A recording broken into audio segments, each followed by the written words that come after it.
The clock is ticking down towards 0. Both teams are on the field. The 49ers scored 48 points tonight, 41 of them on offense, plus the pick 6 at the end from D. Winters to ice it, and they beat the Colts 48-27. The 49ers have now won 5 in a row, and they still hold the keys to the 1 seed and the opportunity to have home cooking all the way to Super Bowl 60 at Levi Stadium.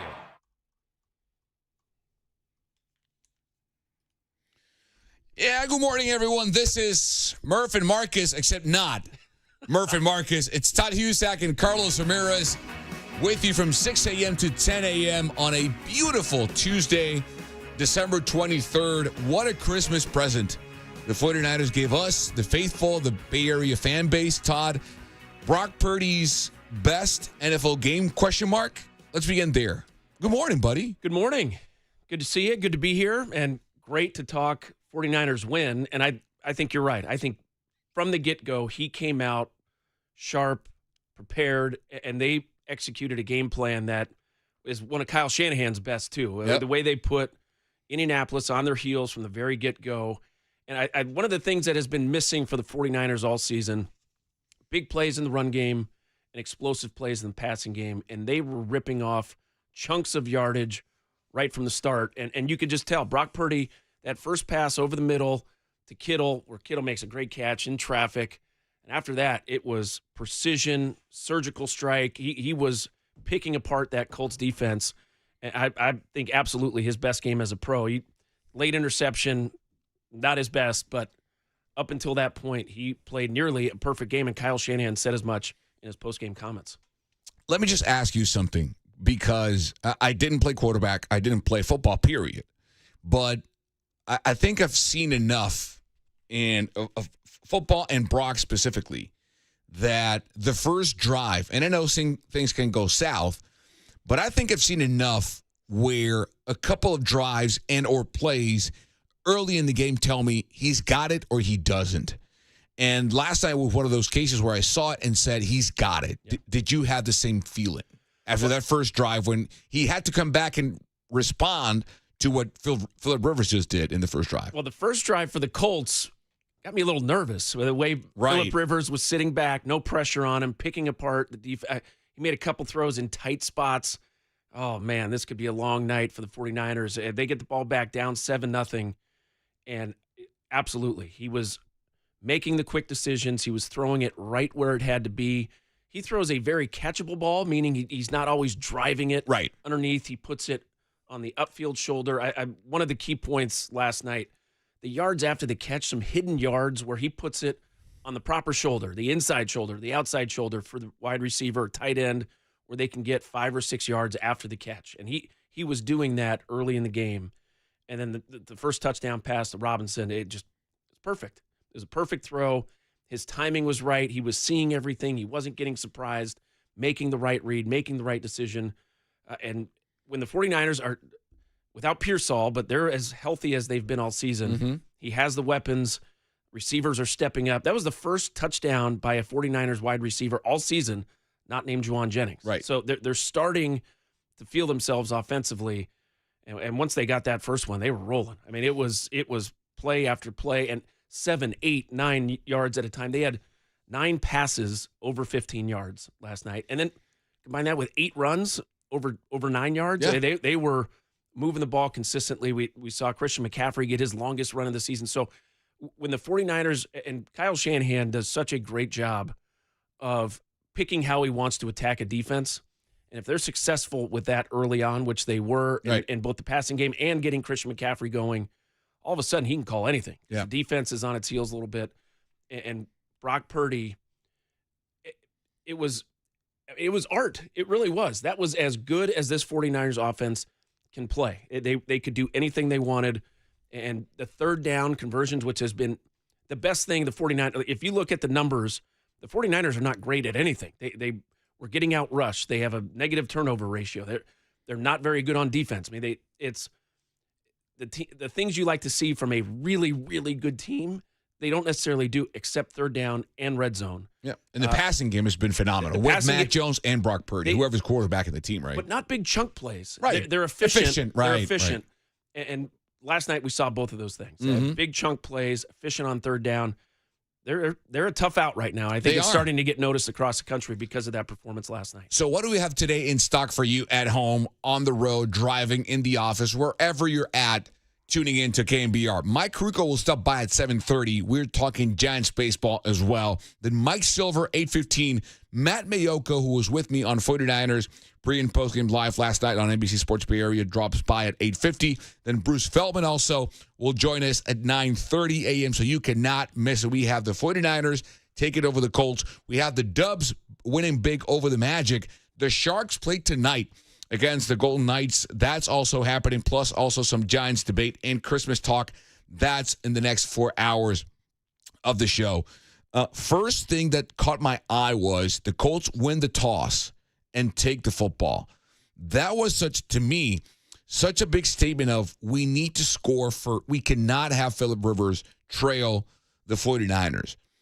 If you're Kyle Shanahan and you're the offense, what does that tell you? Does that change in any way, shape, or form the approach you have on the game? I don't know how you call the game, but it was so clear that the Colts' intent was we cannot trail because we don't know if this guy is going to be able to chase them down. So we have to have the ball early, get Rivers into a groove, into a rhythm physically and mentally, get the crowd behind us. If we can score and go toe-to-toe, maybe we have a chance. Did that surprise you, Todd, at all? I think Kyle Shanahan has his plays. So going back to the Colts accepting the ball, I think you're absolutely right. I think they want to get Phillip Rivers going. They know the defense is going to have a hard time against the 49er offense, which is starting to hit its stride. And Rivers came down and did exactly what he was supposed to do. He converted some second and longs, some third and longs, spread the ball around, made the right decisions. Right. And you could tell he was fired up. I think Shanahan has his starters, his first 20, his first 25. Scripted. But you could see that 49ers offense, once they get that big chunk play to Kittle, all of a sudden he can call. He's feeling a lot better. And what I saw last night that we haven't seen much of all season, Christian McCaffrey making his first cut 3 and 4 yards past the line of scrimmage. Yep. And all of a sudden, when you can get 7-8 yards a run, now the offensive game plan really opens up. What changed yesterday on the run game? Because I'm with you. The lanes were bigger. McCaffrey looked faster, more decisive. Even B-Rob Jr. too. So from that, let's take it one step at a time. What changed? I think you have a 49er offensive line that is playing better together. A lot of people playing in and out throughout the season. All of a sudden, they have a group, a unit. I think Poonie's playing much better. He's healthy. He's healthy. The start of the season, he was not moving people around like we saw a year ago in his rookie season. I think as a unit, they're fitting up and creating some movement at the point of attack. And Shanahan, what he does with all his shifts and motions and use check, going from right side to the left, and they've used this different motion where he starts in the wing position and he motions a little bit backwards. It's like a U-turn, right? It is. And they'll use him on the perimeter. On the B gap, yeah. Last night we saw him fit up inside where we hadn't seen that. So you can see Kyle Shanahan's game plan evolve throughout the season. He put some stuff on tape to get the defense to prepare. All of a sudden the defense widens out and they hit him up the middle with an ISO lead and use check fitting up on the linebackers. But they were doing a much better job at the point of attack. Christian McCaffrey he always runs aggressively, but he was seeing those holes, fitting up, setting up his blocks. And that was the difference last night. When he's getting past the line of scrimmage before he's making his first cut, as opposed to 2 to 3 yards in the backfield, the run game gets going. McCaffrey finishes with over 100 yards. And that opens up the play action. We saw Brock Purdy, whatever effects he had of the foot, I think last night we saw. Gone. It's gone. Yeah. He was moving his touchdown to Kittle, where he scrambles to the right, buys some extra time. That was one of those plays. No, don't throw it across. Yes. And Kittle makes a great play coming back to the ball. The offense is clicking. You can tell everybody's feeling confident. Purdy's trusting his receivers to make plays. He trusted Kittle last night, throwing it a couple times into traffic. Kittle rewards him. Kittle was awesome last night. Hopefully his sprained ankle, he's able to heal up on a short week and get ready to go Sunday evening against the Bears. But when everything is clicking, all of a sudden run game is effective. Play action becomes more effective. We saw it. He fakes the run up the middle. The safety comes up, stop the play. He hits Kittle over the top. Everything It really was. It was set. It was chess last night. Yep.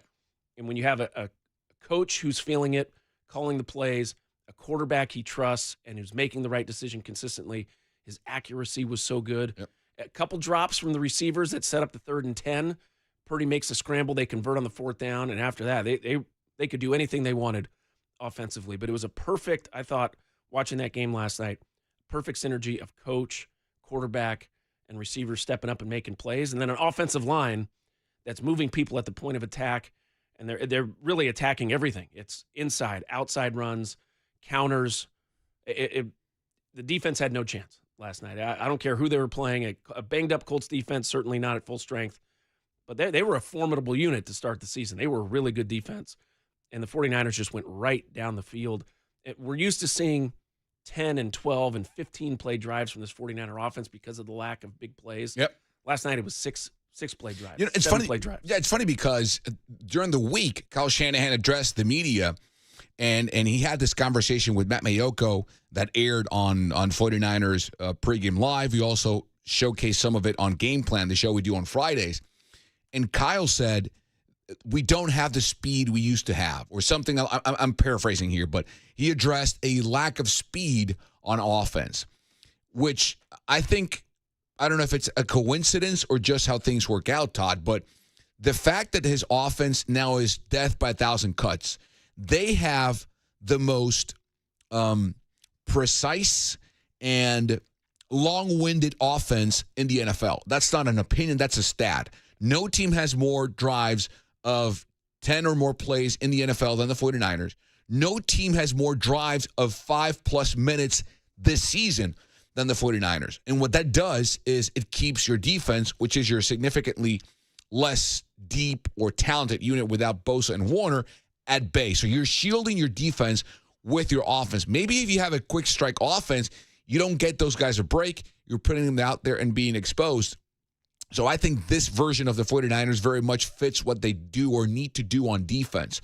We have a lot to break down. Last night's game, and I'm fascinated by what your take will be on Phillip Rivers. Because, I mean, are we going to – I don't think we're going to see a trend of guys just coming back to play quarterback. There's so many Phillip Rivers and Tom Brady's and Drew Brees who can do that kind of stuff if they wanted to, but – I'm just fascinated by a guy who is able to, at 44, come literally out of the couch or coaching his son at high school football. And I know it's the same system, and he knows, like, whatever. It's 5 years, Todd. The guy was in the – I was with Matt Mayocko on Postgame Live when he got an email by the Hall of Fame committee saying, hey, voters, we're going to take the ballot back because the guy who was in there is now, guess what, playing in the NFL. So it's the story of the year, if you at least in a colorful way. You won't see me coming back. All right. That ship has sailed. I think it shows you that the quarterback position is much more mental than it is physical. Now you have to be able to throw and move a little bit, which he can't. Right. Clearly he can't. Well, that first play of the game where they come out and Phillip Rivers, he had his man. If he's able to throw it a little bit further, I think they have, if not a touchdown, a big play. Sure. He just couldn't get it out there. He threw it about 45 yards. If he could throw it 60 yards, that might be a touchdown. But then he leads them down in precision and quick decisions. And Brock Purdy, I think, is showing that he has that mental ability combined with the athleticism and the arm strength. Yep. All of a sudden, you've got a really, really good quarterback instead of a quarterback who can still piece it together and get it done. But Phillip Rivers, I think you're right. I think it shows a lack of quarterbacks who can do that. Like, I think if the Colts had their choice, they'd take a 28-year-old quarterback with that mental ability combined with some physical. But Phillip Rivers is so good, and there's a lack of 28-year-olds who can get it done at that high level, come in off the street and play. That's a great point. And play at a high level. So absolutely. I think we're seeing coaches don't necessarily develop quarterbacks anymore. It's hard. You try to plug in a guy.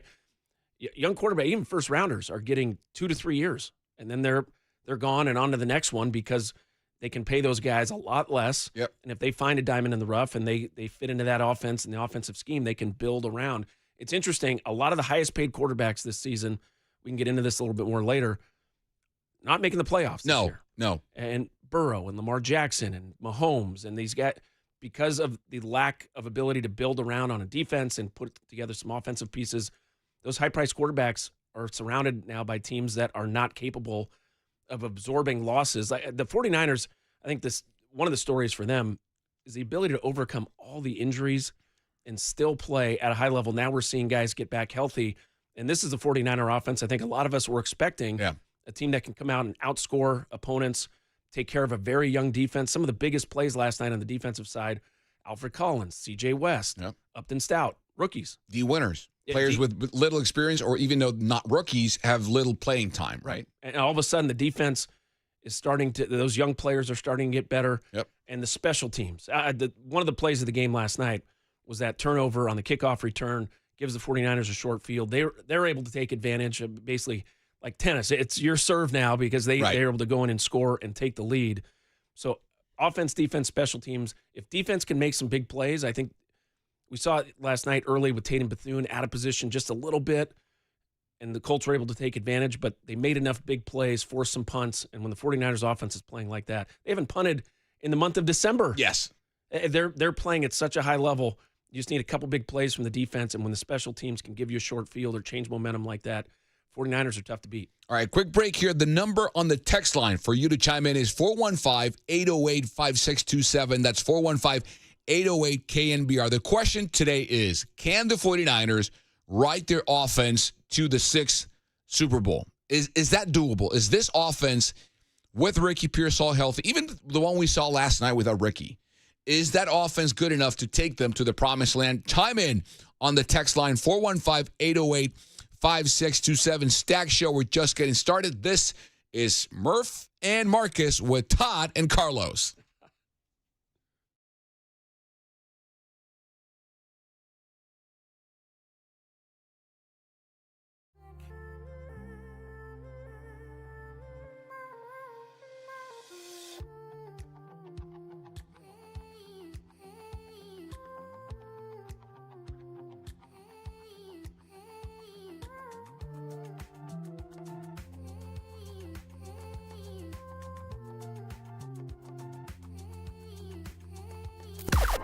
Now, from the O'Donnell Financial Group Sports Desk. Learn more at ODFIGroup.com. O'Donnell Financial Group, because planning is a process, not a product.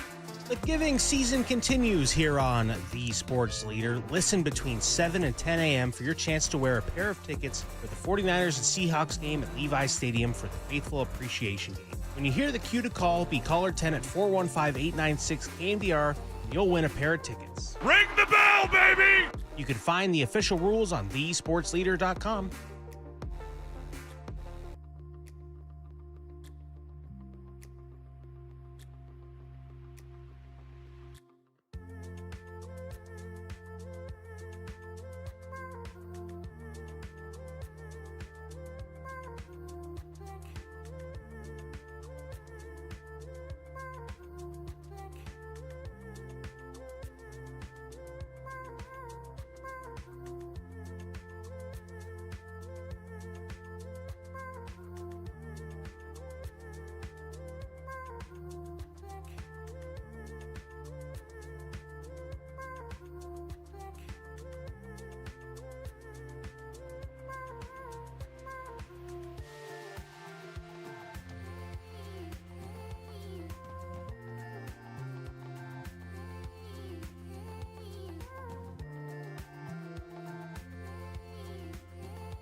And now it's time for the Protect Your Assets Business and Technology Report with me, David Hollander.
Now back to Murph and Marcus on The Sports Leader. Streaming live on thesportsleader.com and KNBR. The Sports Leader app. Murph and Marcus is sponsored by Bigelow Tea. Grab a mug and tea proudly. Filling in for Murph and Marcus, here are Carlos Ramirez and Todd Husak. Yeah, he did awesome, man. Played really well. Got on him for a couple he missed. But it was pretty close to a perfect game, so he did a hell of a job. That is Kyle Shanahan, Todd Husak, Carlos Ramirez, Todd and C-Ram today. Filling in for Murph and Marcus, who are just having a nice Christmas vacation. Coasting, prepping some hot cocoa, sleeping, more likely than not. Who needs sleep's overrated? Who needs sleep? I know I don't. That's Kyle Shanahan talking about Brock Purdy playing perfectly or pretty close to perfect is what he said, Todd. A topic I wanted to bring up is, I've said it a couple of times now on NBC Sports Bay Area, is I think this is the best football Brock's played since 2023.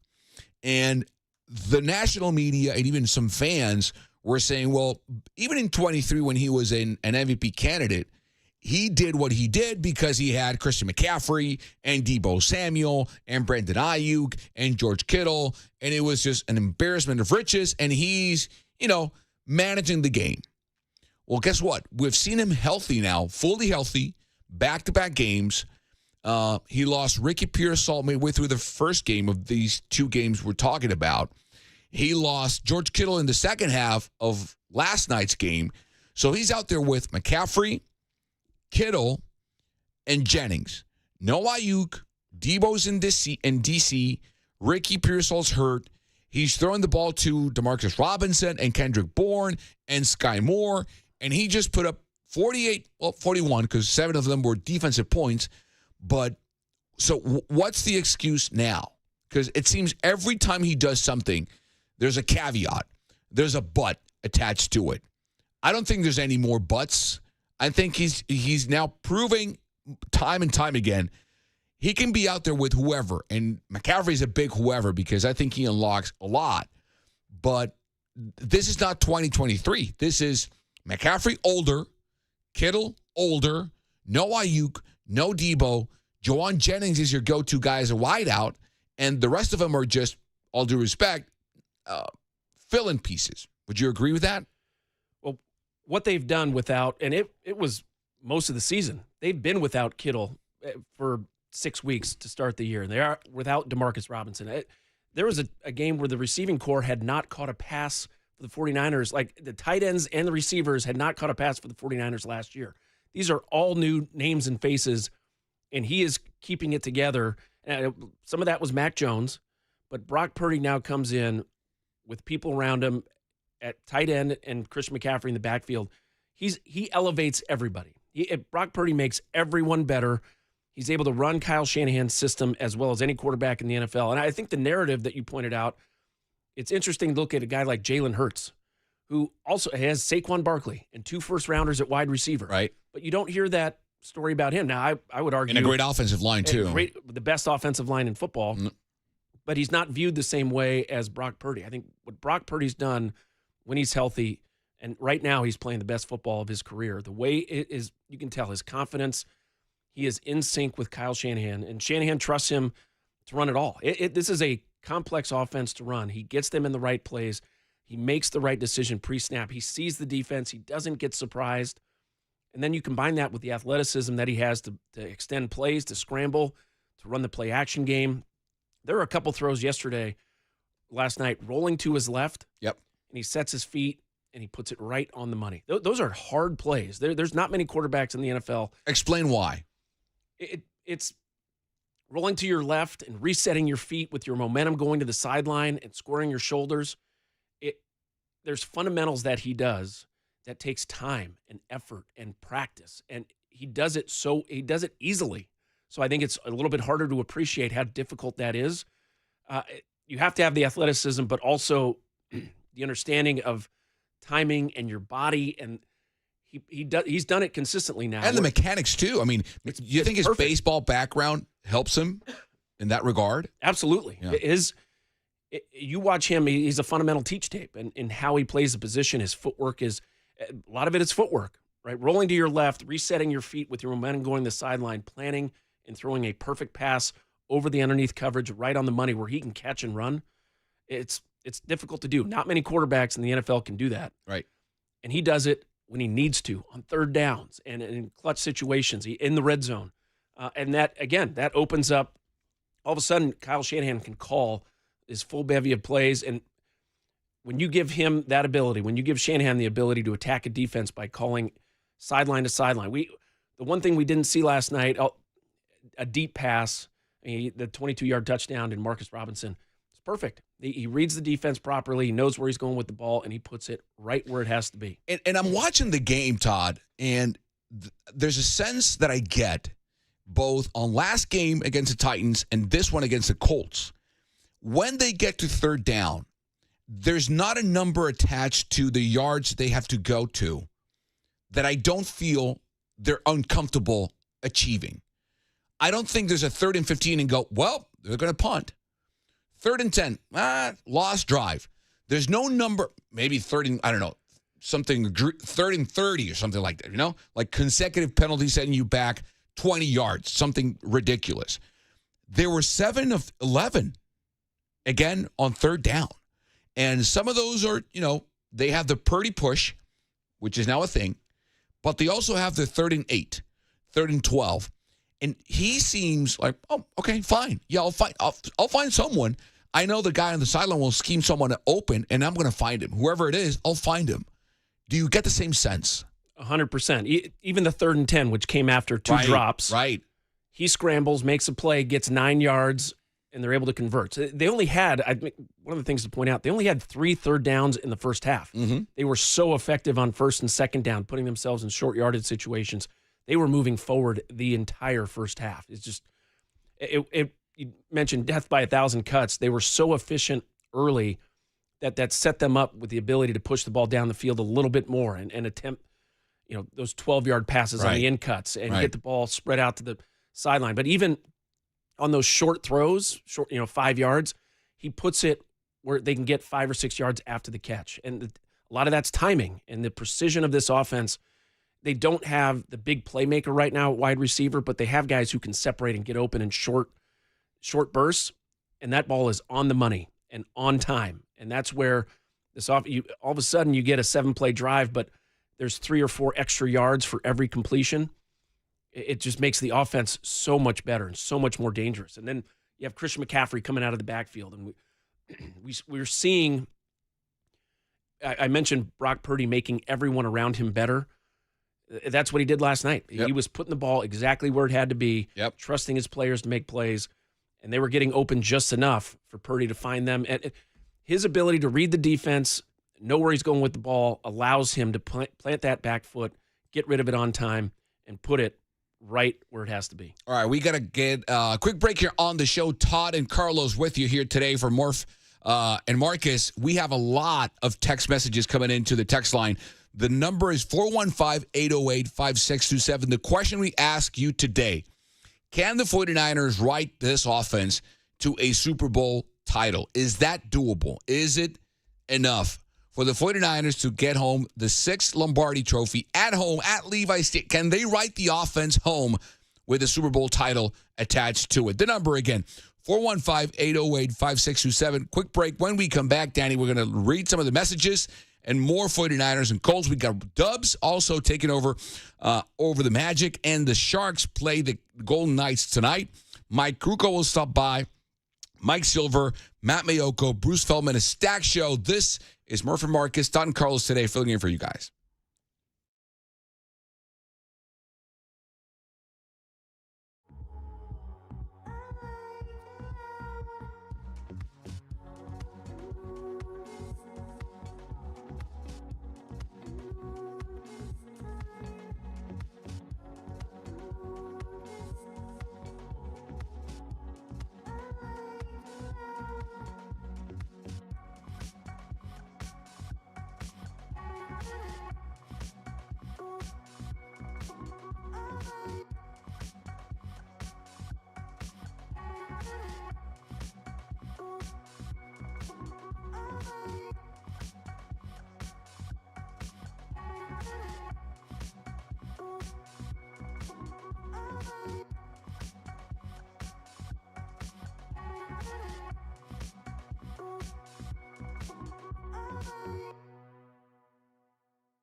Now back to Murph and Marcus on the Sports Leader. Streaming live on thesportsleader.com and KNBR. The Sports Leader app. Murph and Marcus is sponsored by Bigelow Tea. Grab a mug and tea proudly.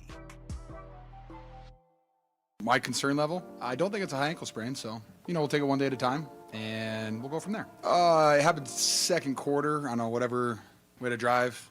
I feel like I got hip dropped. Ankle got stuck in the grass or the turf, the cork turf, really weird field. And, try to tape it up, went in the third quarter.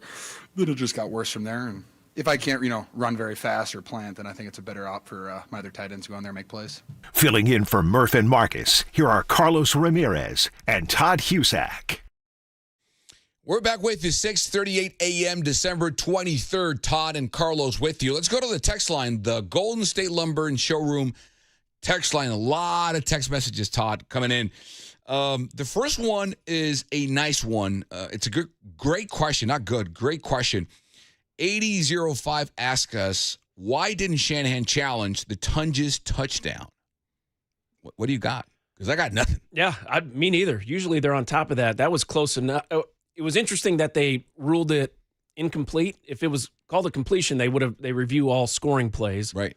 And they would have confirmed that it was. Do the opposite, right? Call a touchdown, and then you can review it. Exactly. That was certainly close enough. Yep. Great catch. First of all, great catch. Tonjes, that was one of the more impressive to drag both. I mean, it was the tip of his toes inbounds, and he extends and makes the sure-handed catch. I was expecting him to. I was surprised to see them go up and snap the ball for the next play, which ended up being a touchdown anyway. Right. But we've talked about this, but the coaching staff allowing players to step up and make. Tonjes has been a find. Phenomenal. Not much expected of him. He makes one of the great catches of the season. You go back to week 1 against the Seahawks. Game, yeah. Coming back, snatching that ball from the defender, making the touchdown. When his number's been called, he's stepped up and been a really solid contributor for the 49ers. That was a great catch. I have no answers. That was a good question on the text line. I was expecting him to. And he might be needed again because we just heard what George Kittle said last night about his ankle. We don't know. I mean, we'll get more information perhaps today when Shanahan addresses the media tomorrow, but we don't know. So we'll see what happens. And a short week. Yeah, besides. So the Golden State Lumber and Showroom text line, more text messages from you. The number is 415-808-5627. This is a good one. 0561 says, Phillip Rivers should get the token comeback player of the year award. At least that would be legitimate. This is one of the awards, Todd, that I have the most issues with because I don't know what people vote for. To me, a comeback player needs to be someone like Rivers, right, who was something good, either got hurt, retired, or played poorly and then came back and did well, right? But I've seen this award handed out to players who were never good, had a great season. Oh, you came back. Came back from what? The bench? Being a Jet or a Raider? Why did you come back from? So for 2 games, they're not going to give it to him. I think McCaffrey would be a candidate for comeback player of the year. Maybe Aiden Hutchinson. There's Joe Burrow. There's certainly several players who qualify for the award, but I just thought there was a funny text message from him. More. The question we asked today is this offense good enough to take the 49ers to win the Super Bowl? 0410 says, the way this offense is playing right now, yes, I do think it can take us all the way. However, we still need to prove that we can not just beat the teams we should beat, but also the ones we shouldn't beat or at the top. These next 2 games, I think, will prove who the 49ers are. Agree or disagree? I agree. Okay. They're playing a Bears team that I'm not a huge believer in. I think Ben Johnson's a heck of a coach. Caleb Williams is making enough big plays. They're winning a lot of games at the end, which good teams do. And good teams battle back, and over the course of the game, they find themselves down, and they're able to come back and rally and score late. I just think Caleb Williams it feels like he's 1 or 2 mistakes away from a big loss. It wasn't that long ago. I think 2 weeks ago, the Bears had allowed more points than they scored on the season. The point differential was negative. So I think they're a dangerous team. If you let Caleb Williams, they can make some big plays. They have talent, wide receiver, a lot of first-rounders, tight end, and at quarterback. If Caleb Williams can play with some confidence, they're a tough team to beat. The 49ers should be able to run the ball against the Bears. If they can limit mistakes, I would expect the 49ers to be the favorite. And I think they should be. But if they play, if they play close the way they did last night, they should beat the Bears. I still think Caleb Williams, if they can disrupt him, he will throw it to the defense, and they need to step up and make some plays. And it's not just the 49ers offense. Yep. Special teams has been awesome. Awesome. The last 6 weeks of the season, changing field position, making big plays. We saw it last night. The early turnover changed that whole game. The way it felt, like, oh man, the Niners are going to be in a fight, a fist fight, and all of a sudden they get a short field, score, punch it in, take the lead, never look back. So it's the offense can certainly carry it if they play like they did last night, but you need some big plays from the other two units, defense and special teams, for them to they can beat anybody. If they can give up some points and yards, but if they get a turnover or a sack like we saw last night, a couple big plays from those units and give the offense a couple extra possessions, they'll be the favorite going out. For sure. More on the text line. 2028 says, the offense is absolutely Super Bowl material. It's the Warner-less defense that is the problem. Some more text messages. 0209 says, if the 2024 Kansas City Chiefs were good enough to win it all, we can make it. Kareem Hunt had 700 rushing yards, and Kelsey and Worthy combined as the two receiving leaders for 1,300 yards, same as CMC and Kittle. The thing is, one, their defense was stout. I mean, last year's Chiefs defense was ridiculous. They're winning games by the skin of their teeth because that Steve Spagnuolo defense was historically good. And they had Mahomes. Still at his prime, but I think this defense is not that defense. I think they can do great things, which they did last night. We saw the pick six. We saw some secondary breakdowns because I don't think the rush is getting there enough so they can have shorter time spans of coverage. But I don't think it's the same. I don't see a parallel between the 2024 Chiefs and the 2025 49ers. Well, the 49ers, what they did last night on those first two drives, just rushed four, played some coverage. We saw it cover two man where Phillip Rivers hit the long third down completion underneath and Bethune was out of position. They're unable to get home by just rushing four. And I think that's the difference. The pass rush, even last night against Phillip Rivers, you know he's going to be 7 yards behind the center, pin your ears back and go. You don't have to worry about him scrambling, making plays. And they were not able to put pressure on Phillip Rivers. And a 44-year-old Phillip Rivers who had been with the team a week and a half picked them apart, led the Colts down to 2 early touchdowns. With 3 backups in the offensive line because they lost the 2 tackles and the center. Yeah. So that's troubling, but then the defense gets it together, and the secondary played great. I'm looking at the top tacklers from last night. Jair Brown led the team with 9, and then it was Tatum Bethune with 9, but Mustafa, Luter, and Stout and Lenore were the next top tacklers. So the secondary coming up, making plays, stopping Jonathan Taylor. I think that was the game plan. Don't let Taylor get going. We'll take our chances with Rivers. And Taylor did not get going. So if they're able to stop the run like they did last night, that's enough. I think Matt Stafford's certainly more dangerous. Oh, for sure. Sam Darnold can get it done. We saw him against the Rams on Thursday night make some big plays. So they're more dangerous than Phillip Rivers. But if they can find a way to create some pressure by still only rushing 4, and we saw it, they dropped Huff in coverage and brought the linebackers. They were trying to mix it up against Phillip Rivers, but really the pressure came from Alfred Collins just beating his man and C.J. West beating his man. Yeah, up the middle. So collapsing the pocket. If the 49ers can figure out a way to do that, the unit is playing well enough. Take your chances on the outside. There was good coverage too. Upton Stout, he's a difference maker in that slot coverage, the nickel back, where he's playing with so much confidence. He's a young guy. You can tell he wants the ball thrown at him. And he's in position. He flies around. And then Mustafa, man, that's one of the hardest hitters in the NFL. He plays downhill, comes up to stop the run. They're starting to play. The young players are starting to develop, and you can see it week to week, play better, win in one-on-one situations. If they can play with some confidence and get the ball back, it's a fun team. It is. It's a fun team. All right, more text messages. 3105 says, Carlos, vamos Venezuela. Brock has God on his side, and he is ready to win it all. We're going religious here with Brock on Christmas, which we appreciate. 8085 says, do we still have a quarterback controversy? He's being sarcastic, of course. BCB, baby, no quarterback controversy whatsoever. 8131 says, welcome back to the morning show, Carlos. I was lucky enough to catch your tribute to Greg yesterday, and it was beautiful. Well, thank you. You guys had me welling up in the afternoon. Love your work, man. Keep the good stuff coming. Thank you very much. I appreciate that. This is a great question. 4737 asks us, Todd, do we think Phillip Rivers dyes his hair? Yes. Really? As a 47-year-old man with a head of gray hair, it's tough to keep it that dark that long. I think he does. Really? I think so. I don't think so. No? No. I don't know why.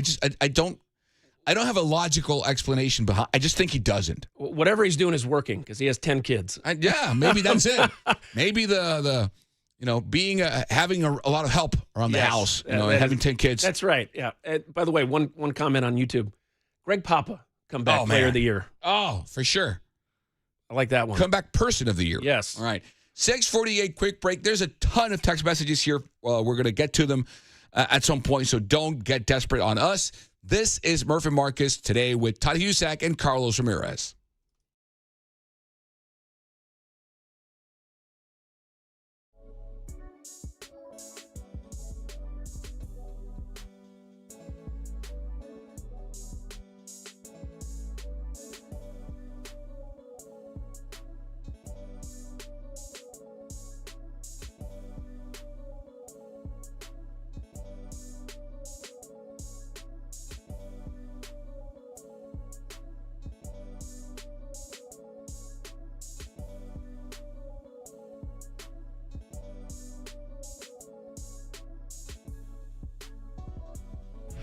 Time for traffic on the Sports Leader.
time for KNBR's Opening Bell Report. Sponsored by Protect Your Assets with David Hollander. Concerned inflation will ruin your dream retirement? Learn more. Listen to David's show every Saturday morning or call 1-866-PROTECT.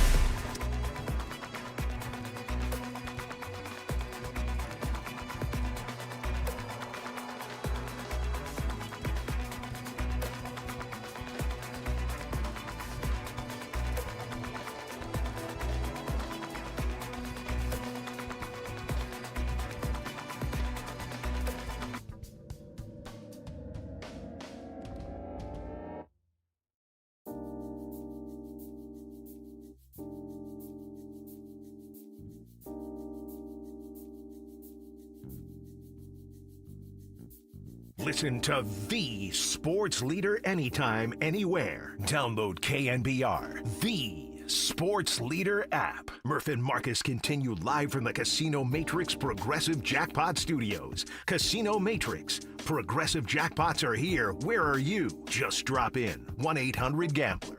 I mean, everybody just did their job. I feel like Kyle was in his bag with his play calls and the run game, the O-line just doing a great job for Christian, and then obviously the pass game to be able to dish it out to a bunch of guys and then make plays. Like, it was just a team effort across the board. You said Kyle was in his bag. What do you mean by that?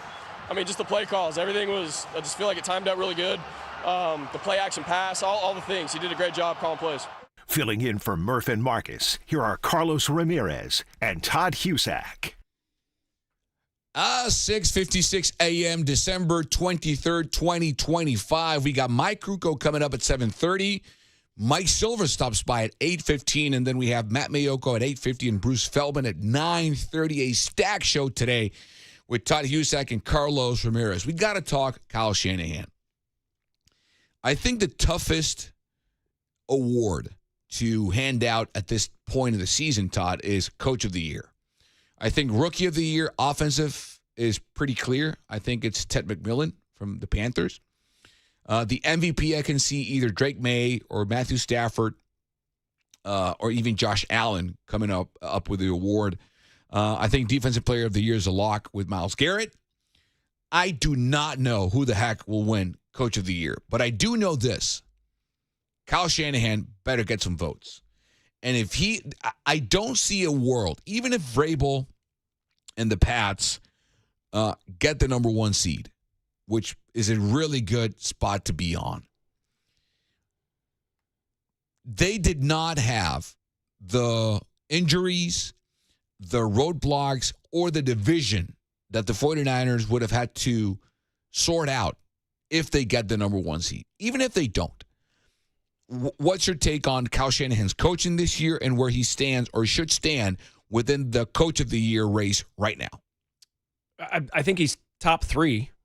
You talked about Vrabel. I think Ben Johnson has done a great job in Chicago with turning around that team, which has been a disaster, and all the talent they have offensively. He's got them rolling. I think Liam Cohen in Jacksonville has done a great job.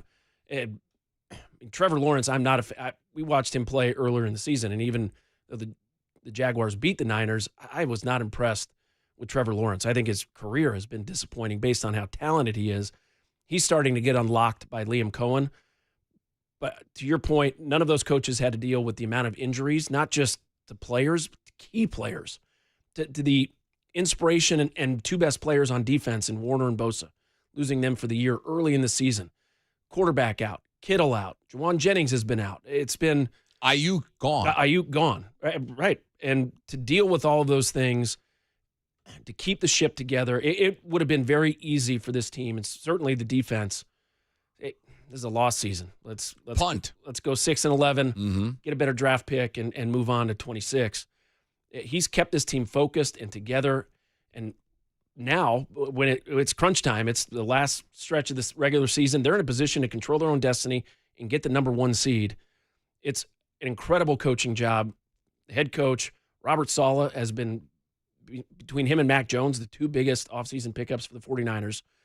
And they're in a position now to be the number one seed, get a first-round bye, and not play on the road again for the rest of the season. It's been incredible to see Shanahan not just play calling, but keeping the team together. And I think what they do better than any team in the NFL is develop talent. Take the young players and unlock their potential and get them to play at a level that improves week to week. And we saw it last night on defense with those rookies in West and Collins making plays and Upton Stout on the defensive side. Those guys are playing better. Young offensive line playing together and getting better as a unit now that they're healthy and getting more weeks and snaps together. It's fun to watch. And then you combine that with his offensive intuition and brilliance and strategy and brilliance. It is. Last night was brilliant. That was on par with anything we've seen from the 49ers in his entire tenure as head coach. It's a team that is very dangerous right now, and you can see it. They believed all season, and all of a sudden now guys are healthy on offense. They're playing as well as any offense in the entire NFL. Yep. And so we got some breaking news here, Danny. We got some breaking news to go to at 7 a.m. on December 23rd, 2025. We got the breaking news soundbite or not? We got the sound? We got the machine rolled up, Danny? Sorry, I'm on Young Tony's page. I'm trying to find it. Oh, no. So it's Young Tony's fault. Remote, right? So we got some breaking news here on the show. Wait for it. Be patient. There we go. We got the thank you. We got the Pro Bowl announcements, Todd, for you at home, for you fans. Also, first question, how many 49ers do you think made the Pro Bowl? 6. Yes! How'd you get? Wow, that's impressive. All right. Who do you think made the Pro Bowl? Trent Williams, George Kittle, Christian McCaffrey. Yes. Oh. So Juszczyk, is there a fullback? Yes. All right. That's 4. So McCaffrey, we got 6 49ers making the Pro Bowl. 6. I'd say Pinheiro. You have 4. Christian McCaffrey's 1. Juszczyk 2. George Kittle 3. Trent Williams is 4. The other 2 are special teamers. Luke Gifford. All right. And John Weeks, the long snapper. I'm as shocked as you that Pinheiro is not a Pro Bowl kicker. Well, we learned his range last night. He attempted a 64-yard field goal. I know. His range is 63.5. Yes. And there's an alternate, Sky Moore. Yeah, Sky Moore has been for special teams too. So do you agree? Do you think there's a snub here? Anyone missing? By the way, I would not have gotten the long snapper. Oh, no one would. Nor should have you. Well, it's tough on the defensive side. The defense hasn't been great. They haven't created a lot of turnovers and sacks, so it's hard to pinpoint a special player. Tatum Bethune has done a great job filling in, but he's only played half the season. I would say no on the snubs. And going into the season, we talked about all the youth, that they needed those big-time players, the Hall of Famers that the 49ers have on both sides of the ball to step up and play well. They've delivered. McCaffrey, Kittle, Trent Williams, they've been steady, and I think what we've seen over the last month, well, McCaffrey's been more than steady. McCaffrey's been spectacular. He had to carry the load of this offense for 2 months of the season when he was getting very little help. Man, that's awesome. Congratulations to the 6 players named. I can't think of any snubs. This will be Trent Williams' 12th Pro Bowl appearance. 12. What a trade that was. He's a first ballot, no-brainer, lock it up Hall of Famer. Yep. Right? Same with Kittle. Yeah. The second he hangs him up, just start. I mean, you might as don't even wait. Unless he pulls a Phillip Rivers and comes out of retirement. But even if he does, just get the bust done because he's going to Canton. Yeah. Like first ballot. I mean, that you go back to the trades that 49ers have made. Christian McCaffrey and Trent Williams. Hats off to John Lynch and getting that done because those two have been the focal points of this 49er offense for the last few seasons. For sure. So if you're just tuning in, we got breaking news. 6 49ers named to the Pro Bowl team. The NFL has just announced Christian McCaffrey, Kyle Juszczyk, George Kittle, Trent Williams, Luke Gifford on special teams, and John Weeks as well. And Sky Moore is an alternate. So we're going to break that down as well later on the show with Mike Silver and Matt Mayocko, who will join us at 8:15 and 8:50, respectively. We haven't seen Weeks in a while on punt team. We haven't. We've seen him snapping for extra points and field goals, not for punts. Yeah, which is good. Yeah, and Pinheiro, that's another pickup that has been huge. That was a question mark coming into the season. They cut Moody and pick up Pinheiro, who has been life-changing. Awesome. So I want to go back to Shanahan and what he's done this year. There are two things that I think he does. One, he's done consistently over his tenure with the 49ers that I'm pretty sure voters for the awards don't take into consideration, and I think they should, is how Shanahan has been able to replenish his coaching ranks when he consistently loses coaches to head coaching jobs or coordinating jobs. I've lost track, Todd, of how many defensive coordinators he lost. Look at the Jets. The Jets brought in Steve Wilks back to be their defensive coordinator. They fired him. He's out. So he's replaced Saleh, Ryans, Wilks, and now brought back Saleh. Brent Boyer has turned this team around on the special teams unit front. So that's one thing I don't think people value him enough for. Him and John Lynch, but him specifically. And McDaniel on offense. Sure. Now Kubiak. The other one is, for the longest time, Todd, we knew this offense went as the run game went. No run game, no offense. This season's the opposite. And with no Brock Purdy for half the season, no Ayuk, no Debo, Kittle limited, that's perhaps the most impressive feature of his coaching job this year is he hasn't been able to rely on what he dominates the more with, that, which is the run game. He's had to become or transform his offense thought into a pass-first. So the run game would unlock the passing game. Now it's the other way around. It's the passing game is unlocking the running game. And he's done it with Mac Jones. Mm-hmm. Right? And backup tight ends. And Kendrick Bourne. And wide receivers that weren't on the team in the preseason with Sky Moore and Kendrick Bourne. Sky Moore hasn't been a huge contributor, but guys that were not on the team, not just last season, but in the preseason.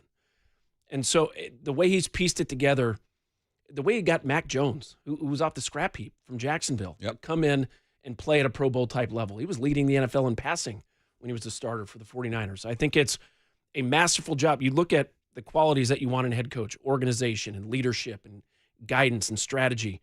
He does that as well as anybody. And then the play caller. He's one of the best play callers in the NFL. But I think that developing the talent and putting players in positions where they can get the most out of their ability, he's turned backup quarterbacks into very successful NFL starters, and he's done it again with Mac Jones. You look at Sam Darnold and what he learned and did with the 49ers, and now he's a top-end starter in the NFL. I think Shanahan delivers all of the things you want from a head coach, and his players love him and trust him, and he's built a culture along with John Lynch that is all of a sudden what the Patriots did as well as anybody during their run. They brought in guys that were either cast-offs or maybe near the end of their career, like Randy Moss in 2007 and the year he had. They would come into that organization. Maybe they were malcontents or weren't getting the most out of themselves. They would come into that organization and play at a much higher level. Right. The 49ers have created that. And they've created a culture. That's a great point.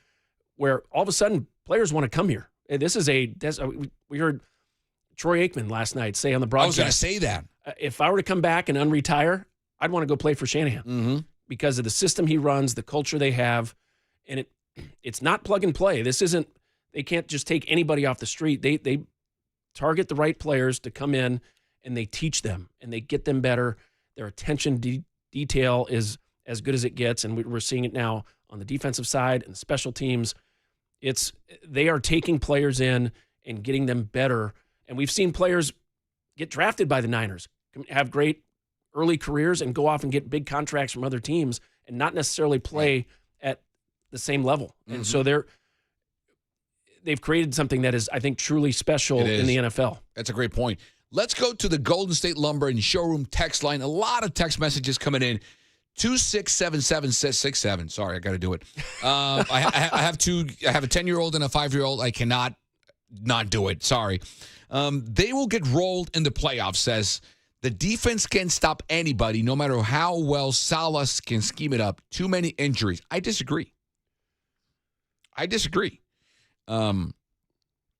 Especially if they can lock up the number 1 seed and get that first week bye and everything goes through Levi Stadium. I think they can take down anyone, because they have. Yeah. The Seahawks and Rams are probably the two maybe best teams in the NFL, the way they played on Thursday night.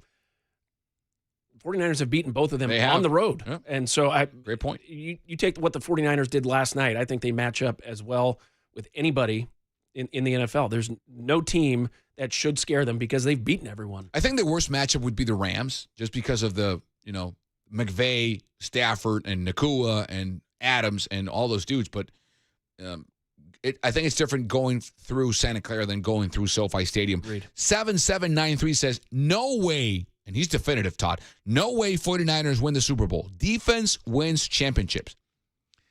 Does it? Having a really good defense makes it easier. Sure. I think we saw it. The Eagles, what they did defensively, and the Chiefs.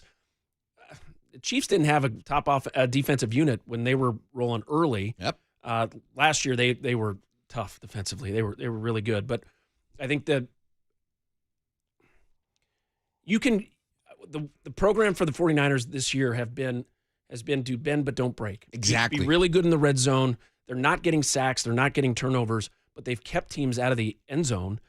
And force field goals instead of touchdowns. Exactly. Yep. And that's enough right now for what the 49ers are doing offensively. That's enough. 6254 says, on postgame, coach said they were debating to throw the flag on the challenge, the Tunges touchdown, but Purdy went quick count, and they couldn't do it. And they also had one timeout left. I think if the Purdy thing is accurate, meaning he did go quick count, but I think because of the state of the game and how massive the play would have been, I don't think they would have cared about just having one timeout left. They would have just thrown the flag. I agree. Right? I was expecting them to. That play was close enough, and it ended up not mattering. But the 2 touchdown passes to Christian McCaffrey, awesome play design. Oh, for sure. Shanahan. You match up Christian McCaffrey one-on-one with a safety or linebacker, he's going to win that every single time. And you don't see his second one off to the left side.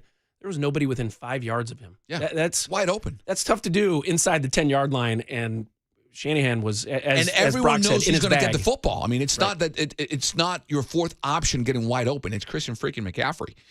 Final text message for now. We have a ton more to get to. We will get to every single one of your text messages, we promise.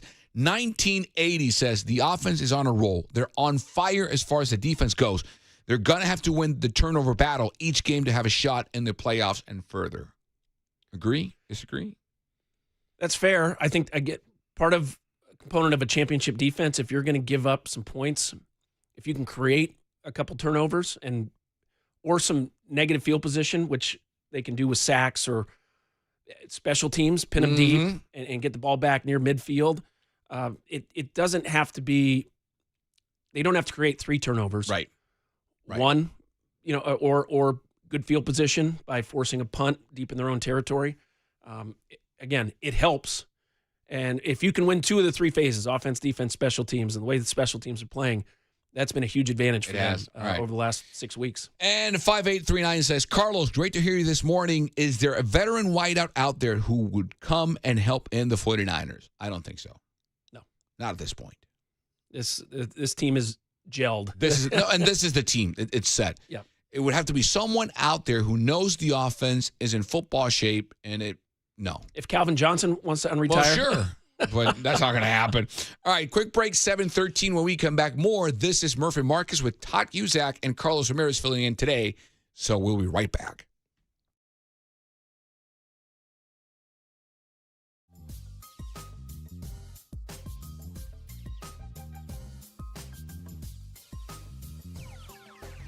It sound right, boys.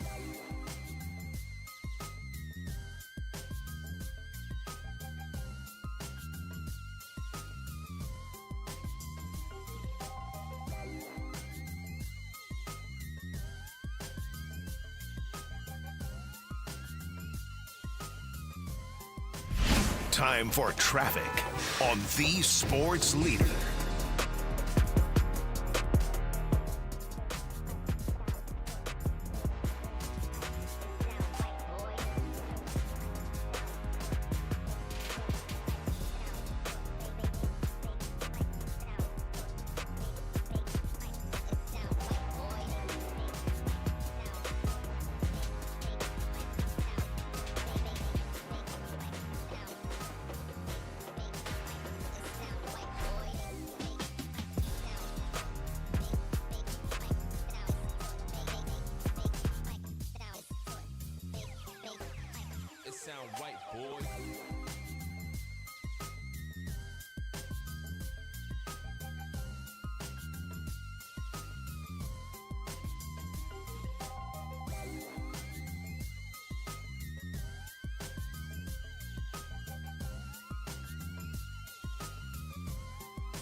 sound right, boy.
And now it's time for the Protect Your Assets Business and Technology Report with me, David Hollander.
Now back to Murph and Marcus on The Sports Leader. Streaming live on thesportsleader.com and KNBR.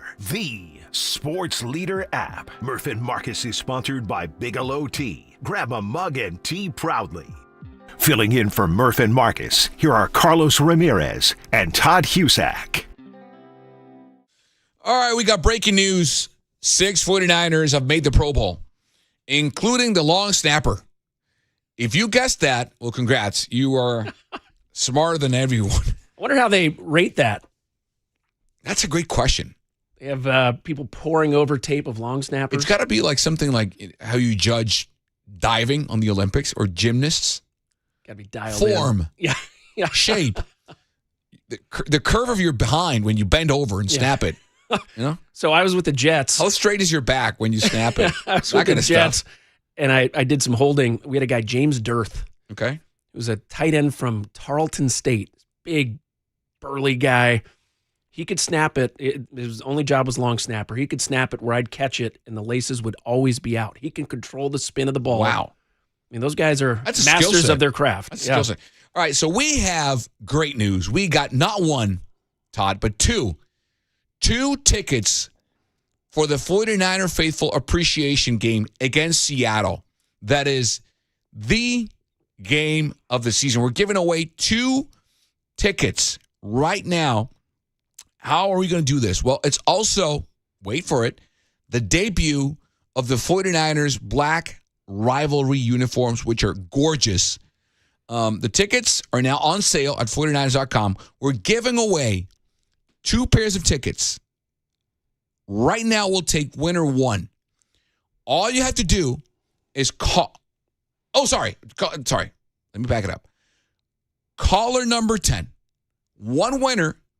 All you have to do is call. The number is 415-896-KNBR. Again, the number 415-896-KNBR. Be caller number 10, and you will get 2 tickets to go see the 49ers against the Seahawks in Santa Clara.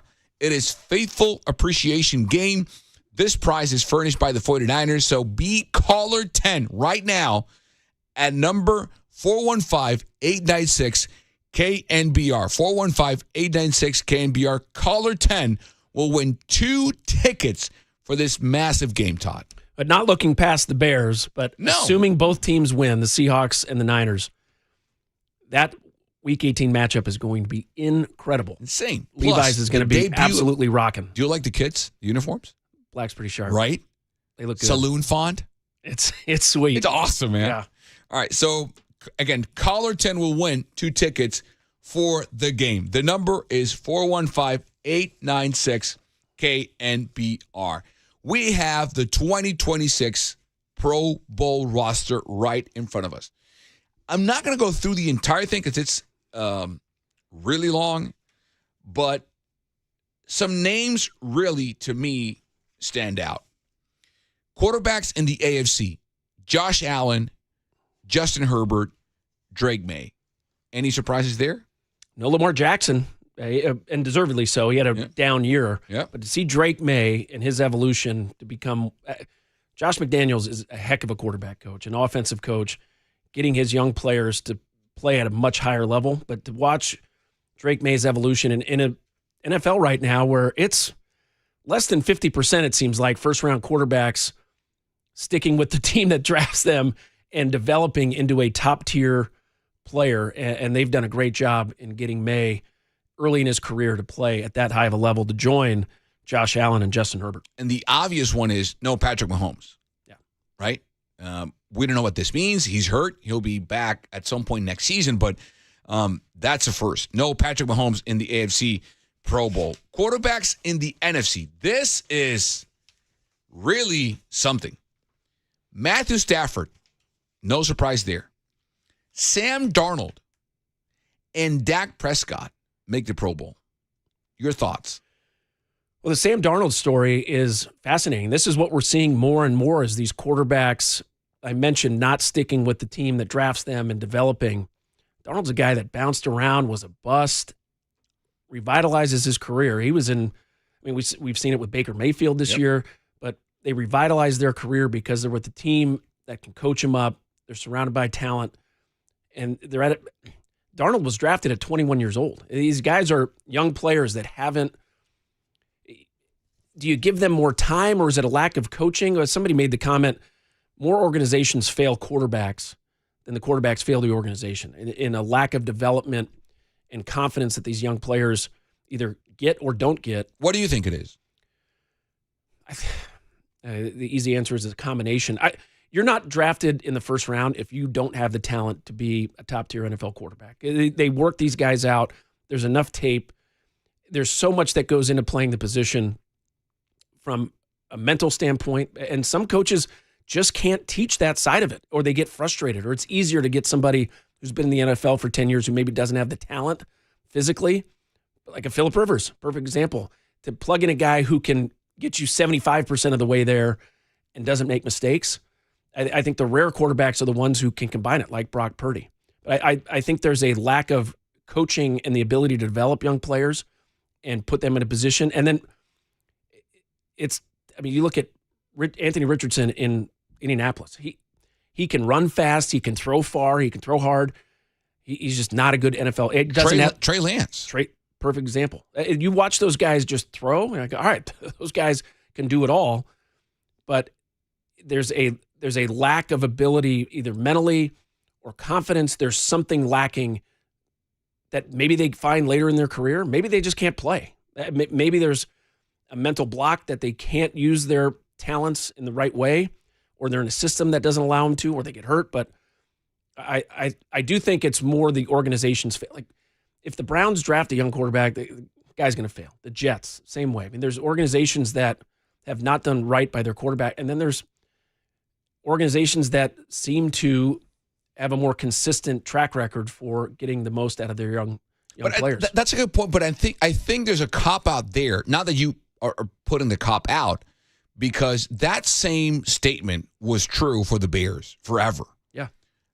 They get the right coach, and look at what the quarterback does now. And granted, maybe they haven't had a Caleb Williams level talent in the past. I'm blanking now. The guy they had from the Broncos, I should know this. Why am I forgetting? Fox. No. They had not Eberflus. No, the quarterback. I'm talking about the quarterback. Jay Cutler. Jay Cutler, thank you. Jay Cutler had an elite arm. He had a bazooka for an arm. Yeah. And, I mean, neck up, not the best, but physically, tremendous. I think he was the best talent they had in the Bears uniform between McMahon and Caleb in the mix. Maybe Grossman was good, but I think just pure arm quarterback physical traits. Jay Cutler was tremendous. Yeah, agreed. Tremendous. They just couldn't figure him out. Same with Jacksonville. Like, Lawrence was a bust until, well, here comes Liam Cohen, and they figured it out. So I think it's a combination. But the other thing is, it seems now that the college game is churning out so much talent. And you go back to look at what the Raiders did with Jamarcus Russell, and how whiffing on that pick sent them back almost a decade. That doesn't happen now. The 49ers, look at the Niners. They whiffed on Trey Lance, and they got a 7th rounder to make up for the mistake. So I think you just need to find – there's so much talent, again, so much talent out there. But at the same time, I don't think people know what to look for. Yeah. It's a guessing game. If people knew Brock was what he was, he doesn't go 262. He's a first rounder, right? Or Brady doesn't go 199. So I think it's just a guessing game, because the neck up, you can't. How do you scout that? Well, and when I say the organizations fail, oftentimes they'll hire a coach that is not able. By the way, there's not many coaches who can bring in a young quarterback. And team situations are different. If you have a strong running game and a strong defense, that helps the evolution. Jalen Hurts, not much is asked of him early in his career because he's surrounded by a great defense and a great run game. Ben Roethlisberger, his first couple seasons in Pittsburgh, he was going 12 of 17 for 150 yards and a touchdown because they have Jerome Bettis and a great defense. Oftentimes, young quarterbacks will go to a terrible team in a terrible situation, and they don't have the offensive line. They don't have the run game and the talent around them to allow them to play well earlier in their career. Like Sam Darnold, exactly right. And so, and that's where the organizations, you could have the most talented quarterback ever, but if he's on a bad team with a bad coach, he's going to struggle. Yeah. I think it's a fascinating, it's one of the most interesting things right now in the NFL is these quarterbacks. The trend is if you're a GM, I'm drafting a quarterback every year. Right. Because you might find a Brock Purdy or a guy late in the draft who can come in and is capable of leading an organization. And if you find that guy and you can only pay him league minimum or whatever that number is, much lower than the $50 million a year that the top quarterbacks are commanding, you can build the pieces around them, and that gives you a 3-year window to win a championship. Or you find a guy who can, if your starter gets hurt and he can play, then you can get assets for him and you trade him. Yep. Or if your guy gets really hurt, then you could just replace him, right? All right, 7:31. When we come back, we go from football to baseball. Mike Rucco stops by. We're talking Giants. That's next.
Now back to Murph and Marcus on The Sports Leader. Streaming live on thesportsleader.com and KNBR. The Sports Leader app. Murph and Marcus is sponsored by Bigelow Tea. Grab a mug and tea proudly.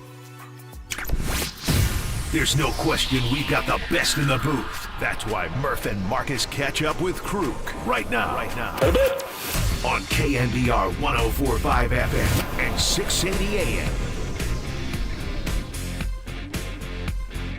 Back with you, Todd Husak, Carlos Ramirez filling in today for Marcus and Murph and Marcus. It is 7:35 on a Tuesday. That means we talk baseball with the one, the only, the uncomparable Mike Ruocco stopping by. What's up, Mike? Well, I don't know if those adjectives were appropriate. Yes, they are. Yes, they are. And happy holidays to you guys. And did you get all your shopping done? Are you ready to go? God, no. I'm done. I'm not. I'm so not done. I'm going shopping so much today. I'm so late. How about you, Mike? Yeah, we're all done, but thank God for Amazon. But, the whole thing about Christmas cards, we used to do Christmas cards, and we kind of went, we didn't quite make it. We'll make them New Year cards. And then it was New Year cards, and then we didn't quite make it. Now we do baseball season's greetings cards. All right. Speaking of Christmas shopping, which is very apropos, are the Giants done shopping, Mike? Oh, no way. No chance. They've got holes to fill. And they're going to fill them. A lot's going to happen between now and the first day of spring training, and maybe even into spring training. This is what I don't like about how it's all evolved, and I think it's agent-driven as to how we don't have a deadline this time of year. This is it's just kind of gone stale. I mean, just think about the flurry of moves and activity right there towards the deadline during the season. It was really exciting. It was great for baseball. People were talking about it.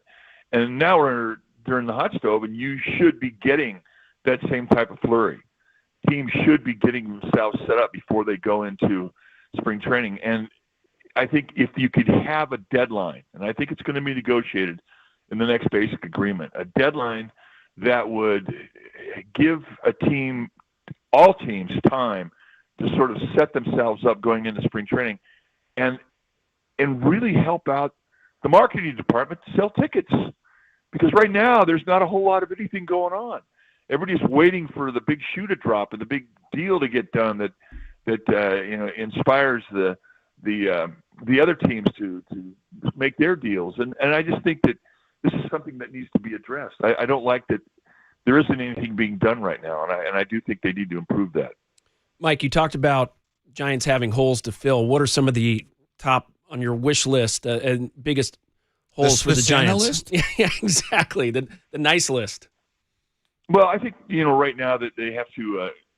There's slots in the rotation and in the bullpen that they could improve the team with. I think that's a big motivation. But it's really interesting to see how what has been done so far and what teams have prioritized in their off-season pursuit of talent to bring in to improve their team. And it's basically all centered around the bullpen.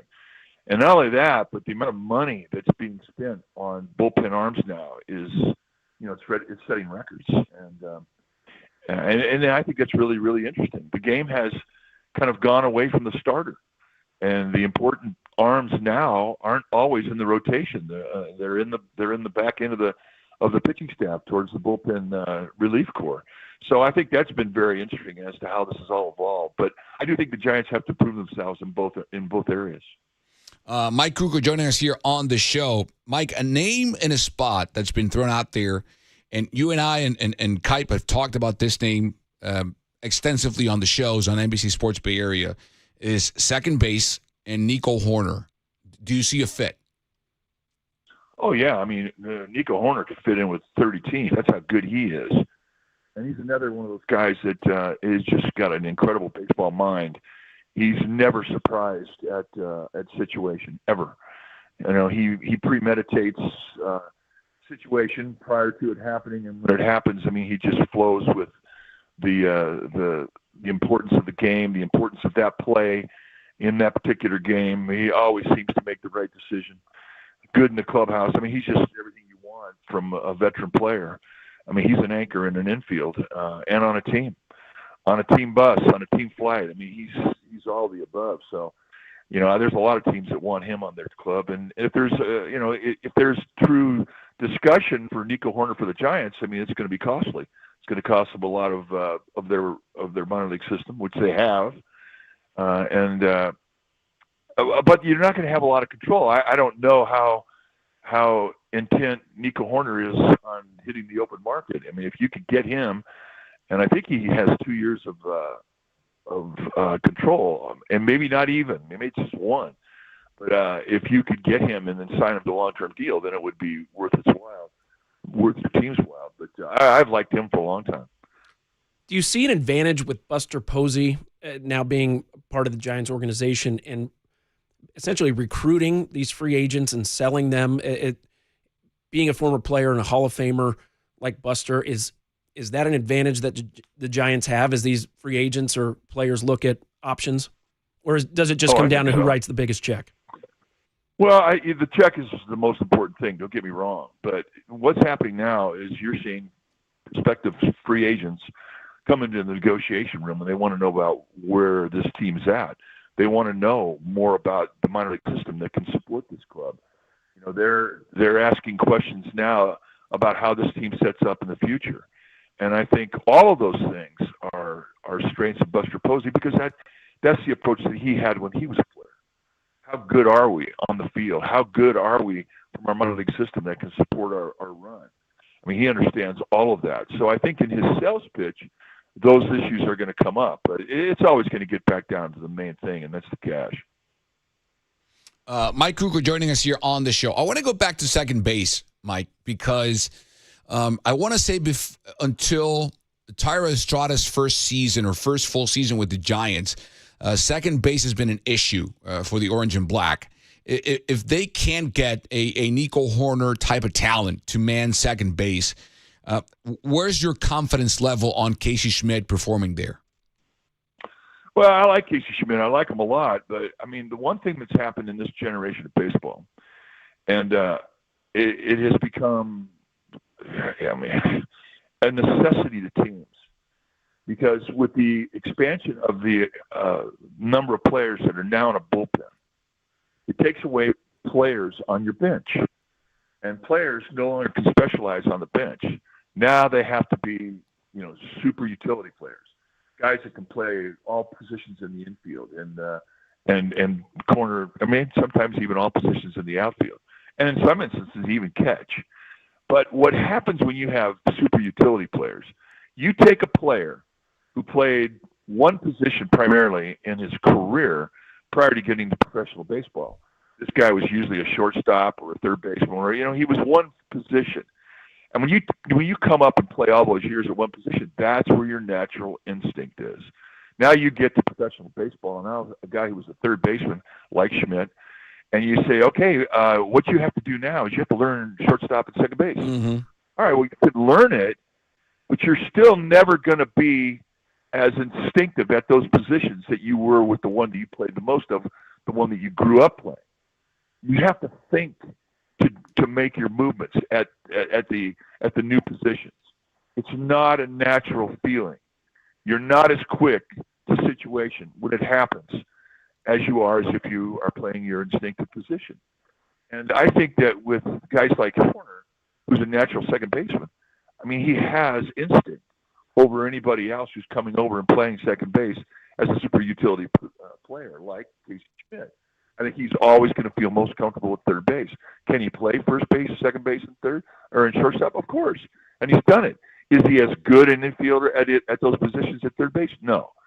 So I think if you were to make a decision long-term on a position in the infield, you would want to have somebody who had that natural instinct to that position. That doesn't say that you don't want a Casey Schmidt on your team, right? Because of his value to be able to play other positions. I mean, you could even throw him in the outfield; he's not going to embarrass himself, right. But I don't think he's ever going to be the second baseman that a Nico Horner is going to be. Oh, that's a great point. Mike Kruger joining us here on the show on a Tuesday with Todd Husak and Carlos Ramirez. It's a particular year, Mike, for baseball because here comes the World Baseball Classic again, and I want your take on what are the challenges and or benefits for this Giants team with Tony Vitello's first season at the helm, having Logan Webb and Rafi Devers and Willie Adames playing also on the WBC? How can that help or hurt the Giants come spring training and the season? Well, I don't think that the WBC hurts anymore. I think those scenarios have been addressed. I think that there's a realistic, healthy way for players to go out of their their home camps and go play for a national team. Only because I just think it's such a great thing for the game. I think that there's a true, realistic handling of pitchers that doesn't subject them to injury that they've evolved into. I think that if anything, I mean, you're playing in front of large crowds, which become adrenaline games, which I don't think is a bad thing, because you're not playing every day. You know, you're sharing the amount of innings that are being played by their superstars that are on your team, because they're just full-on all-star teams. I think they're amazing. I think what has really happened that has been so cool is to see the different ways that countries play baseball, the different ways that countries love baseball. And I'll give you an example. The last WBC, there was a game in Florida played by, I think it was Venezuela and Dominican. Yep. And amazing game. And it was a party. It was a party. Yeah. It was a party, and it was colorful, and the music and the drums and just the joy of the game was so apparent in the stands that it was just contagious. Everybody watching that game was just enamored with the vibe that was coming out of Miami. And then on that same day, the USA played Canada in Arizona, and it was like a Norman Rockwell painting, and there wasn't the emotion or it was unbelievable. So I think that some of that vibe was picked up by teams as you went into the regular season, just the way that teams celebrated.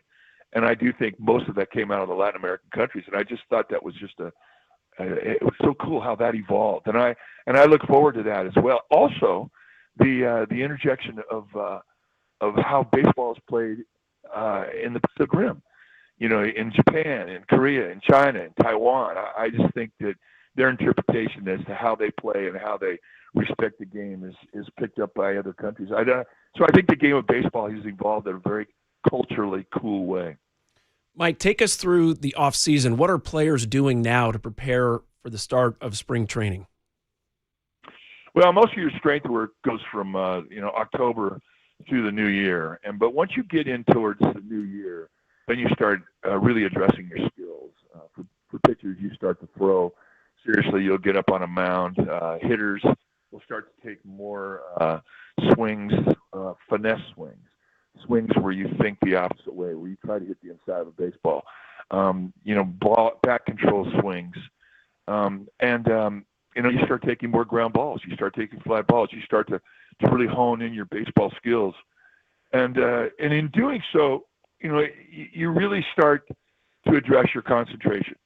When you're in a weight room, or you're in a yoga class, or you're in a dance class, or however you choose to do your aerobics and your stretching in the off season, you're not thinking in baseball terms.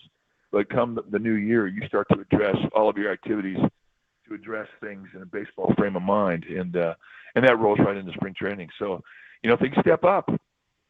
Did your off season include dance class? It did. I explored everything. I mean, I played for 17 years, and you get stale doing one thing. I mean, we did everything from the Nautilus, which was a big deal, and then free weights was a big deal. Then we distance ran, and then we did yoga, and then we did Pilates, and then dance. I mean, dance was really an incredible way, because in doing dance and all those Pilates and yoga, it's all about stretching, which is the primary thing that you want to address when you're in the off season. You take that through life as you age, but dance is really a fun way of getting it all done. That's that's Mike Krukow, salsa professional here on the Sports Leader. Mike, hey, don't laugh. I loved it. Anyway, I know you do. We've talked about it. I'm not laughing. I know you're serious about this thing. Mike, we love you. Thank you for the time. Thank you for the notes and perspective. Merry Christmas to you and the family. We love you, and let's do it again soon. At a bit. That's a great Mike Krukow here on the show. Quick break. We'll be right back. This is Sports Phone K. Look at me. See? That's the muscle memory chiming in. No Sports Phone. This is Murphy Marcus with Todd and Carlos. Dang it.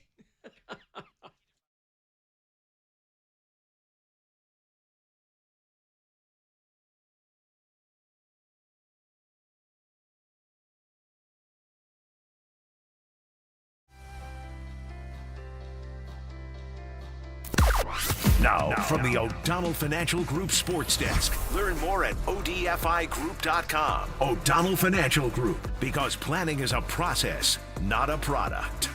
The 49ers beat the Colts 48-27 on Monday Night Football. Brock Purdy threw for 5 touchdowns, and the Niners won their 5th straight game.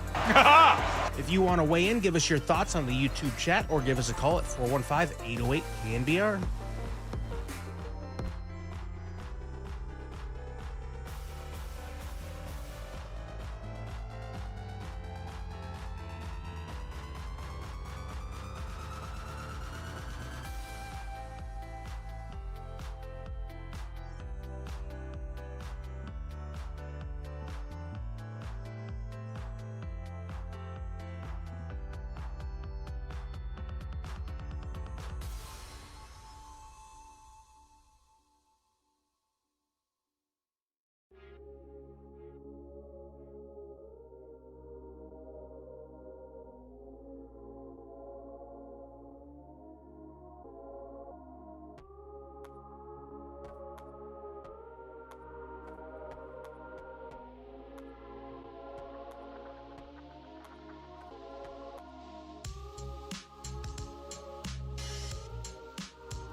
Listen to the sports leader anytime, anywhere. Download KNBR, the Sports Leader app. Murph and Marcus continue live from the Casino Matrix Progressive Jackpot Studios. Casino Matrix. Progressive jackpots are here. Where are you? Just drop in. 1-800-GAMBLER.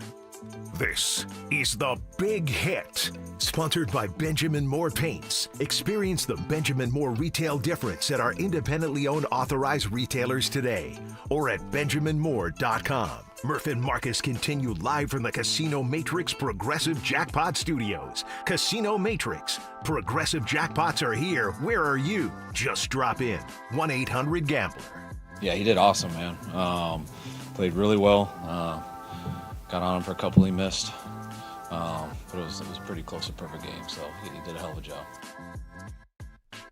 Hold it now. Hold it now. That was Coach Shanahan talking about Brock Purdy. Almost 8 a.m. on a Tuesday, December 23rd. Todd Husak, Carlos Ramirez today filling in for Murph and Marcus. We got some stats. Are you a stat guy? You like stats? I like stats. Like them? I like my eyeballs better, but yes, stats are important. All right. Brock Purdy completed 25 of 34 passes for 295 yards, 5 touchdowns, and a pick. He totaled 197, that's yards, when targeting in breaking routes. That's the second most yards in his career in that type of throw. And threw 4 touchdown passes targeting out breaking routes. The most in a game in the next gen stats era, tied with Mahomes, Lamar Jackson, Tom Brady, Dak Prescott, and Josh Allen. Wait, there's more. Purdy completed 11 passes beyond 10 air yards, the second most of his career. Let's break it down. The 197 on in-breaking routes, what does that tell you? Arm strength. Okay. Hard to float the ball on in-breaking routes. You got to beat the linebackers and safeties. A couple of those were over the middle where he did fake inside and dump it over the linebacker's head or the safety's head as they come up to stop the run. But a lot of that is timing. When you're throwing the in-breaking routes, you got to beat the safeties and the linebackers because that window is smaller. So the timing and the precision and the accuracy, and I mentioned earlier, he throws a very catchable ball, meaning he puts it right on their body with enough touch. He doesn't, like the nose is down. You watch Trey Lance throw. And it looks like a pillow, right? Like it looks soft. Purdy floats it in, like even on the balls that he drills. It's soft, but not weak. Yes. You know what I'm saying? He puts it where the receiver can catch it, and not just catch it, but make a move after. Mm-hmm. So I think it shows you that he's seeing things properly. His timing is good, and he has such a good touch on those passes, and he puts it right on the money. You can't miss low or behind. His miss this year has been high. And when he's thrown the interceptions, specifically on in-breaking routes, that was his interception last night. To Bourne, yep. It was high. When he puts the ball on their body, he's seeing it, the timing's there, and his accuracy was there all night last night. So that's on the in-breaking routes. Again, if you're just tuning in, Brock Purdy had 197 total yards targeting in-breaking routes. That's the second most yards in his career. Now, to the other side. 4 touchdown passes targeting out breaking routes. What does that tell you? Well, a few of them, the one to Juwan Jennings, where he put it, that was tight coverage. A couple of them, like the one to Christian McCaffrey on the left side, he was wide open. That was a gimme. The throw to Juwan Jennings, he couldn't have missed that ball by 6 inches either way. He put it right out in front. Juwan bobbled it a little bit and able to haul it in before he pulled the move with the fan where he faked the fan out. But that just, again, the timing and accuracy, but he was so sharp with putting it right out there. And again, that separation where he's seeing it properly and he delivers on time. The one to Kittle where he's scrambling to his right, I'm not sure if they're calling that an outbreaking route. Maybe they are. But coming back downhill, it's players being on the same page and knowing when and where that ball is going to be, and Brock delivering it. That offense last night was special. I mean, it really was a thing of beauty to watch because it was everyone from the play call, the coach and the play call, to the execution, and players being on the same page. It's fun to watch. Last night was as good as that offense has looked in the last few seasons.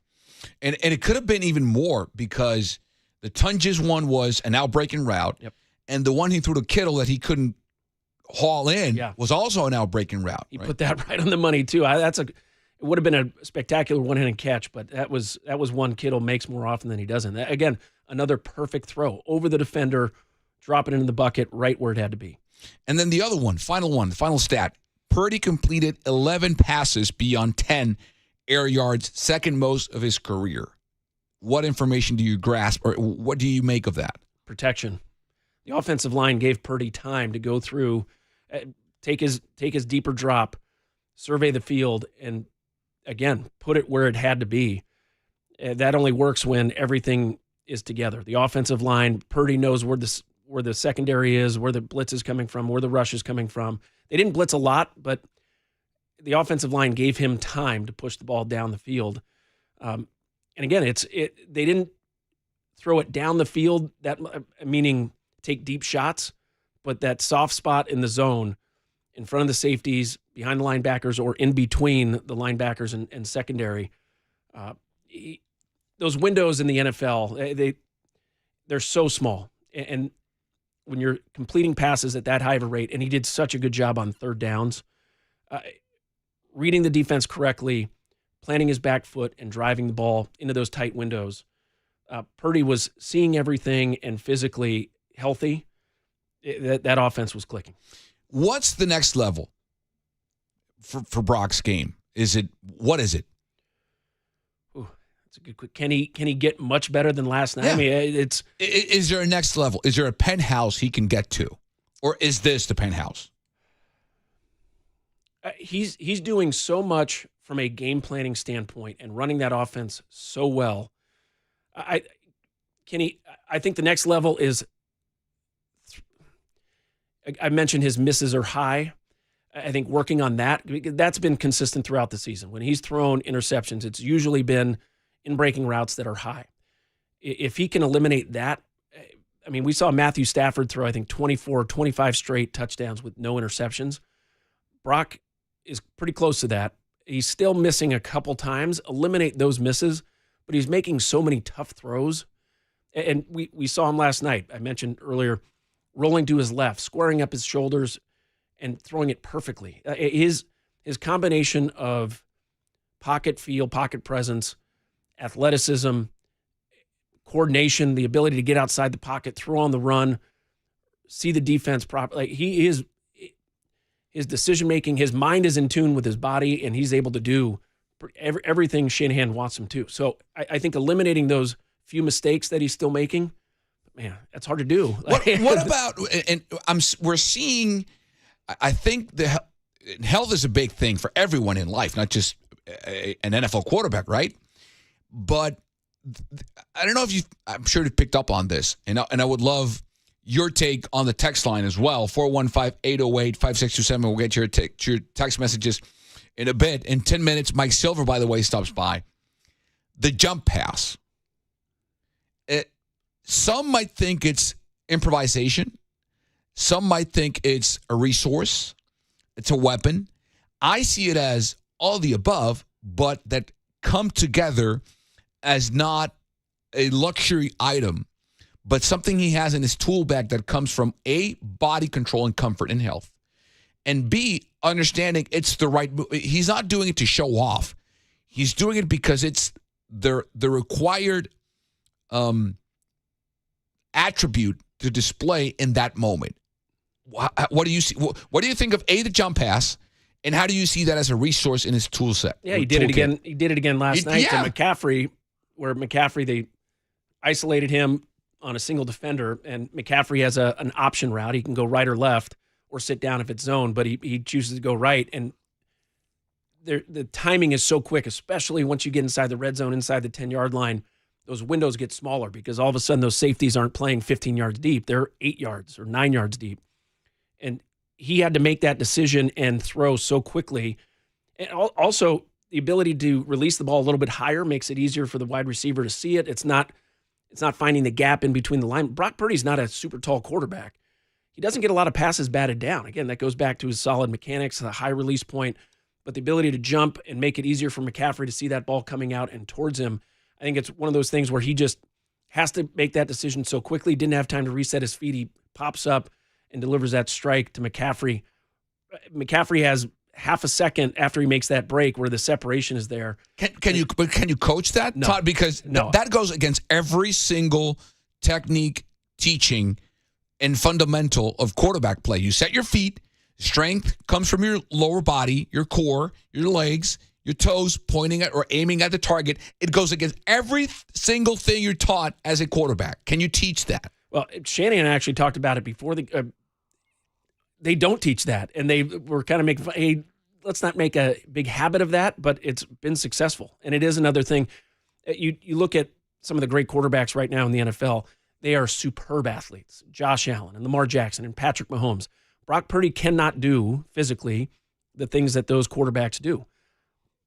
But he's so good with other aspects of his game, and he's continuing to get better at reading the defense and his timing. And the more comfort he has, the comfort level with this offense, it's such a luxury to play with the same coach and coordinator year after year after year because you can build and grow. You're not learning a new system every year. You're growing your playbook and your understanding of what Shanahan is trying to do.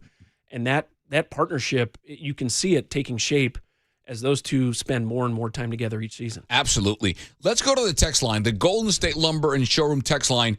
We got 3105 saying 49ers might play a primetime game all season long if the Seahawks and Niners is flexed to primetime. He's talking about the Monday Night Football game from last night, the Sunday Night Football game against the Bears, Seahawks if flex, and then every playoff game would be a primetime game. So that might happen. You're absolutely right. 9261 says, I do think defense wins championships. Think best way to answer this. Which playoff-bound team has a defense that can give 49er problems? Is there a team with lockdown defense? I don't think the NFC has a lockdown defense. I think the best defense in the playoffs right now is, if I were to rank them, they would see him in the Super Bowl. And that would be Houston, the Texans, and the Broncos. Do you agree? The Broncos can get to both teams. And we saw the Texans obviously took it to the 49ers earlier in the season. I think the Texans, their ability to get to the quarterback with only rushing 4, make them, especially, same with the Broncos. They have some fierce pass rush up front, and they're playing well. I think the Broncos, what they can do offensively makes their defense even that much more dangerous. They can score points. The Texans have not been as good on offense. So they're getting better, though. They're getting better, but I think you're right. I think the Broncos probably have the best defense because they can get to the quarterback. And in the NFC, I would think Seattle has the most formidable defense left in the playoff picture, and the 49ers beat them once. We'll see what happens on that Sunday game at Levi's. I think the Rams also, when locked in, have a really good defense, but we've seen the 49ers take him down, the Seahawks take him down, and the Panthers, slice him up. So I think the Eagles are porous. Their secondary's not elite. This season, not at least. Tampa or Carolina, same. So the Bears, not really. No. I think the best defense out there was the Packers, but they lost Micah. So I really don't see an NFC team that has a defense that would give you reason to pause and say, no, they can stop the 49er offense. I don't see it. Yeah, the Bears aren't very good, but they force a lot of turnovers. I agree with you. I think and even when we saw the Rams play the Seahawks, which are two good defenses, they're so good on offense that they could move the ball down the field and create some big plays. So it was a shootout. Yeah. So right. I don't think the NFC has that standout defense like the Eagles have had the last few seasons. Agreed. 0561 says on the text line, the Golden State Lumber and Showroom text line, he says, or she says, with regards to Eddie Pinheiro missed field goal, maybe they should make that like a touchdown and see if the football broke the plane of the goalpost before bouncing out. He's joking, of course. That would be awesome, but that's not going to happen. 9646, shout out to the O-line. They did a hell of a job. Love Buckner, but did he even play? He did not. The offensive line, Todd, last night, phenomenal. And you're right. Dominic Puni is healthy. That knee is not barking up on him again. Trent is, I don't want to jinx it, but he is 2 games out from playing his first full season since 2013 with the Commanders. Wow. Yeah, and he's back to his dominant self. For whatever reason, the offensive line to the start of the season, I think Puni was injured. He clearly didn't look like the same player we had seen last year. Part of it is that unit playing more together, getting more snaps together, seeing and preparing for opponents together so they're not getting surprised. They're on the same page. And not just, I mentioned Brock's ability to push the ball down the field because the protection was there. They were much better in the run game, getting those holes open for McCaffrey where he's not getting touched or making his first cut until he's 3 or 4 or 5 yards past the line of scrimmage. And all of a sudden, when that run game opens up, the play action game opens up, and the offense can do it. Pick your poison on defense. If you're going to play soft coverage, the 49ers can run the ball effectively. If you're going to come up and try to stop the run or pressure, they can hit a big play on offense in the pass game. So I think the offensive line was outstanding, probably their best game of the season. Agreed. Because of their ability to push back the defense at the point of attack. And that's a good defensive line, too. I mean, it's a good defensive line. Maybe not the best, but it's a good defensive line. 8708 says, Solomon Thomas was a bust. Should have traded down for TJ Watt. Well, yeah, that's Monday's newspaper. Has Judon signed anywhere yet? Not that I know of. 4719 says, the Niners are reminding me of the Super Bowl Chiefs. Another Chief comp here. Their defense was always okay to good, okay to good, but they did what they needed to do, and offense always just kept going. I disagree. The last 2 seasons that the Chiefs made the Super Bowl, their defense led the way, not the offense. Look it up. I mean, they were allowing under 20 points almost every game, and their offense was just fine scoring 23, 24, 21 points. It was a defensive-led team when they lost to the Eagles and when they took down the 49ers. Yeah, and it was Patrick Mahomes coming up with big plays when they needed to, but you're right. And that was a Chiefs offense that looked much different last season because of they didn't have the strong run game. They didn't have the big-time receiver with Tyreek Hill moving on. It was Mahomes doing enough and the defense really leading the charge for the Chiefs. I'll bring you in on this text before we take a break here. 2 things, says 5421 on the text line. 2 things. Can we give winners the nickname the Winter Soldier? I think he's talking about D. Winters, not winners. He wrote winners. I think it makes sense. Yes. He means D. Winters as the Winter Soldier. I like that. Do you? Yes or no? It's a good one. Okay, I like it. And Carlos, can you please pronounce your name correctly and not like a gringo? Thank you, amigo. So there's no winning here. I need help. 1, thank you. 2, I'm bilingual. There's no wrong way to pronounce my name. There's an English way, Carlos, or a Spanish way, Carlos. Neither are wrong. Quick story. When I first got here, when I first transitioned from Spanish market to English market, the amount of crap that I got from fans because of the opposite, because I would pronounce Carlos, remember Carlos Rodon, lefty from the Giants? I would say it both ways. I would say Carlos Rodon or Carlos Rodon because his parents are Cuban. That's a Latin name. Tyro Estrada or Tyro Estrada. I would say Wilmer Flores or Wilmer Flores. The amount of hate mail that I got emails, why are you pronouncing it Latino? Why are you overpronouncing your R's? Why are you, we know you're Latino, stop. I'm like, okay, I'm just saying it the way their native tongue pronounces their name. So now it's the opposite. Now people want me to pronounce it. Make up your minds here. Good thing is there's no wrong way. You can say Wilmer Flores or Wilmer Flores. You can say Eddie Piñeiro or Eddie Piñeiro. It's the beauty of, bilingualism. Yeah. Todd. It's a simple one. Todd. Or Todd in Spanish. All right. I love the text line, man. It's just so much fun. We have a ton, and I mean a ton, of text messages here. We got to get to some of this when we come back. 8:15, Mike Silver joins us on the other side. This is Murphy Marcus with Todd and Carlos here on KMBR.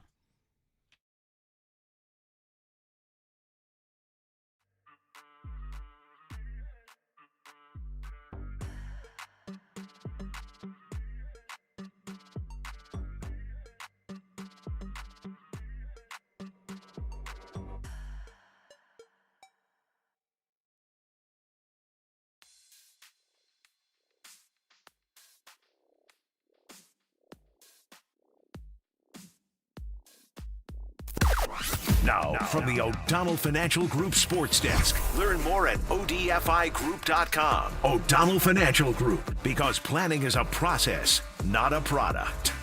As you know, the 49ers took down the Colts on Monday Night Football. Get the latest news and reactions all day here on The Sports Leader. And if you missed any of our stacked guest lists, you can catch them on thesportsleader.com or the Sports Leader app.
And now it's time for the Protect Your Assets Business and Technology Report with me, David Hollander.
Now back to Murph and Marcus on The Sports Leader. Streaming live on thesportsleader.com and KNBR. The Sports Leader app. Murph and Marcus is sponsored by Bigelow Tea. Grab a mug and tea proudly. Now he throws to the near pylon, and it's caught by McCaffrey.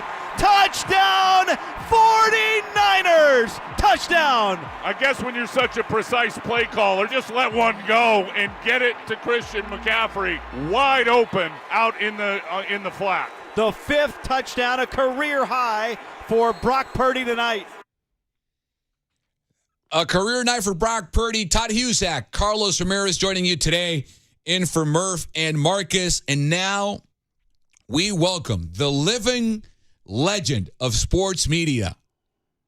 That's what he told me to call him, just so you know. It's official title. Yes, it is.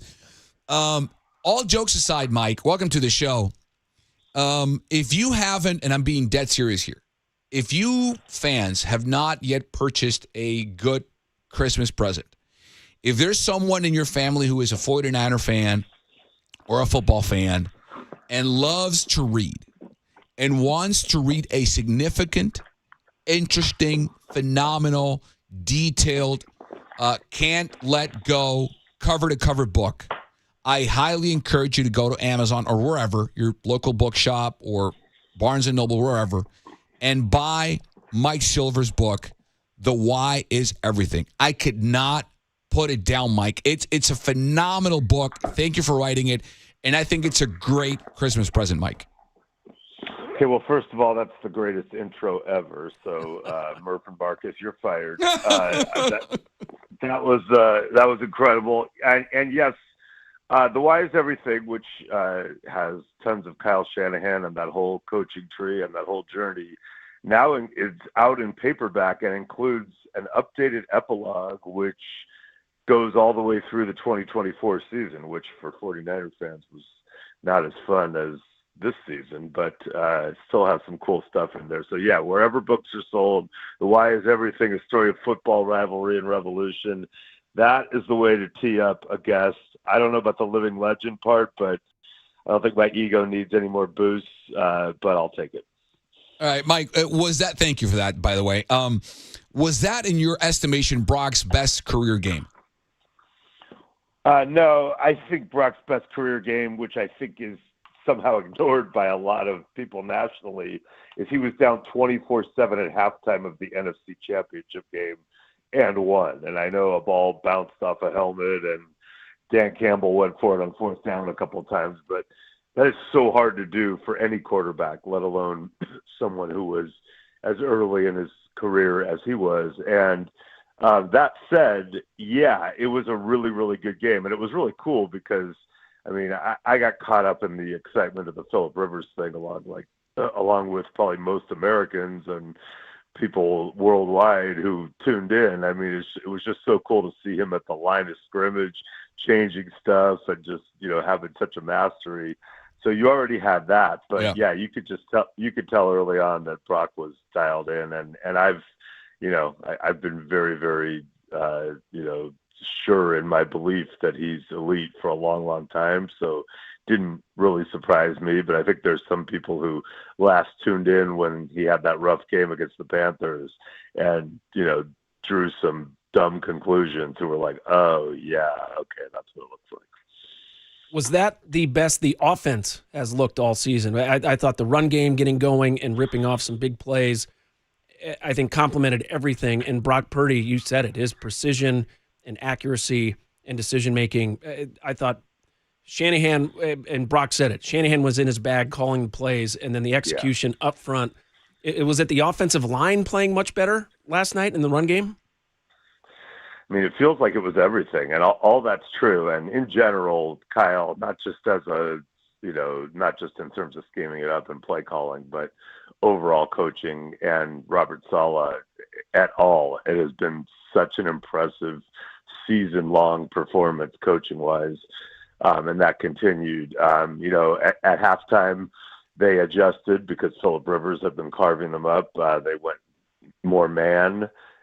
Went 3 deep, and it was enough to at least slow down that Colts offense. And in the end, they got the big play. But, it was impressive. Now, Lou Anarumo, who's done an incredible job as Indy's first-year defensive coordinator, not his finest night.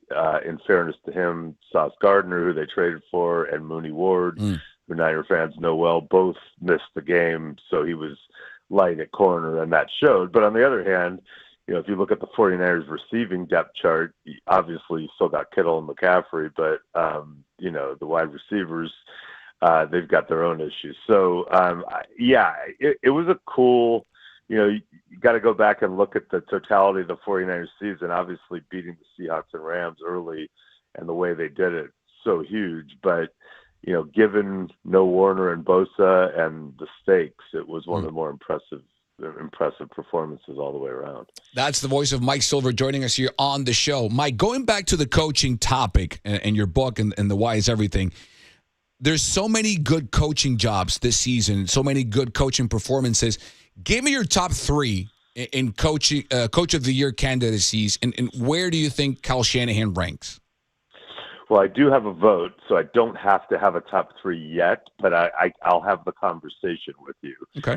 Just as Jim Harbaugh said, that win the other day was in the conversation with the birth of his 7 kids and his marriage, which I thought was one of the funnier Jim Harbaugh lines of all time.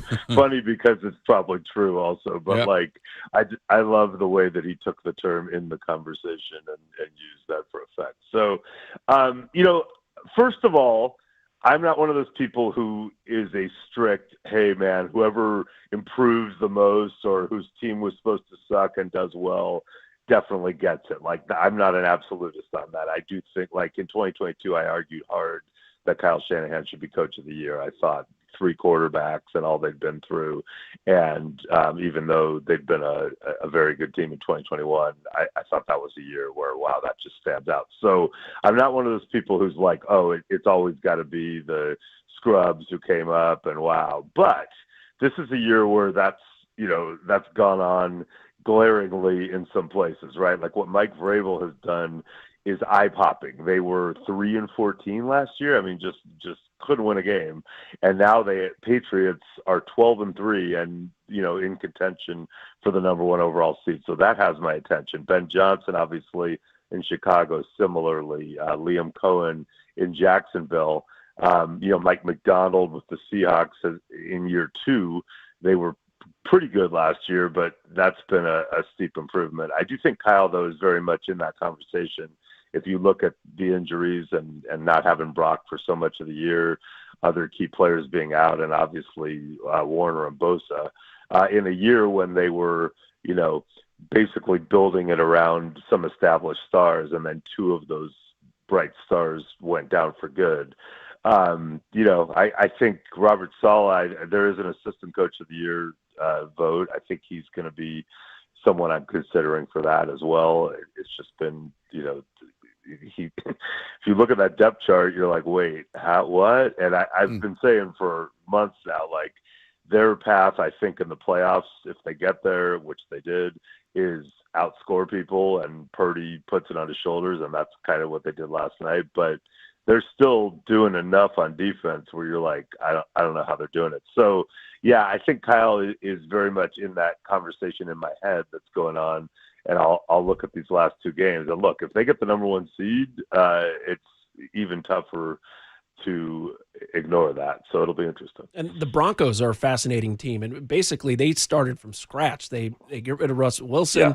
They shed a bunch of salary, and Sean Payton has come in with a young quarterback and not a deep receiving core similar to the 49ers, and built a pretty special team in Denver as well.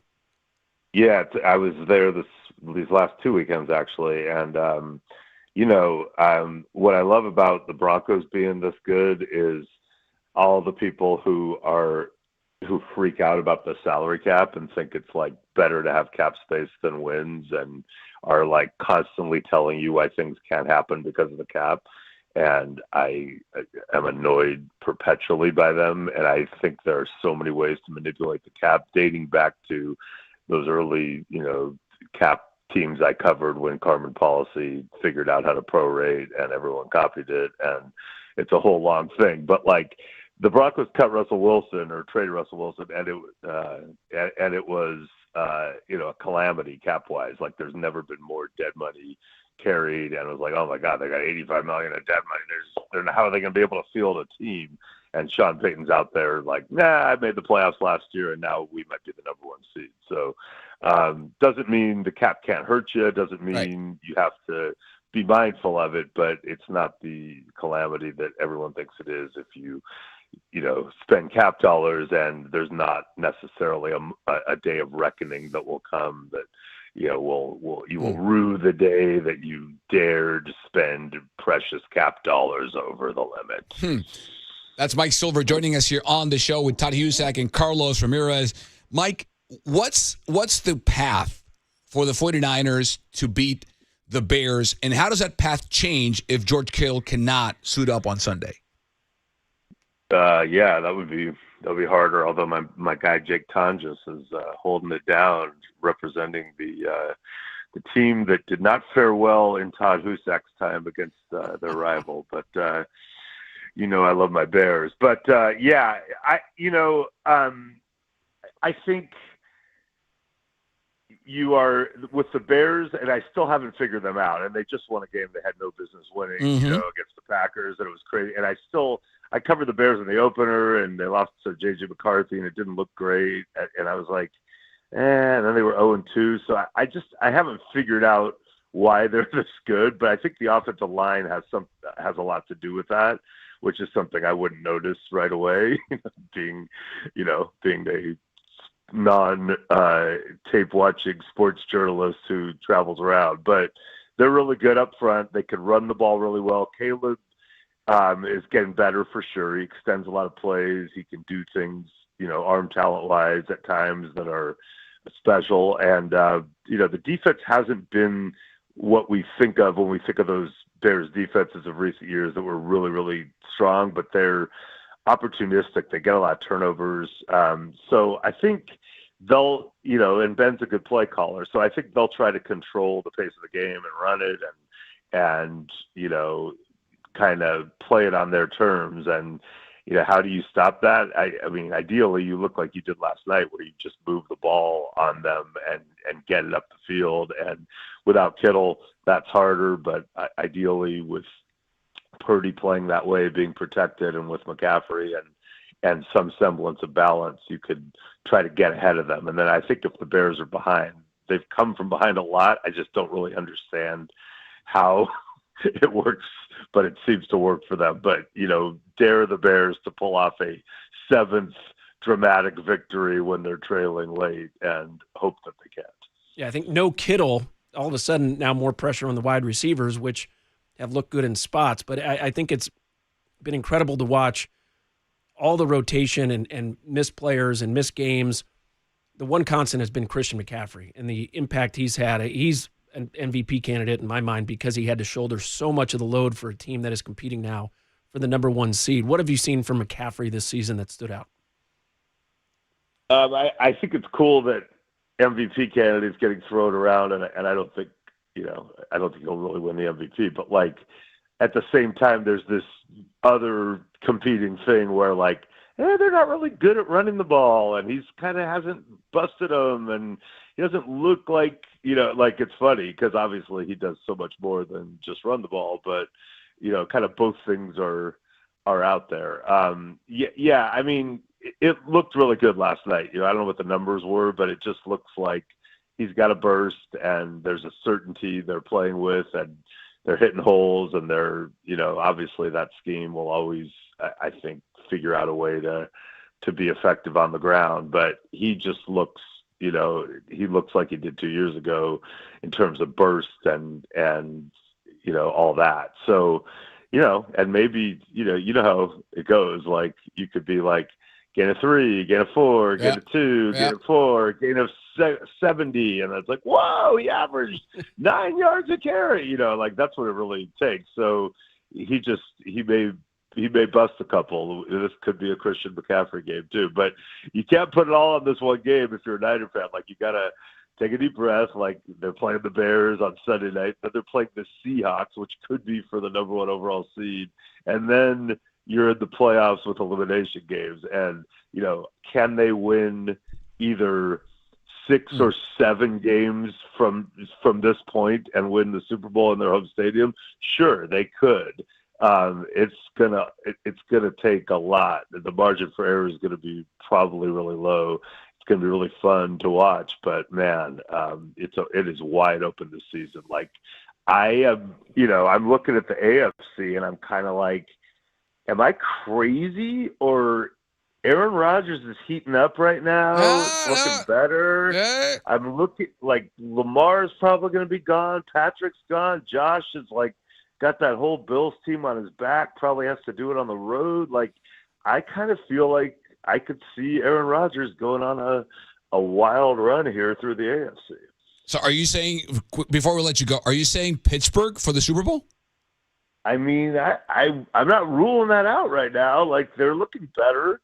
They just won 2 games without T.J. Watt, who's going to come back. I know Metcalf's going to be out now for the regular season, but I just feel like if you've watched Aaron lately, it's starting to look better and more comfortable. And I just think people forget, it doesn't mean he obviously doesn't win every playoff game. He's only won 1 Super Bowl, but there have been a litany of playoff games where you go in thinking, well, I bet the other team is a little stronger. And then he just like sucks people's souls out of their bodies. Like when he, and I know he's 42, but like, I don't know. I talked to him over the summer, and when I asked him how good the Steelers could be, he was like, yeah, I kind of think we can maybe hang in there, and, people aren't really talking about us. But when it gets cold, if we, gel at the right time with Mike Tomlin coaching us, like he saw it, I think, from the beginning. Like, I don't think we're going to blaze through the league, but if we're in it at the end, I think we could do something. So we'll see. And they've got some unproven quarterbacks in the AFC at the top with Nix and May. So it's everyone except Josh Allen, right? And Aaron.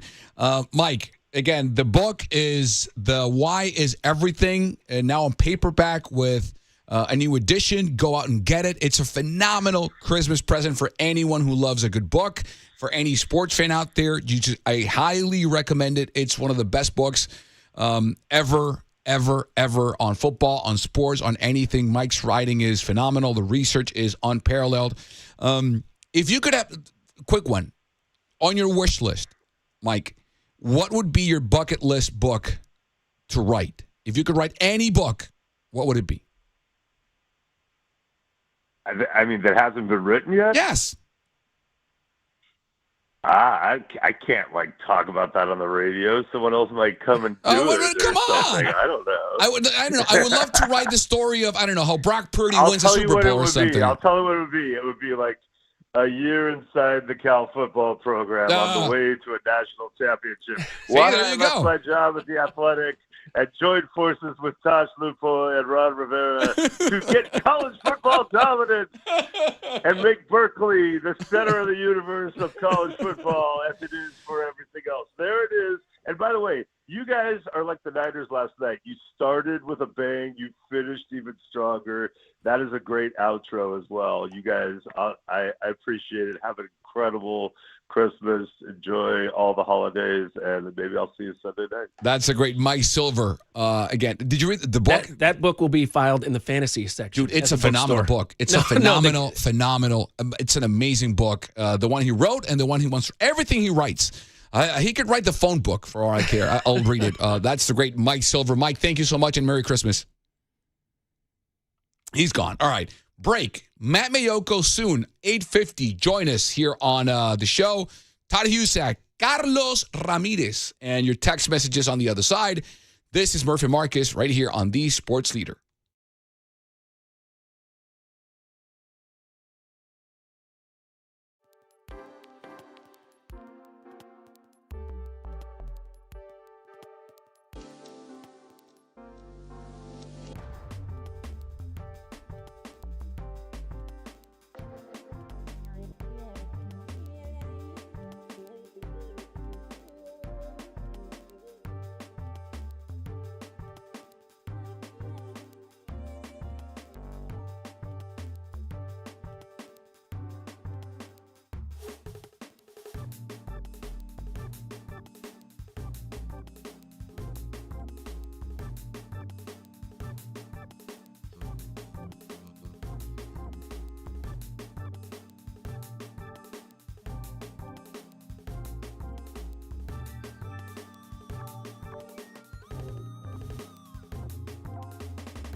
Now back to Murph and Marcus on The Sports Leader. Streaming live on thesportsleader.com and KNBR. The Sports Leader app. Murph and Marcus is sponsored by Bigelow Tea. Grab a mug and tea proudly.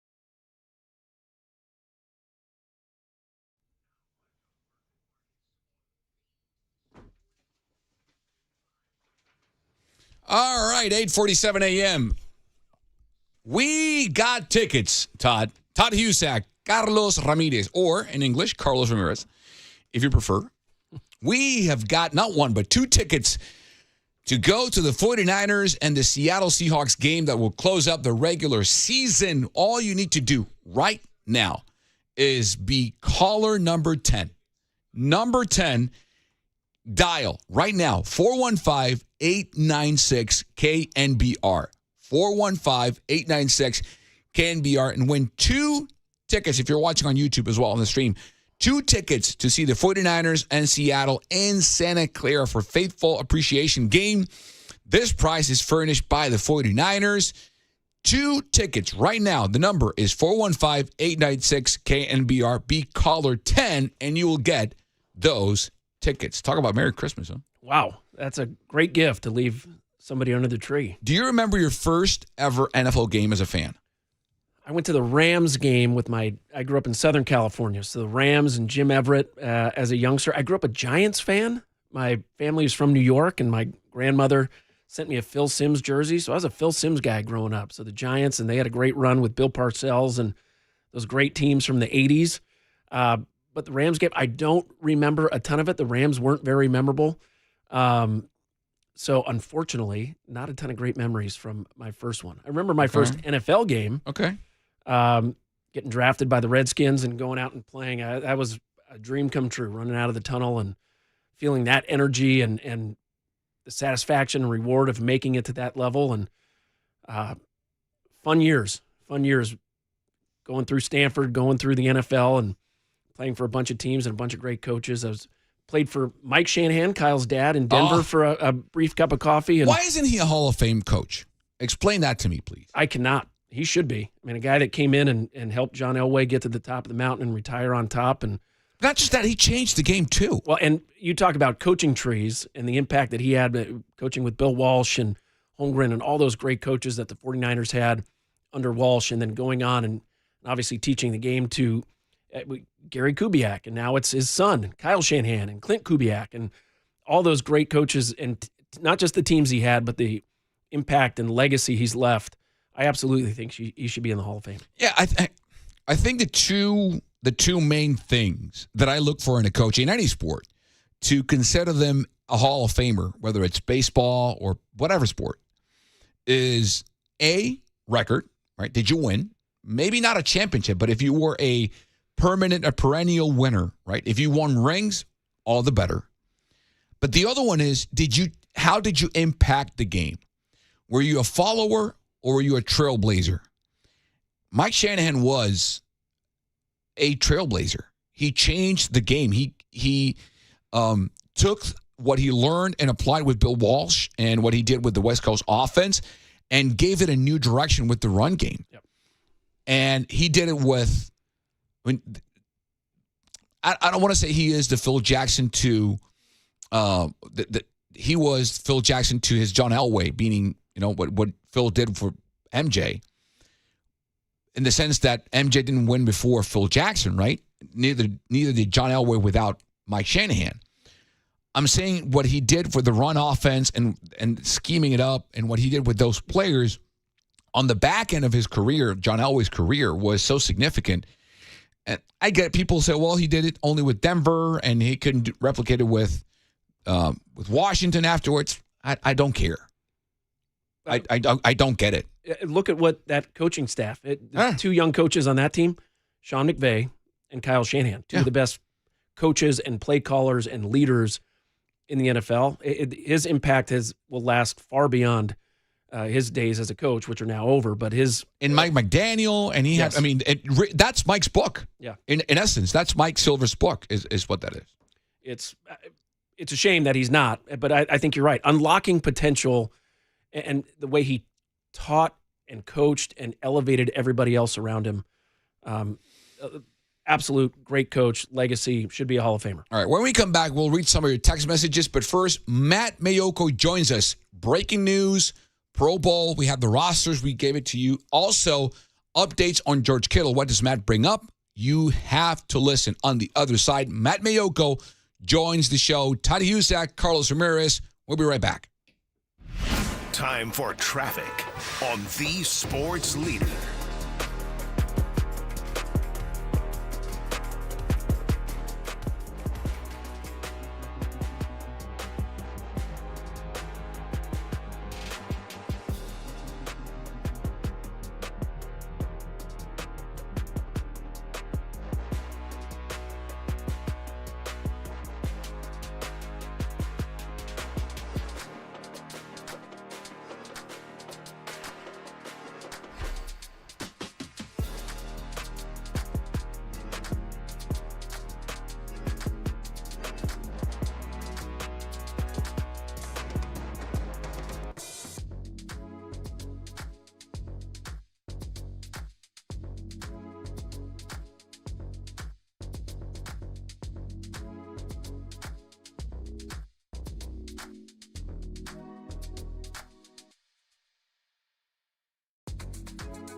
Now back to Murph and Marcus on The Sports Leader. Streaming live on thesportsleader.com and KNBR.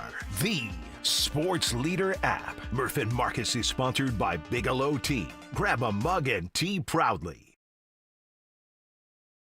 Rivers out of the shotgun, takes the snap. Quick throw over the middle, intercepted. D. Winters has got it. D. Winters going the other way. Winters to the 40, the 25-30. No one's going to touch him.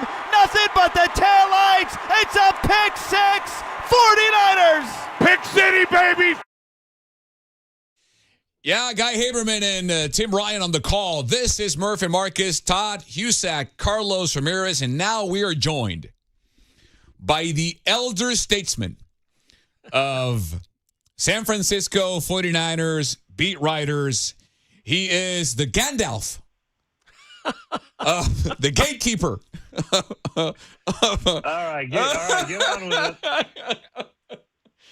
I could not love a person more. Oh, boy. Without having my same blood than I love this man. And I'm being, listen, it's been a tough year for me. That's not the point now.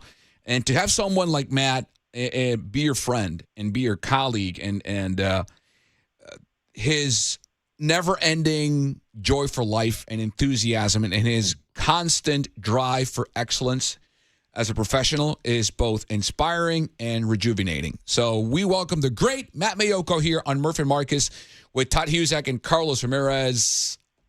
I love you, buddy. How are you? I'm doing great. But long time no see, Carlos. Yeah, shut up. We just saw each other last night.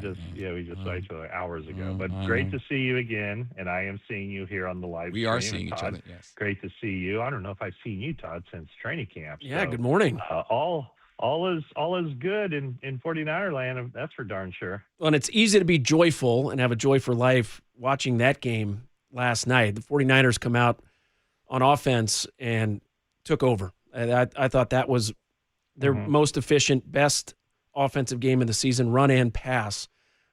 Watching that game last night, what stood out to you?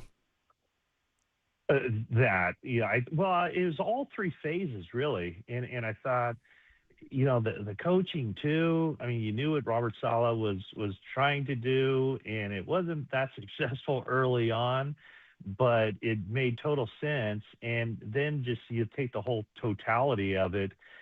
I've really softened on how the defense played. I know just kind of the knee-jerk reaction watching it and immediately after the game was, man, the defense, it's horrible. But then you really think about it, and what they did to Jonathan Taylor was nothing short of amazing, because that's where you thought that the Colts could win this game. If Jonathan Taylor ran through the 49ers defense like you almost expected he might. But the run defense was really good. And then in the second half of that game, when you think about, the 49ers defense gave up 10 points, but the 49ers defense scored 7 points. So the defense kind of got its act together, and you saw a couple of the young guys make some plays. Special teams came through with a play, and, not coincidentally, I guess, this morning the NFL announces the Pro Bowl teams, and 2 special teams guys made it for the 49ers, which a year ago you couldn't even have fathomed that would happen. And then a third guy's an alternate. So it was just a well-rounded victory. It was a game they should have won. It's a game they did win, and they won it, going away. So they're just set up really good here for these final 2 games of the regular season heading into the playoffs.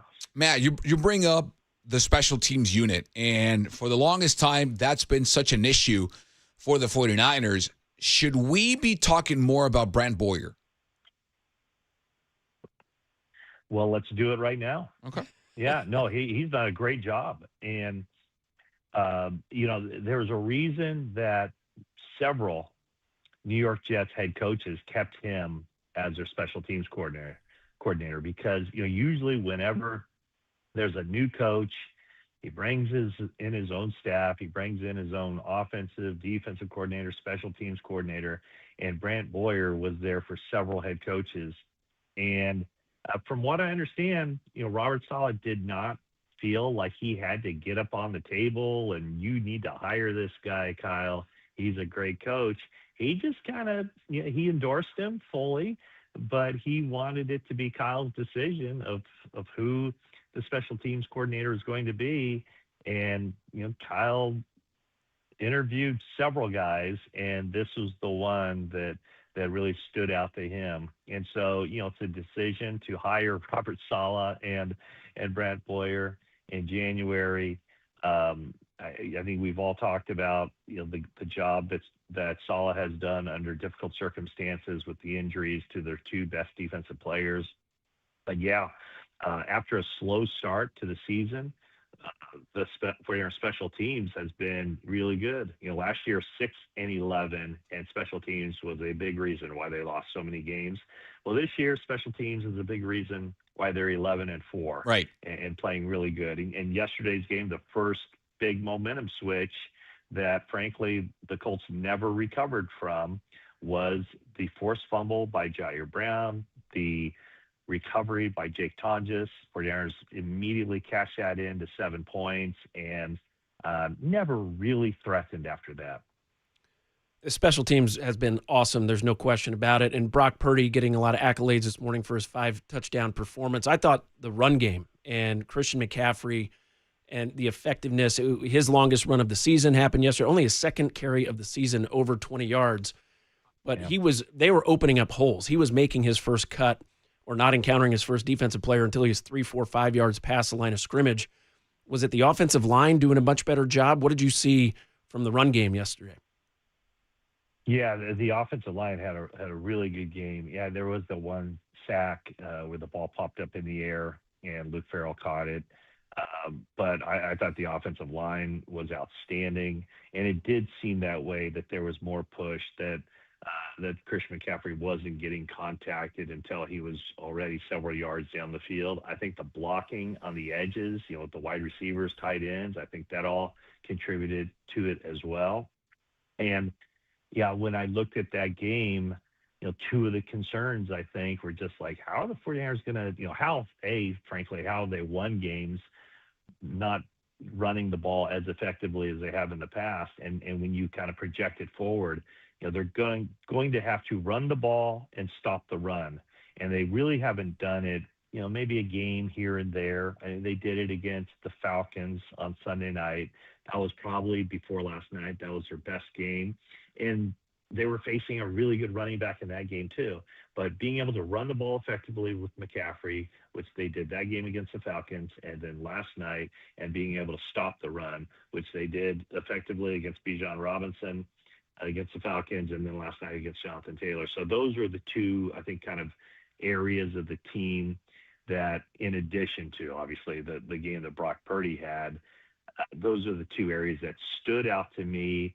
Because I don't think people worry about Brock Purdy. I mean, nobody in the building worries about Brock Purdy. Like, man, is he somebody who can help this team down the stretch? Of course he is. And now you look at his stats, and it's looking more Brock Purdy 2023 more by the week. It's looking that way. So as he's getting healthier, he's getting better. He's doing it with not the greatest supporting cast, especially on the outside, like he's had in the past in 2023.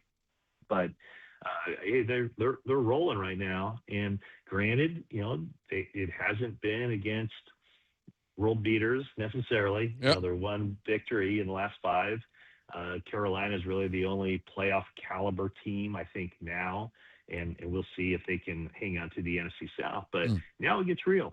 Now every game they play is going to be against a playoff team. It's going to be the Bears who've clinched, Seattle who's clinched, and then how many ever games they play in the postseason. Matt, it's fascinating. You say the offense, they haven't had the explosive run game with Christian McCaffrey only his second carry over 20 yards. They have a depleted receiver core. Going into last night, they didn't have a receiver over 500 yards. Yet they've put together consistent offensive performances that have them at 11-4. I think it goes back to Shanahan and the job he's done, able to piece this together every week. And Kittle and McCaffrey, obviously, a huge part of that. I think, this season has not necessarily lined up with Kyle Shanahan's long-held philosophy. He wants to gouge teams. He wants in the passing game to be able to tear off those huge gains. And I just think the way this team is built, it's different. This team is more along the lines of grinded out 10 plus plays on a drive, holding the ball for long periods of time, because they don't have that explosiveness. They don't have the speed that they've had in the past to make those big plays. But what they do have are some guys who are just really good at playing football and understand it and know how to pick up the third down, how to move the chains, how to get into the end zone. And as Carlos pointed out on, I guess it was a pregame show last night, it kind of lines up well with what the 49ers also need from their defense, because with so many young guys on defense and so many moving parts there, the longer the 49ers can possess the football and put together those drives, it serves the purpose also of keeping the defense on the sideline and keeps the opposing offense from getting out there. So it really kind of has lined up well with kind of this new 49ers brand of football that isn't driven so much on the explosives, but just methodically marching down the field. Matt Mayocko joining us here on the show. Matt, what do you know and what do you expect from George Kittle's ankle injury? Well, the initial diagnosis after the game, during the game, was that it wasn't a high ankle sprain. So that is definitely good news. And I would suggest, or I would think that if it's not a high ankle, that he has a chance to play on Sunday night. It doesn't help, obviously, that the 49ers played a Monday night game, that they then had to get on a plane and fly, 4.5 hours back to the Bay Area. That certainly doesn't help. So my guess is today's going to be kind of a rough day for him, as he'll come in for treatment and see where that thing is. So I don't know. I think it's going to be pushing it a little bit to get out there Sunday, but I'd say he has a chance. And then however he's needed from that point forward, I think he'll be able to go, as long as the initial diagnosis is accurate, that it wasn't a high ankle sprain. I think it's something that he'll just have to kind of grit his teeth and play through. Curious to get your thoughts on the Bears. We've talked about it this morning. Bears. How good are they? I'm obviously Ben Johnson, a great coach. Caleb Williams improving. Offensive line has been better for them, but are the Bears for real? They've won so many close games in the fourth quarter late, which good teams obviously do. But what's your take on the Bears, and are they for real? I think they're for real. I mean, if you'd asked me 2 weeks ago, I probably would have given you a different answer. But, hey, the wins speak for themselves. And we see teams every week in the NFL, good teams lose to teams that aren't as good. And I think the 49ers and the Bears are two teams that have basically, they've taken care of business. They've beaten the teams that they should beat, and they've sprinkled in a couple of victories against teams that you'd think they'd have a really difficult time dealing with. And so, I'm ready to give it up for the Bears. I think the NFC North is a good division, not a great division. I think it's been weakened a little bit by clearly the injuries and maybe some of the stuff that's happened with The Lions then Right. letting some games get away from them. I think the Packers are a good team, not a great team, but they're not as good as they were 2 weeks ago because of the injury to Micah Parsons. But hey, I give the Bears a lot of credit. I think they're a very well-coached team. I think what Ben Johnson has done, turning around that culture and getting a lot of production out of Caleb Williams. I think Caleb needs to be more consistent. I mean, if you put together, highlights of the best 10 throws in the NFL this season, Caleb Williams would probably have 3 of them. Yeah. He's been that good. He's been that dynamic. He's that much of a highlight reel maker. But the question I would have with him is, the consistency. Can he do it under pressure time and time again, like you have to do it in the postseason? But yeah, I'm sold on the Chicago Bears, and I'm excited to see this game on Sunday Night Football. Do you expect Ricky Pearsall to suit up on Sunday? I don't know. The fact that he didn't make that trip, that he stayed home to have physical therapy and rehab, makes you kind of wonder, now that the 49ers have their playoff position clinched, do they just try to get through these final couple games and pull out a couple of victories and then give him another couple weeks? To me, it's kind of like the George Kittle injury. It can really go either way. So I don't know. I was encouraged when I saw him on Friday running on a side field and going through work with the 49ers strength and conditioning staff. So to me, that's a positive, and I think that he does have a chance to play in this game. It's just, to me, it seems like it's maybe more pain tolerance this time. Right. Whereas earlier on, it was a structural thing where he felt, in his words, he felt the instability in his knee. But yeah, I think with him and Kittle, it could go either way on Sunday night. And by the way, Matt Mayocko is sponsored by Dignity Health, the official healthcare partner of the San Francisco 49ers and Levi Stadium, and sponsored by Golden State. When you succeed, we succeed. Visit us at goldenstatelumber.com. Matt, we were talking earlier, Niners have 6 Pro Bowlers, but we were curious, I'm guessing you have a vote.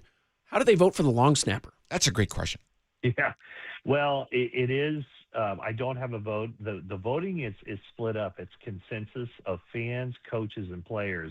So every year you go into the locker room about this last week, and you see I think the balloting actually takes place in the meeting room. So position groups, say the wide receivers for the 49ers will vote for the NFC cornerbacks and defensive backs, and that's the way it lines up. The offensive line for the 49ers will vote for, who are the best defensive linemen we've faced this year. So every team votes, every coaching staff votes. So my guess is, the special teams coordinator or the coordinating staff will know who the best long snappers are. And I think that the fans do vote for that as well. So John Weeks, who made it for the second time, long snapper for the Pro Bowl, I don't think he even ranked in the top 10 among the fan balloting, but clearly it's supposed to be weighted 1/3, 1/3, 1/3, fans, players, coaches. I'll take them at their word that that's the way they do it. But I would suspect that the coaches and the players who know the players that they're going up against, that's how that shook out, so that John Weeks quite clearly got a big time nod from the coaches around the league and the special teams players around the league. That's the great Matt Mayocko. You can catch him on NBCSportsBayArea.com. His articles also on 49ers Talk, the podcast. We have a 49ers Now show today with Rod Brooks. Also on 49ers Pre- and Postgame Live. His YouTube channel is popping. This guy works harder than anyone in the industry, and he is the best. Matt, thank you so much, buddy. Happy holidays, Merry Christmas, and I'll see you in like 4 hours for the show, right? Yes, you will. And you guys are my Pro Bowlers. So look at you. We are the reserves. Yeah. Pro Bowl reserves. Asterisk. Hey, next to our names. Hey, in a year where the 49ers needed their backups to step in and play vital roles, right. you guys are just keeping that alive. So All right. great work. That's a great Matt Mayocko. Matty, thank you so much. We'll take a break here on the show. When we come back, more of your texts. And also, Bruce Feldman stops by at 9:30. This is Murph and Marcus. We are Todd and Carlos. We'll be right back.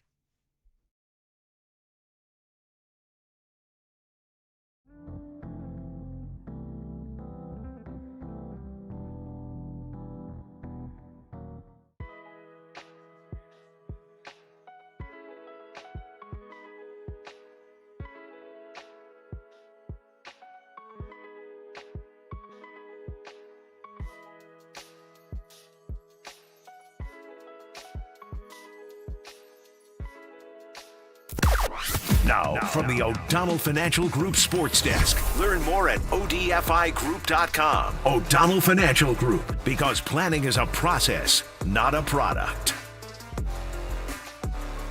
The 49ers beat the Colts 48-27 on Monday Night Football. Brock Purdy threw for 5 touchdowns, and the Niners won their 5th straight game. If you want to weigh in, give us your thoughts on the YouTube chat or give us a call at 415-808-KNBR.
And now it's time for the Protect Your Assets Business and Technology Report with me, David Hollander.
All right, everyone, chill. This is the cooler He's bitten a cooler of content.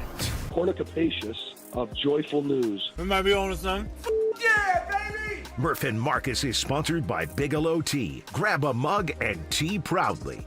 The drive previously, I kind of heard a check and they kind of ran a little spot route the same way they did on the interception. And I kind of just heard the check and I was like, man, I'm just about to just try to trust my instincts right here and make a play. And, it came up huge for us. Felt like a movie, honestly. When I caught the ball, all I heard was my heart beating. And, I just saw the end zone. So I was like, let's go score. Why not? And that's the Cooler of Content sponsored by Marin Health with top physicians, surgeons, and clinicians right here in the North Bay. Marin Health puts you closer to your best health, world-class care closer than you think. Todd Husak, Carlos Ramirez. Let's go to the Golden State Lumber and Showroom text line. We got a ton of messages to get to. 3781 says, Carlos and Todd, great show this morning. No matter which pronunciation of Carlos used, you're top shelf, excellent professional. Always follow you, whether on Giants broadcast, Niners, or any all sports amigo. Good to hear Todd's insights, and he should be more present on the air, too. Happy holidays and cheers, says Brian A. from Fairfax. That's a great Christmas gift. I love that note. Not all of them are positive, but that was we got to highlight the positive one. There's an album by an English singer named Robbie Williams. You know who he is? Yeah. The album's called The Ego Has Landed. Well, I think the ego has taken off here on the show with us. 8709 says, don't forget Matt LaFleur and Raheem Morris. All those guys on Mike Shanahan's staff are legit head coaches in the league right now. All of them are in Mike Silver's book, The Why Is Everything, and the tree, the Shanahan tree. I'll have to check that out. I have not read it yet. It's a great book. Terry Kirby went 101 yards on the kick return, says 47-37. 3024 says, good morning. Justin Herbert needs to be in discussion for the MVP award. Thank you. Your take. He's a heck of a player. And I think Jim Harbaugh just comes in and wins. That's what he does. We talked about coaches unlocking players' potential. Jim Harbaugh has done that throughout his career at Stanford, Michigan, Niners, and now the Chargers. He gets the best out of his players. He's a different guy, but he is a heck of a football coach. And Herbert, I've met Justin Herbert. I played in a golf tournament with him. He is a monster of a man. I mean, he is huge. And to see him be such a good athlete and play the quarterback position, like he has all the physical tools, but you can see that partnership with Jim Harbaugh. He's playing at an MVP type level. He should be in the discussion. Yep, he should. All right, more text messages. Let's go with 8131. I've worked in restaurants for 20-odd years now, so it's safe to say I'm fluent in Spanglish. But if we're voting on lingual styling, one Carlos Ramirez, my vote is for Spanish flair. 10 times out of 10. Beautiful language, beautiful people. I will leave it to you. I do not have the ability. Do you have any Spanish in your repertoire? Opa. Where'd that come from? I took 4 years of Spanish in high school. Really? Yeah. Why? We had to. We had to take a language in high school. And French wasn't it for me. So learned a little bit of Spanish. All right. Got to get better. I can teach you some words. So ones we can use on air. Let's do football. No, football terms or football positions. Like, do you know how to say quarterback in Spanish? No. So it's a tricky one because it's a 3-word. You need 3 words. Okay. It's mariscal de campo.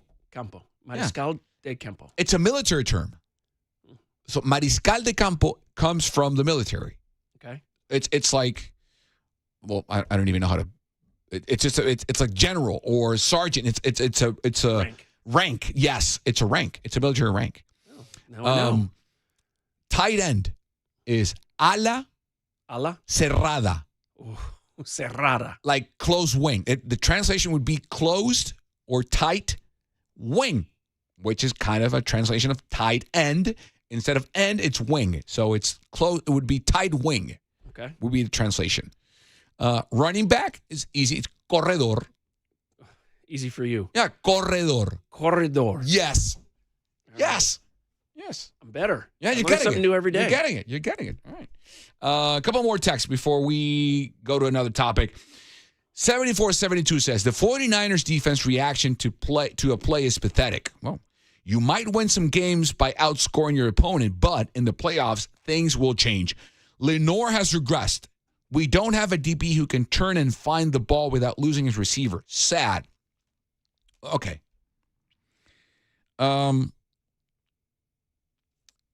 This is my take. Coverage and pass rush are tight at the hip. You could have a good secondary without having a good pass rush, and the opposite is true. But the better your pass rush, this is my take, I would love yours. The better pass rush you have means the fewer seconds your secondary has to cover. Shorter routes, easier assignments, hence less opportunity or exposure for your secondary, even if you have all pros in the backfield. The better your pass rush, the better your secondary. It makes them better. Because the 49ers pass rush is so limited, without Bosa, without Michael Williams, without Fred, who contributes in some degree, I don't care who your quarterback is. Your secondary will be out there left to hang if your pass rush cannot get home. Is that fair? Yeah, 100%. I think great defenses are built with the front four that can get at the quarterback. If defensive coordinator can create pressure by just rushing 4, it makes everything easier. Exactly to your point. The 49ers defense has not been effective in creating turnovers and getting to the quarterback, but they tighten up in the red zone, and that's been the difference in a lot of the games that the 49ers have won, especially the close ones.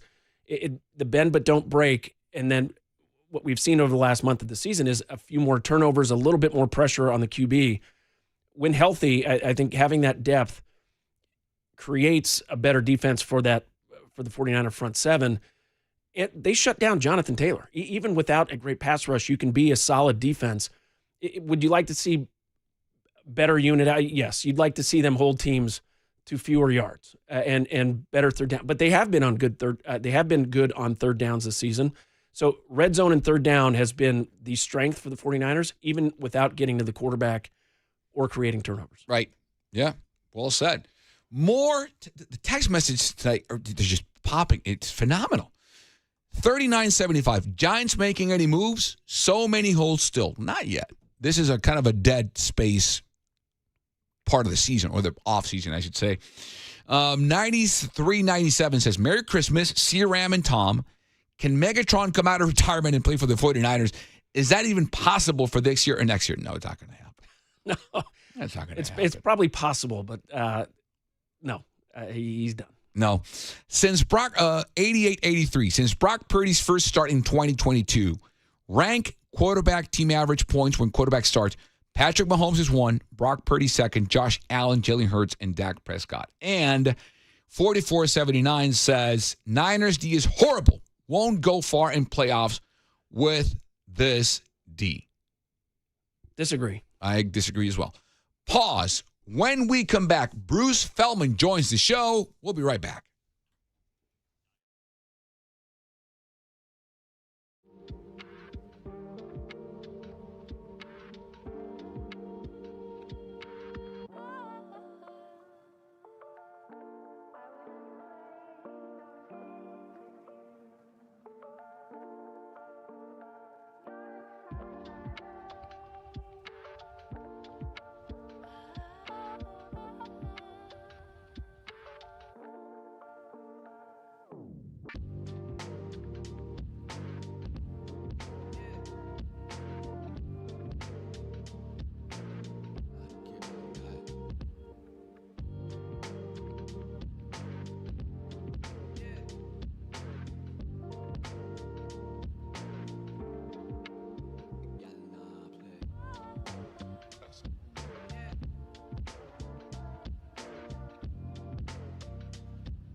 Now back to Murph and Marcus on The Sports Leader. Streaming live on thesportsleader.com and KNBR. The Sports Leader app. Murph and Marcus is sponsored by Bigelow Tea. Grab a mug and tea proudly.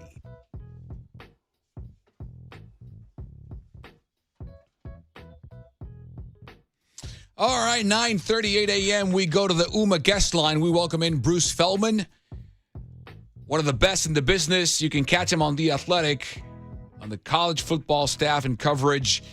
He joins us again on the UMA guest line. Bruce Feldman. You can also follow him on X at Bruce Feldman Bruce Feldman CFB.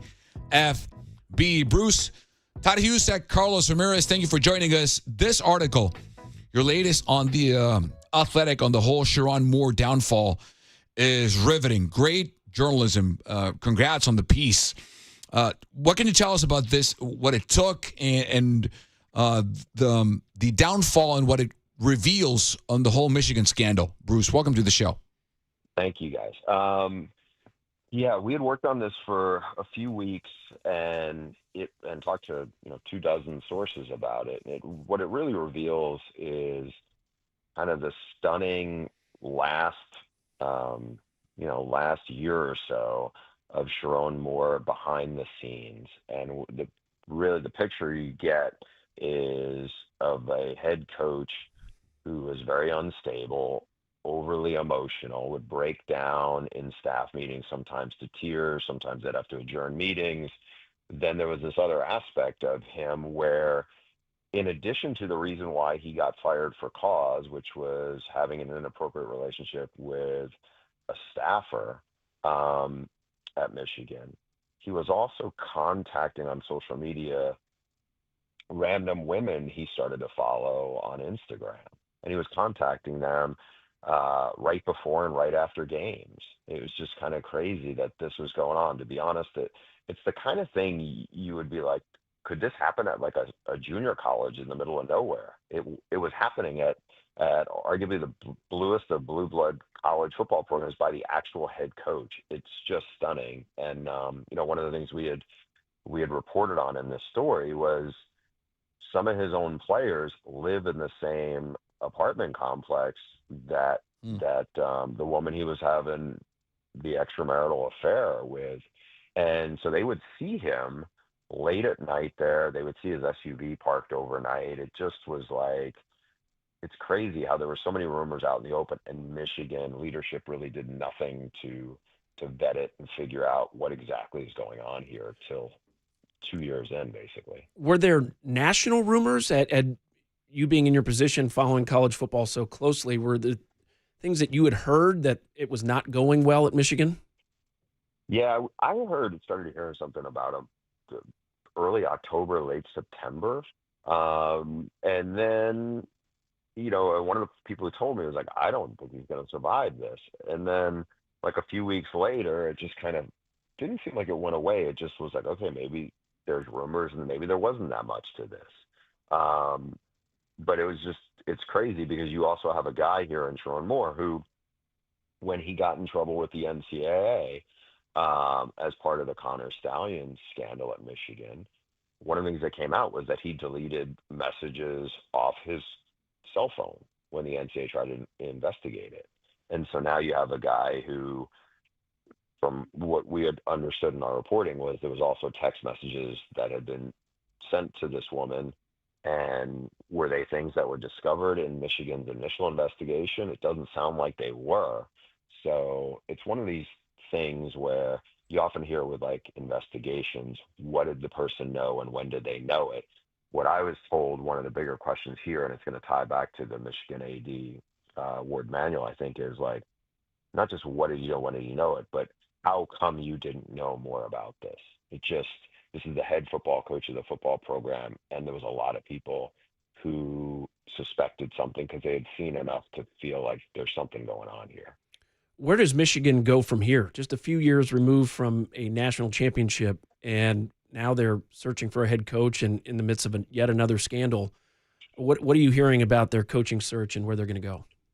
Yeah, it's a pretty wild one right now. I mean, you have the interim Biff Poggi, who had been an integral part for Jim Harbaugh. He's this legendary Maryland high school football coach who's in his mid-60s and made a fortune off the field in the business world. He has the respect of all the players and their families, and there's a feeling that, okay, they haven't had an adult in the room for a while. He would be that. But is that a short-term fix, and is that just a longer interim for another year? Honestly, I don't want to say it's similar to what Stanford just had, Todd, because it's a little different in you have a guy, you have no face in the program, where obviously at Stanford you have Andrew Luck there.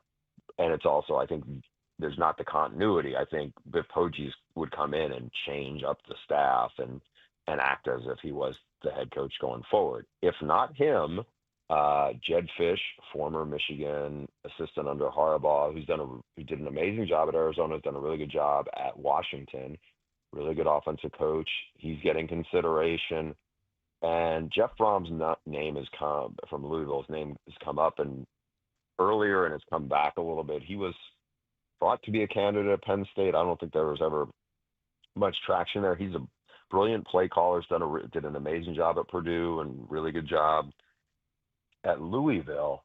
The thing with him is, would he actually leave? You just wonder, is this going to end up being a leverage thing against Michigan, where Jeff Brom gets paid a lot more at Louisville, and then he's ultimately not interested in going back to the Big Ten. We'll see, but they have to make a hire soon. I mean, it's got to be probably. I know the AD was hoping to have a hire by Christmas. Obviously, that's like less than 48 hours away.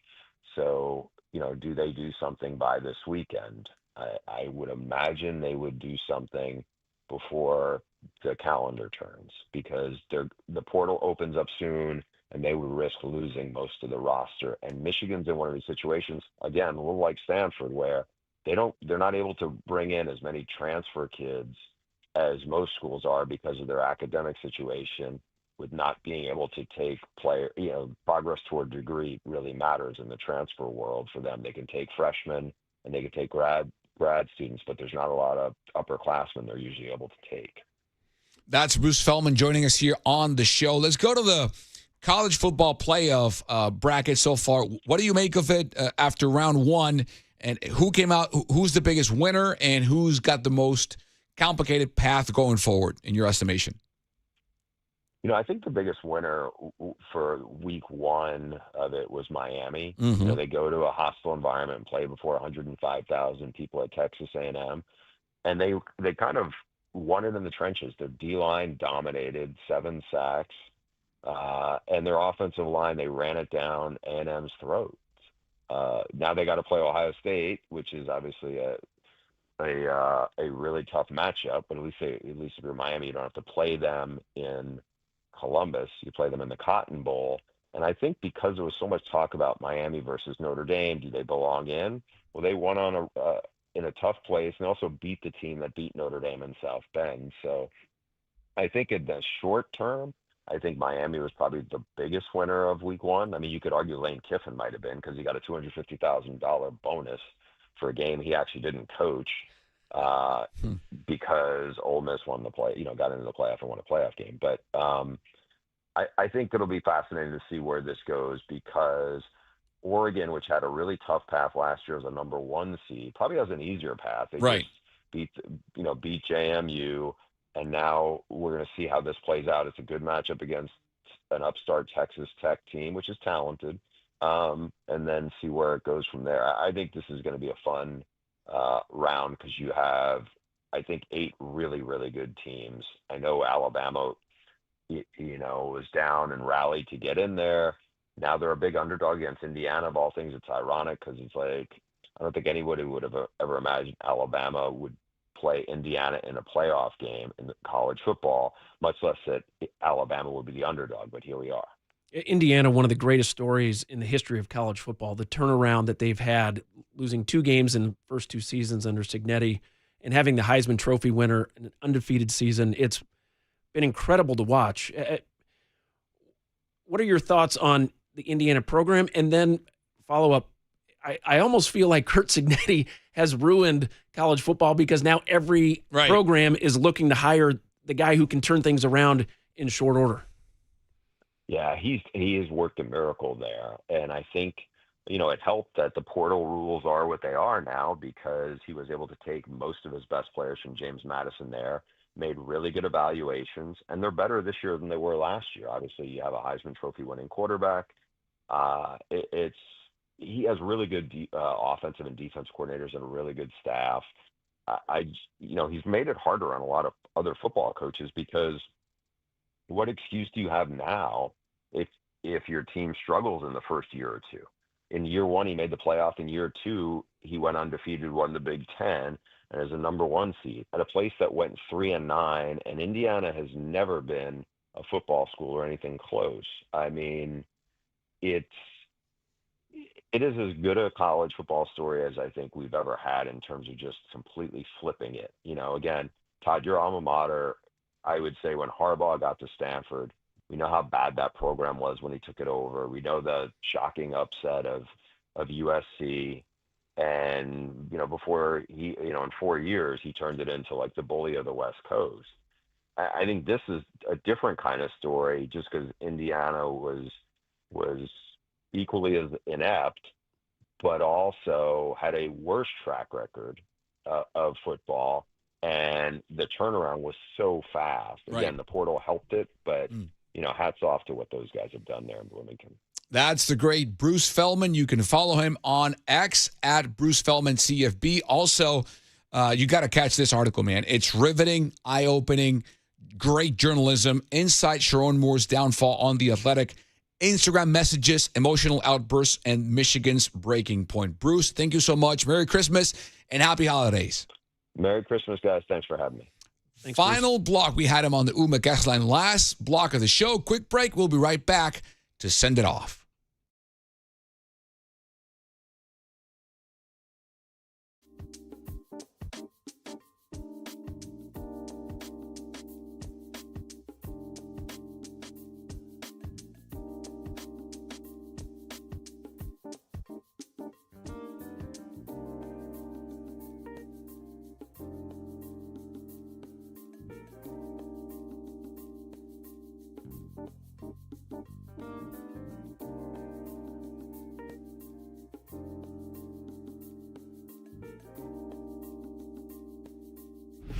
Time for traffic on the Sports Leader.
Listen to the sports leader anytime, anywhere. Download KNBR, the sports leader app. Murph and Marcus continue live from the Casino Matrix Progressive Jackpot Studios. Casino Matrix. Progressive jackpots are here. Where are you? Just drop in. 1-800-GAMBLER.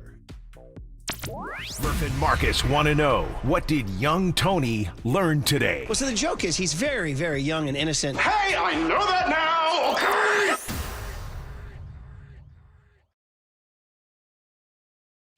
Well, not young Tony, Danny. This is Murph and Marcus with Todd Husak and Carlos Ramirez. Before we sign off, we must know, Danny, what did you learn today? Well, boys, glad to be with you today. Jam-packed show full of knowledge, but one thing I took away from it was Matt Mayocko telling us that long snappers are voted on by the fans. I did not know that. Todd? I did not know that either.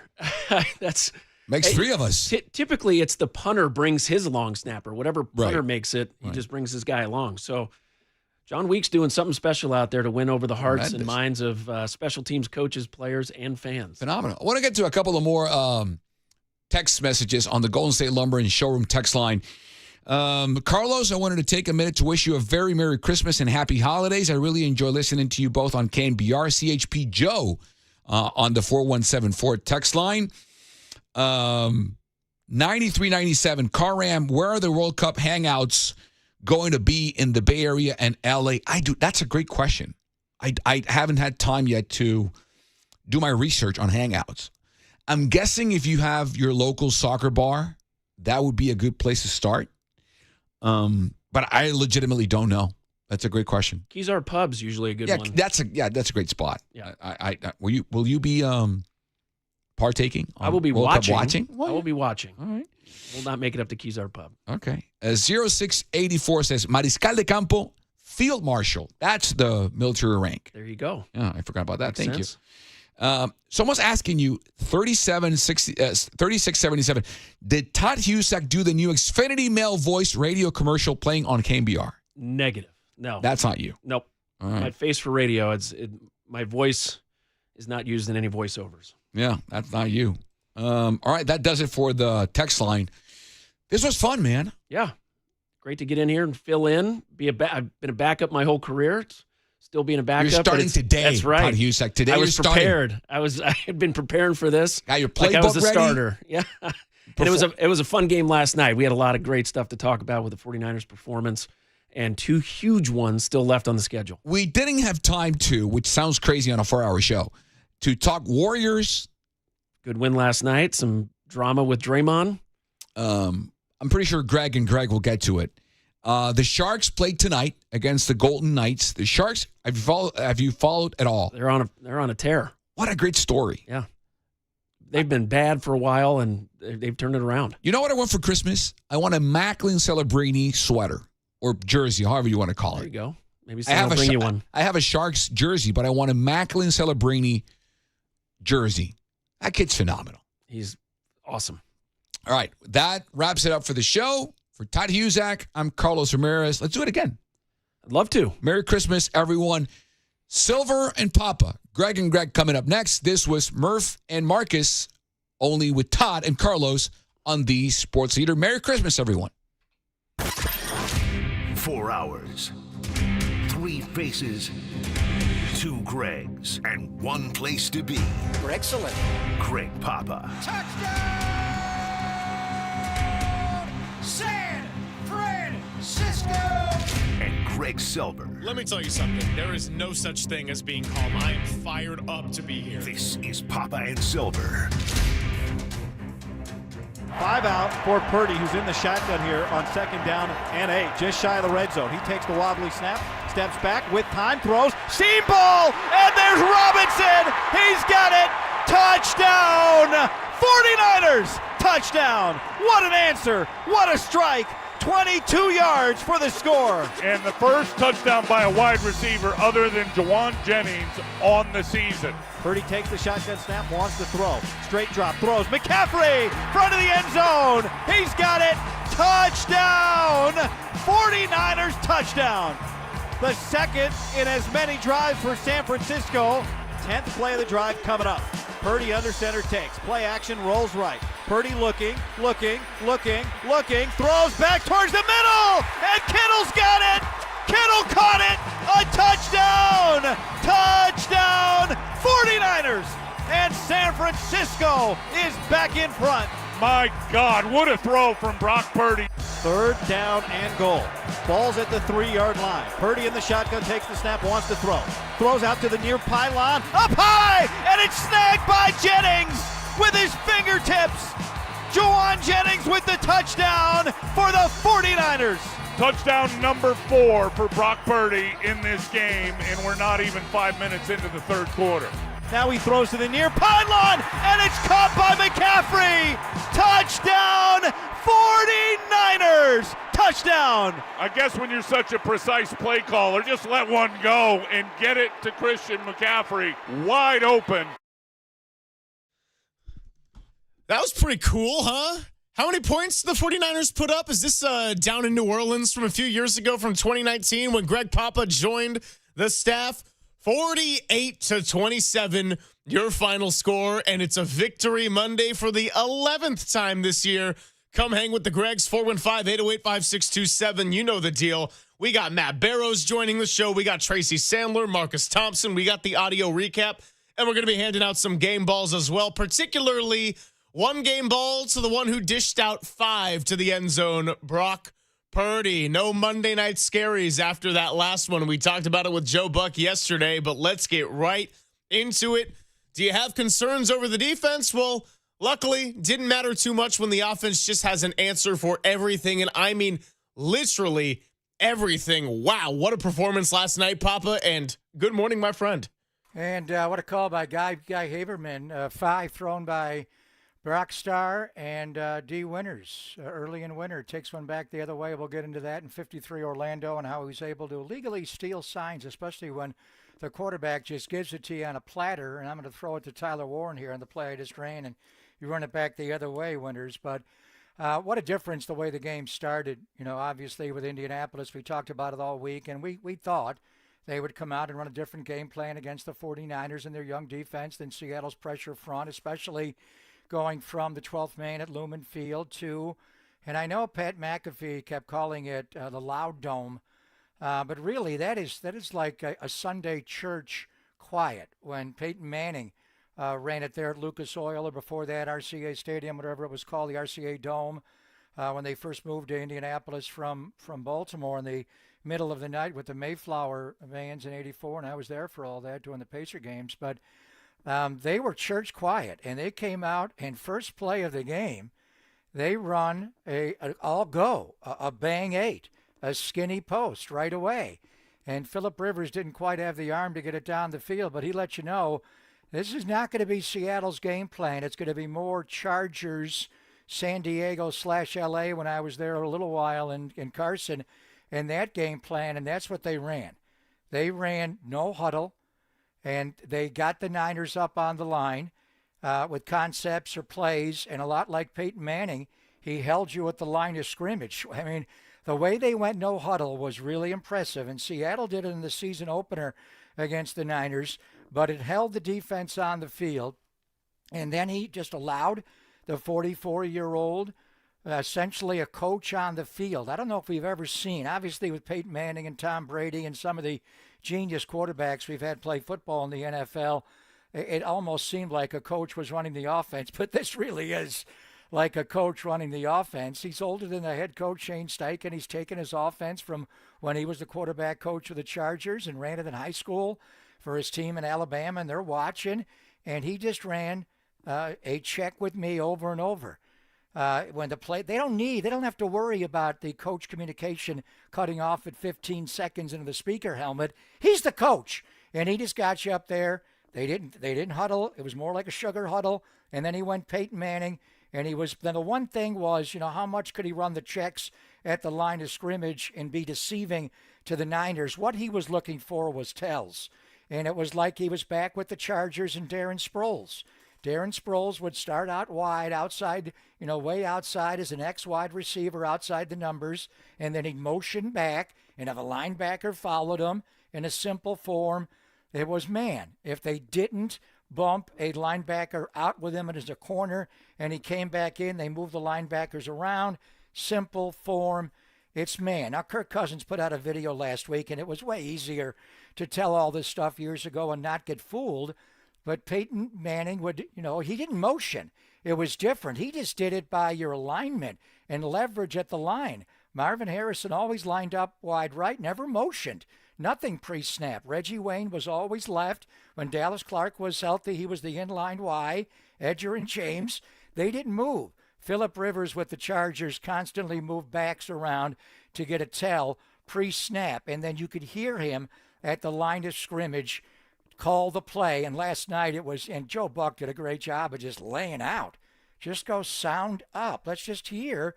And this is what we are, when you got the UFL in the spring, you can hear the play call, and totally. You'll learn a lot about football and have a genius. And I can't wait to go back and watch the alternate broadcast. There was not a Peyton and Eli Manning cast. There was Luke Kuechly, the genius, and I heard he was unbelievable.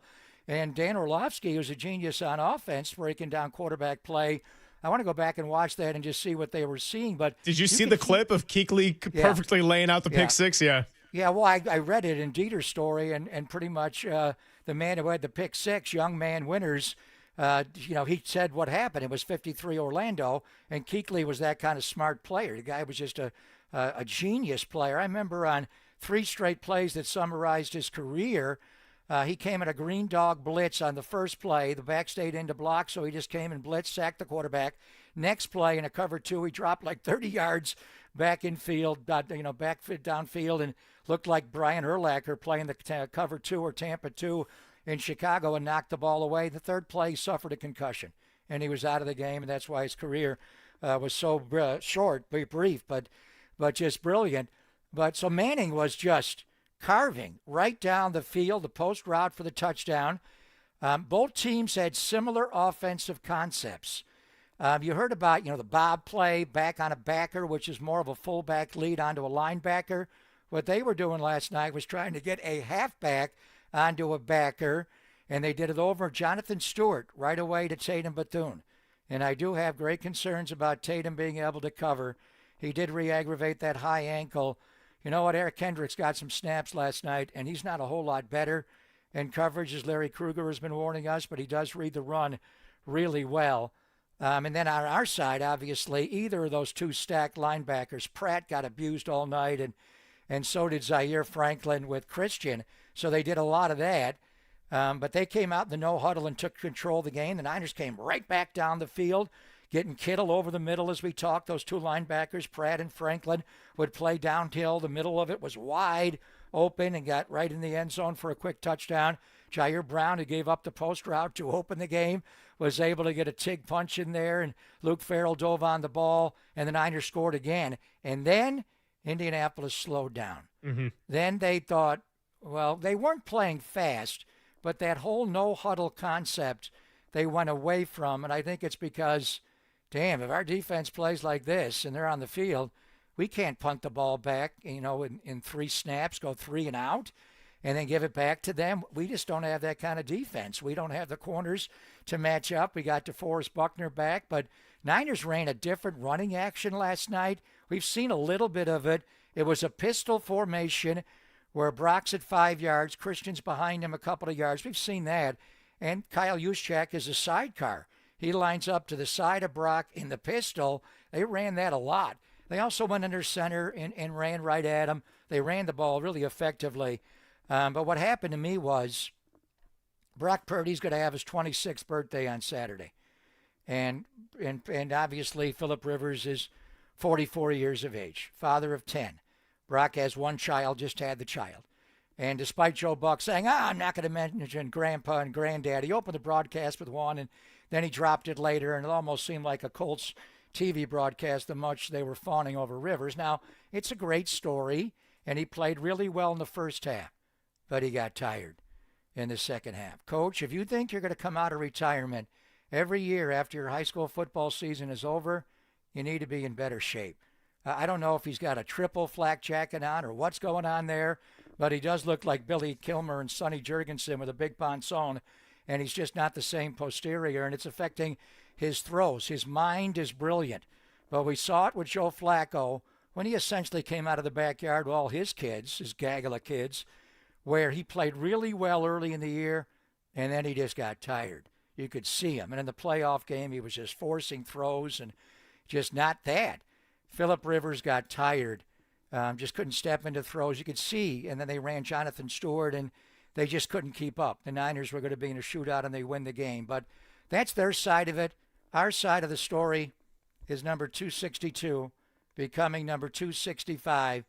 And since he got paid, and a lot of this new money's not going to kick in until next year. But we knew who he was when he was Mr. Irrelevant.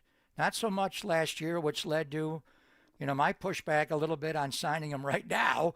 And, he gets off to the 1-1 start, but he got hurt early in the opener when Julian Love got him on the right big toe and the turf toe, and he wasn't himself. And obviously, the 5 he's played, since coming back, he's just been brilliant. And I thought last week was his best game against Tennessee. I don't know how you differentiate this one. He had 5. Technically, it was 6 because Jake Tong just caught that ball on the sideline, but then the next one to McCaffrey when they dropped him wouldn't have counted. So whatever it was, we are seeing Brock Purdy play back to 2023 level when he was an MVP candidate, and he was, and he finished 4th that year, and he had all of his people around him. You don't have Ayuk, I get it. But Jawan Jennings has become an X-wide receiver. He's not a great route runner. He's a better route runner beating man. He's always been, but he's using it with his big body, just that in-cut that he had to take the ball away, and their corners aren't as strong. Just a really strong performance by Jawan. Kyle Juszczyk and Christian, we'll get into all the game balls, but I'm not even going to give him one right later on when we give him that because it's so obvious how he played in the game, and he was not well. Listening to him after, and Joe Buck dropped it, that he's been sick. He's been battling a cold all week, and, it wasn't like Steph when he needed the boogers and the Mucinex when he was sick and wound up missing several games on a whole road trip. He didn't go, but you don't do that in the NFL. But Brock played through it all and just played an absolutely brilliant football game. And I thought his Tennessee game was the best since 23. I don't know where last night's was. Coach, you got to tell me where the 2 he missed. I know one. The high one over the middle that glanced off of Kendrick Bourne, but he had Zaire Franklin right in his face, so he had to loft that ball over 44 a little bit to get there, and it went high and could have been caught by KB. It was a little high, so we'll give him one there. So he had one INT, but my God, 5 or 6 touchdown passes. He threw the ball away when it was appropriate to throw away. Sometimes a throwaway is better than any throw you can make, and he continues to convert on 3rd down. And the bottom line is they just score. And I know the 49ers didn't quite get there last night. I wondered for a moment, are they going to go for 2, Harbaugh style? You're not going to get 50 burger. But they settled at 48. One was a pick 6 going the other way, so it's not all. But 41 points on offense. You don't have to punt the ball ever. Brock Purdy has justified everything. And we all knew it. We knew it before anybody else knew it. But last year was not a good year for him when his weapons were taken away. Now the weapons are back, but he's a weapon in all regard. However you want to run this offense, you want to do the Purdy push juice or whatever, or roll him out of the pocket, or he rolls himself out and finds Kittle in a scramble drill. Brock Purdy is playing his best football. And honestly, Greg, you were talking about this all year because the guys on offense were. With the defense so young and giving it up, could the offense just go to 30 for Purdy? And I thought, well, hell, they haven't done that all year. They're the number 1 passing team in pro football, and they average 22 points a game. And is Brock Purdy ever going to get healthy? The head coach is saying he's going to have to play with this all year. Next week, all of a sudden, he's on the scout team, so that looks good for coming back the next week. in Arizona, and he balled out in that game. He had the bad game on Monday Night Football against Carolina, but he got over that fast. So, I mean, the bottom line is you were right, and George was right. They can do this. And I think they can do it against any defense in football. Maybe not 40 to 41 from the offense and 48 with a pick six, but damn, you can get 30 for Purdy. And if you make halftime adjustments like, let's not give Phillip Rivers tips pre-snap, where he can tell, let's just play man and let him figure it out. We'll disguise it like it's zone, and then he's going to get tired, the old man. He's not in shape. And he's just going to miss throws, and we got to handle Jonathan Taylor, obviously, which they did was the key to the game. So we'll give out game balls. But the big picture here, and they're off today, they got to go right back to work. You wake up after a Monday night game, and they didn't get home to the crack of dawn. And damn, it's Tuesday, and we got install day tomorrow. Today's Festivus. We got Christmas Eve tomorrow. We got Christmas on Thursday, and we got the Bears coming in on a Sunday night, and they played 2 days before we played.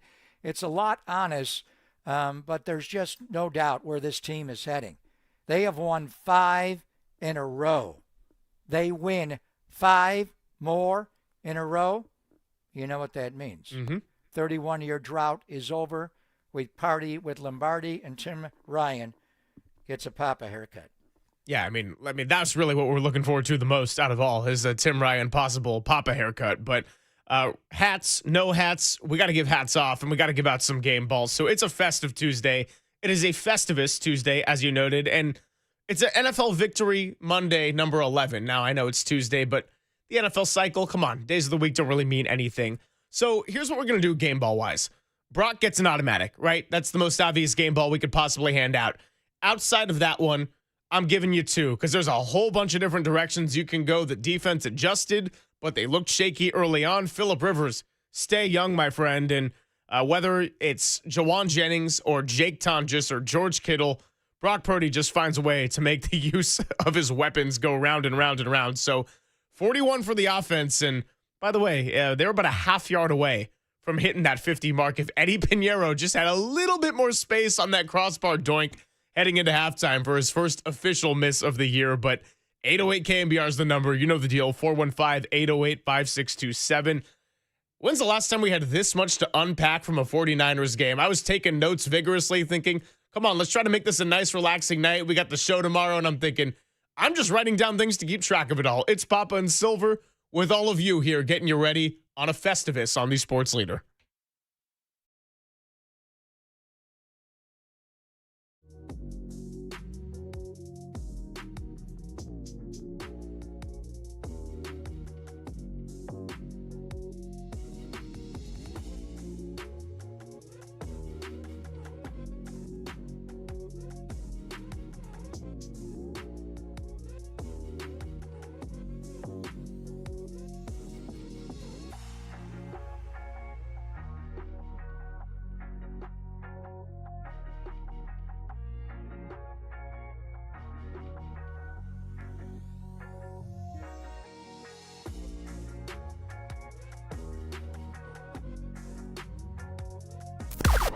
Now, from the O'Donnell Financial Group Sports Desk. Learn more at ODFIGroup.com. O'Donnell Financial Group, because planning is a process, not a product. You know what it is. Niners take care of business against Indianapolis 48-27. Brock Purdy, not 1, not 2, not 3, not 4, 5 passing touchdowns. Yahtzee. That dude killed my fantasy team, but that's okay. The Niners are rolling.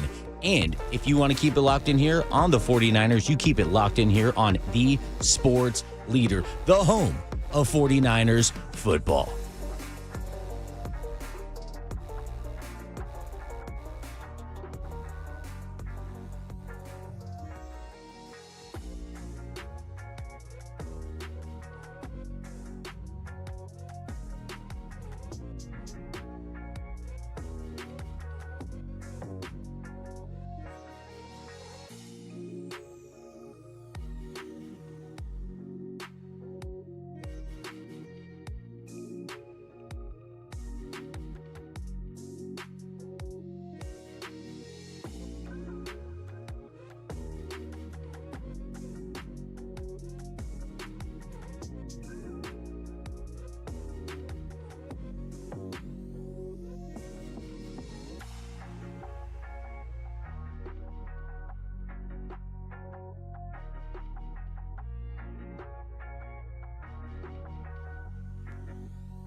But it's not your last chance to learn about the Dolan Law Firm. That's right. The attorney ads that you see or hear out there, they're not always local, but Chris Dolan and his team, they are. They've been in the Bay Area for over 25 years.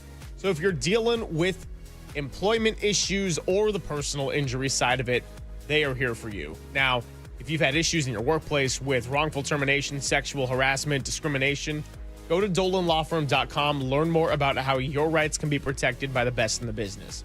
And then out there on the streets and in the neighborhoods, we got children, we got motorcyclists, we got pedestrians, we got self-driving cars, we got all this travel going around.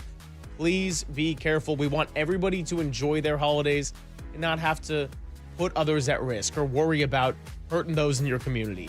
And if something happens, you can at least feel confident that you're in good hands with award-winning California Lawyer of the Year, because the Dolan Law Firm has secured over $1 billion in verdicts and settlements on behalf of their clients like you. And you don't have to stress about paying up front or hourly rates. They don't even get paid until you get paid first. So they're really in it for you. They live here, they work here, but most of all, they win here. DolanLawFirm.com.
Listen to the sports leader anywhere, anytime. Download the all-new KNBR app. We are your proud home of 49ers football. KNBR 104.5 FM and 680 AM.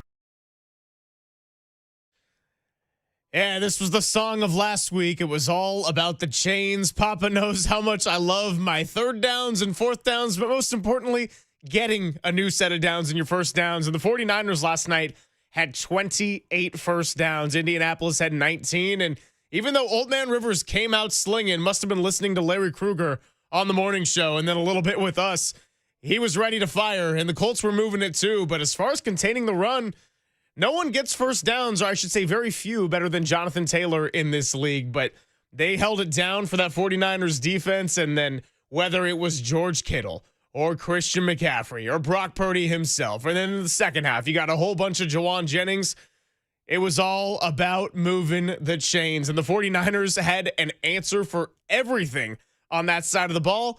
41 points on offense and 48-27 is your final score. 808 KNBR. We'll get out to the phones here shortly. But as we think about game balls, you know, there's so many different directions I could go with the offensive side. And so I'm going to go with my two, aside from the obvious of Brock Purdy. Now, number one, and maybe this is a bit of a cheat, but I am going to say the offensive line as a whole. That's right, the much maligned offensive line coming into the season. Now, Trent Williams, of course, the leader on that. Play some cuts with him on SportsCenter, Scott Van Pelt a little bit later on. But the offensive line, I think about the protection Brock Purdy got last night to be able to do what he was doing. Making off-schedule plays was a big deal, and you can't do that if you're not well protected. Now, the only time I could think of where Purdy immediately got hit was when the tight end, Luke Farrell, missed a block, and he ended up salvaging the play by grabbing the ball and picking up 3 rushing yards in a very unlikely gain of 3 on that. But the offensive line as a whole, for Christian McCaffrey to pick up 117 on the ground in a run game that has really struggled to move it this year, that was incredible. 28 first downs as a whole, and then Brock Purdy just give him a little bit of time, process those reads. He was dialed. And then number 2, as far as the defense look, it's far from perfect. We expected Darrell Luter Jr. to get attacked a little bit. He did. Jair Brown got beat on the first touchdown by Pierce. But all in all, I think what you're going to have to accept with this defense is it's not going to be perfect, but if they can make plays at the right times and plays that can stifle another team's momentum, that's how they're going to be able to have their offense lead the way in the way they did last night. So the single play that I think maybe goes a little bit unnoticed, because Alfred Collins getting that sack and punching the ball out was big. D. Winters in the pick six, obviously the special teams turnover. But how about C.J. West getting his first career sack when the Colts offense was just running smooth as ever? Because once he did that, then the 49ers were able to get the ball back. The Colts finally got stopped.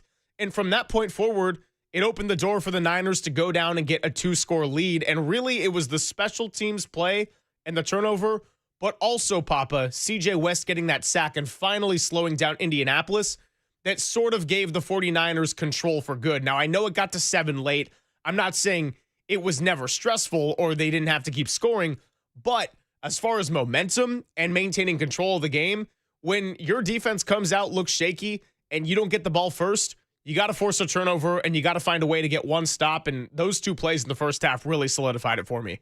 Without a doubt. And look who I pulled on my card on. I was going to give a game ball to C.J. West. There's no doubt. And but if there's plenty to go around.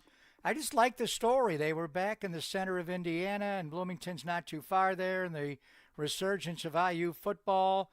Indiana football they've lost more games. I think in D1 history, maybe it's just the Big Ten, but the Big Ten's like the Big 18.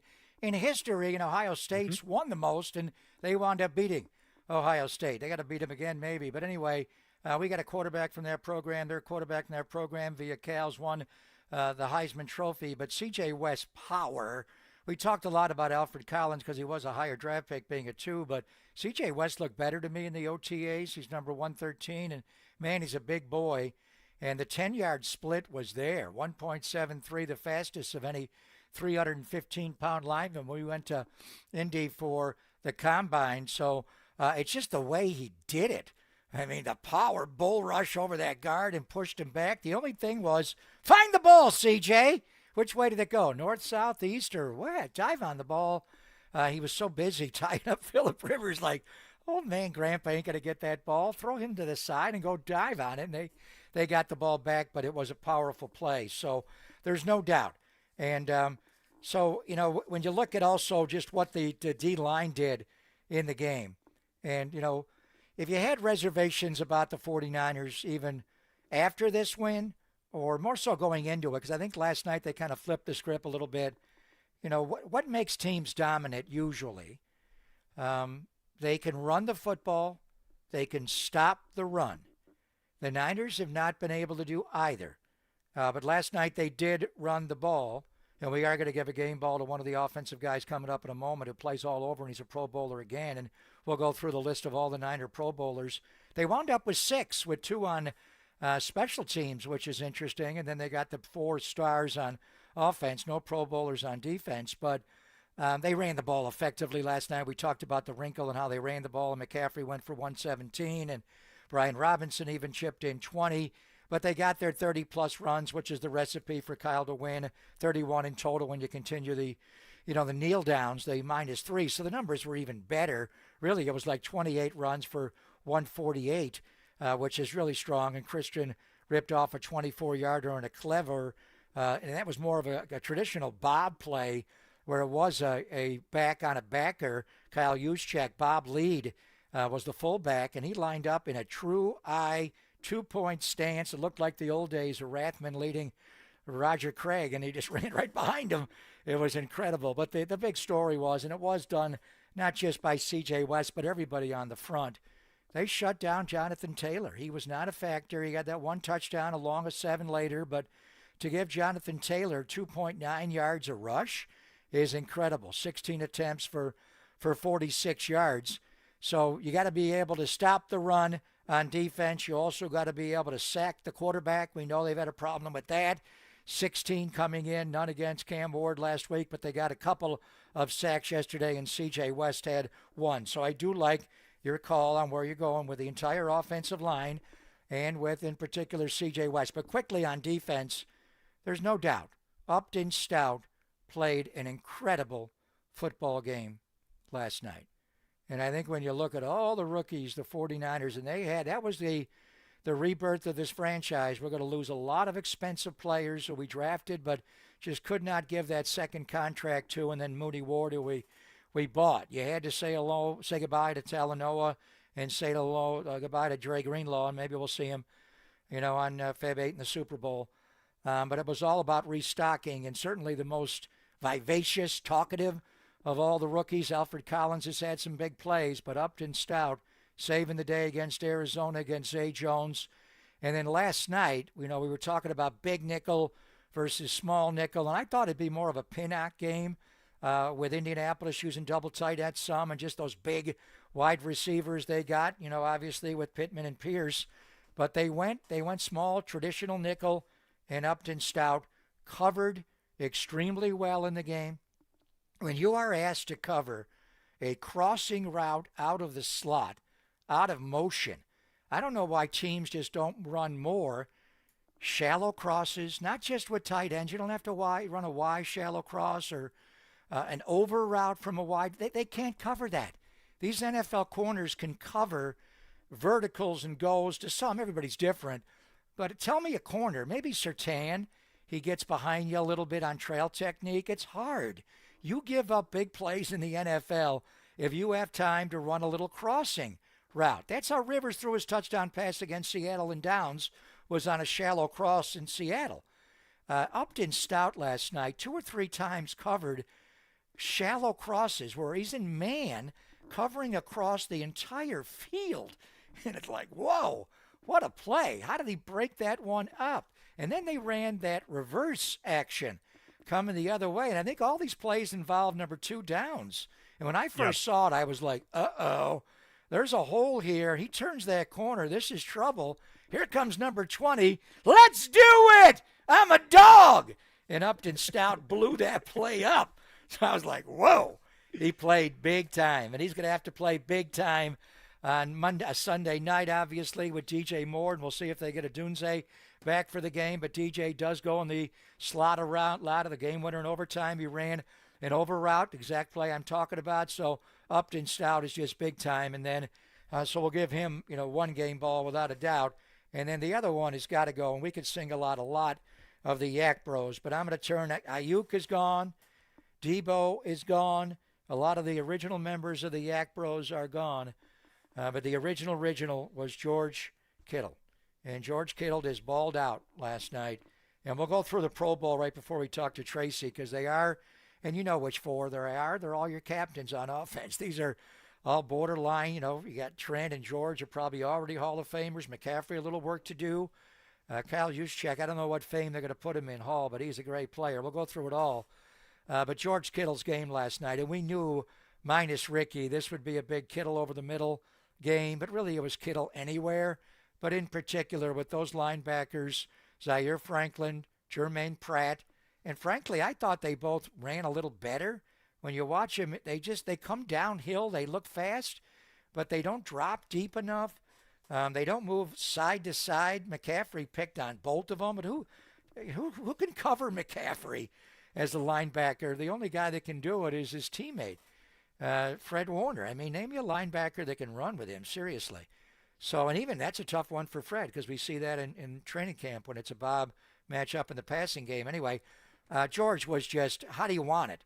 8 targets, 7 catches for $115, got open over and over and over again.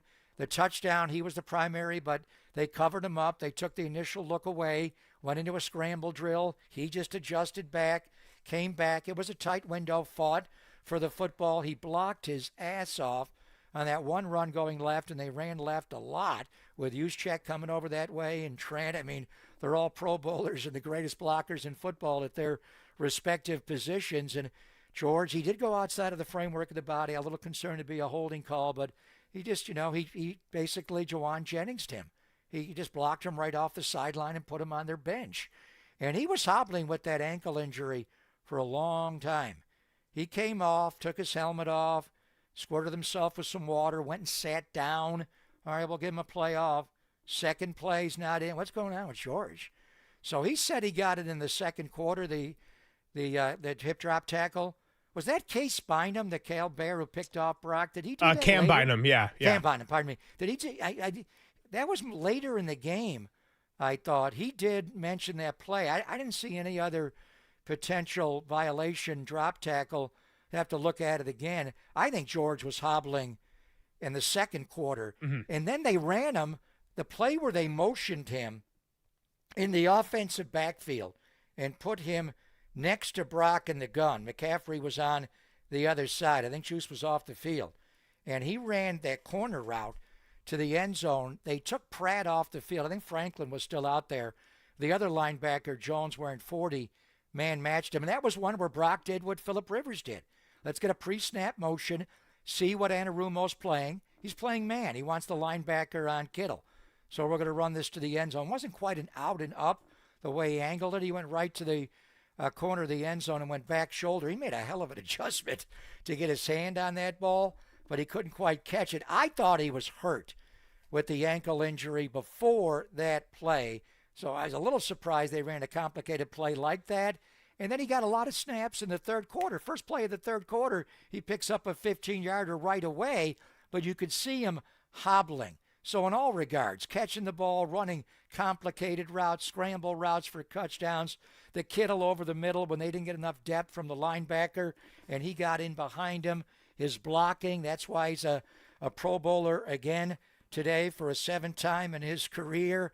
And now we're going to be a little concerned about him as far as the Chicago Bears game. Yeah. You want George Kittle on the field. Well, he said it's not a high ankle sprain, but my game balls go to, let's do it! And the guy who always does it, whether he's hurt or not, George Kittle played a hell of a football game last night, despite the bad ankle.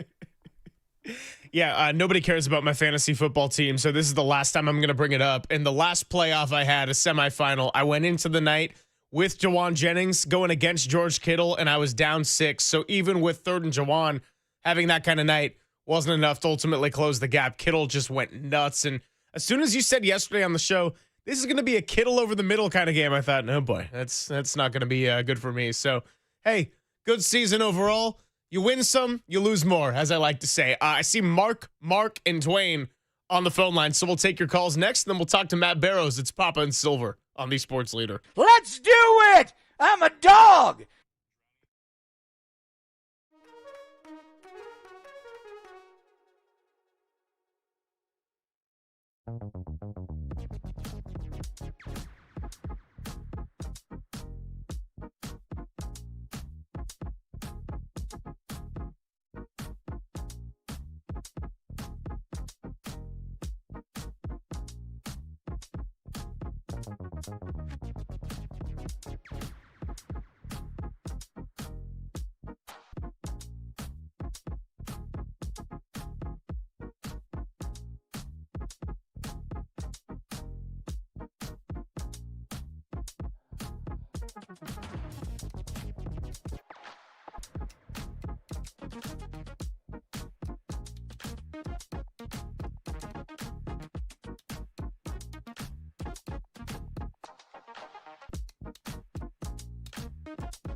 Faithful, there's a party happening on our podcast page. Hear every interview from every show on demand at knpr.com/podcast. Now on with the show on the Sports Leader.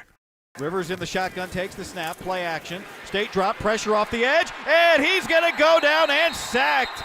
It was Yetur Gross-Matos coming, buzzing around on the edge, and he's finished off in the middle by Kalia Davis. That's C.J. West, baby. C.J. West, all right, big play, C.J. Yep, I get him confused, too. Guy Haberman, Tim Ryan, and a little Father Christmas with the Kings. We're hanging out, having a good victory Tuesday. It's Papa and Silver.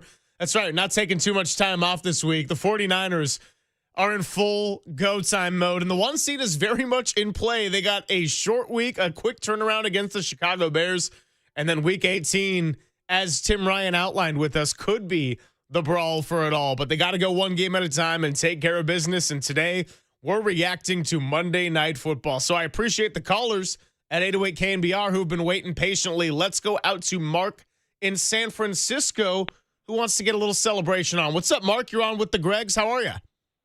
I'm doing great. You know, I think we got to give our general manager a lot of love. He could be executive of the year. Lynch has kept this team afloat. Look at all the moves he made with signing Jones and our kicker. He goes down the list. We wouldn't be where we are without our general manager. He's done a great job. Hey, give him love. There's no question, Mark. And I mean, look, I think people can get so polarized when it comes to not just John Lynch, but any executive discussion, right? It's either they're the greatest in the world and they've made all the best moves, or they're the reason that we haven't won a championship, which is really, really hard to do, and it's all their fault. You hear the same discussion go with the Giants in the front office, especially before Buster Posey. You hear the same discussion go with Mike Dunleavy and the Golden State Warriors because Steph Curry's career is so precious. And no, of course, has John Lynch had some misses? Absolutely. There's no question about it. But as we were outlining a couple of those rookies that made big contributions last night, Alfred Collins had the nice knockout. C.J. West got one of my game balls, and Upton Stout got one of Papa's game balls. Not to mention some of the midseason acquisitions like getting Eddie Pinheiro, and then not just personnel, but your staff, Robert Saleh and Brant Boyer. There's no question that while Kyle Shanahan has done one of his best jobs that we have ever seen, it's a full-on team effort, and that goes with ownership, that goes with the front office, and that goes with players executing on the field, Bob. You know, when John was first hired, I compared him a lot to Steve Kerr. And although they would have very different roles, Steve was a head coach, a general manager before, he became a head coach. Didn't love the job as much. But anyway, the San Diego ties for both of them, the playing careers. And, Steve won 5 NBA championships and was a great player in a bit role. John won the one Super Bowl 37 against the Raiders, and he knew Sluggo seam and called out that play before it was even thrown by Rich Gannon, the slant and go to the left and a throwback to the seam right. It was his brilliant work. And then he went into TV. They both went into TV for a long, long time and were at the very top of their profession when they decided, in Steve's case, to come back and do it as a coach, in John's case, to work with the Shanahan family and Kyle. But as time has gone on, there's many sides of John Lynch. He reminds me even more as an executive to Bob Myers, and that is the heart, the kindness, who he is as a human being. And he's faced some tough situations, obviously, with players and Debo and this whole Ayuk. He never misspeaks. He's got a lot of compassion. I know it personally, the way he's reached out to me, and everybody has in the entire organization. I got your back. It means a lot. Being a 49er, but John, more than anybody, calls me all the time. He called me moments after we announced I was going to come back and do the Bears game in Seattle, and it looks like I'll do the playoffs. So anyway, he's just a great, great human being. But then you also have to make tough decisions along the way, just to not re-sign guys and to move on. And then you got to restock. And he's, we'll see about these the jury is out on a lot of these guys that, he picked Michael Williams, Alfred Collins, Nick Martin had to go on IR. He shut down for the rest of the year. Mm-hmm. Upton Stout has played the most.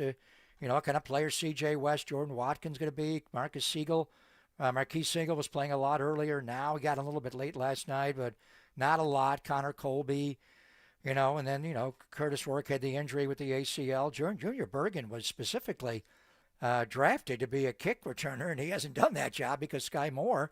But then he made a trade to get Sky Moore and did it by flipping late picks. But I go back to the draft, and not in 25, but 24. Ricky's going to be a player. He's just got to stay healthy. The ability is so there, and it's the overused, hackneyed cliche. The greatest ability is availability. No kidding. But when Ricky is on the field, he gets available because he gets wide open. He can beat any kind of coverage. Slick Rick has sweet feet.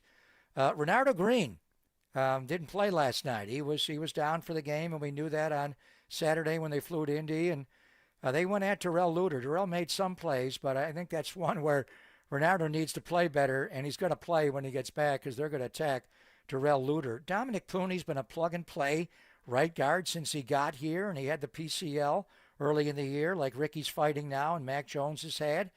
And he's, now that he's over it from training camp, he's playing a lot better. Malik Mustafa's a player. Are they going to get Jacob Cowning back? Isaac Orendo is not even up on game day anymore. Then Tatum Bethune, a 7th-round pick, number 251, your starting like linebacker for now. One thing I do want to ask Matt Barrows, because Matt's so good, I'm sure he's doing the minute minutia and breaking down. You got to move on. When you play a Monday night game and you come back on Sunday, you got to go. We're already past that. He'd normally be done with it. How are they going to do this? Tatum Bethune is a good run player. He's not a good pass player.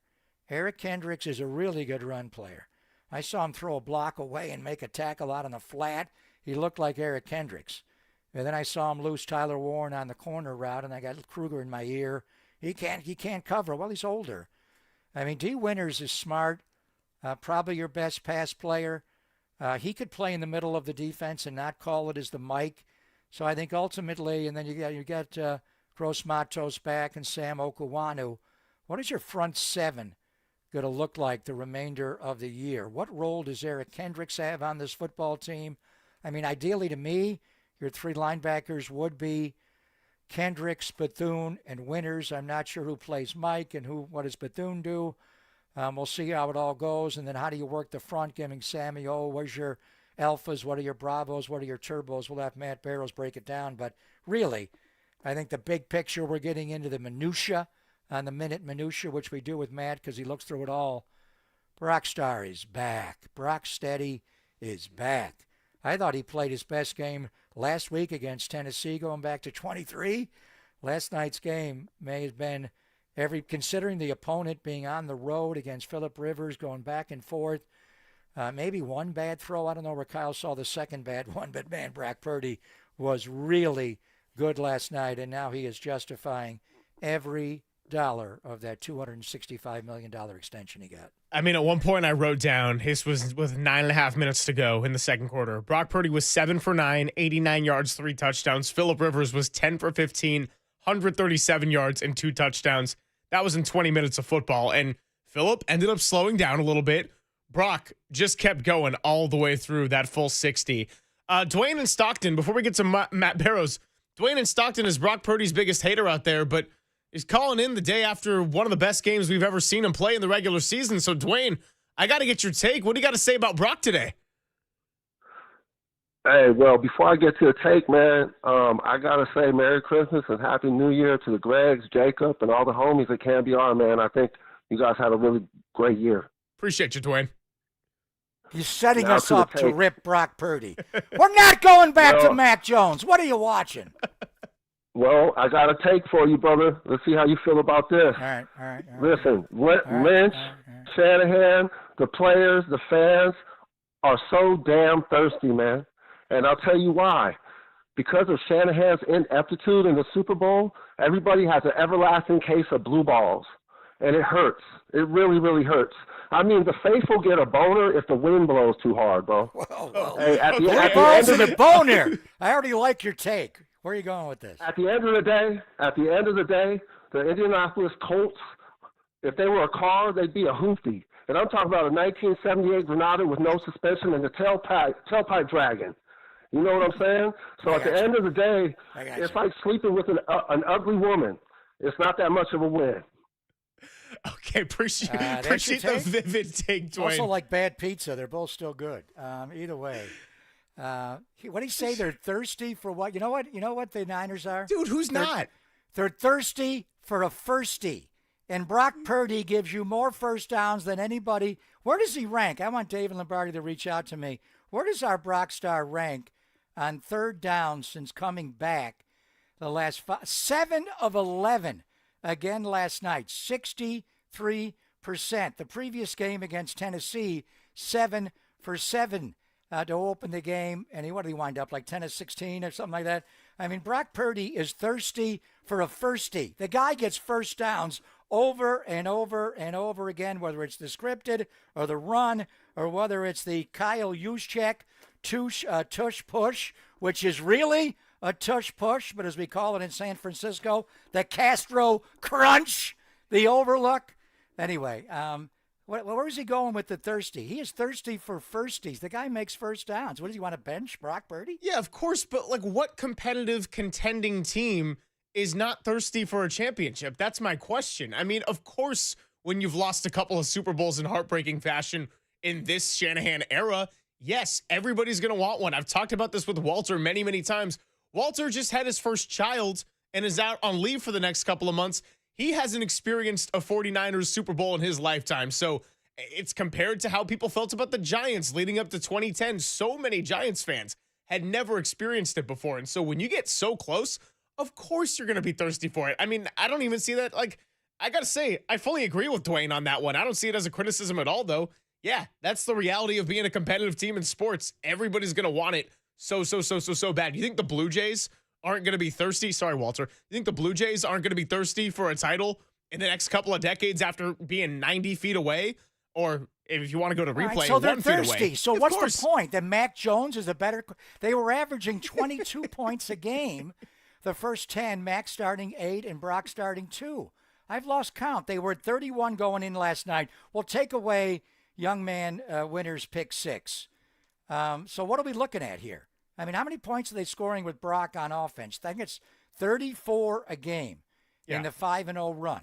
So take all your numbers and everything. Brock scoring 31 points a game with this offense essentially, and Mac was at 22 a game. And we love Mac. What a story. The guy's tougher than hell.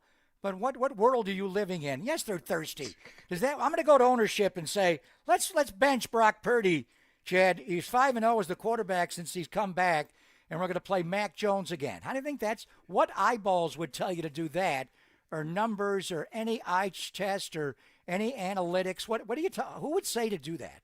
Last night was the ultimate game of there is no quarterback controversy, there is a quarterback luxury. You're not in this position without Mac Jones. No question. Mac Jones has helped save your season. But if we're having a competition, come on. I do love Dwayne in Stockton, though. Like, never a dull day when he calls it on the airwaves. Everybody has an everlasting case of blue balls. And a boner.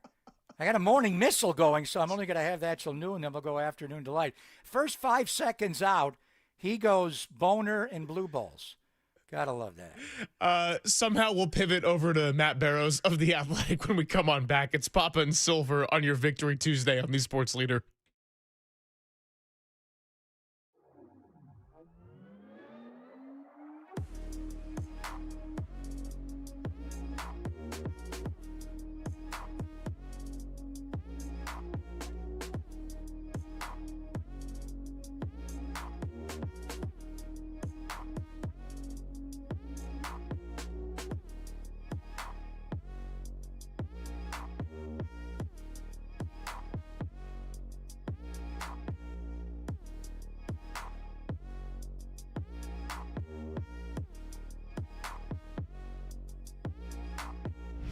Time for traffic on the Sports Leader.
Papa and Silver now continues live from the KNBR Casino Matrix Progressive Jackpot Studios. Casino Matrix. Progressive jackpots are here. Where are you? Just drop in. Please play responsibly. 1-800-GAMBLER. I haven't been feeding Jacob Christmas rejoins, and I'm not gonna. He's just acing every single test. Little Beach Boys, Little Saint Nick. Let's go. And let's get it going with the guest list today. Matt Barrows of The Athletic, one of our favorites to talk to. Barrows up, Mayocko down in the power rankings. And as I welcome him on the Yuma guest line, I actually got to say, you noted last night, Matt, that Kendrick Bourne had the most elusive 500K ever after a replay overturn. And then Mayocko came back and said, speak for yourself. I got to know, what's that all about, huh? I don't know. Just maybe Mayocko's got a deal with KNBR for 500K. If he gets, like, you know, his ex appearance, he gets $500,000. Yeah, we're not paying. We're withholding it from him. He's talking in code. Now, if he speeds by KNBR Studios in his sports car at 120 kilometers an hour, I think we'll know that something's afoot here. Yeah, the Tasmanian devil. I don't think that's Maddie. That's more. I don't know, 125 kilometers, or was it 104 kilometers? Whatever it was. I forget. I mean, it was like 60 miles an hour. Yeah, 100 miles, 100 kilometers per hour is 62.5 miles per hour, as I know, growing up near Buffalo. So we'll see. We'll get to the bottom of it, which just leads to, and I do want to talk to you mainly about Brock, but you went this way to start. The way Jawan Jennings is playing and making the transformation to pure X-wide receiver, which was Brandon Spott. He was not an X-wide receiver until he was playing at Tennessee, and they kicked him out of the quarterback room, made him a wide receiver. He was a slot, he was an F, and now he's a pure X. And they didn't have Ricky Pearsall last night, so we were wondering, who was going to be the Z, who was going to be how are they going to do this? And Kendrick had his moments, good and bad, and did wind up getting the $500,000 bonus, but he had to work a few times. But we saw a little Demarcus Robinson last night. Sky Moore is a weapon as well. Even Jordan Watkins got a uniform. But start with Jawan and where he is at as an X-wide receiver. And do they have enough, do you think, with the way Demarcus played last night, his first tight end, first touchdown as a 49er, and then Bourne and the other guys we mentioned, because obviously it looks like the Tasmanian devil. We're just playing for his health, but he's not going to play for this football team anymore. Yeah, I do think that they have enough. I mean, they could go into this game theoretically against Chicago without Pearsall and without George Kittle, which would be, devastating. But this is what this team has done all season. This is sort of their personality. This is what they did throughout the first 8 games or so. So, I mean, I think that it would be almost fitting in a way if that were to be the case. And I don't know about that. We'll talk to Kyle Shanahan a little later today to get some more information on that.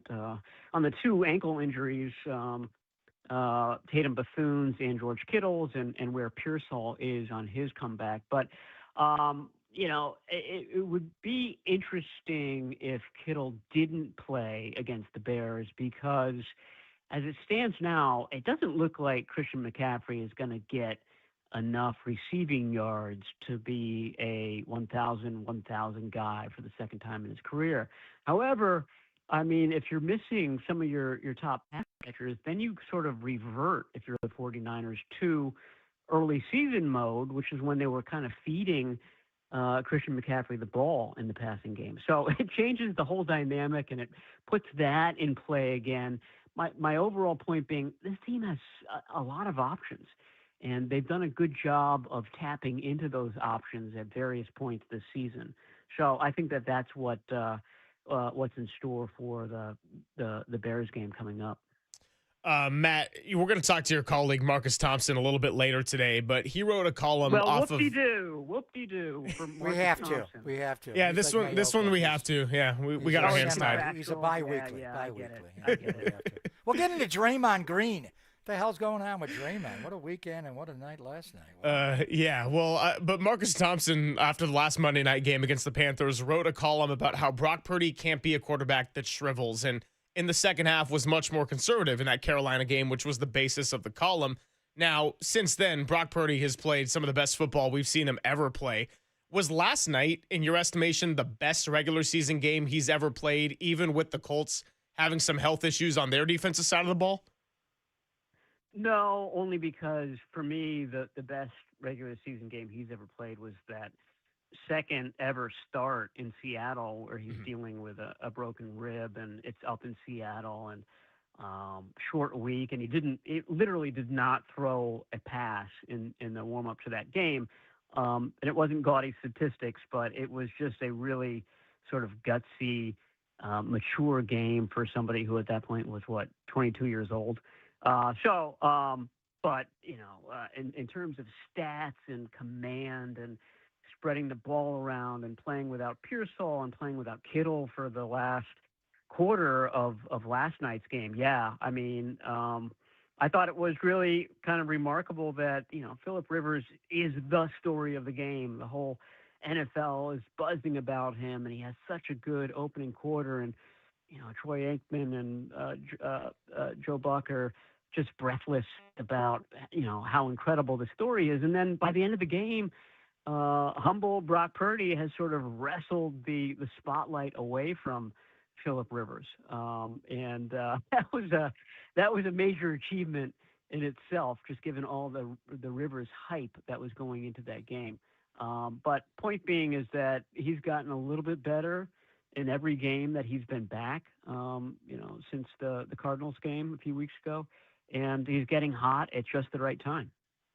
Yeah, that Seattle game, which actually prompted them, before they weren't sure, was the phone call to Phillip Rivers to talk about him coming out of retirement 3 years ago. He played that game in that Thursday night game in a short week with multiple fractured ribs. They were both in the front and the back. And I watched him warm up before the game, before he took the pain-killing injection, and I think he needed two. One before the game, one at halftime, and he looked awful.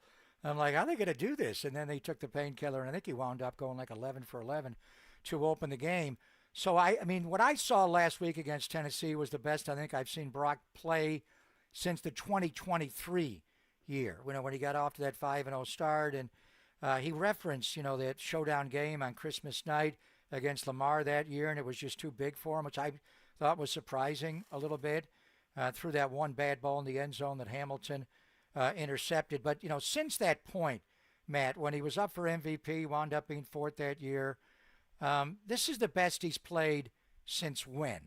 Do we ever see Brock Purdy play quite this well last year? Maybe statistically, but I don't know. And then, this year it was hard to judge the first game because Julian Love hit him early in that game, and he kept getting hit. And that right big toe was just not right all game. And then the Jacksonville, obviously, the game he re-injured that, the 3-pick game against Carolina on Monday Night Football. So this is the best we've seen Brock Purdy play since when? You just said it, the beginning of the 2023 season when they got off to such a hot start. And I remember that game in Pittsburgh where, he couldn't miss, and Ayuk had a huge game, and Christian McCaffrey had a huge game, and Brock Purdy had a good game throwing the ball and also running the ball. There was one play where it was just kind of clear that he was quicker than everybody else on the field. And I thought you started to see that against the Titans last week, that play where he, the little devil on Brock Purdy's shoulder got to him, and he kind of held the ball out in front of Cody Barton. I just think that he was so happy that, he could do that the toe injury was starting to get in his rearview mirror, and that he was performing like, peak 2023 Brock Purdy. And that's why we saw that kind of, that burst of emotion from him.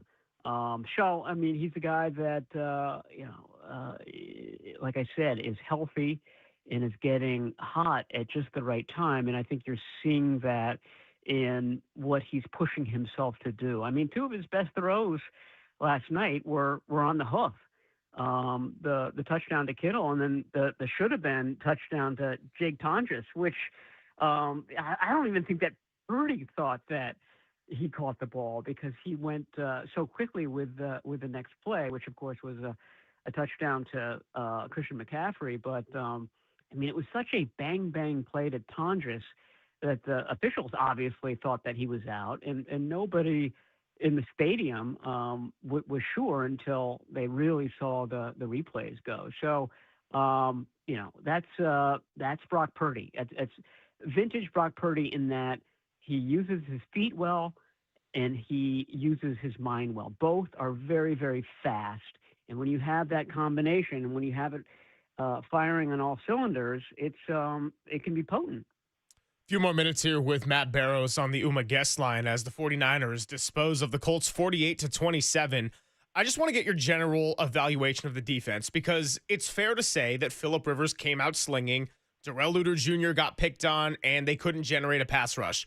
I think it's also fair to note that they contained one of the league's best running backs and made opportunistic plays. So as the opponents are only going to get tougher from here on out, you got Bears, Seahawks, and whatever the playoffs brings. How do you evaluate the defensive performance from last night? I think that they had a number of guys who were just getting back into the swing of things. Tatum Bethune, Samuel Guano, Yetur Gross-Matos. And, one of the themes this season is that it takes a while for guys who have been off for weeks to get up and running again. And I thought that Bethune struggled in the first quarter, but that he got better as the game went on before he left with his ankle injury. I'm going over the game now. I know that Greg Papa is very interested in minute minutia, so I'm compiling that. So I'm studying Okuanu and Gross-Matos as well, but I imagine it's the same thing for them. Point being that I think, against the Bears, it's going to be a little bit better, and then against the Seahawks, it's going to be a little bit better. That it takes 2 or 3 weeks for guys who have had long layoffs to get up to full speed again. So there's that. But, the bottom line is that, they're not going to have a great pass rush. They just won't. There's really no way to fix it this late in the season. And, what you have is what you've got. And the 49ers, to their credit, know this, and they've kind of built a formula to account for it. And the formula is great offense plus very opportunistic special teams. And that has allowed them to, give up yards, give up touchdowns, and yet, kind of run away with some of these recent games. I love my minute minutia. I'm going to save that for I know, last. So I know. I know you're breaking down the tape right now. Just tell me what you see, what's most important. But if you would, give me a little Barrows minute minutia breakdown on the linebacking level. Tatum Bethune did come back last night. You said he's a little bit rusty. I thought they clearly wanted to go at him with Jonathan Stewart, attack the middle linebacker on that one little Christian McCaffrey option route, and he was able to beat him there. He left later with another high ankle re-aggravation, Kyle said. We did see Eric Kendricks, the veteran, wearing number 43, make his 49er debut. And I think just as far as the skill set, he's similar to Tatum. He plays the run really well and angrily, but he's not great in coverage. He got beat in a little short corner route by Tyler Warren. And then, Dean Winters comes up with the play of the game. They played a lot regular nickel last night, Upton Stout over Jason Pinnock. Luke Gifford is a Pro Bowler, but strictly as a special teams player. I think he does get kind of phased out as a Sam linebacker. So give me the whole Barrows, Matty, minute minutia breakdown, but tell me what you're seeing from the off-the-ball linebackers. Yeah, well, first of all, it wasn't a great game for linebackers in general. I mean, the Colts guys got picked on, and the 49ers guys got picked on as well. Like I said, I thought Bethune started to get into the swing of things. By the end of the second quarter, he was in on more tackles. He was more visible, but then left the game. So we don't know about him. And then I think that Kendricks is part of my earlier discussion. I mean, the only guy with a longer layoff than Eric Kendricks was Phillip Rivers. So I think that Kendricks, is going to get better and better. He's had such a long layoff. However, it's hard to kind of predict when that moment is going to be, because I don't think that he played all that well either once he got in there. The guy who did play well, of course, is D. Winters. I thought he had a good game. I thought that Upton Stout, who's essentially a linebacker, had a good game as well. I know that he gives up some catches here and there. That's the nature of nickel cornerback. I mean, you're not going to bat 1,000 when you're playing nickel cornerback. There's just too many options for your opponent. What you want is a guy that's going to make the tackle, the guy is going to stick his hand in there to try to break up the pass, and that's what Upton Stout is good at. So I thought it was a really good game for him. I thought Malik Mustafa bounced back after sort of a shoddy or up and down game against the Titans. He was consistent, and he was really helpful in coming up and stopping Jonathan Taylor as a runner. So, yeah, I mean, it's a weakness, and I think, the closer we get to the playoffs, the more people are going to be kind of scrutinizing Fred Warner's gait. How's Fred Warner feeling? Is he ahead of schedule? Is he this? Is he that? Because if he gets back at some point in January, that's going to be a huge lift for the team in so many facets, defensively, emotionally, leadership, etc. I think that will be a real shot in the arm at just the right time. Isn't it kind of crazy, Matt? And I made the comparison yesterday to the 2006 Colts, and I'm not implying that the 49ers are going to do exactly what they did, but just in the sense that that was not the Colts team that people expected to break through and finally win the Super Bowl. So you don't really know when these opportunities are going to come. The Fred Warner discussion felt so distant a long time ago and like not worthy talking point. The 1 seed felt like something that was, they were in the running for it, but now we sit here today and we're like, oh, they can just win a couple of games, and this is very much on the table. So this is a wild season, and love all your coverage as we move through the year. But, I don't really know what it's going to bring. So just kind of like the Matt Power rankings, there's going to be a lot of moving parts here as we get through the end of the December and January. Yeah, on that Week 18 game, I mean, we have to give a special bonus this year to the NFL schedule maker, because that's going to be another in the epic 49ers Seahawks matchups that we've seen over the last 15 years or so. I mean, some of the best games I've ever covered have been 49ers Seahawks games, and the 49ers have not won all of them, but they won the last epic one in Seattle at the goal line. I just kind of feel like it's Clash of the Titans again if that game is for the number 1 seed. Incredible. And that was one of the best games I've ever been a part of, December the 29th of 2019, the big play Dre tackle against Jacob Hollister, and you've chronicled it all, If These Walls Could Talk, your book about the Niners, and since you've been covering, which I take as gospel. But I do want to clarify something you said earlier today, that Kyle Shanahan will be talking later. And I don't see a teleconference on the schedule for today.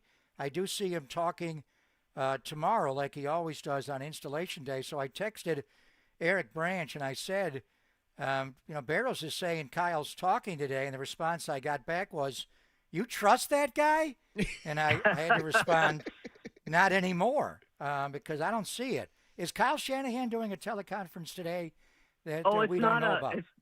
It's not a public. I mean, Kyle and I kind of talk every day, and he gets now I really trust you.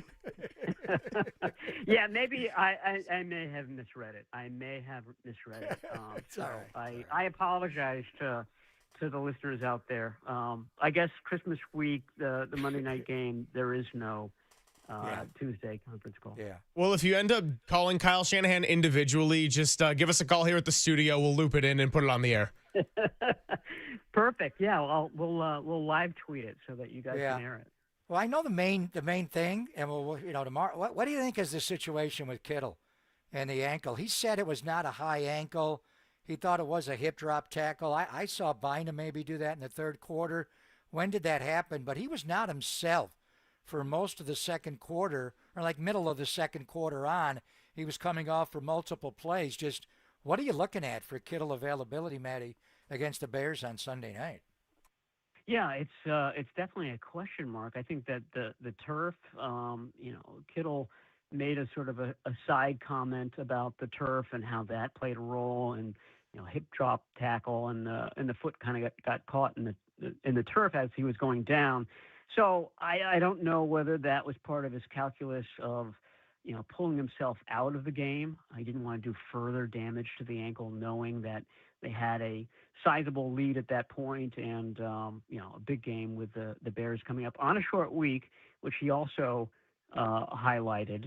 It was already past midnight in Indianapolis when he was talking. So I don't know, but the way that he was running at the end makes you wonder whether he can go, or if he does go, what percent of 100% he's going to be against the Bears.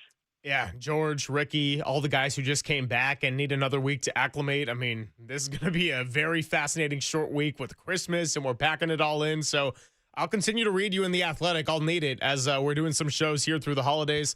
Thanks so much for your time, as always, and enjoy your day off with your private conversation with Kyle. I will. Thank you. And happy holidays to the Gregs. I hope you enjoy the week.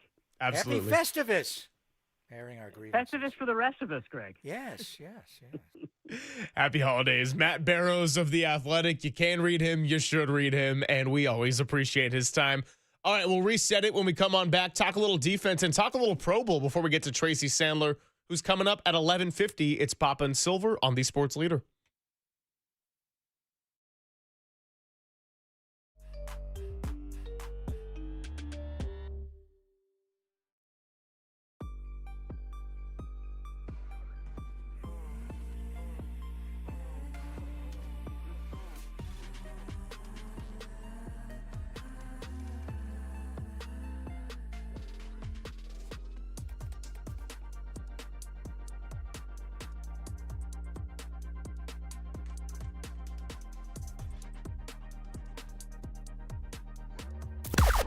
Now, from the O'Donnell Financial Group Sports Desk. Learn more at ODFIGroup.com. O'Donnell Financial Group, because planning is a process, not a product.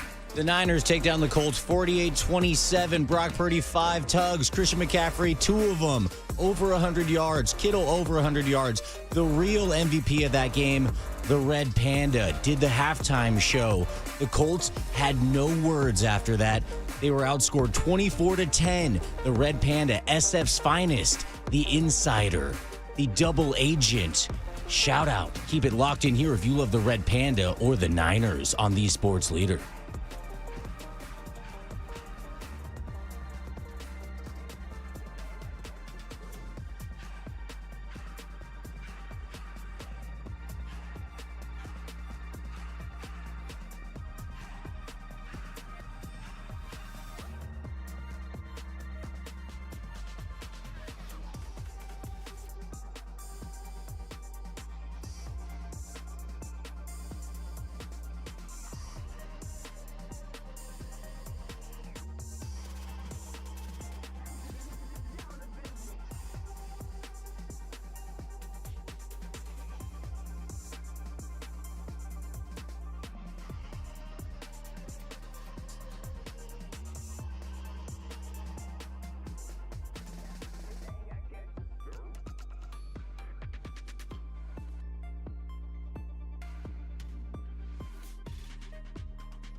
Faithful, filter out the noise, and kick it with KNBR on the gram for everything 49ers. Follow the sports leader on Instagram at KNBR.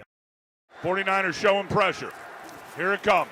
Rivers drops back, pressure in his face, jump throw over the middle, broken up. Upton's down in coverage on Josh Downs. It's incomplete, and it's now 4th down. Rivers ended up on his back, and Robert Saleh dials up the pressure on back-to-back plays for the 49ers defense. And what a great play by Stout. That actually hit Downs, who's running that shallow cross in the hands. He's unable to hold on to it. Pretty good throw by Phillip Rivers, who's retreating because Bryce Huff is right in his chest. Good legal hit by Bryce Huff. Couple of the youngsters with a nice PBU. How about that? Tim Ryan, Guy Haberman on the call. We're talking a little 49ers defense. Tracy Sandler coming up in about 20 minutes, but we were handing out the game balls. I went with CJ West. Papa went with Upton Stout. We could talk about Jair Brown and the redemption, giving up the touchdown, then punching it out on special teams before Jake Tonjes ended up jumping on it. We were wondering about Jake Tonjes, and actually, I'll give you credit. You were all over it, saying, where's he been? Then we found out there was a little bit of an injury, and now, depending on what happens with George, you might be seeing a little bit more of Tonjes, who very well could have had a touchdown last night if they ended up throwing that challenge flag. Would have been a close one. I digress as far as all of that goes. I mean, I got to think that we got to go back and save what Raph had grabbed yesterday of Krug saying, if Phillip Rivers is checking it down for 3 hours, I'm going to lose my S. Comes out, immediately tries to throw deep, underthrows, but, you know, God bless him. Then he's just slinging it, hitting a lot of them in the first half, but 49ers defense, again, made some timely plays. The bend but don't break. We talk about best availabilities, availability being a cliche that's overused. I think bend but don't break is a phrase that we're probably going to spam a lot toward the end of the season. And if the 49ers can do just that, well, if the offense is playing the way it was against the Bears or the Seahawks and continues to roll a little bit, then they got a real chance to end up being in contention for this 1 seed and doing something special in the playoffs. But look, I'm not going to pretend like the defense is what it would be if Bosa and Warner were here. But I think, again, the goal when you have a defense that is a little bit young or missing a few pieces or at times looks a little bit overmatched, it's 1, adjustments, which they did very well, and 2, when you're able to make plays, do it at the opportunistic times. And the adjustment they made was don't play so much zone where Phillip Rivers could pick you apart. And when you play a lot of cover 4, and it used to be a cover 3, which is a single high. Now it's a cover 4, which is 2 high. And again, and Kyle Shanahan was talking about this, and it's hard to tell. Honestly, when I was looking back at the Harold Fainin Jr. touchdown in Cleveland, the Gunnar Helm touchdown that Tennessee scored, it looked to me like it was a cover 4 shell. It was 2 safety high. But then talking to the coaches, it was a cover 3, and they move out of it. So you can't really tell. But in theory, if you're playing a lot of cover 4, the 2 outside cornerbacks take everything from the numbers to the sidelines, and they take it all deep. Nothing gets over the top. They are deep. So there's the 2 outside of the 4, and the 2 safeties take everything in the middle, from the logo to the hash or the numbers, probably the hash. So you're asking safeties to cover. If they move wide receivers in those spots and go to a 2-by-2, the inside 2 receivers are covered by safeties. That's where you're getting burned. That's where Jair Brown is being asked to cover, Pierce on the post route to open the game, touchdown Indianapolis on a free play by Phillip Rivers, or Malik Mustafa, or Marquise Single. Why did he get benched? He couldn't cover. So if you're asking safeties to cover wide receivers, I don't like that matchup. Now, conversely, the Niners do a lot of that as well. And they did more of it last night against Indianapolis, and their outside corners aren't as good now without, Sauce with the boss. Boss is the sauce. They don't have him playing at all, and they don't have the Mooney man. I thought Kenny Moore was, frankly, a better player. He looked bad last night. And watching tape, some of these guys Jackson looked better to me. They didn't look good last night. The Niners exposed them. But anyway, and then, what other things do the Niners not do well? That's obvious stuff. They don't cover bunch formations well. And they didn't cover them last year well when Mooney was there and Daniel Sorensen was the DC. Remember the Rams game? Colts come out with all these bunches, 3 to one side, one singled up. They motion it back. Is it man or zone? And you know what? Even if you're playing man, you guys can't handle a bunch because we're going to take the outside receiver of the bunch. We're going to run him underneath the other two and run a crossing route, and you won't be able to handle it. They tightened all that up. Upton Stout was the best corner on the field. Even that one little 7 route early in the game, the 7 cut, when he dropped off and played the ball in the air, Rivers kind of held it up a little bit. 3 of them went up, and they knocked the ball away. I thought Upton Stout played really well. But to me, the Colts, their quarterback's a father of 10 and a 44-year-old grandpa, and he just got tired. Philip, if you're going to do this every year and make yourself available after your high school team gets eliminated or wins the state championship, get in better shape, bro. It's a long game. With a lot of throws, he got tired. We saw it from Flacco the year he came in for Cleveland. He was playing in the backyard with his kids. For Flacco, it was later in the year. Early in the year, he'd give you games. Wow, this guy throws it as well as anybody. And then later in the year, he's just tossing it up like he can't go through all this. It's hard. And even Rivers did say, maybe I can do it for 17 quarters. But 17 games and 18, that's a whole different deal. Are they just going to bench him now? Is that what, if they're not quite eliminated, and Joe Buck kind of got that screwed up? They pulled him out of the game. You don't do that. You didn't bring Rivers here to do this and then go play Riley Leonard. Then play Riley Leonard. Don't insult Phillip Rivers. And I agree with Joe Buck. I think what he's doing here is so impressive to put himself out there and playing that I think his Hall of Fame candidacy will be positively impacted. I don't think he's a Hall of Fame player, but the voters love this stuff, and they love what he's doing. And he's a great quote, and and everything. It just is what it is. But if you were to not like the Niners ultimately to win these games, the Bears, Seattle, and then win 3 in a row in the playoffs, and you can make that argument, it's that they don't run the ball consistently on offense. Last night they did. And the Colts got DeForest Buckner back, and they got some guys that can play the run. They're 2 off-the-ball linebackers. Franklin and Pratt can't cover, but they play downhill. Niners gashed them, and they changed the way they ran the ball with the pistol and a sidecar, and they did all that. And then, conversely, they can't stop the run on defense. If you can't run the ball consistently and you can't stop the run, you're not a Kyle Shanahan team. How are you going to win? Last night, they stopped the run. The best running back in football, if it's not named CMC. And one thing I want to get into with Tracy Sandler, obviously everybody wants to give the Coach of the Year to Kyle.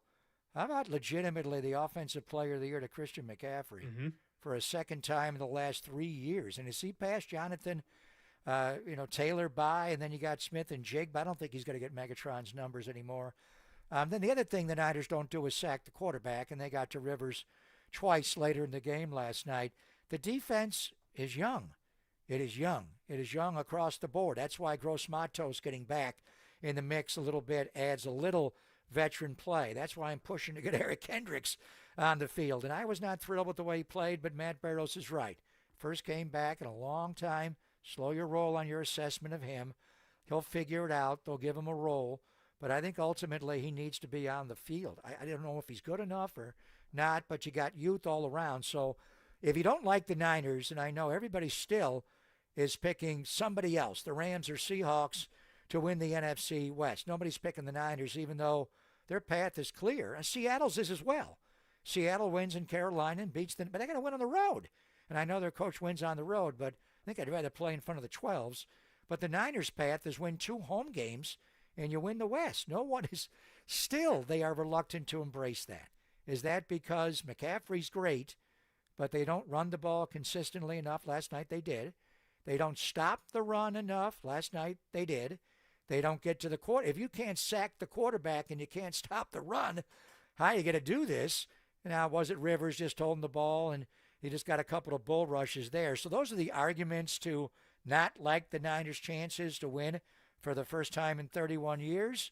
Did last night alleviate some of that? Because they ran the ball, they stopped the run, they did sack the quarterback at least twice last night. Well, this weekend's also going to be a big tell with the way that the Bears have improved their interior offensive line and run the ball. And by the way, Chicago's still in the mix for the number 1 seed in the NFC as well. So I know we like to look at the playoff picture, lots still to unfold, but the 49ers did jump from 6-5 right now because they got a better division record than the LA Rams. So if that's the case, ultimately, they would play Carolina or Tampa Bay. They've already seen both of those teams.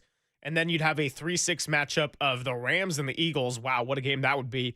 And then the NFC North Clash, Part 3, Packers-Bears. When we do our 5-1 tomorrow, surely we're going to be talking about that game, both on the winners and the losers side of it. Quick stat to share with you, by the way, as you were giving out game balls, I came across this one. Brock Purdy has a 144.6 passer rating when he targets George Kittle this season.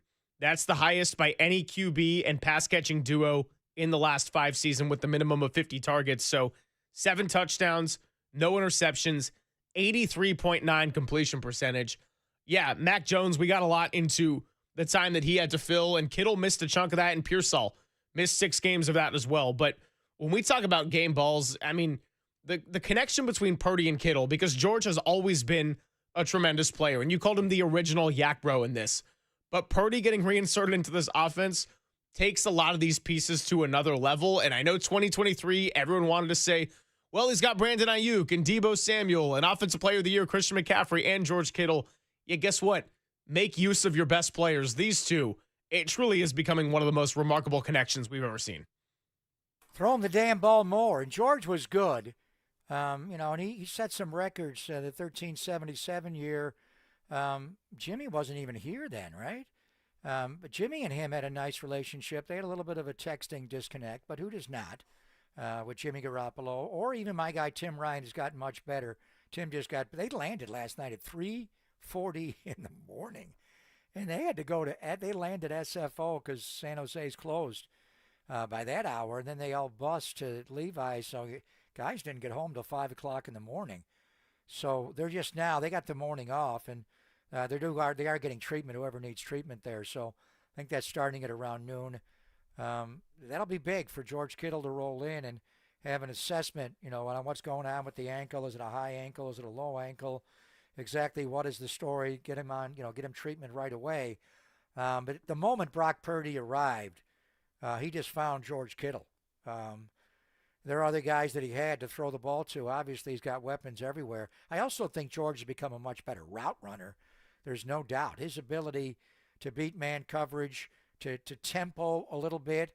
All those tight end university gatherings he has in Nashville. Travis Kelce comes there, obviously, and Greg Olsen.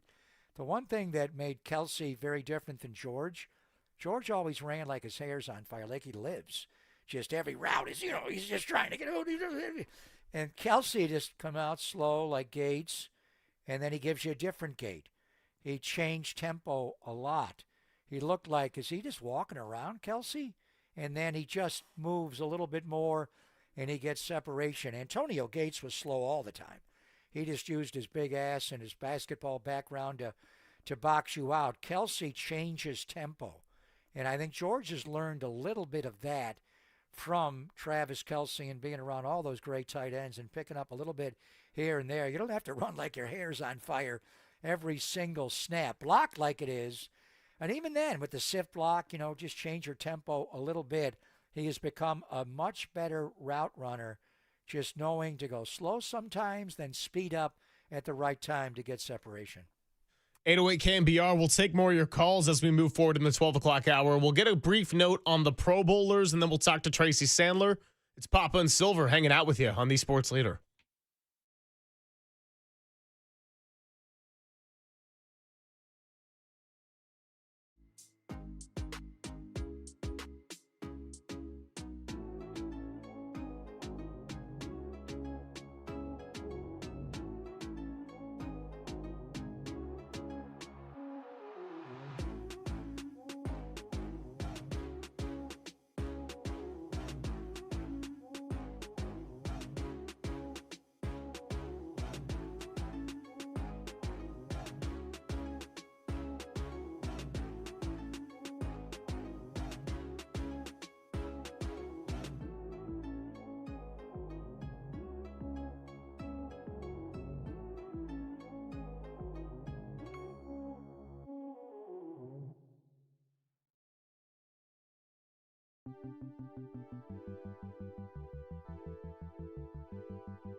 Wherever you are around the globe, stream your faithful home of 49ers football 24/7, 365 on KNBR.com. This is the sports leader. Purdy takes the snap, looking left, backpedaling, now going through his progression. Now he escapes, U-turns out to the right. Purdy still looking, pointing, throws, end zone, Tonjes, was he in? No! He caught it, but diving out of bounds, and just could not get a toe down. That would have been spectacular. It's incomplete, and now it's 3rd and goal.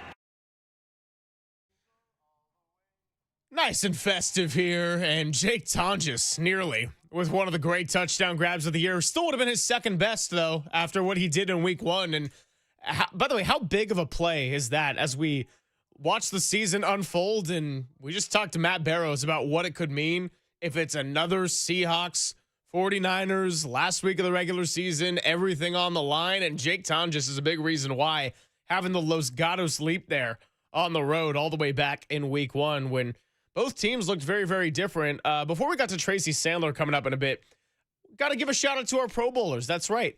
Kyle Juszczyk, George Kittle, Christian McCaffrey, Trent Williams, and then a couple of special teamers, Luke Gifford and John Weeks. I think the last time that we were out at the patio at 58 Social getting ready for a Giants Day game, I think the last one that we did together, because I remember I missed one in June, and then we took our separate times off, and then everything happened.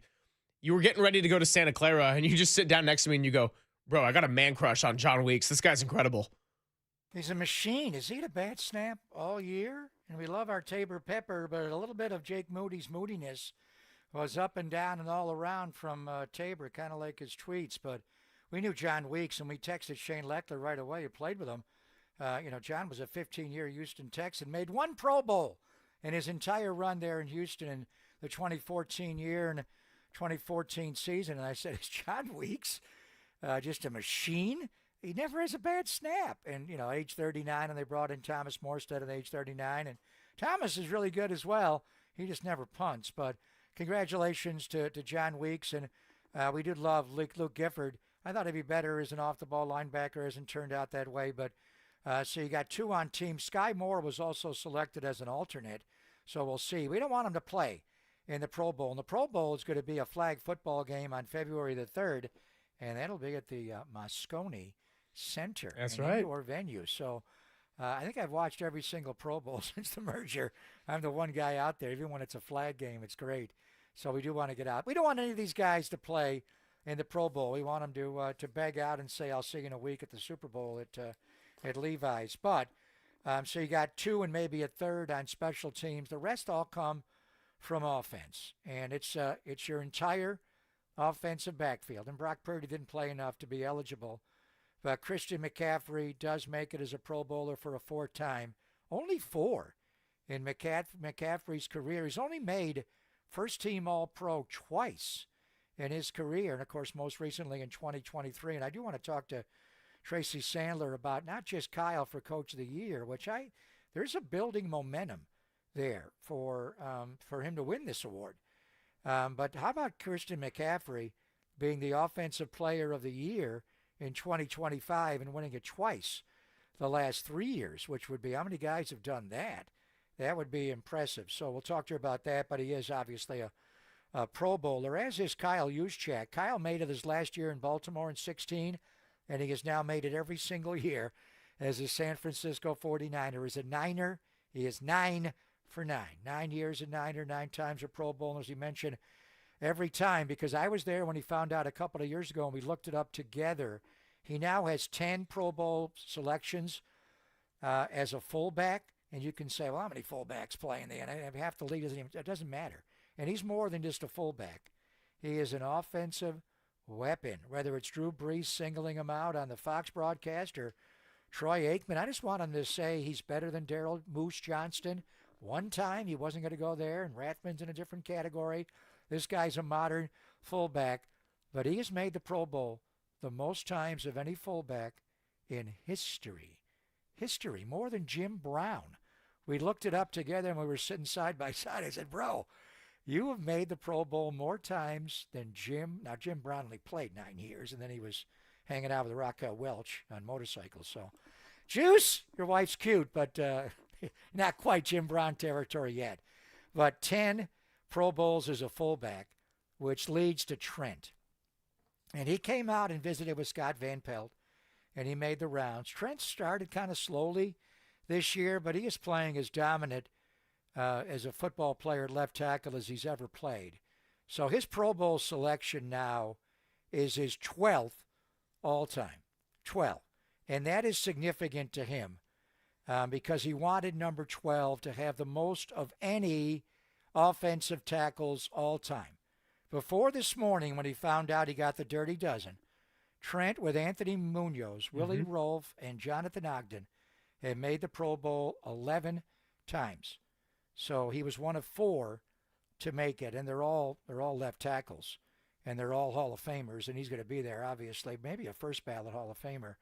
So he's got that. Now I know what he's thinking about. So now we're talking about just tackles in football, and he's got that record with his 12th Pro Bowl.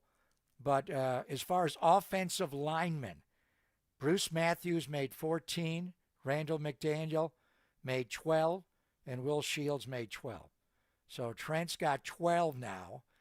He's tied for the second most in history of any offensive lineman.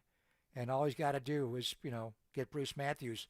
And when Scott Van Pelt was interviewing Trent after the game, the Niner fans traveled incredibly. But amazing. Wow. How many Niner fans were in the Heartland last night? And they were all chanting when Trent was talking, 1 more year, 1 more year. I'm like, you see his contract?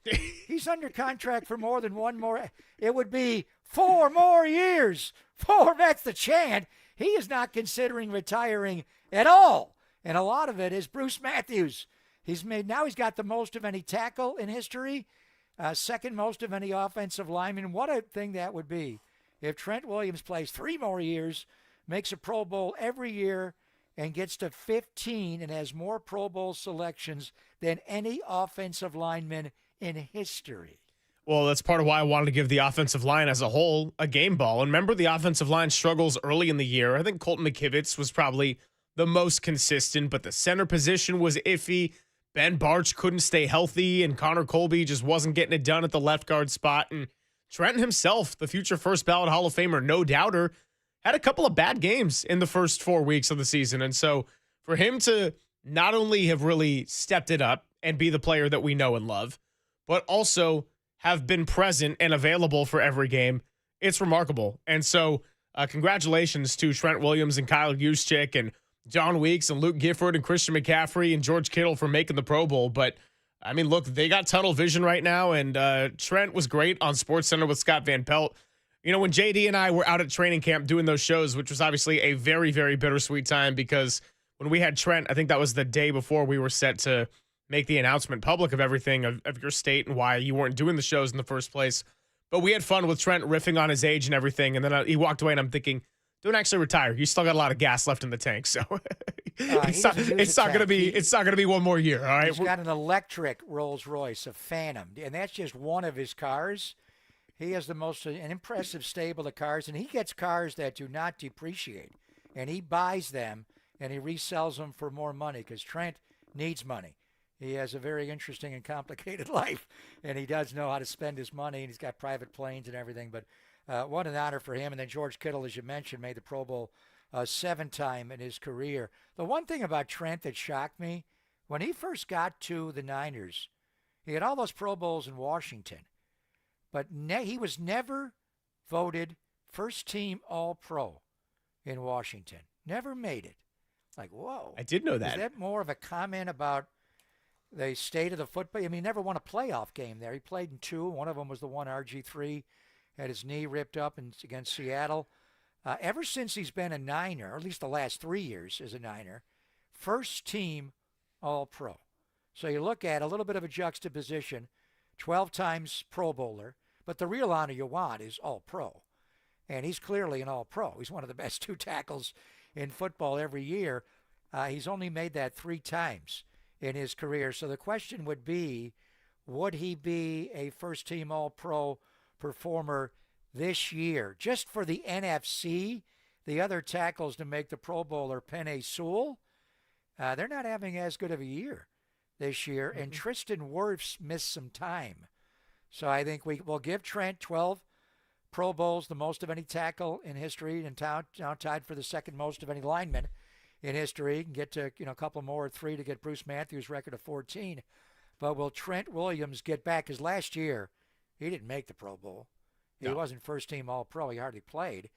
Will Trent Williams get his 4th first-team All-Pro honor this year? And I think that's after a slow start, I think the numbers and the eyeball test would back it up. He should be voted first-team All-Pro this year. I need to look it up as far as Washington goes, but it was some crazy stat that in the Daniel Snyder era of ownership, Washington, I think, had 2 first-team All-Pros, and one was the guard Brandon Scherf, and the other was special teamer Jeremy Reeves. And, I don't know if that's officially what it is, but it was some crazy thing like that where Trent never got it. A lot of great players, Ryan Kerrigan, who came through, never got it as well. And so I do think it speaks probably more to the dysfunction of the operation.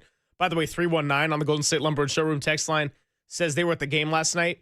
60-40 Colts as far as fans in the building. Says it was incredible the way it showed out with Red. So 49er fans, man, they've been traveling all year long, and they've been doing it just as well as any fan base in the NFL.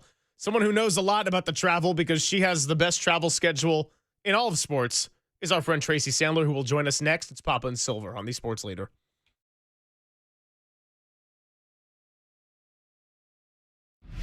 Time for traffic on the Sports Leader.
Listen to the sports leader anywhere, anytime. Download the all-new KNBR app. We are your proud home of 49ers football. KNBR 104.5 FM and 680 AM.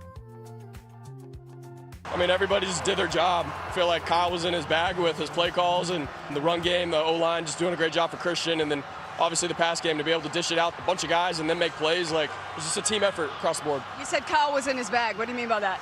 I mean, just the play calls. Everything was, I just feel like it timed out really good. The play action pass, all the things. He did a great job calling plays. Kyle Shanahan in his bag. Brock Purdy and the offense just rolling on Monday Night Football. 41 offensive points, add another 7 with D. Winters in the pick 6 to ice the game. 48-27 your final score.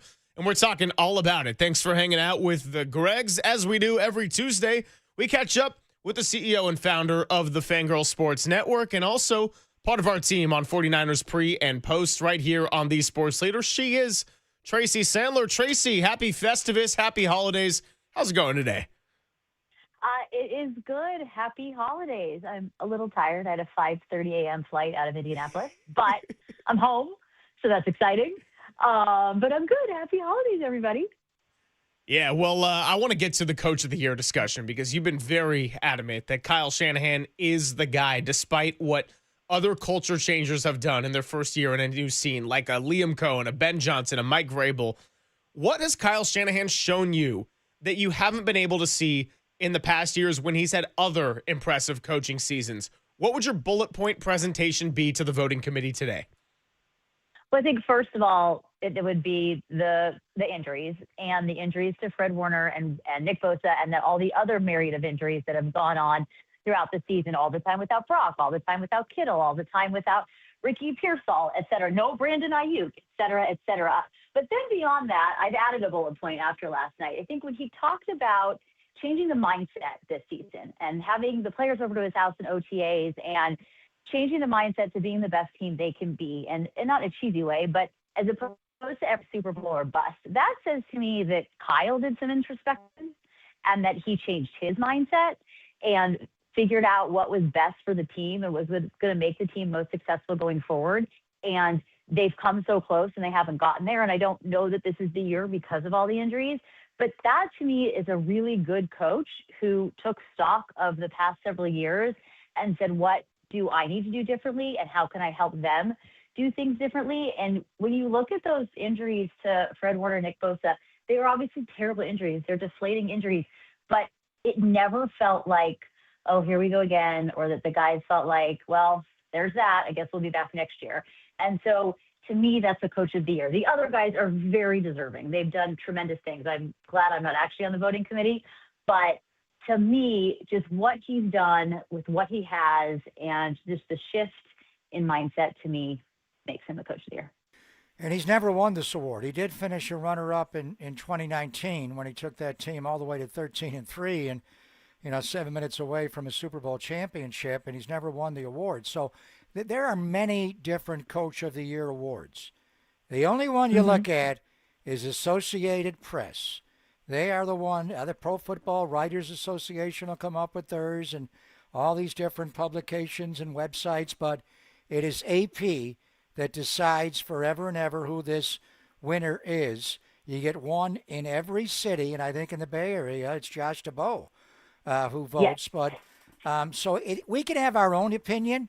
It comes down to the mind of 32 individuals, and a lot of these people, Tracy. For a while, we just thought, Niners had an off year last year, but before that, they were one of the most dominant teams in pro football and, went to the NFC Championship game 4 years and 5 and a couple of Super Bowl appearances, could have won easily both. Kyle's not that kind of, innocent climber like Ben Johnson in Chicago or Mike Vrabel, what he's done in New England. But there was more talk, and, people are starting to talk it up like Aikman last night, and Brock gets interviewed after the game by Lisa Salters, and Kyle was in his bag last night. That's why we laid 40 plus on those guys. These are your coworkers. Do you think it's legit that Kyle could get enough votes here to win the AP Coach of the Year this year? I don't know, because I think you do have these organizations where these cultures have changed dramatically. And you have 3 teams going to the playoffs that last year were going absolutely nowhere very, very fast. And I think people look at the 49ers, and I can see a voter saying, yeah, well, he still has Christian McCaffrey, still has George Kittle. And he's been so dominant. So I can see people making that distinction, which is why I'm not sure he actually will win the award. But to me, he is the coach of the year. But it's a tough field. I mean, there are a lot of, as we know, very incredible coaches who've done incredible things this year. To me, and I know you only base it on this year, but the other thing is they have been so dominant. I think that's a big deal in itself, and I know that won't come into play, but just the dominance, whether they've won the Super Bowl or not, they're so close, and not a lot of teams can say that. In fact, there's only one other team that can say that, maybe 2 other teams that can say that, who've been there so frequently in the last few years. Yeah, they haven't won it yet, but just having the guy that can get you there and put you in contention year after year is pretty incredible. Talking to Tracy Sandler here on the Yuma Guest Line, and our time with Tracy is sponsored by TimberTech Decking and Railing. #1 in premium decking. Order free samples at timbertech.com. What did you see from the run game last night for the 49ers, Tracy? I mean, the Colts run D has been stout all year, even without DeForest Buckner, while the 49ers, even with Christian McCaffrey, have struggled to break off big gains. But was that just a product of the way Brock Purdy came out firing, the 49ers being able to control the game a little bit, getting that turnover and having a lead for most of it? I mean, I didn't expect 117 yards from McCaffrey on the ground, but here we are in a season-long run for him of 24 yards. Yeah, absolutely. I mean, I think you nailed it. They controlled the game. That turnover was huge. I mean, you already feel like you're in control of the game. Everybody on the offense was firing on all cylinders. And Brock was firing also on all cylinders. I mean, he was, talk about in his bag. I thought Brock was in his bag last night. But I think that's a huge part of it, and that's why they were so successful on the ground. And even though the Colts' run defense has been stout, it's a very depleted defense. I mean, the team generally is very depleted. I think the 49ers were able to find ways to take advantage of that, and Kyle was able to scheme accordingly. But they were all just going on all cylinders, like I said. And then Christian, of course, talked about the O-line. And I have to say, I feel like this offensive line, which is the case with offensive lines, you only are talking about them when they're doing something bad. But this O-line has been pretty incredible for them this year. And I know people complain, and this one missed that block, and he should have done this and that. And O-line is never good enough, I feel like, in the eyes of the fans. But they've been pretty consistent and pretty impressive this year, in my humble opinion, and that's a big part of why they were successful last night, too. And against a really good run defense that got DeForest Buckner back, as Greg said, they were able to lay 117 with Christian McCaffrey, and Brian Robinson also contributed. But I also want to ask you, so Kyle, we're all going to pump that up, but the AP likely not to give him the award for Coach of the Year, an award he's never won. Christian McCaffrey, just a couple of years ago, did win the Offensive Player of the Year, and he was a worthy winner. I mean, for a long time, we thought he was going to be the MVP, wound up being third, and Brock fourth. But he got to over 1,000 yards last night, 1,039 on the year. He's not going to get to where he was a couple of years ago when he led the league in rushing in 1,459, but still over 1,000. Will he get 1,000? He needs a couple of big final games, 151 yet to go receiving. But he did get to the original Mr. 1,000 with his 92nd catch last night to tie a franchise record. So the same question I ask you about Kyle, and keep in mind, it's also an AP award. All of these are of significance. The Offensive Player of the Year. Josh DeBow, if you are out there, we're talking to you, brother. He's the one who'll have the vote in the Bay Area. He's one of 32. Where do you stack up Christian McCaffrey to win his second AP Offensive Player of the Year award, Trace, in 3 years? This is going to sound really weird, and I know he's not going to get this award, but I would actually consider him almost the MVP more than offensive player, and that's nothing against what he's done. What he's done has been absolutely incredible offensively this year. He's just going up against some other offensive players that are having absolutely tremendous seasons. So I think in a different year, he could be the Offensive Player of the Year. But I look at Christian McCaffrey, I mean, who's been the stalwart, who's been the most consistent, who's been available every single game, who's performed at such a high level at every single game, who's been reliable in the run game and the pass game. I mean, 92nd catch of the year for a running back. That's bananas. It's truly amazing. And to me, Christian deserves the MVP conversation, because without Christian McCaffrey, I think we all know that this is a very lost season, no matter how good the coaching is, no matter how different the mindset is. I mean, Christian McCaffrey is a huge part of that. He's certainly the MVP of the team, but I think if we were able to look at that award outside of a quarterback, if people were able to think that way, and I know that that's not something that really happens anymore, he's the MVP as far as I'm concerned, because this team is literally nowhere without him.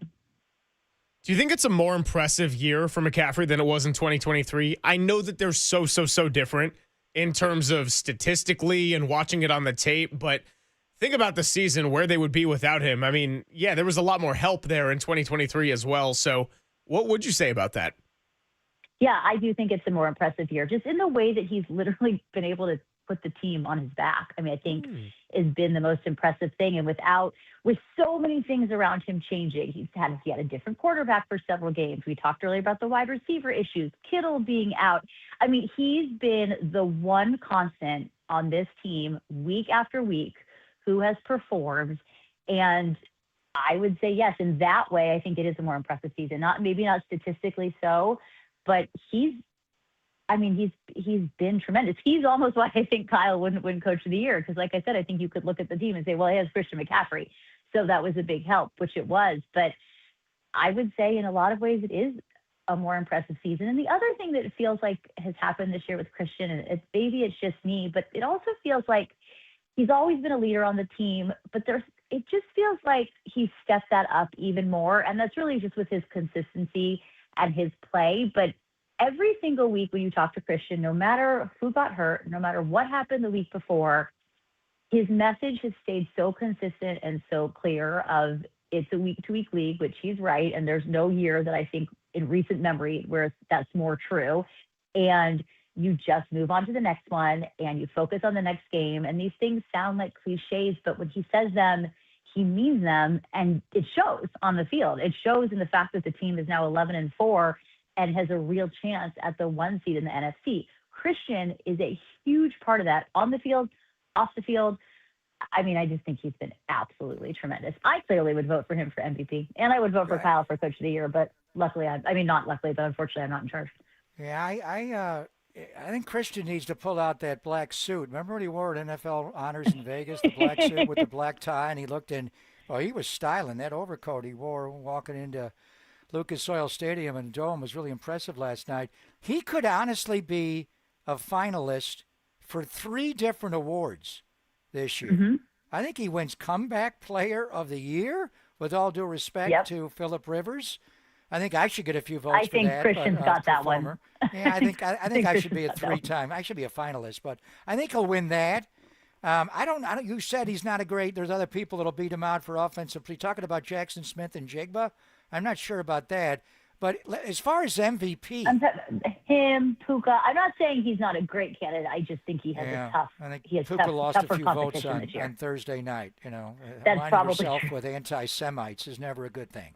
Anyway, I mean, when you look at this award, winning does matter. In the AFC, who are you going to give it to on Denver? Bo Nix, seriously? Drake May, seriously? I think right now he's the leader, but come on. Is Trevor Lawrence going to win this award? I hear people talking about Josh Allen. You've mentioned him, Greg. He is wildly inconsistent. He's had some dramatic moments. You don't win the MVP based on 5 or 6 plays. And then in the NFC, it would be Stafford. But if they're playing on Wild Card Weekend and they don't win the West, he can't win that award over Christian McCaffrey. Who are you going to give it to on Seattle? Who are you going to give it to on Chicago? Who are you going to give it to on Philadelphia? So, I mean, is there a real case that Christian McCaffrey could steal the MVP award, where a couple of years ago it clearly was Lamar and Dak Prescott was number 2? But who's a more worthy candidate for most valuable player than Christian McCaffrey this year? I don't think anybody. And I think you're right about Josh Allen. He's had some incredible plays, but he has been wildly inconsistent. I don't think anyone is more of a candidate for MVP than Christian McCaffrey. It's just, can the voters look outside the quarterback positions. But you're right. I mean, the Rams, if they're playing on Wild Card Weekend, it's not necessarily on Matthew Stafford, but it's on everybody, and that's unacceptable.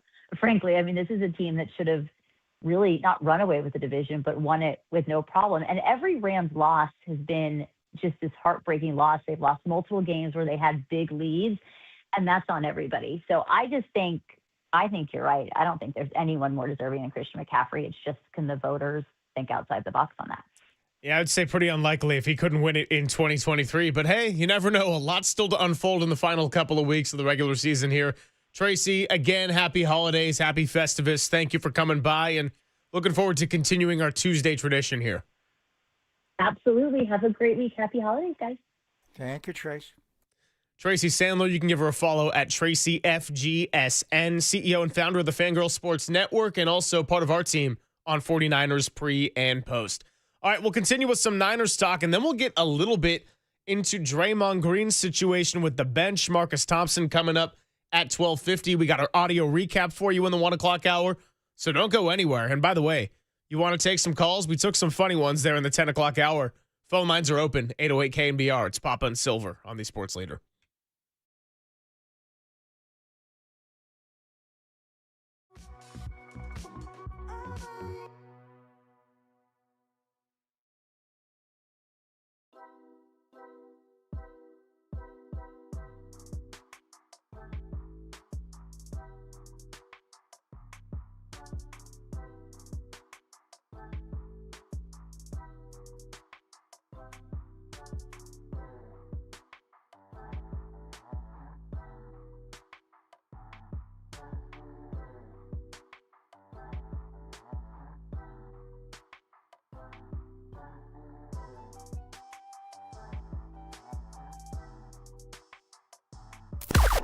Now, from the O'Donnell Financial Group Sports Desk. Learn more at ODFIGroup.com. O'Donnell Financial Group, because planning is a process, not a product. Dirty Work Season 1 is complete. The best of recap full year-long show, anniversary show, is coming up after Pop and Silver, 2 to 6. Keep it locked in here on The Sports Leader. If you like the grab bag, if you like the soiree, if you like, I don't know, there could be a special guest, a sexy guest. Keep it locked in here on The Sports Leader. Dirty Work, 2 to 6. Let's go.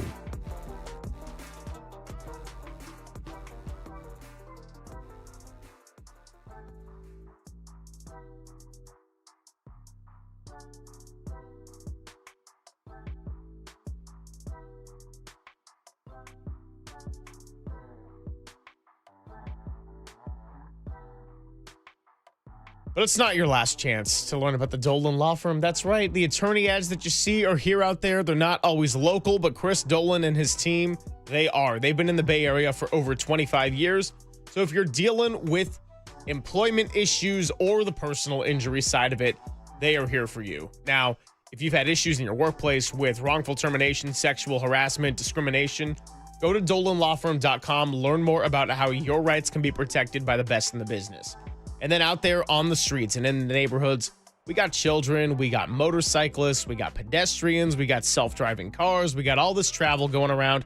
Please be careful. We want everybody to enjoy their holidays and not have to put others at risk or worry about hurting those in your community.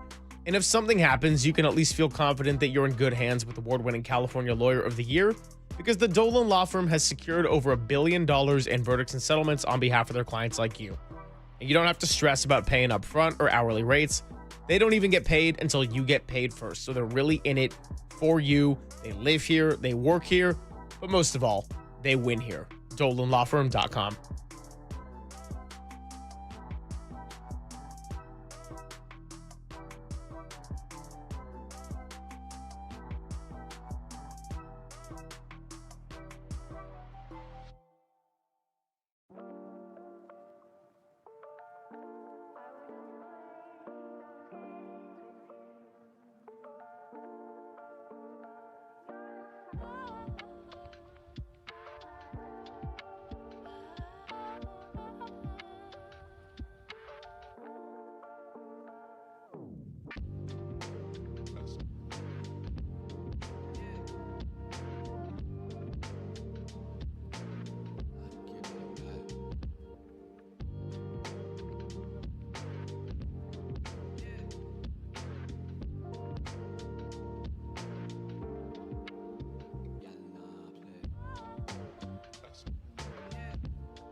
And now it's time for the Protect Your Assets Business and Technology Report with me, David Hollander.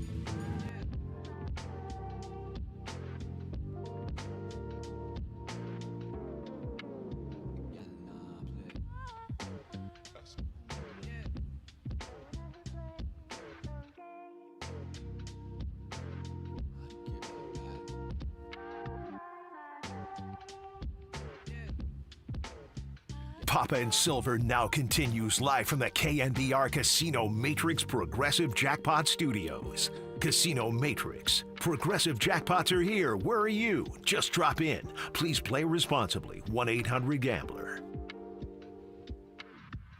Rivers out of the shotgun, takes the snap. Quick throw over the middle, intercepted. D. Winters has got it. D. Winters going the other way. Winters to the 40, the 25-30. No one's going to touch him.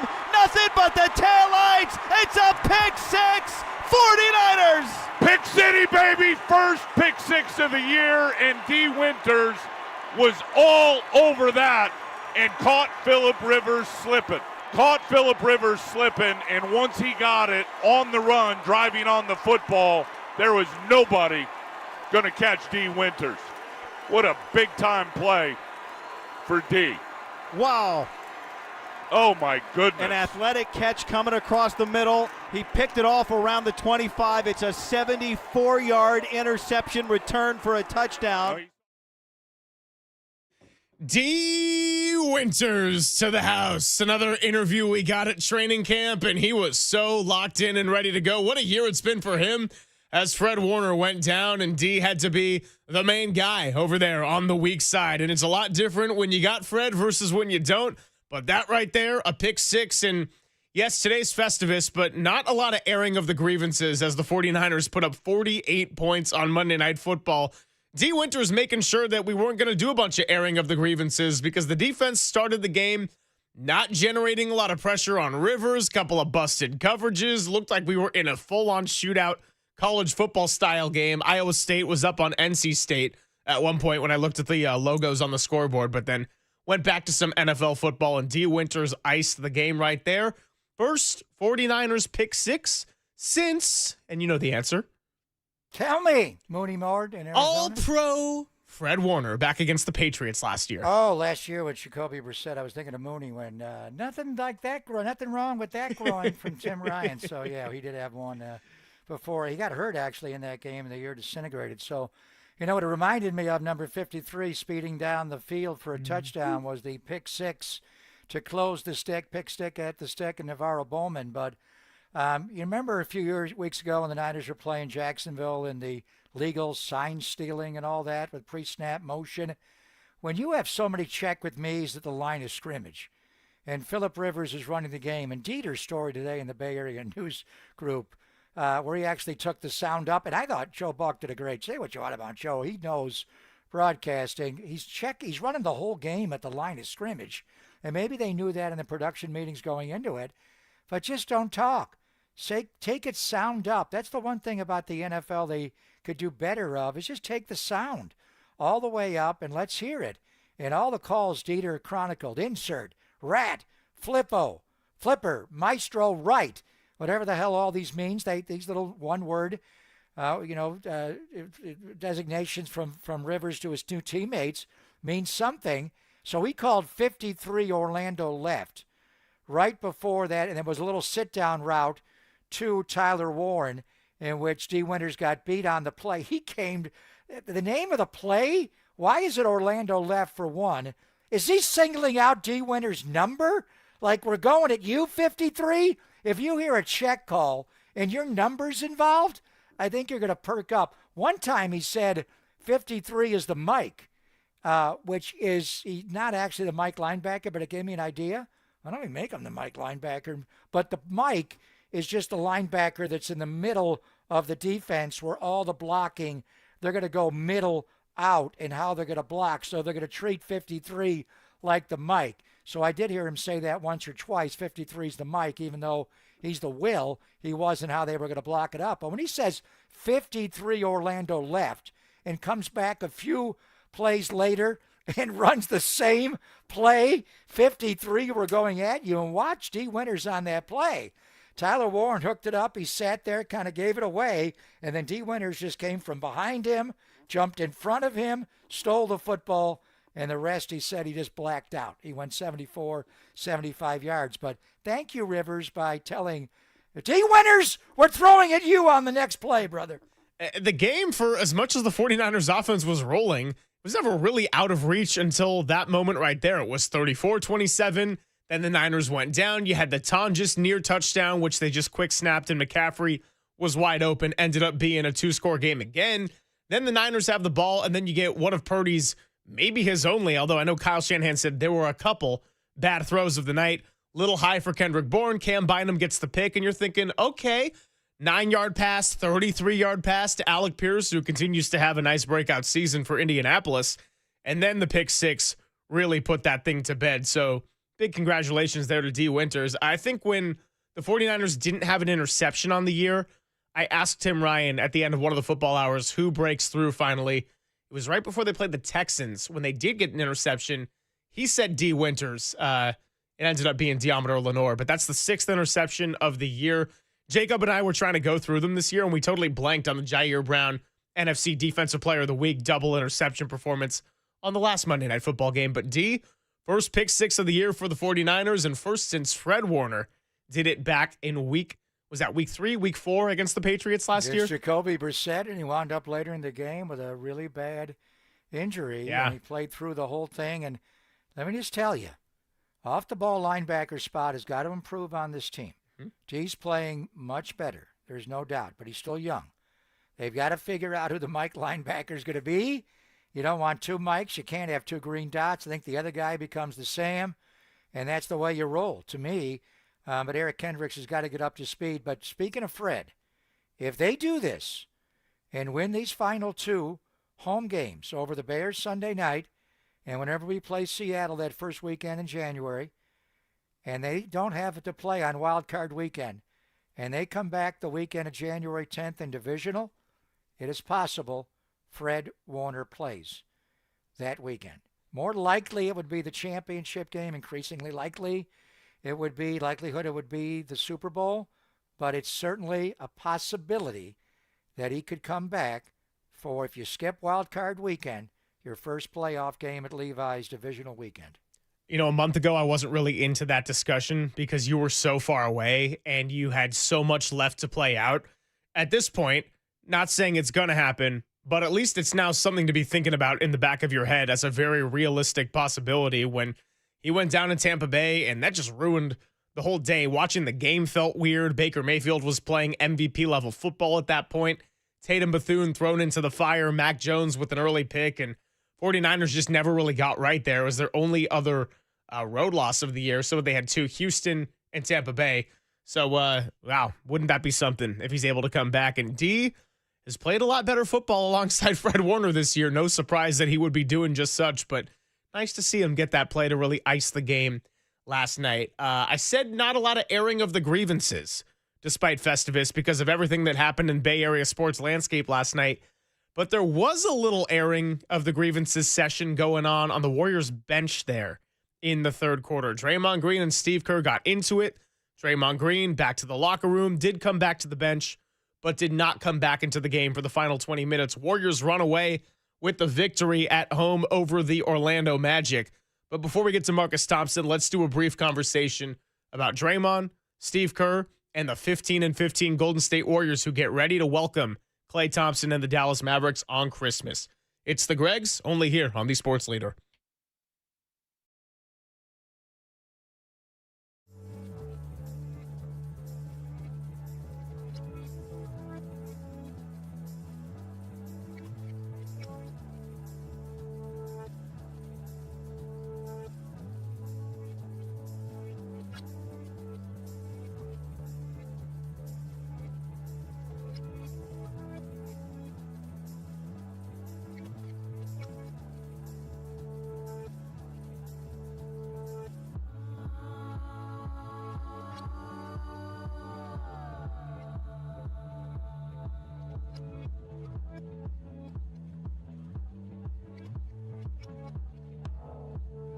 The following is a test of the emergency alert system.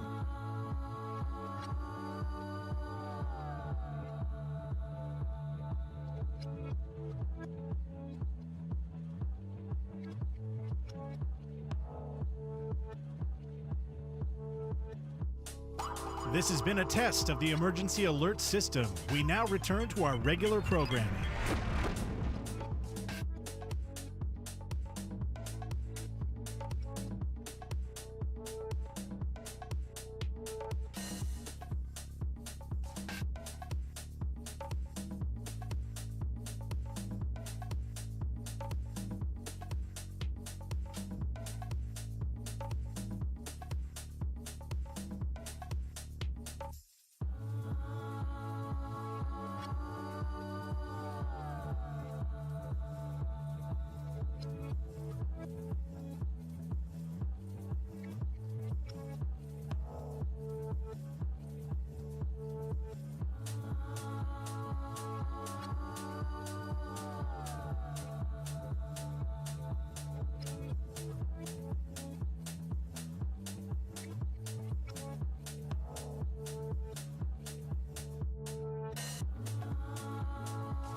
Dub Nation, wherever you are around the globe, stream Gold-Blooded Radio 24/7, 365 on KNBR.com. This is the sports leader.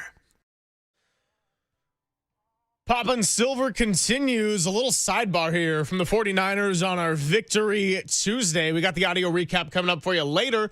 We'll catch up with Marcus Thompson shortly, as we do every other week. But little news last night out of the Warriors game. Nice win over the Orlando Magic. It was tied at halftime, and then they started pulling away. A lot of the role players did their thing. Quentin Post has turned in a really nice second year so far this year, and we can go through up and down the roster. But a lot of the focus was what happened with Draymond Green and Steve Kerr there in the third quarter. Draymond Green and Kerr during a timeout had a heated exchange. Moses Moody tried to step in and kind of mediate. And long story short, Draymond goes to the locker room, ended up coming back to the bench in the fourth quarter, but did not come back into the game for the final 20 minutes. So Steph, Draymond, Steve Kerr all spoke about it after the game, trying to douse flames on the situation. Here's what the head coach had to say. Yeah, we got into it obviously, and I took the time out just because I thought we lost our focus there a little bit, and we had it out a little bit. He made his decision to go back to the locker room to cool off, and that's all I'm going to say about it. It's everything is private. Yeah, I got nothing further to add. Would you? I mean, he didn't play the last 20 minutes. Would you have gone back to? No, he wasn't going back in. Did he? And was that a decision by him or you?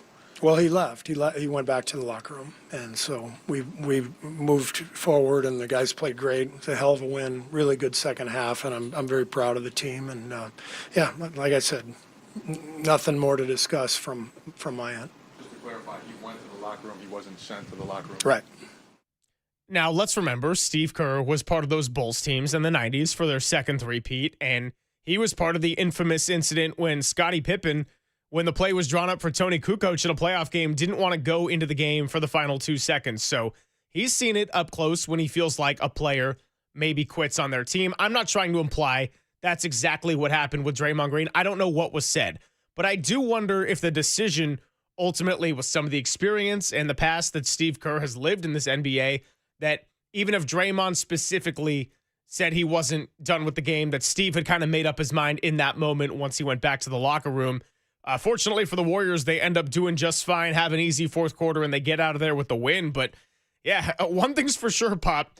Over the last decade, whether they are building a dynasty, winning a bunch of championships, making big trades, or reeling and trying to hold on to what's left of this, they are never, ever boring.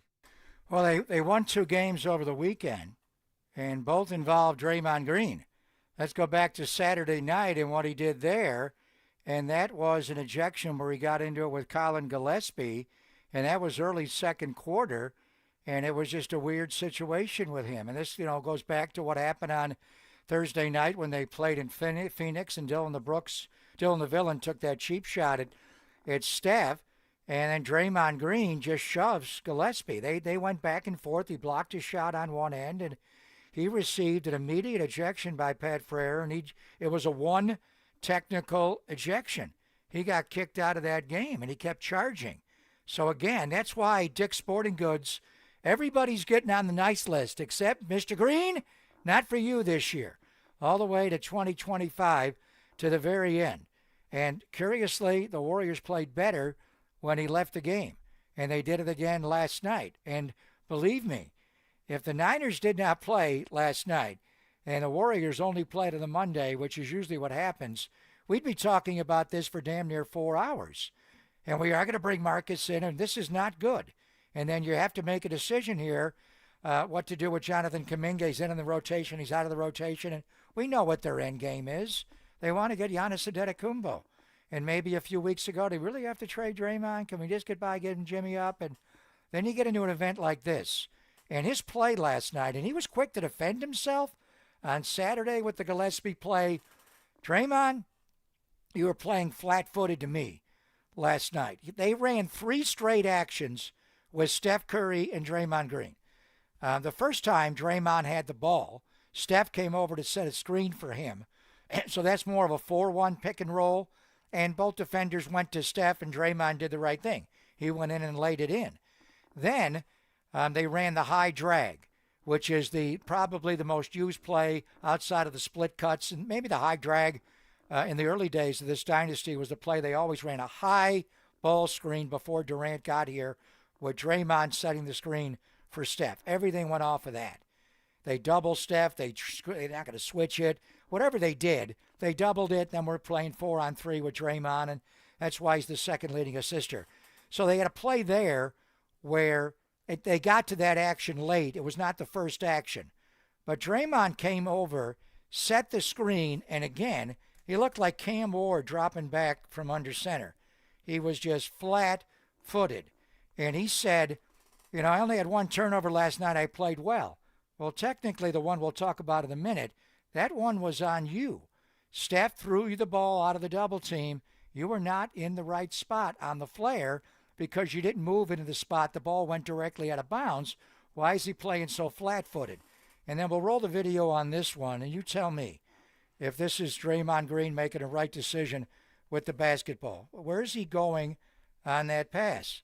That is the one that got Steve Kerr, obviously, Tyus said, and he swiped it, infuriated. And Steve kind of looked at the replay, and then Draymond still bitching at the referee that he got fouled on that play. Steve did not call a timeout immediately. He let time go on, and then the timeout came down. Yep. But you could tell by Steve's looking to his coaching staff, like, what do I do here? Now, ordinarily, when these things happen, either in supposedly private settings like a locker room in Oklahoma City, and Lisa Salters hears it, in a practice, and TMC rolls video on it and it all gets out, or the countless stories we've heard about this happening in true private, behind private walls, and it's usually Draymond yelling at Steve to a point like, dude, you don't talk to your coach that way. But Steve Kerr's that kind of guy. In this situation, it would appear Steve tore into Draymond. I don't know the video, and I got to call out NBC Sports Bay Area. Did they mention this at all? They didn't even mention that Draymond wasn't on the floor. Phil Palancino, Tom Adza, I love you guys. I've worked with you for years. We're in the Bay Area. We're not in the city where we call our teams we. You've got to roll. If you have this video with all your cameras, and I know they have them with all the, whether it's Marty Cohen or, Dave Benzer or Rusty, they got the best crew in all American sport. Somebody caught that video. Don't sell it to TMZ, anybody, but can you put it on our broadcast so we can see it, understand it, when they're talking about it after the game? Draymond manned up. He went to the podium to talk. We need to see this video live and not see it on social media. It makes everybody look bad. So this is the Warriors. We're pros here. We need to see that video. Why is Draymond all of a sudden not on the floor? You're not going to explain that to anybody? That's your job. So Phil and Tommy, I love you. Be better. And whoever's saying don't put that video on the air, don't listen to them. Do your job. Anyway, I don't know what happened because I didn't see it well enough. You just see that Draymond got up and walked away, which may have been the best decision he made because I think Steve is yelling at him, and Draymond could just go choke him or charge him and get into it. Now, when you leave, just go sit at the end of the bench. Don't leave your team and go back in the locker room. Now the coach is like, where is he? What if I want to bring him back into the game? And I don't know. Maybe Draymond yelled at Steve, but Steve's demeanor going into the huddle looked a lot like the way he yells at Pajemski, and I'm sick of these turnovers. Would he ever yell at Steph that way or Jimmy? Whatever happened. So he was not playing the way Draymond plays. He was walking around several trips up and down the floor, and that lazy pass. Do you ever see Draymond do that? On top of an 8-turnover game, a 5-turnover game, the coach has said why we're losing. If we turn the ball over, we lose. So don't turn the ball over. And I know you handle it more than anybody, but you just can't do it. And you're a brilliant passer. I read your quotes. You are. Don't be a lazy passer and throw them the ball. Where's that pass going? Across the floor to Tyus. They threw him the ball. So this is fascinating. I don't want to hear what Marcus has to say because he knows all these guys so well. And how does it impact coaching, management, Steph Curry's thoughts, They'll put Draymond back on the floor, maybe on Christmas Day when Clay comes in, probably. And then that's all they'll talk about on that broadcast is Draymond again being on the naughty list. And so how do you handle this? And, if now you have a chance to package it, maybe it's not that tough of a decision. And is he playing all that well? Maybe defensively, but in a lot of areas not offensively. But on this Festivus airing of grievances, Draymond, you've taken it down the road a little bit, and it started with your lazy play last night. I want to get Marcus's thoughts on this coming up in a bit, but honestly, I didn't take major issue with him walking away. I mean, look, we're taught all the time as youngsters, like if you get in a conflict and you start getting heated, sometimes just walk away from the situation. Now, I hear you. Would have been nice if he stayed on the bench, didn't go all the way back into the locker room. Maybe not as noticeable, but Draymond Green walking away alone, I actually don't take issue with, and I think that's more on the emotionally mature side. Now, had he left and not come out of the locker room, had he left the arena entirely, not done postgame media, it would be an incredibly different discussion this morning. But Warriors are 15-15. In the past, there have been situations like this, but winning cures a lot. Warriors, not the dynasty, not the team that's fighting for a number one seed, not the same kind of team where winning can just wipe a lot of this away. So let's talk about it with someone who does know this team and these players and this coach very, very well. Marcus Thompson, when we come back on the Sports Leader.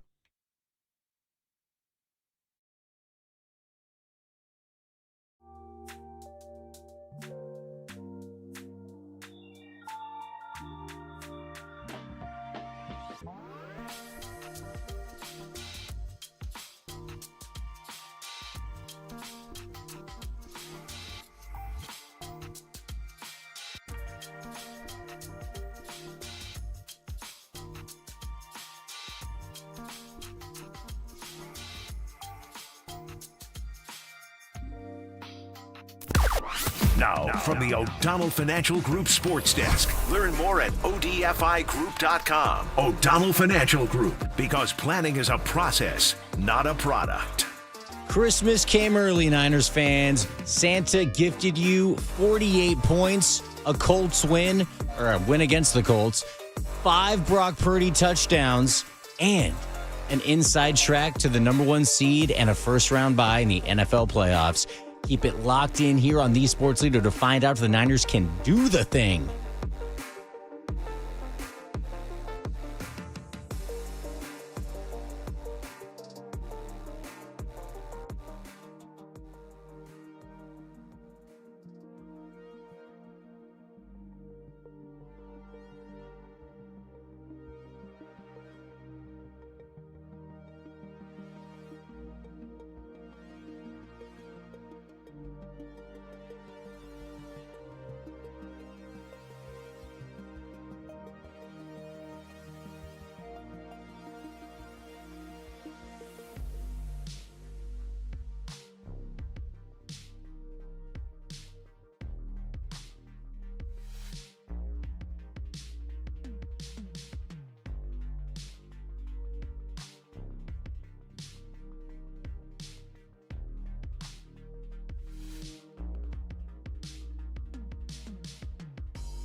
Dub Nation, filter out the noise and kick it with KNBR on the gram for everything blue and gold. Follow the sports leader on Instagram at KNBR.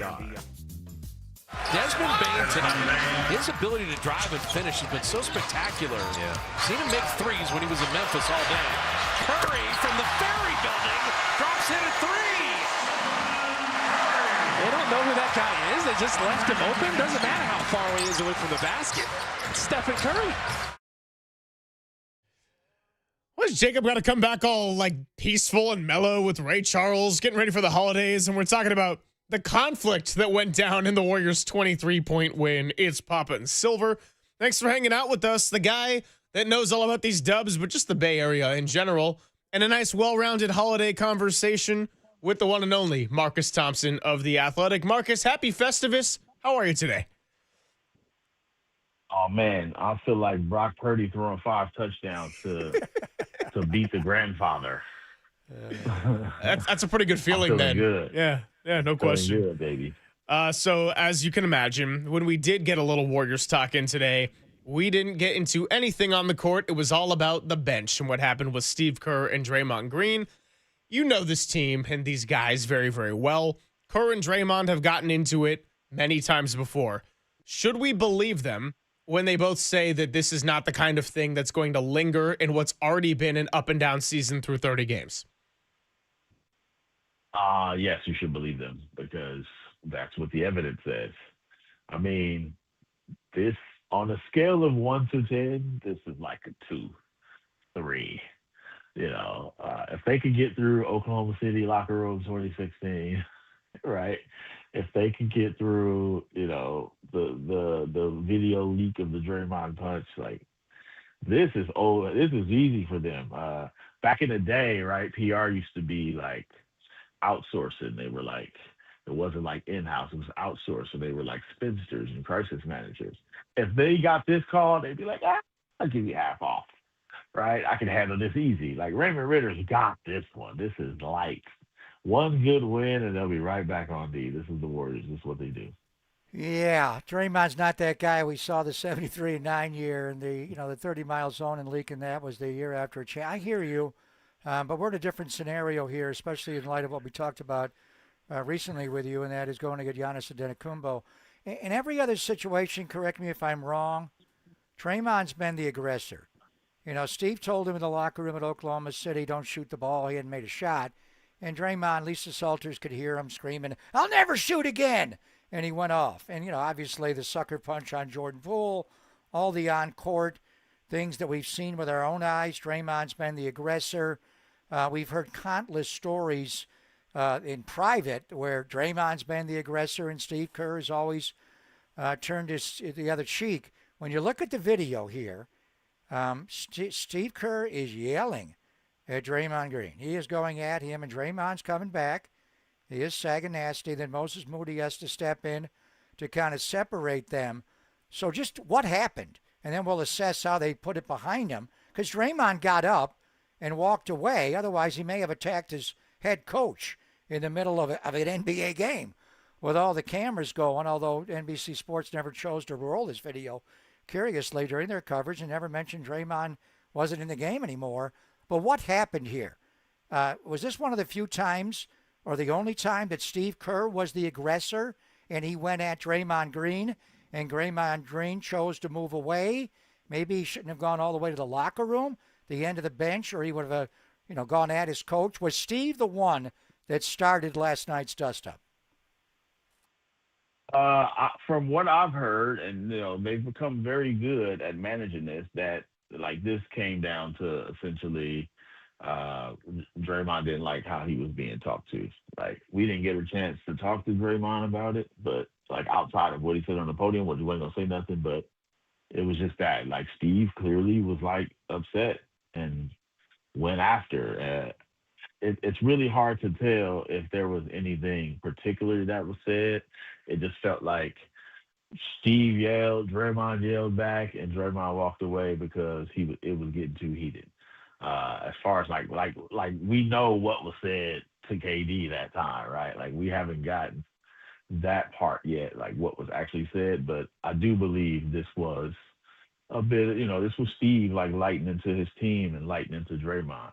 And from, another person was telling me like part of it was like Draymond felt like he was playing well, right? Like this was a game he was playing well. So it was a bit like, why are you talking to me like this type deal? So that's why I just don't think it was, I don't think it'll be much. I really don't, just because, Draymond, he like you said, he probably shouldn't have left the bench and stayed in the locker room for the third quarter. Like, go to the tunnel, go get on the bike, or go suck it up and sit there and be a professional. But also, if he was feeling like he was feeling froggy and was about to leave, maybe he did the right thing, right? Like, so it's interesting. I just know these two, they've been doing this for years. This is who they are. They're both fiery. They're both stubborn, right? They're both principled, right? They're competitive. They're the most competitive. Like I feel like this is a Tuesday for them. For us, it's like, yo, this is crazy. But this is who they are. Yeah, it's kind of what I was saying a little bit earlier, Marcus, where ideally you would have liked to not have him go all the way to the locker room. But for the most part, I would say it was an emotionally mature response to just walk away in the event that maybe it could have gotten worse and more heated. And ultimately, he ends up not playing the last 20 minutes and the Warriors run away with it anyway. I get really hesitant to draw conclusions on anything with the Warriors because already in the first 30 games, it seems like we've hit points where corners are turned and this is going to happen. And then we've hit points of mini crises where, it's all crumbling and nothing's working. So, they won a couple of games after being 13-15. Draymond Green was not a big part of either, first with the ejection, then with last night. Given who has been on the court and contributed, have we learned anything from the past couple of games aside from maybe Will Richard should be in the rotation moving forward? Yeah, we definitely learned that, right? Yeah. Like, that's the other part. NBA seasons are long. Can you believe it's not even Christmas yet? Like, this is insane. Like, I'm like, the NBA is supposed to start on Christmas. This team has been through 4 iterations already. Like, this is long and exhausting. I think the interesting thing that we learned is the Warriors can afford to sit Draymond Green. I don't know that they're ready to say, all right, we're rolling from here on out with Quentin Post and TJD. Right? A lot of that has to do with Moses Moody and Brandon Podziemski made shots, right? And there's a case to be made that there was more of a flow because they played faster because they didn't have Draymond pounding the ball, right? So you get the argument, but it would be reliant on guys who are inconsistent by definition. But I think part of the reason they're here, and Draymond alluded to this, is this season's been really hard through 30 games. They expected to be a top 4 seed. They expected to run it back from last year, and it was going to be pretty good, and, they'd have this thing figured out. And here they are fighting for their lives before Christmas. And it's that intense and it's that urgent that, blow-ups happen. Part of that is because they're having to play these 35 and ups hard to win a game. So what they've shown is that, you know what? They might have a solution for Draymond. Like, you can take a couple games off. Don't isolate TJD at the end of the bench, right? Bring him in, right? If you're going to bench Kuminga for Guy Santos needs to bring some value, and that's part of the value. He can play some 4 and give you a couple minutes, and you can let Draymond be as fresh as possible. I think that's a big development from these last 2 games, that especially as the schedule tightens up, or you get to February and March, you can say, you know what, we got a plan. Now, they don't have a plan for when Steph sits, and they don't have a real plan for when Jimmy sits, but they do have one for Draymond, and that's important because he's had to go hard because they're fighting for their lives way too early in the season. Yeah, I don't think anybody with a sensible basketball mind would advocate benching Draymond and not playing him, but they did win 2 games over the weekend. Well, I didn't say that. That depends on who's coming back the other way. I would trade him, but we'll get into that in a minute.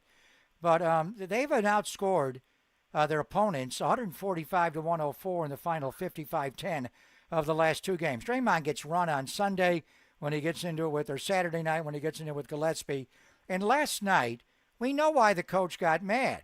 Draymond made 2 sloppy turnovers back-to-back. One was on the high drag series. He set a screen for Steph, and he was playing flat-footed, Marcus. He did not get to the spot on the screen, and the ball went out of bounds. That was his fault. And then he's bringing the ball up the floor, which they asked him to do more last night, and he just lazily throws a 2-hand pass in the corner to Moses Moody, and Ty Edney's right there. Did he not see him? I mean, if you did that playing quarterback for the Niners, Marcus Thompson would be all over you, and we'll get into that in a minute. So that's why he was mad. So he let a little bit of play go by, and then he called a timeout, and he went at him because the coach has been harping on, when we turn the ball over, gentlemen, we lose.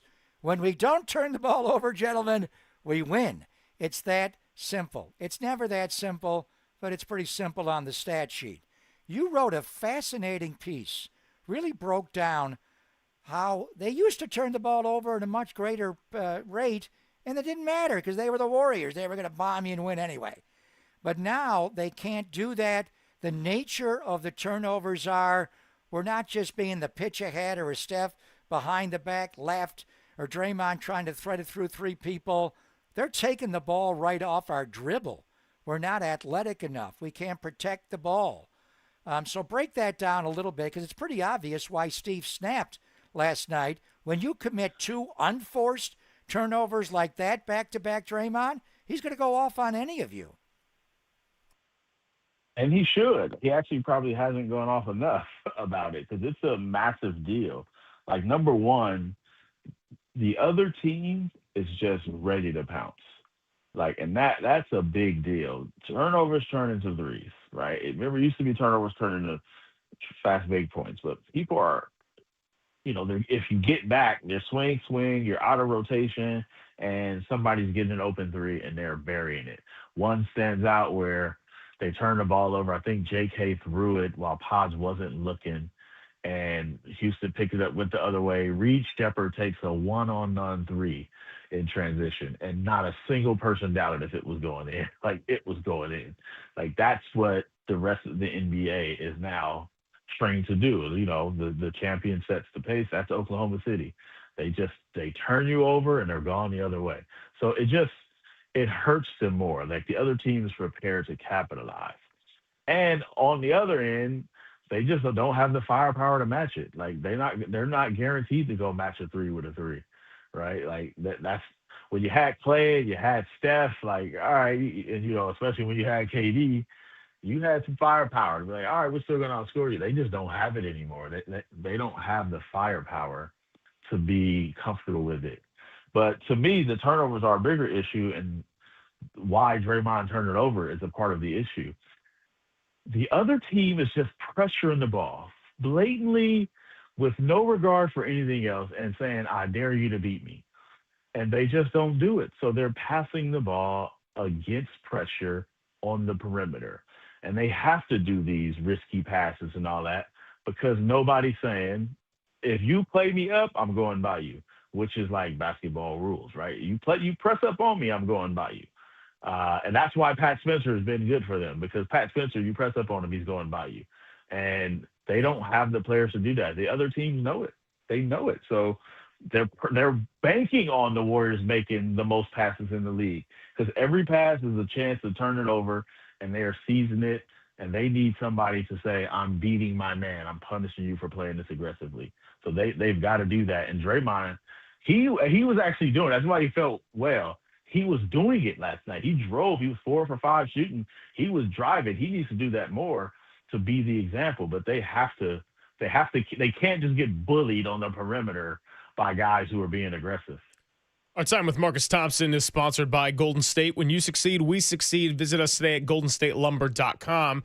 Before we let you go, you wrote a piece about the Niners a couple of weeks ago saying they found a different way to be great in the sense that they got a chance to get the number 1 seed. They're in the playoffs, and they're doing this in a fashion and with a team that we didn't think maybe could do this. And they had their injuries. They had their ups and downs. Mac Jones started 8 games. So now as we sit here with 2 weeks left, what would you say has changed about your opinion of the 49ers over the course of the season and certainly post Nick Bosa, Fred Warner, Michael Williams injuries?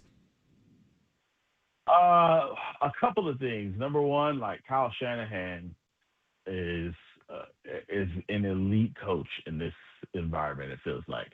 This reminds me, remember they got Garoppolo and it was like, they finished the season strong when he first got hired, and the next season they got Garoppolo, and it just feels like when the back's against the wall is when he's at his best, right? When there's nothing, when you're not expecting them to go out and dominate, and they've got the adversity to deal with. Oddly enough, this boy wonder offensive genius, right, is actually probably more with the toughest, back against the wall, no options, fight your way out. Like that's his kind of demeanor. They've responded to that. I do think that's a big deal. The other thing, it's probably not a new thing, but it's a reminder. Like Christian McCaffrey is really good. Like he's just so good that he puts defenses in a bind, and Kyle knows how to play off that. Like he's just that good. He's so good that you have to pay attention to him. And they can control the ball. They can generate momentum somehow, right? Like, I don't know. He made Mac Jones look good, right? Like, Mac Jones was really good. But when you got Christian McCaffrey there, you have an anchor. And now you throw in Kittle, right? And you throw in Jawan Jennings. Like, but it all begins with Christian McCaffrey. Like, he's that good. I can't believe they're here. Like, this is one of the craziest seasons I've seen in a long time. And I've been watching the 49ers since – Jerry Rice was on the box of Rice-A-Roni. People don't even know about that, Greg Papa, back when he San was the Francisco treat. I know all about it. You know what I'm saying? This is a wild season. And then you got Brock Purdy coming into, like... He's not shriveling? Is that what you're saying, Marcus? He's not shriveling? He's not shriveling. Like, he's not shriveling. Brock is like, what? You put a grandfather in front of me, I am cooking him on national TV. Brock has no respect for his elders. He cooked that dude. If Brock is playing like this, they can beat anybody. And we've seen this is the thing about Brock. His highs are high. Like when he's on, like he is on, right? And that's a big deal. When Brock is cooking, it's a difference maker. It changes things. And you could see that. I mean, they put up 47 and he just responded to the moment. Like I'm not about to get outshined by the replacement quarterback, Keanu Reeves. But it's not happening. I'm winning this thing. Like that was impressive. If he's got 2 more of those in him, like yeah, he earned all of his money even with less games. By the way, it was 48, not 47. I'm not sliding Eddie Piñeiro's extra points. You love Eddie Money. That was Falco, wasn't it? The lefty. Oh, my fault. Yeah, Falco. Yeah, there you go. Worst football movie ever made. So bad. So brutal. Made Gene Hackman look bad all the way to his grave. Terrible. Not good. A lot of people were in there looking bad. It was bad. It was bad. I think this holiday season, Hey, I just Greg got to Silver watch knows it. nothing about that, by the way. He doesn't. Nothing You didn't see about the that. replacements? No, but I like a good bad. I like a bad Keanu Reeves flick. Like my family's super They're into all Point bad. Break. They're yeah. all bad. Starting with Speed, worst actor of all time. Oh yeah, Speed's a good one. Whoa, Point Break. I will not accept Matrix slander. Matrix is the greatest trilogy ever made. He carried that. Yeah. Yeah. Okay. Yeah, no, he didn't. He's so dynamic. Speak up, brother. What are you saying? You mumbling. You look good. You do look good. Happy holidays. What's the bro. other one where he's the killer? The killer. What's he? John Wick? John Wick. Yeah, come on. Go. John, that's your assignment, Greg. Yeah. Watch How many John Keanu Wick. Reeves bad performances you want me to watch? Seriously? Can't do that. Cannot do that. I gave up on that. I love y'all. Have a wonderful Love you, brother. holiday. Don't Be shrivel. well. I want to see Brock Purdy on Sunday Night Football. Brock Purdy, Iowa State. I will not shrivel. I will not shrivel, baby. will Let's not go. shrivel. You're the best, Marcus. Happy we appreciate holidays, you. brother. Love you, man. All right, appreciate it. I love y'all. Love you. Be good. Love Marcus Thompson. You can read him in The Athletic. You can give him a follow at Thompson Scribe. And yeah, whether it's the Warriors, whether it's the 49ers, whether it's Keanu Reeves, he's the expert in all of it. We've been waiting, and we've been waiting for the audio recap. 11th time this year, the 49ers get it done. So when we come on back, let's give you all the highs from Guy Haberman and Tim Ryan and Brock Purdy and D. Winters and Jawan Jennings and George Kittle and all of our game balls. I could go on and on. We'll do that for you next on The Sports Leader.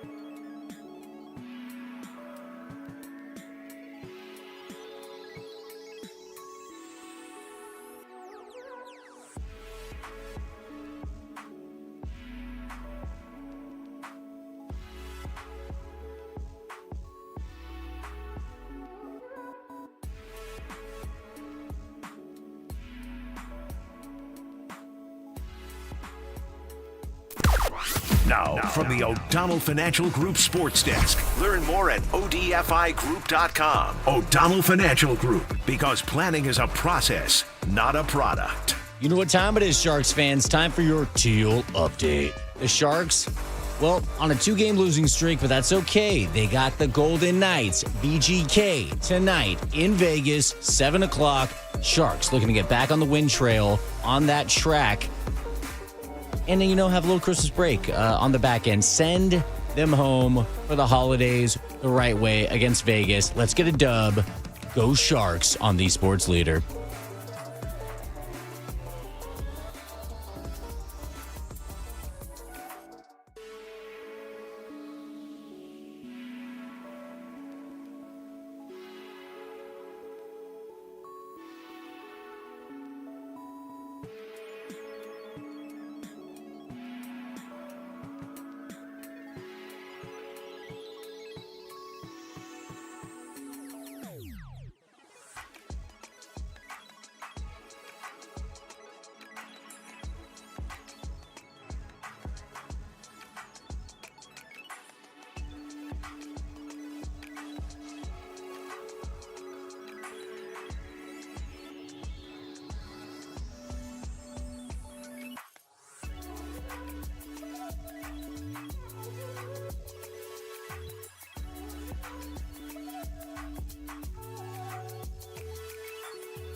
And now it's time for the Protect Your Assets Business and Technology Report with me, David Hollander.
Papa and Silver now continues live from the KNBR Casino Matrix Progressive Jackpot Studios. Casino Matrix. Progressive Jackpots are here. Where are you? Just drop in. Please play responsibly. 1-800-GAMBLER.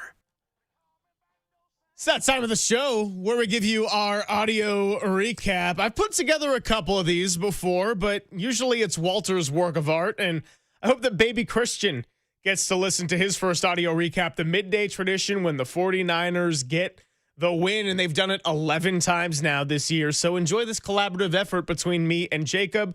You could be 44 or 25. We saw some great QB play last night, but the one who kept it up for 4 quarters walked away with the win.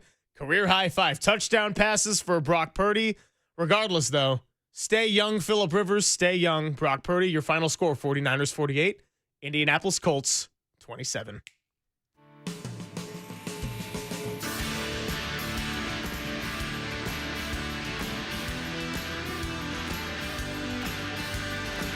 Five out for Purdy, who's in the shotgun here on 2nd down and 8, just shy of the red zone. He takes the wobbly snap, steps back with time, throws, seam ball, and there's Robinson. He's got it. Touchdown. 49ers. Touchdown. What an answer. What a strike. 22 yards for the score. And the first touchdown by a wide receiver other than Jawan Jennings on the season. Pinheiro's going to pop this one up in the air to Amir Abdullah, who takes it from the 10-yard line for the Colts, returns it towards the middle of the field across the 25. Ball comes out, and the 49ers have recovered it. The 49ers recover a fumble down at the Indianapolis 25-yard line. Jake Tonjes. Jake on the spot as that ball got knocked out, and he just pounced on it. What a huge takeaway by the kick coverage team. Purdy takes the shotgun snap, wants to throw. Straight drop, throws. McCaffrey, front of the end zone. He's got it. Touchdown. 49ers touchdown. The second in as many drives for San Francisco. They take the ball after the fumble on the kickoff and quickly put it into the blue. All I've heard since I've been here is we got to make it to the Super Bowl, and I've looked at that like, let's go. We got a great team to go do it. I just got to be on top of my job and do my part, and we're going to roll. 10th play of the drive coming up. Purdy under center takes. Play action, rolls right. Purdy looking, throws back towards the middle, and Kittle's got it. Kittle caught it. A touchdown. Touchdown. 49ers. And San Francisco is back in front. My God, what a throw from Brock Purdy, and he waited as long as he could on this levels concept. You know, we have a lot of young players. We had guys leave. You know, we had a lot of guys that needed to step up, and you know, as long as our offense keeps chugging along, you know, that's all I really care about. Rivers in the shotgun, takes the snap, play action, state drop, pressure off the edge, and he's going to go down and sacked. It was Yetur Gross-Matos coming, buzzing around on the edge, and he's finished off in the middle by Kalia Davis. That's C.J. West, baby. C.J. West, all right, big play, C.J. Yep, I get him confused too, but it was Yetur Gross-Matos that gets the party started, running the edge, and forces Phillip Rivers to step up. But what a great rush, splitting the double team. Just a big-time power play by C.J. West for -8. I believe that's his first sack of the year. 3rd down and goal. Ball's at the 3-yard line. Purdy in the shotgun, takes the snap, wants to throw. throws out to the near pylon. Up high, and it's snagged by Jennings with his fingertips. Juwan Jennings with the touchdown for the 49ers. Touchdown number 4 for Brock Purdy in this game, and we're not even 5 minutes into the third quarter. Juwan Jennings, man coverage on Cameron Mitchell. And Juwan, as I said last week, I'm bigger than you, I'm longer than you, I'm stronger than you, and I'm going to beat you in man coverage. That's a touchdown now for Juwan Jennings in 4 straight games. Now he throws to the near pylon, and it's caught by McCaffrey. Touchdown, 49ers. Touchdown. I guess when you're such a precise play caller, just let one go and get it to Christian McCaffrey wide open out in the flat. The 5th touchdown, a career high for Brock Purdy tonight. What a game, what a throw. And for McCaffrey, his 2nd touchdown of the game. Really fun, man. Yeah, man, it's a testament to everybody showing up, doing their job, playing complete football. Starting with the O-line and Brock, and just being great on 3rd down and opening up big lanes. Rivers out of the shotgun, takes the snap. Quick throw over the middle, intercepted. D. Winters has got it. D. Winters going the other way. Winters to the 40, the 25-30. No one's going to touch him. Nothing but the tail lights. It's a pick 6. 49ers. Pick City, baby. First pick 6 of the year, and D. Winters was all over that and caught Phillip Rivers slipping. What a big-time play for D. Wow. I kind of heard a check, and they kind of ran a little spot route the same way they did on the interception. And I kind of just heard the check, and I was like, man, I'm just about to try to trust my instincts right here and make a play. And came with defense. It felt like a movie, honestly. When I caught the ball, all I heard was my heartbeat, and I just saw end zone, so I was like, let's go score. The clock is ticking down towards 0. Both teams are on the field. The 49ers scored 48 points tonight, 41 of them on offense, plus the pick 6 at the end from D. Winters to ice it, and they beat the Colts 48-27. The 49ers have now won 5 in a row, and they still hold the keys to the 1 seed and the opportunity to have home cooking all the way to Super Bowl 60. I was on my guy Murph and Marcus on 680. That's KMBR out there by the bay. The folks out there know what I'm talking about. Oh, yeah. Scott Van Pelt's, Trent Williams, all the 49er fans who traveled so well in that building at Lucas Oil Stadium where Papa and I were at the end of February going into March, and that was where the playoff seed was planted. Again, the Gregs are going to take all the credit right there, but really, it's the 49ers that deserve all the credit for putting up 48 as a team, 48-27, and wow, what a win. Now, I said the last time they scored 48, Papa, was your first year with that crazy, crazy game down in New Orleans, the 48-46, but Brock Purdy last night was just on another level, and career-high 5 touchdowns. It was fitting. It's the level I think we grow accustomed to. Now the question is, can he do it twice more to get in the number 1 seed and then 3 more times in the playoffs? And Brock's ever first playoff game against Seattle, he played really well, threw for over 300 yards, second most in the history of the franchise in a playoff game, behind only Joe Montana. So he threw 5 last night, and obviously Joe threw 6, getting the monkey off his back. And Super Bowl 29, 3 to Jerry and 3 to for who and for what, Ricky. And then as far as a regular season game, you have to go back to Joe in 1990. So whatever it is, it's the best game he's ever played as far as touchdown passes, whether it was 5 or 6, and he threw 1 to Tunges. I don't know if they would have challenged that on how that would have went, but you would have got the McCaffrey one on the next play. But the defensive one on the first full day of winter, young man Winters hears 53 Orlando left. That was the check that he heard, and he heard it twice. So you got to learn to whisper, Phillip, or change that. Or can we come up with a check where you don't say the numeral of the guy you're picking on defense? Just pick another number. Do you have to say, we're throwing at 53. 53's the mic, and we're throwing right at him. Although they, 43 can't cover, 48 can't cover. Why are you picking on the one guy that can cover? And he heard that little check, and he jumped in front of Tyler Warren, and he looked like Navarro Bowman, wearing number 53 and running through the open pasture against Atlanta.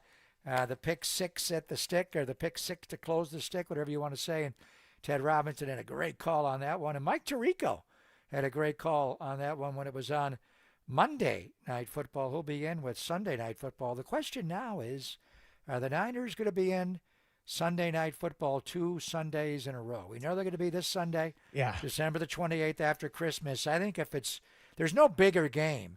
If it's a winner take all as the 1 seed, and the loser of the game may have to go to Philadelphia, and that was the exact same scenario December the 29th of 2019, where it came down to Dre Greenlaw's tackle on the 1-inch line against Jacob Hollister, and what a game that was. Had the 49ers lost that game, we would have had to go to Philadelphia and play, I think, on a Saturday. And that was a Sunday night. All things being equal, W.C. Fields, I'd rather not be in Philadelphia versus you don't have to play at all on Wild Card Weekend. You're the only team to get a bye, and you got 2 home games all the way to the Super Bowl, which will be played at your stadium. So if they beat Chicago and Seattle wins in Carolina, I think the Sunday night game could be the biggest regular season game in the history of the Niners franchise, certainly at home, and right up there with the big play Dre game. And they'll be wearing those new black uniforms for the first and only time all year with the saloon font. So those jerseys might go popping in sales leading up to that week. If you need a good Christmas present, do some last-minute shopping. Head to 49ers.com or wherever they go. By the way, that's not a plug. I'm just trying to help the people out here with the Gregs. By the way, so, okay, if it's not Sunday Night Football Week 18, I'm looking at the Week 18 schedule. Please don't be Bucks-Panthers, okay? I don't care if it's for the division. I don't want to watch that on Sunday Night Football. It will not be. The only other games that could have big implications, if the Lions are still alive, they're going to play at Soldier Field in Chicago, so that could mean something. And then Chargers-Broncos as far as playoff seeding, because with the Colts losing, we got 3 more playoff entries last night. Buffalo, LA Chargers, and Jacksonville, and Liam Cohen's first year getting in as well. So I think there's a good chance for sure, but you got to worry about one game at a time. And we are going to talk to our friend Jeff Joniak tomorrow, by the way. He gave me a text about an hour ago, so really looking forward to catching up with him and celebrating a little Christmas Eve. And this week is really crammed because of the holiday and the short week as it is, so we're celebrating the Colts today. It's good to get the audio recap in, but we're going to have to cram in a lot of Bears prep tomorrow because there's no doubt that this is huge, man. This is massive. Well, in this game on Sunday Night Football, again, you can flex out of Sunday Night Football. When they put the 6-11 49ers up against the Chicago Bears, who thought that would be a Sunday night? Who thought the Colts would be Niners and Colts? Who thought the Niners and the Carolina Panthers would be a Monday night? Or the Niners or the Atlanta Falcons? Good thing that was on early in the year.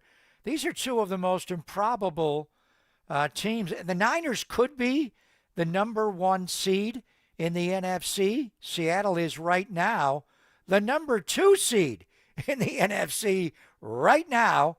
They are the Chicago Bears. Who would have thought that would be the case, heading into the penultimate weekend of NFL football? So this is going to be, we saw Caleb Williams last year, and he looked just overmatched. He was getting sacked every other play. It's just unbelievable what they've become. Let me ask you just one scenario. If Seattle loses to Carolina, which could happen, the Niners still need to beat them to even up the record again to win the tiebreaker. But if they were to lose that game, could the Niners then, I'm trying to think of a scenario, and then the Rams also would be in play with their game with Atlanta, right? The Niners could go into the last game of the year where if they just tie Seattle, they could still win the division, right? If Seattle loses, Niners win, then they could set up a scenario where a tie against Seattle is good enough to win the NFC West. Would it be good enough to hold off the Rams, though, if they win both of their games? No, because the Niners and the Rams are equal in record right now. So they have a tiebreaker over the Rams as far as the seed goes for 5 and 6. And if the Rams win their last 2, a tie would not be enough to win the Unless division. the Rams lose to Atlanta. Correct. Or lose to Arizona. Or tie. And the Niners play Sunday Night Football. Then they would know the scenario of that game. So you got to know every scenario going into every game where even if you tie that possible last game against Seattle, that's good enough to win the NFC West. That's why I think the Rams erred in their game on Thursday Night Football, and that's how this weekend started and last night it ended. When Puka Nacua scored that touchdown in overtime, I think the play there was to go for 2. And then all Seattle could do was tie you with a touchdown of the 2-point conversion, which they did get to. Obviously, with Eric Saubert catching it from Sam Darnold. And a tie for the LA Rams would have been a win. They'd still be the number 1 seed and in first place in the NFC West. But by losing, they opened up the door for both the Niners and the Seahawks to steal the division. And likely it comes down to that last game. But there is a scenario where possibly the Niners could need to just tie Seattle. You need to know all these scenarios when you're playing the fourth quarter and the overtime. A tie, coach, is like a win. So maybe not a bad idea how you call the plays at the end of the game. Well, I know a lot of our hosts are taking time off. You and I are going to be together in a morning capacity a lot of days in the next week. So depending on what happens this weekend, I mean, we're going to spend a lot of time and probably drive John Curley crazy because that's right. He's going to be with us on the morning show too. We're going to drive him nuts going through every possible mathematical scenario. That's what we do here. We'll take Christmas Day off. Yeah. But I'm going to work. I'm coming out of the bubble.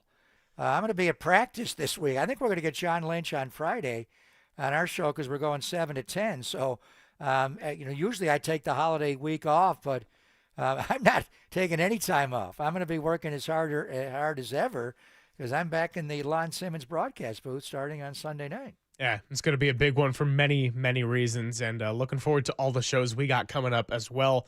808 KNBR is your number. When we come on back, we actually do have a call to get to. It's our good friend Mark in San Bruno.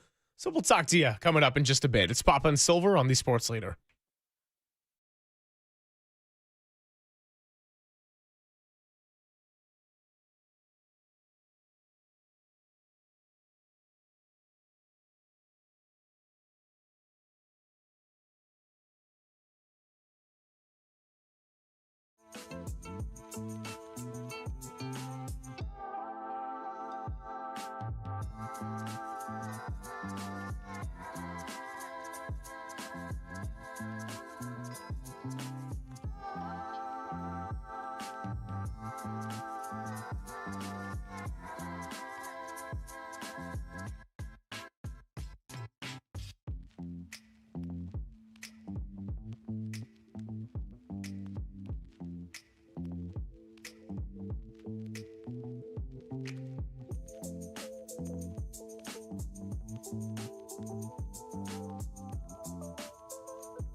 Follow the leader on Twitter at KNBR. For once again, we are the sports leader. KNBR 104.5 and 680.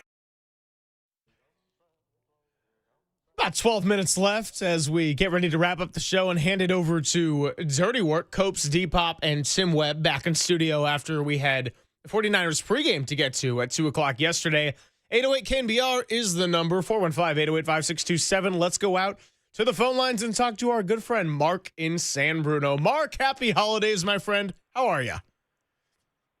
Hey, Merry Christmas to you and Papa. Now listen, I got some really good stuff for you. Man, I get my Christmas gift because Papa's coming back Sunday. I get to listen to the radio again. That's number one. Number two, Greg, you go low, I go high. We'll take that green for therapy. Okay, Michelle Obama, I got you on that one. You are fired up, Mark. You are fired up. Glad to hear it. I love you guys, man. I love you guys. You guys make my life, believe me. All right, so anyway, like I said, think about it, Greg, over the holiday when you get a little better. You go low, I go high. We'll take Mr. Green for some therapy. Okay, bro? I got you. We're going high. We don't. I Okay. feel better, and this is going to be quite an emotional time for me. Obviously, getting back in the booth on Saturday, and hopefully the week after that, and we'll see what it brings us. But right now, it is Festivus, Mark. So we are airing of grievances. Anything you're concerned about last night? The defense did play better in the second half, but for a little while, I thought first team to 50 is going to wind up winning. The Niners didn't quite get there. They got to 48, but are we a little concerned about the defense when you face an elite offensive team? And the Bears' passing game is not, but man, they can run the football. Okay. Marky? Yeah, I'm still here, boys. You're not going to go low and high on me, are you? What are we going to chop block No, somebody? I'm here, brother. I'm here. That's a I'm here. 15-yard personal foul. We can't go low and high. No. Well, then, hey, if you can't go low and you can't go high, protect me. I'll go low and high. And you can't go middle either. There's a foul. There's nowhere to hit the damn quarterback anymore. So.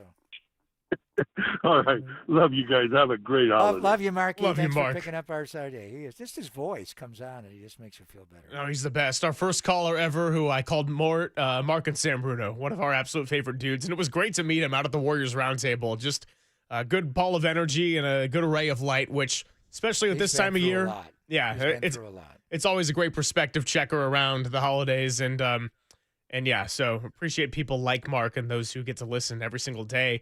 Let's keep it going on the phones. Ben is on 880, wants to give some shout-outs. What's up, Ben? You're on with the Gregs.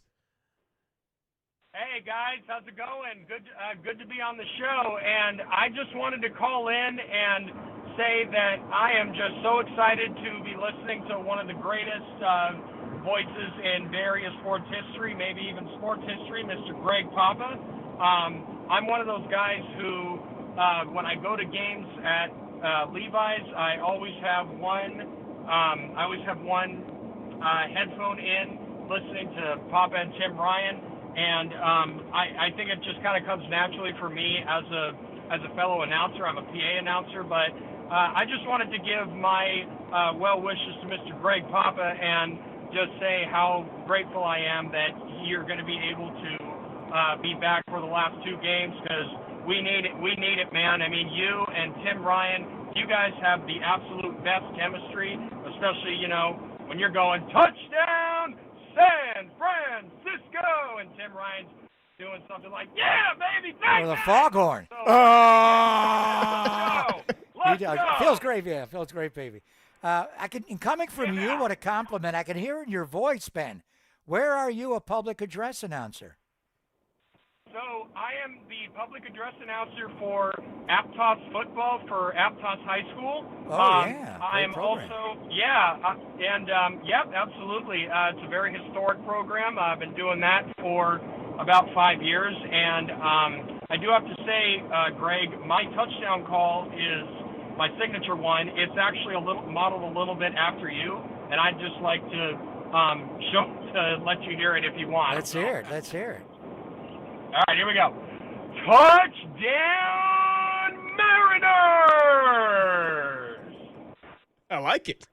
I like it. I like it so much. My attorneys will be in contact with you and see if there's a trademark violation on that one. That sounds good. I love that one. How do you get a trademark touchdown? I mean, that's a universal football word. So, thank you, my friend. Thank you, Ben. Appreciate you.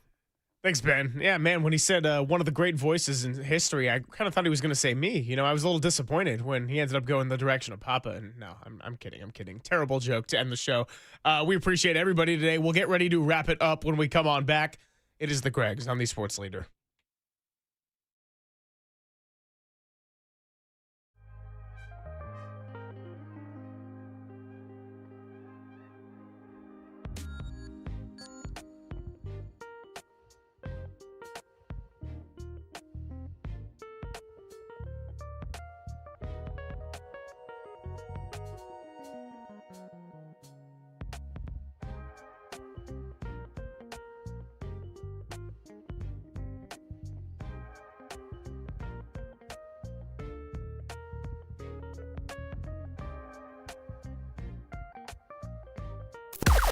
Now, from the O'Donnell Financial Group Sports Desk. Learn more at ODFIGroup.com. O'Donnell Financial Group, because planning is a process, not a product. Merry Christmas out there, Bay Area. All you Niners fans, Warriors fans, Giants fans, Sharks fans. We love you guys. Merry Christmas, happy holidays, and let's go. Let's go Niners. Let's get it. Let's get a first round bye. Let's get the Super Bowl. Let's do it all here on the Sports Leader.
Papa and Silver now continues live from the KNBR Casino Matrix Progressive Jackpot Studios. Casino Matrix. Progressive jackpots are here. Where are you? Just drop in. Please play responsibly. 1-800-GAMBLER.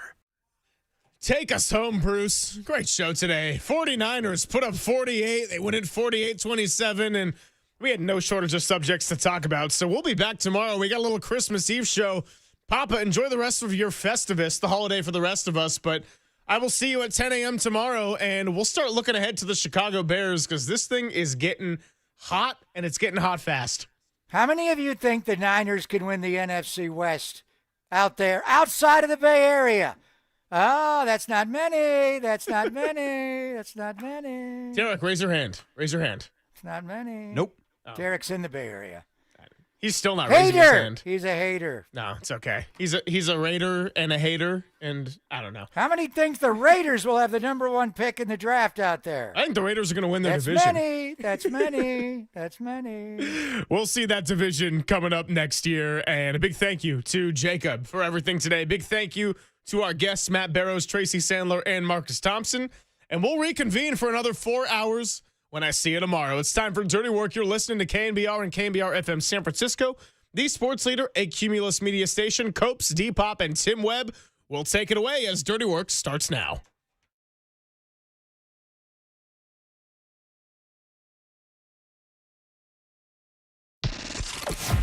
Okay, the fun's over. They've done the dirty work of the radio business. Anybody messes this thing up for me tonight is through. Engineering, board operating, and producing. Not only are you fired, your life is over. And now they have the microphone. What could go wrong? Nobody messes up. You understand me? Don't mess up. Adam Copeland. You wanted some sort of like hard-hitting Bob Lee journalism. You came to the wrong place. Derek Papa. Oh, boy. Okay. It's getting hot. Is it getting hot, sir? That's even worse. How are we feeling? It's getting hot. Oh, boy. And Tim Webb. Mankini, yes or no? 59. We go with this, Tim. It's a dirty job, but someone's got to do it. Ridiculous. Completely ridiculous. Welcome to Dirty Work. KNBR 104.5 and 680. The sports leader.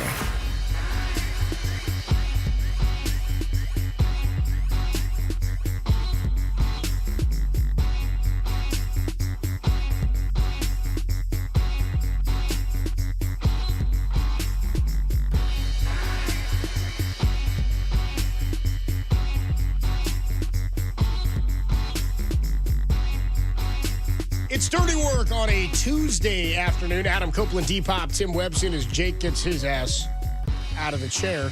A Tuesday, our favorite day of the week on Dirty Work, the filthiest day of the week, the Dirty Work day of Monday to Friday. Damn right. It's a Tuesday. And it's a day where if you're still working, you probably got that like last day of school feel.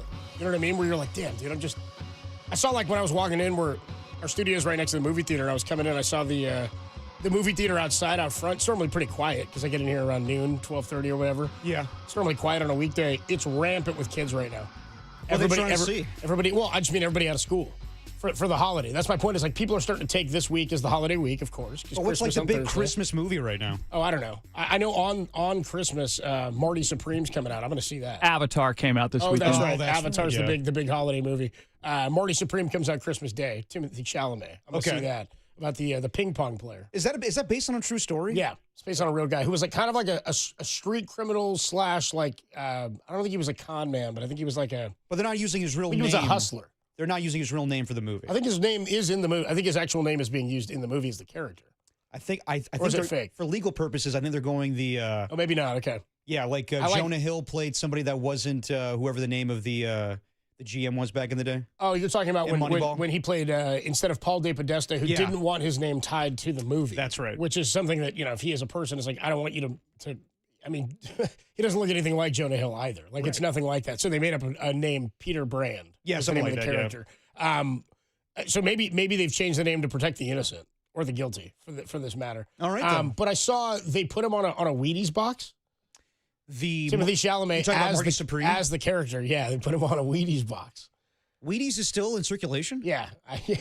Chalamet had a good line, too. He said, dude, with my scrawny, famished-looking frame, He said the only way I was ever going to get on a Wheaties box was via the arts. Yeah, exactly. He's like, so this is for all the Pretending artsy to be kids somebody out there. else. I mean, he's a huge, a maniac sports fan. Maniac New York sports fan. I was wrong to criticize him a year ago when he was doing College Game Day. He definitely knew his S. Well, he also had and even if he did the homework for it, I was like, props to you for taking it seriously and not just being somebody who shows up and goes, I'm here to just promote my thing and then go on with it. Like, he's a sports fan and wanted to, I mean, I would imagine if he's as big of an NBA and baseball fan as he is and football fan as he is of New York teams, that he probably at some point in his life was watching College Game Day on a Saturday morning, waking up like the rest of us and flipping it on when there wasn't 8 different ESPNs to watch. So it is a Tuesday, which means we will get to a lot of our fun stuff. We've gone nearly 5 minutes now, not even mentioned the 49ers are 11-4, and they beat the brakes off of the Colts yesterday. Big time win. So we'll talk a lot about that. We'll catch up with Matt Mayocko a little bit later. And then at 4:50 today, 4:50,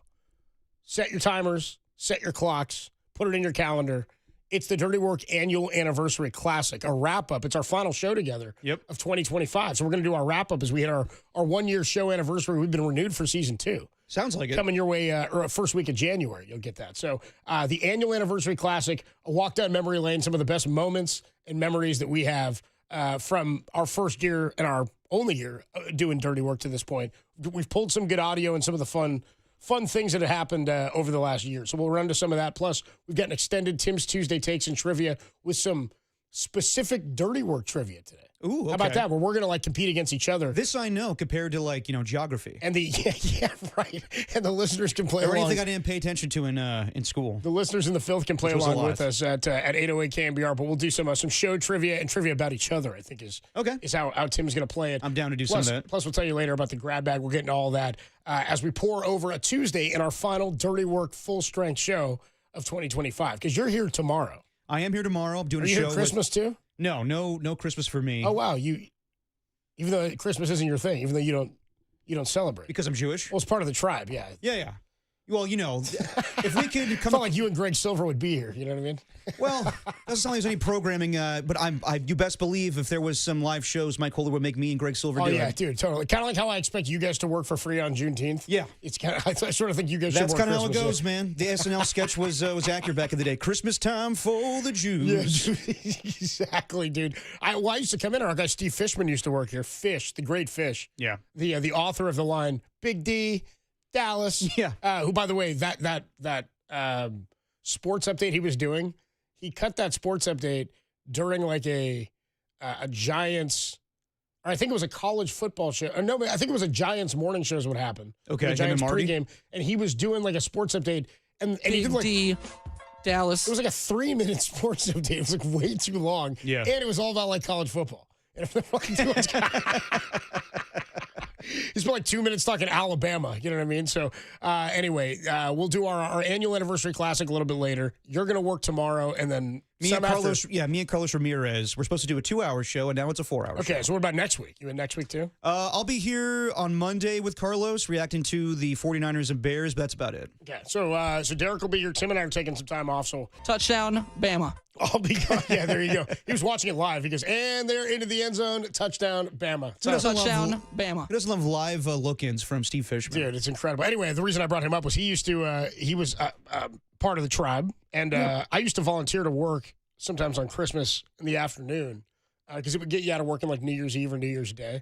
So I volunteered to do that one. Sometimes the overnight before Thanksgiving into that day was a good one. Yeah, you'd rather do Christmas than New Year's Eve. Plus, I would do it when it was right after Cambier stopped carrying the Warriors.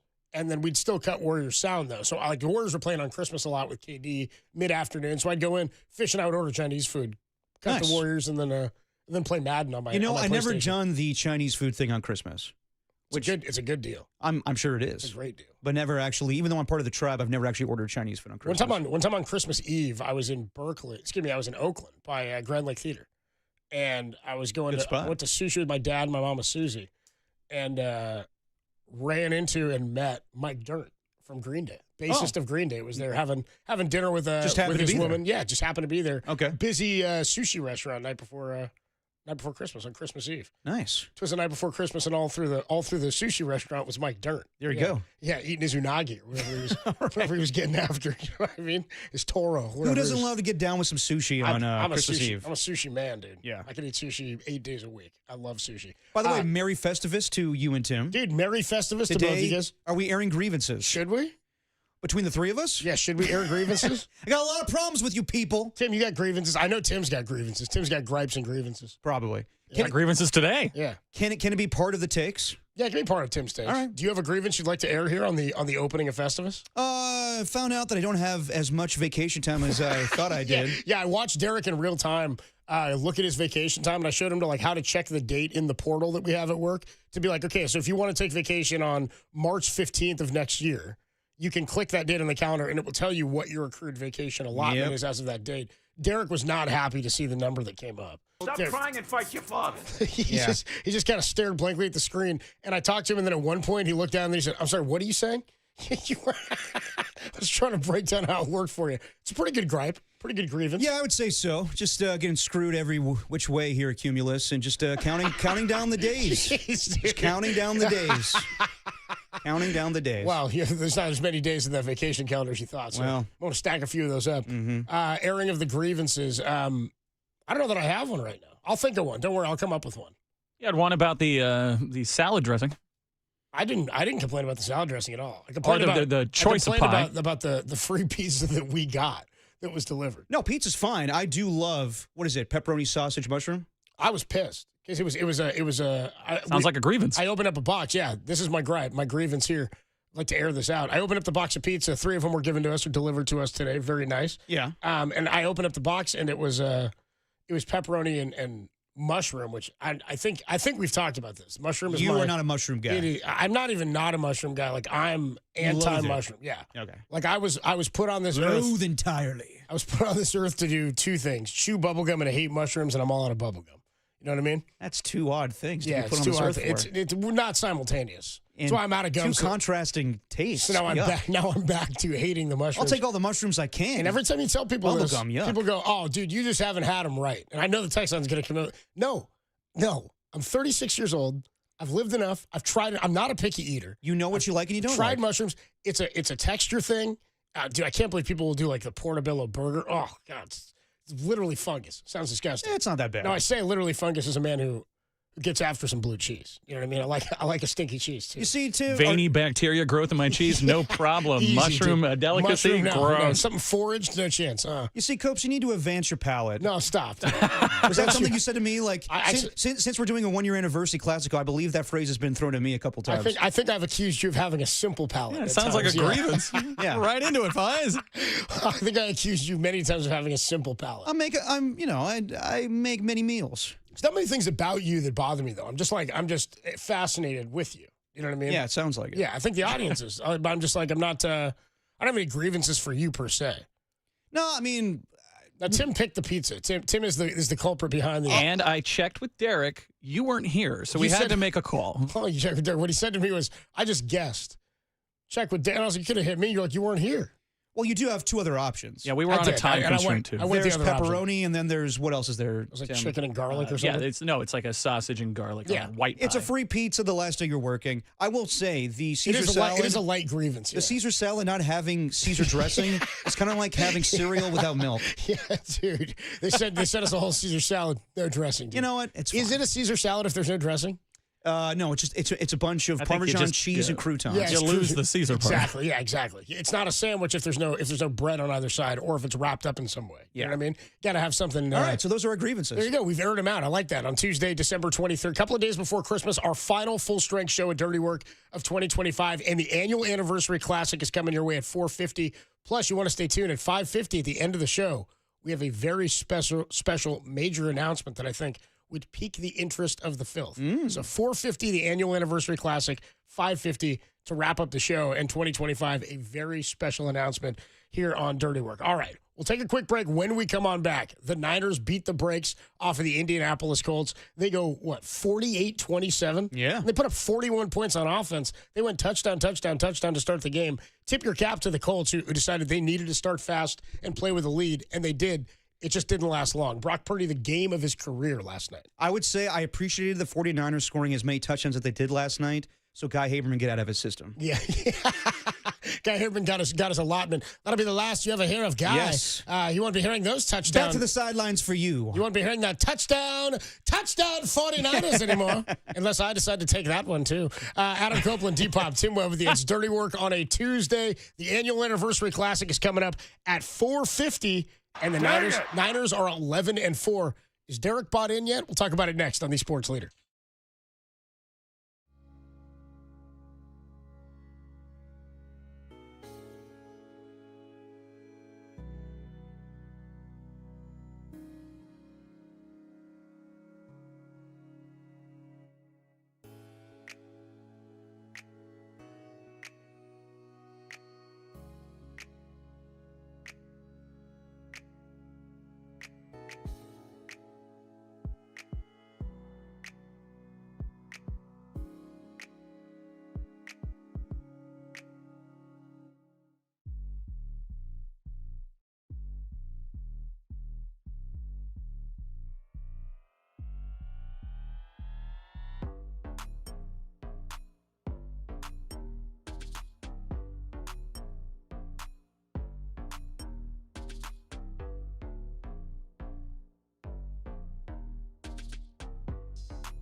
Now, from the O'Donnell Financial Group Sports Desk. Learn more at ODFIGroup.com. O'Donnell Financial Group, because planning is a process, not a product. Well, happy Festivus from everyone here at The Sports Leader. Derek has the Festivus poll. Adam is ready for feats of strength, and I have a lot of problems with you people. Don't forget to keep it locked for Larry Kruger. Good thinking, Cougar. For Niners Nightly right here on the Airing of Grievances Leader. Until you pin me, Festivus is not over. Let's rumble!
And now it's time for the Protect Your Assets Business and Technology Report with me, David Hollander.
Now, back to Dirty Work.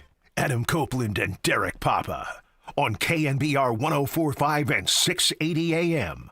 The Sports Leader. Purdy, who's in the shotgun here on 2nd down and 8, just shy of the red zone. He takes the wobbly snap, steps back with time, throws, seam ball, and there's Robinson. He's got it. Touchdown! 49ers! Touchdown! What an answer! What a strike! Purdy takes the shotgun snap, wants to throw. Straight drop, throws. McCaffrey, front of the end zone. He's got it. Touchdown! 49ers touchdown. Purdy under center takes. Play action, rolls right. Purdy looking, throws back towards the middle, and Kittle's got it. Kittle caught it. A touchdown! Touchdown! 49ers! Purdy in the shotgun takes the snap, wants to throw. Throws out to the near pylon, up high, and it's snagged by Jennings with his fingertips. Juwan Jennings with the touchdown for the 49ers. Now he throws to the near pylon, and it's caught by McCaffrey. Touchdown, 49ers. Touchdown. Not one, not two, not three, not four, 5 touchdown passes for Brock Purdy. First time a Niner has done that since Steve Young in the Super Bowl against the Chargers in early 1995. Niners win it 48-27. They get 41 points on offense, and really a great game all around from everybody offensively. I mean, George Kittle, a huge day for him, and we'll talk more about his ankle and the injury that he's dealing with. Christian McCaffrey, maybe the best he's run the ball in the first half all season. 67 yards on 11 carries and a touchdown in the first half. They finally get a receiver not named Juwan Jennings into the end zone. How about that? Demarcus Robinson. And a missile from Brock Purdy. Week 16, Demarcus Robinson, his first touchdown as a Niner. And props to Krug, who called it on one of his 4 hits yesterday on KNBR. Dude, he did 4. We were joking about it. Was Krug Adamas yesterday calling that? It was Mary Krugmas, yeah. I ask him every week the player to bank on going into the game on the pregame hit. I like DeMarcus Robinson. Yeah, dude, he said, I think this is a Ken Bourne day. Maybe he did say it. Here's to you, Mr. Robinson. And he did say, one of these days I'm going to get one of these receivers right, because he keeps picking a receiver, not Pearsall or Jennings, to have a day. Okay. And he did call Robinson getting in. So props to Krug there. But McCaffrey, 2 touchdowns for him. That's 5 straight games now with a touchdown. Juwan, 4 straight games with a touchdown. The Niners are 5-0 in the games that Brock has returned for since his injury. And we got to get more into this, but we talked about how in the game against Tennessee, he looked as healthy as he's looked all year. It looked like normal Brock. Like even week 1, you're like, yeah, but it's week 1. Everybody's a little rusty. Didn't play in the preseason, really. You know what I mean? It's a weird and different situation. Everybody's getting their bearings. Week 1 is hard to gauge or judge. And then he comes back and he's injured against the Jags, and that looked terrible. And since then, he's been phenomenal. Yeah. He's gotten healthier and healthier. And when you see the throws he's making, the rollout, by the way, one of his best throws of the night, top 2 throws of the night maybe, might have been the one that was called incomplete. He really threw 6 touchdowns. The one to Tonjes, that was an incredible rollout, evading pressure to his right, makes the throw a missile on the run. I got Rosenbag's pissed off about that one. If they'd reviewed it, it probably would have been a touchdown. I was okay with not reviewing it. Next play, they score anyway. Yeah. So, I mean, no harm, no foul. Some of the plays he made yesterday, and even in Tennessee, but the ones yesterday, there was several times where I thought, not Mac Jones doesn't make that throw, but I thought, this is what Brock Purdy gives you, that different quarterbacks with a different skill set and less athleticism don't. Yeah. And this isn't to take anything away from Mac Jones. I just think we talk so much about Well, he gives you the same thing Brock does. And when Brock is at 100% or close to it, whatever level he's at right now, their differences are so much more apparent to me. No, 100%. And look, I know that I've been more the negative one on the show, saying I got to see it to believe it with the 49ers. Even my own pops before the show calls me a hater. Look, last night is the turning point for me when it comes to the 49ers. Sorry, Greg Papa called you a hater today? Oh, yeah, just right before the show started. Anyway, so with the 49ers last night, I mean, they exercised a lot of demons to me when it comes to they can't beat the good teams. And I know that they beat the Rams and Seahawks earlier this year. But that was a different team. That was games played with Nick Bosa and Fred Warner. And my skepticism has always been the defense. And forget the defense last night. Just focus on the offense. That was beautiful, the way that Brock Purdy played that game last night. It is by far his best regular season moment. I know that things that stood out in his career as far as the playoffs, the performance against the Seattle Seahawks, the NFC Championship game. But last night was, in my opinion, where you see how good Brock Purdy is as a quarterback. It was just the way he was dissecting the Colts defense. And I'm not even sure if the Colts had a good defensive game plan whatsoever. Obviously not. I expect more from Lou Anarumo. But the way that Brock Purdy was just able to go after the Colts linebackers, and it was two guys in particular, and it's always going to be this way, with Christian McCaffrey and George Kittle, as long as those guys are healthy, then Brock Purdy's in his element. And it's different than 2 years ago where he had Deebo Samuel and Brandon Ayuk. I think it's just now where he's so decisive of where he wants to go with the football. With what Kyle Shanahan was talking about with us on Friday, where some young quarterbacks don't know how to read a defense.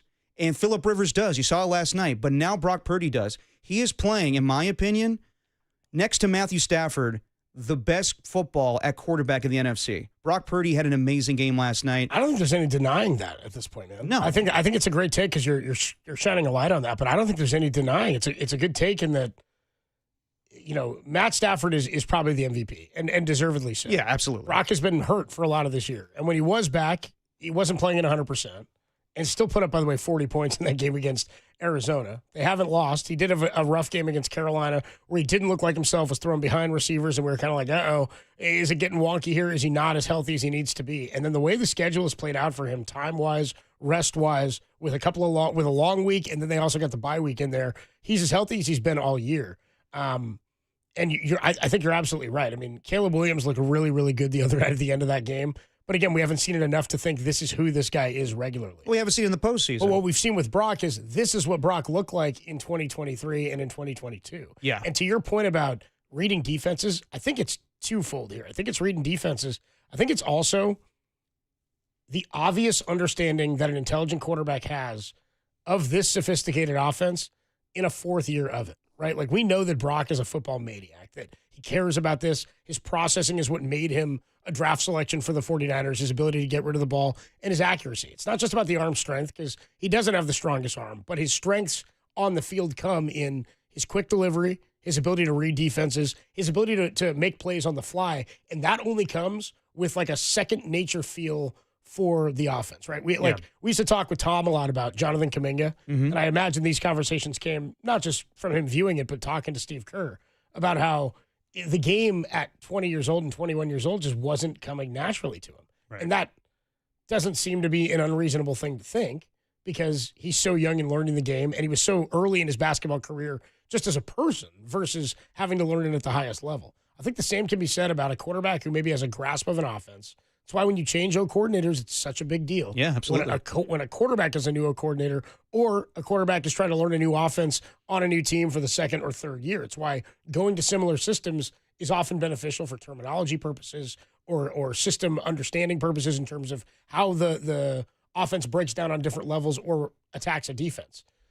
But because Brock is such a smart player, because he's in his fourth year, he's now able to use his physical tools at a higher level than he was ever able to before, even when he was getting MVP votes in 2023, right? Because of everything you're saying now about his understanding of the offense, to where Trent Williams after the game was talking about it. He was like, dude, this guy is, I said it when he started, but he said, we are so lucky. He said, Brock is a godsend to us. Yeah. He said, there are 12 men looking at you, or 10 other guys looking at you in that huddle, and you're looking up at them, and he goes, everybody's looking at you, and you can't fake it. He goes, you can't fool all of us, especially guys like him who have been around for that long. Brock Purdy had it from day one. He's got it now. He's a guy who I think still plays even at $52 million a year with a chip on his shoulder. And to the point you just made, none of this is new to him. He's playing at the highest level of any quarterback. I mean, next, you might be able to put him in like the top 3 in terms of quarterback play of playoff teams right now in the NFL. You just said Stafford and then him. It's not a Josh Allen. Like, who else right now? Drake May's playing great. Yeah, but Drake May's an experience. Like, I will take the experience of Brock Purdy going to the playoffs twice before. But not about experience, about how they're playing right now. Because you said right now, like Matt Stafford. I mean, last night's performance was Steve Young-like. It was just, it's not, the 49ers offense is not explosive. They don't have these big play wide receivers that go down the field. But it's just, they beat you by like a million paper cuts. It's just like small little things where they see flaws in the defense. Kyle Shanahan's so good at scheming it up. But it really wasn't scheming up last night. It was just Brock, dropping back, getting protection, and seeing the open guys, reading his progressions, and being very decisive with the football, not to mention using his legs on that drive where I believe they scored the 3rd touchdown with Kittle. There's a 3rd and 10, and Brock just knows, okay, if no one's available, I'm using my feet, and it's a 4th and 1. They pick it up with a Purdy push. But, yeah, dude, last night was where I think most 49er fans, and I hope some people like Dwayne and Stockton are like, damn, Brock is really good. He is on another level. I mean, you can say what you want about Mac Jones. He did a fantastic job. But at this point, and I'm not saying that Brock Purdy is Steve Young, but Mac Jones played really well. But Mac Jones is the Steve Bono, the Elvis Gerback to Brock Purdy, Steve Young. And just to give kudos to Kyle Shanahan for the game plan he had last night. I mean, you heard on the broadcast, I was listening to the TV broadcast with Joe Buck and Troy Aikman. The biggest compliment I believe you could give somebody currently in the NFL is if a Hall of Famer says, I want to play for that guy. Troy Aikman saying, if I came back in the NFL, and I'm not, at 60 years old, I would want to play for one guy only, and that's Kyle Shanahan. Dude, they do the same graphic on Red Zone. It's like Aikman warming up before a game. It's like first start in 10,000 days. It's at 1,800 days for Phillip Rivers. Right. Well, by the way, props to the Colts for the game plan they came out with. I mean, we talked all week about how the Colts were going to go with the quick game, and they did, but it was going to be a lot of short passes, we thought. Nothing downfield. They came out first play and threw it downfield. And Rivers on that opening drive, I mean, he was fantastic on the first 2 drives of the game. But the opening drive for the Colts, they pick up 2 third downs. He goes 5 of 7 for 73 yards and a touchdown. He completed pass plays at 13, 19, 18, and 20 for the touchdown. Second drive, 5 of 8, 64. He went 11, 17, 12, 10, 16 for big chunk gains. So Brock was doing it too, but the defense for the Niners was getting diced early on by Phillip Rivers. And that's a problem. That's something we've been talking about all season, and that's my biggest trepidation with the 49ers. But as far as last night, what the offense did, look, I know that I have definitely told everybody, pump the brakes. We haven't seen them play a really good team. Last night they did. I don't care they're playing with Phillip Rivers and their season's down the tubes. For the most part, this Colts defense has been really good, and last night Brock Purdy lit them up. If the debate or the argument is that this is the toughest 3-game stretch for the 49ers since 2019, you got to tip your cap and say they've proven a lot in the last 24 hours. 48 points, a season high. They beat the brakes off of the Indianapolis Colts, who are reeling right now, but that was not an easy team to get by, and the Niners offense made it look easy. We'll talk more about this one. The offensive line was fantastic. We'll get into some of the defense. Christian McCaffrey, awesome in this one. George Kittle, how about the day for him? Can the offense, 808-KMBR, 415-808-5627 is the number to call and the number to text. We'd love to hear from the filth and the faithful. Do you think the offense is good enough to carry this team throughout the playoffs? Can it mask the deficiencies of the defense like we saw in last night's game? Can it stay as high octane as we've seen? And how do you think the Niners go toe-to-toe with teams like the Rams and the Seahawks and the Bears offensively? 808-KMBR, 415-808-5627. It's Dirty Work on a Tuesday, the greatest show in America on the Sports Leader.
Now, back to Dirty Work. Adam Copeland and Derek Papa on KNBR 104.5 and 680 AM, the sports leader. Dirty Work on a Tuesday. The Niners put up 440 total yards, and they put up 48 points for a season high and a win 21 points, 48-27 over the Indianapolis Colts, who are reeling. They've lost 5 in a row. They could become just the second team in NFL history, Derek, to start 8-2 and miss the playoffs. Oh, I know it well. 1995 Oakland Raiders. Yeah, the only other team to start 8-2 and miss the playoffs. They were 8-2 and then they lost out. Yeah. I believe it was, I think he just recently passed away. Rest in peace to Mike White, the head coach of the Oakland Raiders. Yeah, they were 8-2, and then they played the Dallas Cowboys and lost every game from here on out. Did he become coach of the Falcons later on? No, you're thinking of Mike Smith. Mike Smith, right? Yeah. That's what I'm thinking of. Yeah. The white hair. Yeah. Of Mike Smith. And also, I guess Phillip Rivers is still going to play. So, I mean, Yeah, dude, by Sunday, the Colts could be eliminated. But Phillip Rivers is not going back to his 10 children. He's going to write this thing out. Well, they're not out. So if they're not eliminated, they need they could be eliminated by the time they play on Sunday. Because if the Texans win on Saturday, then they're done. Yeah. So the Colts need to win out and they need help. Yeah. Tough deal for them. It's slim. And I mean, he knew that was the deal when he got here. Phillip Rivers, they just had to win. He's 0-2. Yeah, but how about them being so aggressive at the deadline, trading 2 first-round picks for Sauce Gardner? Since that time, it's been terrible. Well, I mean, that's what's brutal is they went all in. Yeah. They mortgaged the future. I mean, they gave up first-round picks to get Sauce Gardner. Yeah. And now then weeks later they lose a quarterback who they were going to have to pay this offseason in Daniel Jones. They were going to hitch their wagon to him. Yeah, I mean, dude. Now you don't have a quarterback next year or a first-round draft pick for the next 2, and Sauce Gardner's not even seeing the field right now. Yeah, I mean, I would definitely bring back Shane Steichen for what he's accomplished for, the first 10 weeks of the season. He's like favorite for coach of the year through 10 weeks. Chris Ballard, with being I know that he signed Daniel Jones to the contract, but the aggressive nature of the Sauce Gardner trade, it's crazy how we were talking about when that trade went down. Well, okay, can Josh Allen throw on this team? Can Patrick Mahomes throw on this team now when they got Kenny Moore and Sauce Gardner and Treverius Ward? And last night, Brock Purdy just diced them up. So, I mean, enough about the Colts. We'll talk about, what we think about the 49ers defense coming up. But just as far as the Niners offense, yeah, last night had me thinking differently. And going back to Thursday with the Rams and Seahawks, I don't know if you need a great defense to win this year. You were saying that last week after that game on Friday afternoon. You were like, I don't know if you have to have that good of a defense. And that to me means then you have to buy the 49ers. I mean, you do. I think that I had to wait to see them play a really good team. And the Colts have been that team for the most part until their 6-game losing streak right now. And really their offense has changed a lot because of Dan Jones. But their defense is they held the Seahawks to 16 points. Yeah. Or 18 with the... 18 points. It was 15 for most of the game until they kicked that game-winning field goal in the final minute. Yeah, and then last night, I mean, the 49ers looked like the Rams for Week 11. Just going up and down the field on the 49ers, scoring 42 points. Well, and here's how the drives went, dude. I mean, they started so hot, they went touchdown, touchdown, touchdown. Yeah. Field goal. That was their longest drive, 12 plays, 75 yards. Touchdown, touchdown, touchdown, field goal. And then, by the way, they had an opportunity for points at the end of the first half where they attempt a 64-yarder.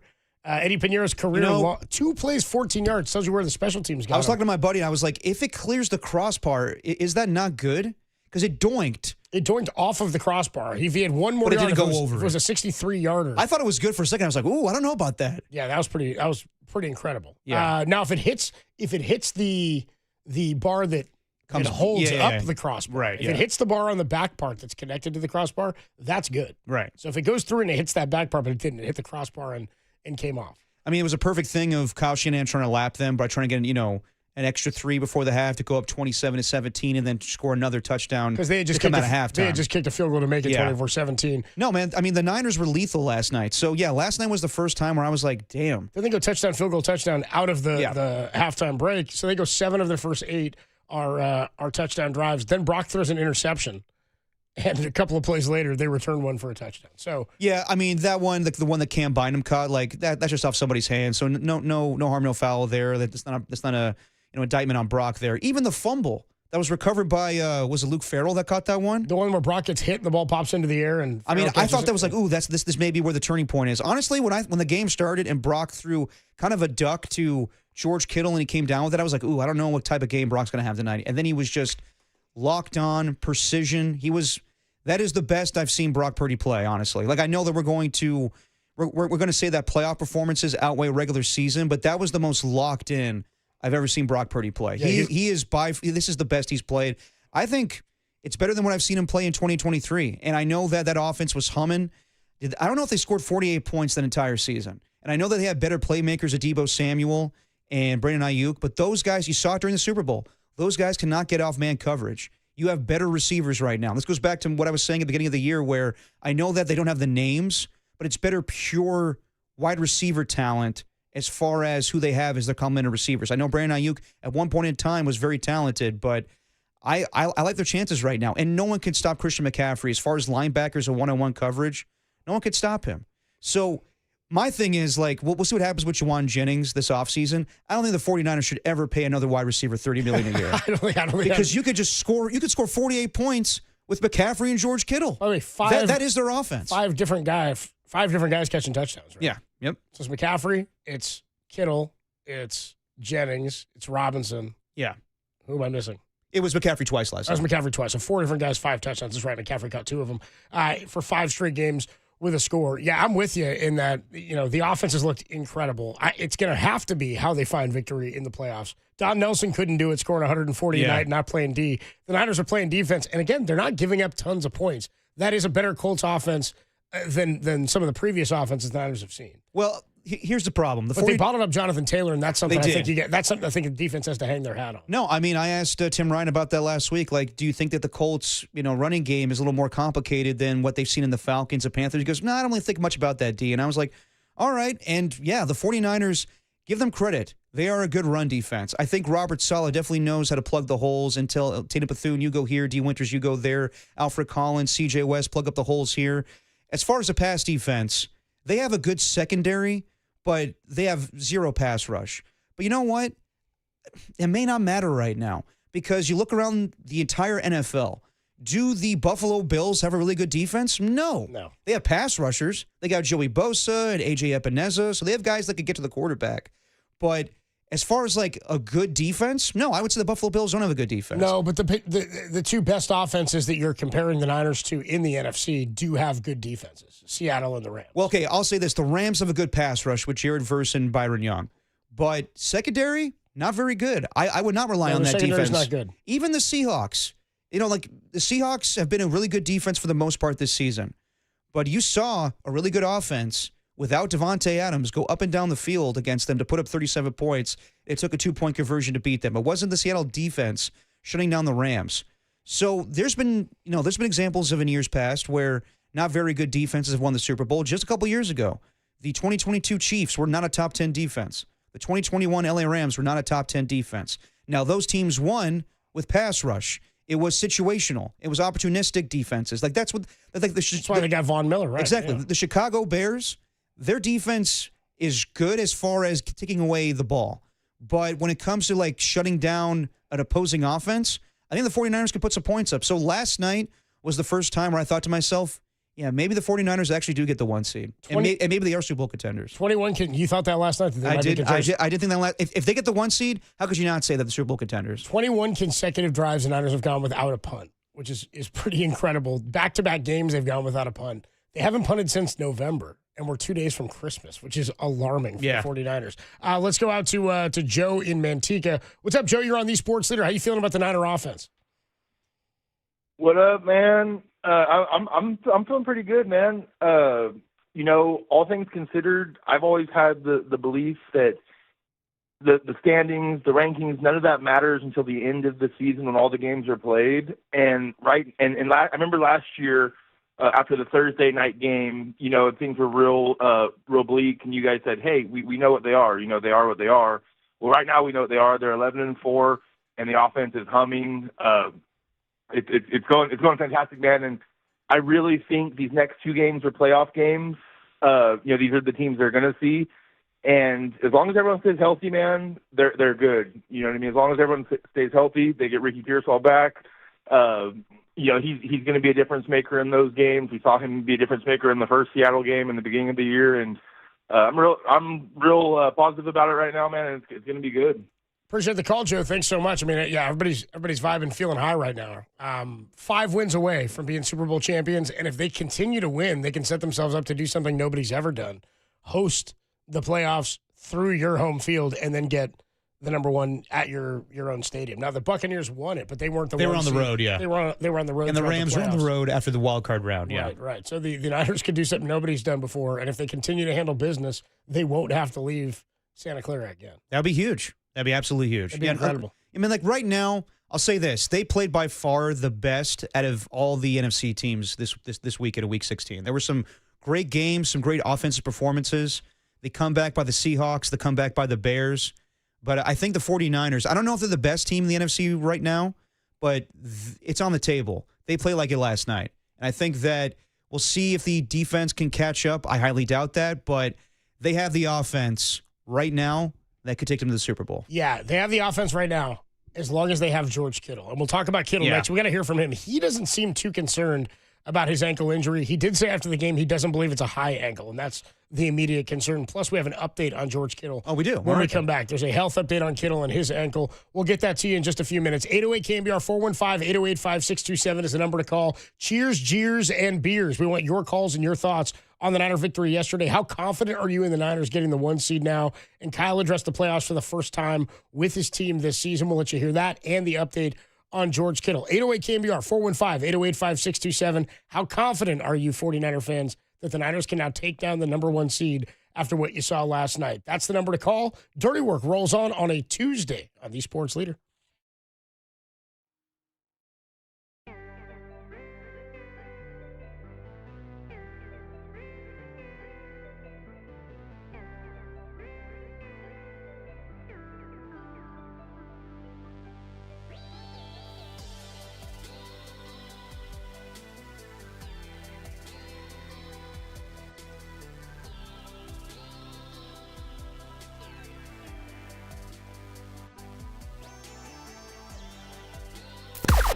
Now, from the O'Donnell Financial Group Sports Desk. Learn more at ODFIGroup.com. O'Donnell Financial Group, because planning is a process, not a product. The 49ers notched their 11th win of the season last night. Brock Purdy threw for 5 touchdown passes, and San Francisco iced the game on a D. Winters pick 6, the first for the 49ers this season. San Francisco sits in the 5 seed with Chicago and Seattle on deck.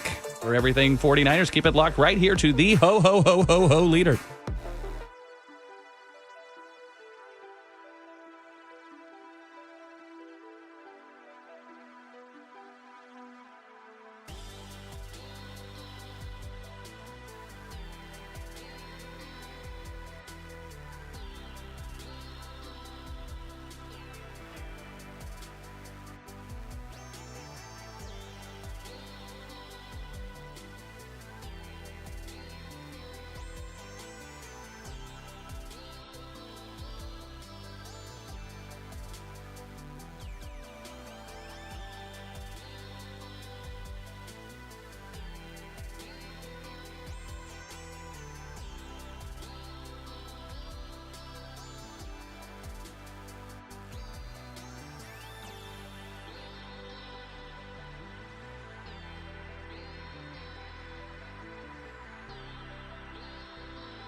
Back to Dirty Work.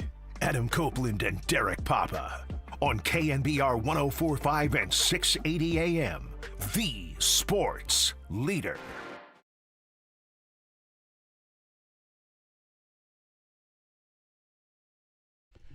Ooh, Tim, nice rotator today. Dirty Work on a Tuesday. Rotator. 808 KNBR 415-808-5627 is the number to call and the number to text. I told you guys earlier we're doing our annual anniversary classic, the Dirty Work annual anniversary classic.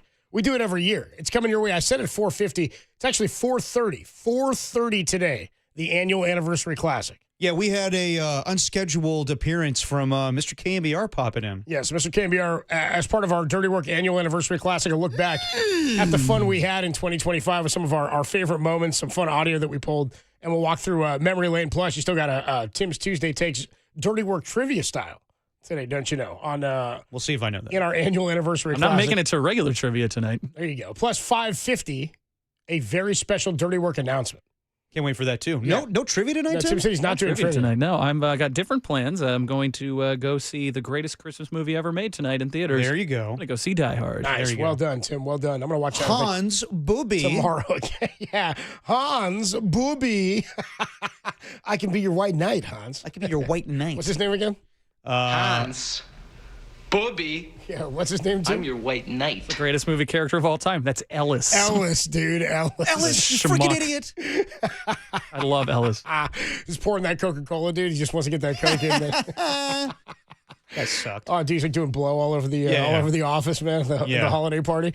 808 KNBR is the number to call and the number to text. The annual anniversary classic starts at 4:30. Don't want to miss it, and then set your clock's timers for a big announcement at 5:50 relative to Dirty Work. Dirty Work relevant at 5:50 for a big announcement. Listen up, Filth. All right, so George Kittle yesterday, a huge day for the 49er tight end. 8 targets, 7 catches, 115 yards, and a touchdown. And at one point I was like, dude, I feel like every one of his catches has gone for a first down or he's put up big yardage on every catch. Sure enough, that's how it went down. His shortest catch of the day for George Kittle was for 11 yards, and it went for a touchdown. That was the shortest reception that he had. He had a 26-yarder for the long. I think that was his longest of the game. And I'll get you his receptions because I was tracking him at one point. He had 26, 12, 11, 12, 17, 15, 22. Yeah. Were his 7 catches yesterday. He left the game early fourth quarter or late third quarter. I think it was on their last field goal drive with an ankle injury. And apparently he injured it or tweaked it earlier in the game and was fighting through it for the duration. And he put his helmet back on the sideline and I think was trying to lobby to come back in the game. And it was in hand at that point. They didn't need him out there. Here's George Kittle. Do we have him after the game last night, Tim? Yes. I think we have George Kittle on what he said about the ankle injury after the game last night, and then I'll give you the update. Here's George Kittle after the Niner victory. My concern level, I don't think it's a high ankle sprain, so, we'll take it one day at a time, and we'll go from there. It happened second quarter. I don't know, whatever way to drive. I feel like I got hip dropped. Ankle got stuck in the grass or the turf, the cork turf, really weird field. And, try to tape it up, went in the third quarter. Then it just got worse from there. And if I can't, run very fast or plant, then I think it's a better op for my other tight ends to go in there and make plays. Oddly enough, he did look like he was sort of laboring at one point. He did, game. yeah. Like, he did look like he was moving great. Now, there is an update. It is not a high ankle sprain. This is per Jeremy Fowler of ESPN. 49ers tight end George Kittle is dealing with a mid to low ankle sprain per sources. Kittle said after the game he believed he avoided a high ankle sprain, and that is, in fact, the case. Okay, well, we'll see what happens against the Bears. They're going to need him. But just the fact that they were able to put up 48 points last night without Ricky Pearsall, like once they get him going, like, dude, they have guys in Pearsall and McCaffrey and George Kittle that are just man beaters as far as like when it's man-to-man coverage and they're able to just overpower whoever's on them. Like, Kyle is just so good at scheming it up and finding the open holes in the defense. So I came away last night thinking that Kyle's on his game right now, Brock's on his game, McCaffrey, George Kittle. They're just, it looks like 2 years ago to me. And yes, they don't have Debo or Brandon Ayuk. It just looks different right now. But they're able to slice and dice defenses. So I know that we're going to be skeptical because of the defense.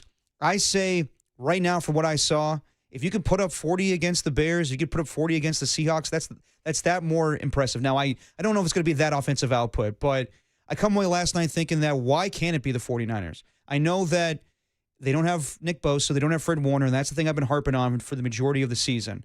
And if they were healthy, I don't think it's a question that they're the Super Bowl favorites right now. For what they've accomplished in the past and the way things are right now, kind of open up, or kind of up in the air when it comes to the NFC right now. But, yeah, dude, I think that in comparison to the Green Bay Packers, where they've sustained so many injuries, it's been late to the season for them with, they just lost Jordan Love with concussion. I think they're mentally fractured, too. I think it took it out of them to lose Micah Parsons in the way they did. And we talked about it on the pregame yesterday. Krug talked about it. Matt Mayocko used this terminology when talking about the Niners losing Fred Warner, that it felt like a death in the family. Like, you got to move on. Yeah. You got to continue on with the season. But that is like having your heart ripped out when that type of player for your team, when you're on a run, has it happen. Early in the year for the Niners, week 6, when it happens to Fred Warner, it's devastating. But think about how devastating it is to happen week 15 or something to Micah Parsons, right? Yeah. Is when he goes down. Just last week. They look like they never really calibrated in that game. After that, and they certainly didn't have it. And then Jordan Love goes down with an injury, and they were sloppy at the end of that game. Like, that was a team that didn't have the leadership on the field and the backbone to finish that game and to get a victory. And so I worry for them about their ability to overcome that adversity this late in the year without a roadmap to try to make some corrections to their mistakes. Whereas the Niners have had this road, they've gotten more healthy, and while they haven't been losing players at the rate they were early in the year, other teams have. So again, so much of what the Niners are capable of this year and my expectations for them have changed, not just because of how they've looked in the last few weeks, but because of where they stand in my mind relative to the other teams that are contenders or perceived contenders in the NFC, right? Like, it's interesting in that Kyle has never taken a team to the playoffs with the Niners and not gone to the NFC Championship. Yeah. Right? It's funny, 49er fans, we haven't seen the Niners get eliminated before the NFC Championship since 2002. Yeah, against the Bucks, where they had that crazy comeback. That was the against divisional game. Yeah. So I mean, it's been like 7 straight appearances or something without not going to an NFC Championship, at least going to Harbaugh and to Kyle. I think we would all agree that on paper, this is the least talented of the teams.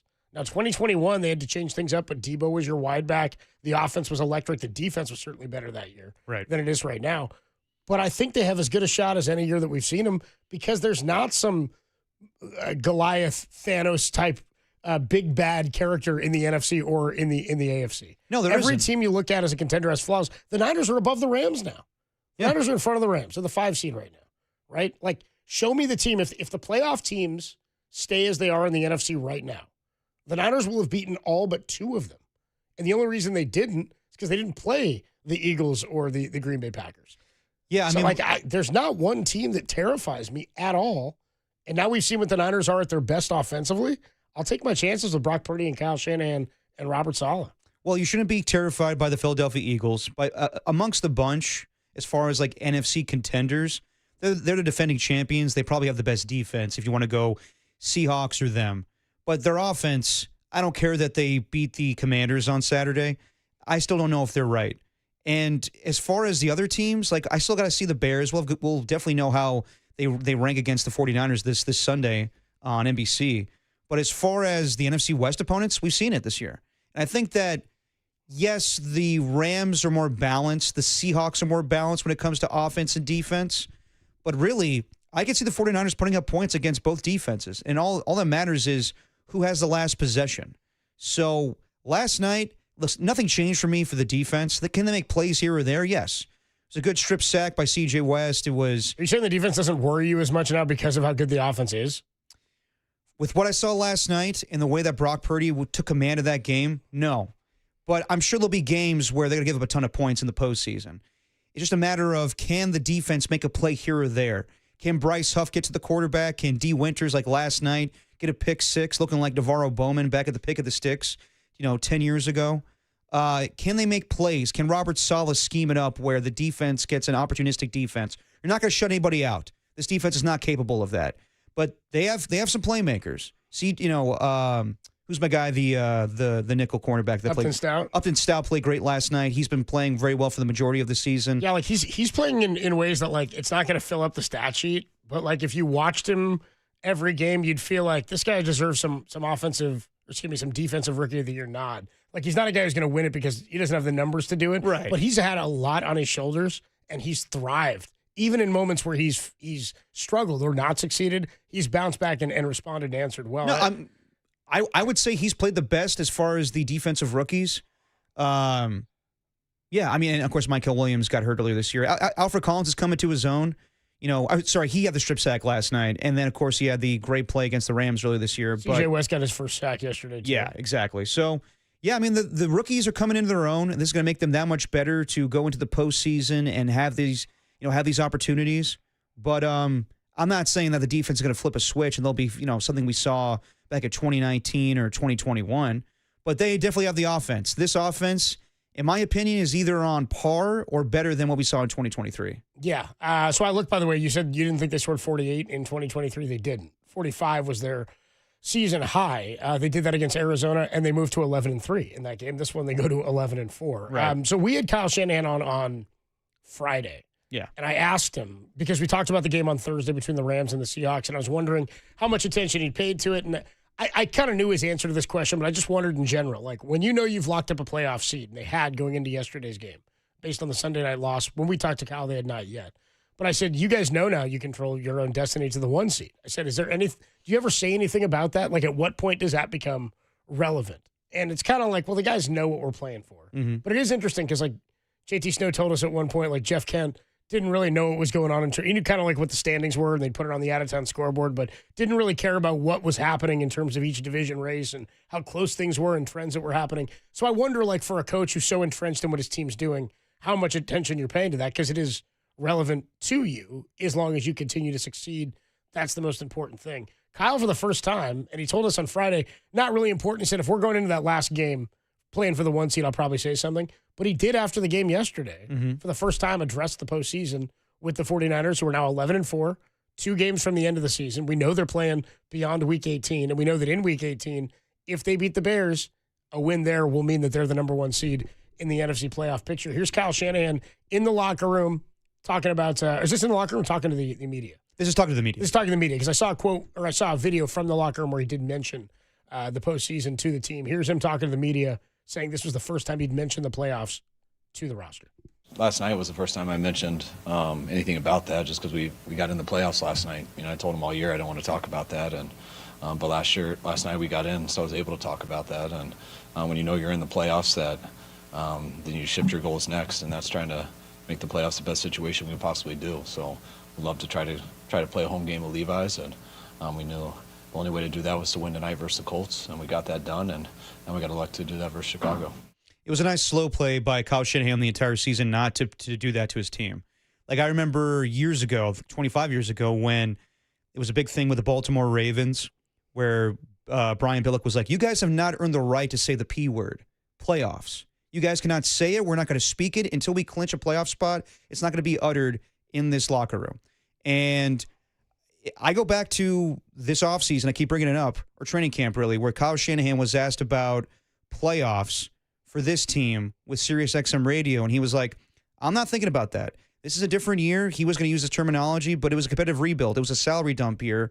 And he kept saying, like, I'm kind of treating this like 2019 or even 2018 or 2017, where we were starting anew. So I'm not going to say we're going to make the playoffs, or I have these expectations like a year ago where it was Super Bowl or bust. This year, it's, I hope we make the playoffs, and if we get in, let's make some noise. And that's all you could be right now, is just this dangerous team with the potential of being the number 1 seed and possibly hosting games all the way to the Super Bowl. So it's on the table right now. I thought they were going to be a playoff team. I thought 11-6. I thought that it was going to be kind of like this, where the offense would have to carry the defense. But I never thought in a million years that a season without Nick Bosa and Fred Warner would result in potentially them being Super Bowl contenders. Yeah, I wonder, like, if you'd given Kyle Shanahan truth serum before the season, before the injuries, before you know how everything plays out, like, what his honest answer would have been about what he thought this team was capable of. And now it doesn't really matter, because I think he'd also tell you honestly, like, he's been around football so long that it's pro sports and it's the NFL, and you never know if 3 quarterbacks in your division are going to go down or 3 quarterbacks on your roster are going to go down. Yeah. The last one being in the NFC Championship. There's too much unknown. But I think if you were to ask him with truth serum before the year, he would tell you kind of what you're saying. So we talked about the expectations for this team, and we thought, based on the veteran talent that was here, even with the unknowns, that this schedule might allot for a potential playoff berth or some competitive play down the stretch here where they could be fighting to get in, and that's something you want to see a young team do. We even talked about how you deem success for this year after Fred Warner went down, and it's like, well, they're not out of it at that point. Were they 4-2 or something at that point? You're like, it's not the end of the world. You just didn't know. There were so many unknowns with whether or not Brock was going to come back and would he look like this when he returned. But I'm with you in that, like, Kyle made a comment, I think it was after the game last night too. Like, he wasn't going to talk playoffs, but he also talked about, like, as the season goes, what you want to focus on, and you know as a coach, you know as a GM, hey, we're all in. Like 2023, they knew this is a year that we can be one of the best teams in football. We know it based on the talent we have on the roster, and we know it's going to get hard and expensive beyond this. But they knew going into this year it was going to be a different type of year. So Kyle, in his mindset, I don't know that he was capable of this year 1 or year 3 or year 5, but in year 9, he said, like, I learned that you don't want to set that as the only standard for whether or not you're successful. If you're doing things the right way and you're getting better as the season goes and you're playing your best football at the end of the year, you have an opportunity to go to the playoffs. And then you can start to think about that, and then your goals change. And I think that's legitimately where they are. I don't think if you'd set the line at playoffs before the year and then all these injuries happen, then it just feels like everything shy of that is a letdown. Right. And it's not necessarily the case, even though that's how football fans feel. Like, Niner fans might tell you, I'm sure there's a contingency of them that would tell you that 2023 was unsuccessful because they lost the Super Bowl. I don't see it that way. I think it was wildly valuable. And not everybody goes to the bowl and wins it their first time. Ask the guy they lost to in Andy Reid, right? He's lost multiple. He's lost 3 now, right? He lost to Tom Brady twice, once with the Eagles, once with the Chiefs, and then he lost to the Eagles last year. Like, they don't win it every year. Right. They don't win it every year. And it doesn't mean you're unsuccessful. So, this is he deserves a ton of credit for the way this season has gone. But also, he's taking a team, I think, with the least amount of talent that he's had of any playoff team into the postseason. And yet, I feel he's got as good a shot as any to win it this year. Yeah. Because of the makeup of the conference. It's just different this year. Where it's so weird. In 2019, you knew they had a really good defense and a powerful running game and one of the higher scoring offenses in all of football. As far as, like, teams in their way, the Green Bay Packers, they were basically a fugazi, that team. Like, they were not that good. I think they were 13-3, but we never thought they were going to be, that type of team that would stand in the Niners' way. The only team that really could have was maybe the New Orleans Saints. And then they got bounced out early on with the Minnesota Vikings. Then later on, the Niners did the hard way going into Green Bay and winning that playoff game. And we thought maybe they could, beat them 3 times in one season against the Rams. Didn't happen. 2022, it's the Philadelphia Eagles. They were dominant the entire season. And then, Brock tears his UCL. And then 2023, they were the best team in the NFC. I don't think anybody was stopping them. They got tripped up in that playoff game against the Packers, and also against the Lions. Their defense had their own issues then, and they had to score to win those games. But, yeah, we knew that the 49ers were the most talented team in the NFC. This year, I'm not saying they're the most talented team. But right now, they're probably not. They're not. But as far as the best offenses, yes. From what I saw last night, they're right up there with the Rams, and they're right up there with the Seahawks. And they may not have the offensive firepower as far as wide receivers, guys that could go 0 to 100 just like that, as far as like a quick play, a bomb to the end zone. But they just beat you with some of the best play calling I've seen in football and just dicing you up, death by 1,000 paper cuts with Christian McCaffrey and George Kittle. What would their record be if they had Bosa and Warner? I don't know if it's any different, to tell you the truth. I mean, but I think that they're better defensively. I don't obviously. think you win the Jags game anyway because Purdy's play. The defense was going to help you in the Texans game. You might win the Bucs game. Maybe. Would they be the number 1 team? Like, I don't know would you have gotten 1 stop in the Rams game? The second time? I mean, I don't know. Again, it's a whole lot of what if. It would have been 42-26. It's a lot of what ifs. When you think about their losses, it is interesting. Yeah, no, 100%. I think it's relatively the same, but I think if they had Bosa and Warner, I mean, those guys make a hell of a whole lot of difference when it comes to your defense. So if you could get Bosa, who's to say, Copes? Like, he could have done more of those plays that we saw the first 2 weeks of the season where he's getting game-clinching, sack fumbles. So, maybe he's playing his way to Defensive Player of the Year. Who knows?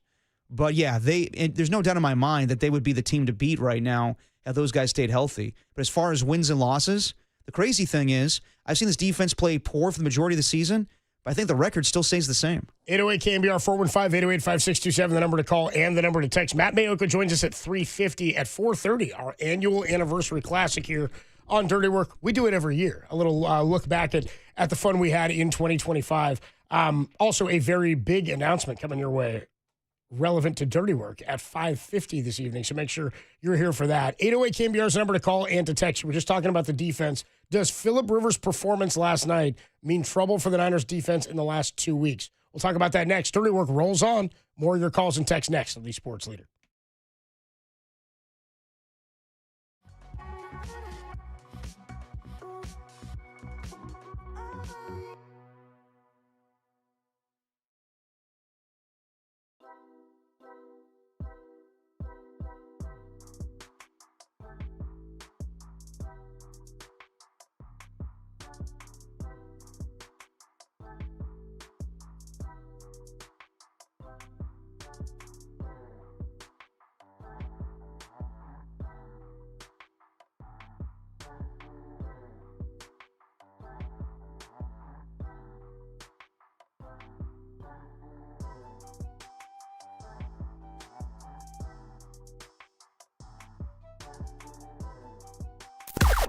Now, from the O'Donnell Financial Group Sports Desk. Learn more at ODFIGroup.com. O'Donnell Financial Group, because planning is a process, not a product.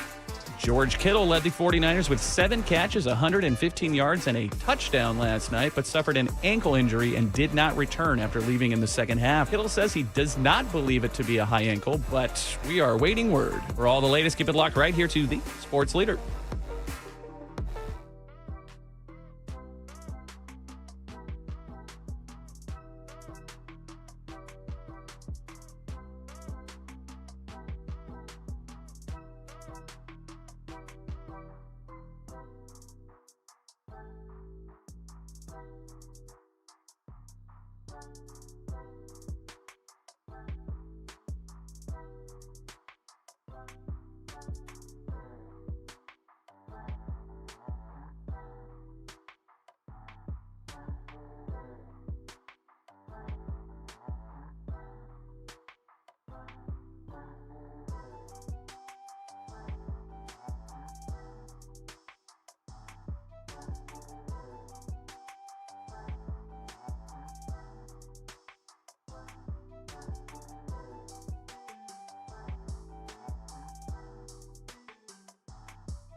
Now back to dirty work. Adam Copeland and Derek Papa in the KNBR Casino Matrix Progressive Jackpot Studios. Casino Matrix Progressive Jackpots are here. Where are you? Just drop in. Please play responsibly. Call 1-800-GAMBLER. Rivers out of the shotgun, takes the snap. Quick throw over the middle, intercepted. D. Winters has got it. D. Winters going the other way. Winters to the 40, the 25-30. No one's going to touch him. Nothing but the tail lights. It's a pick six. 49ers. Pick City, baby. First pick six of the year, and D. Winters was all over that and caught Phillip Rivers slipping. That's how the Niners iced the game last night. D. Winters, 74 yards, pick six to the house. And he got a nice compliment from Phillip Rivers after the game. Because it was a play where, and I heard Tim Ryan interview him on the postgame show, talking about how he positioned himself behind the defender. I think it was Tyler Warren was the intended target there. I believe so, yeah. Threw it to the inside of Warren and jumped the route. He kind of baited him into the throw.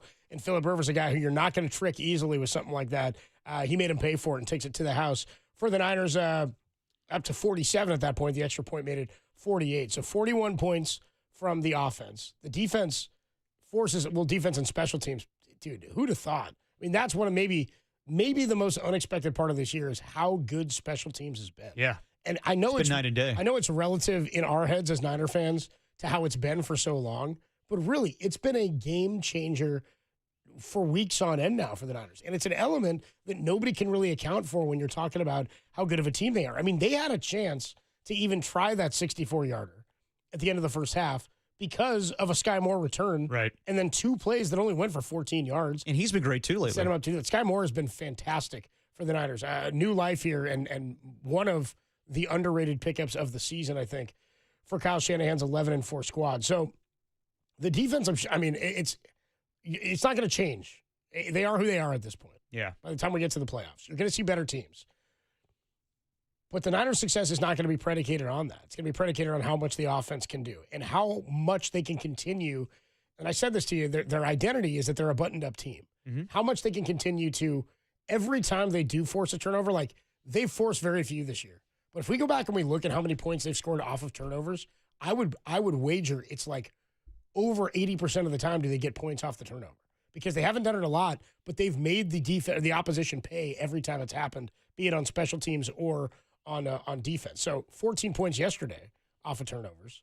And the Niners were able to change the game script because of how it happened on what would have been the second possession of the game.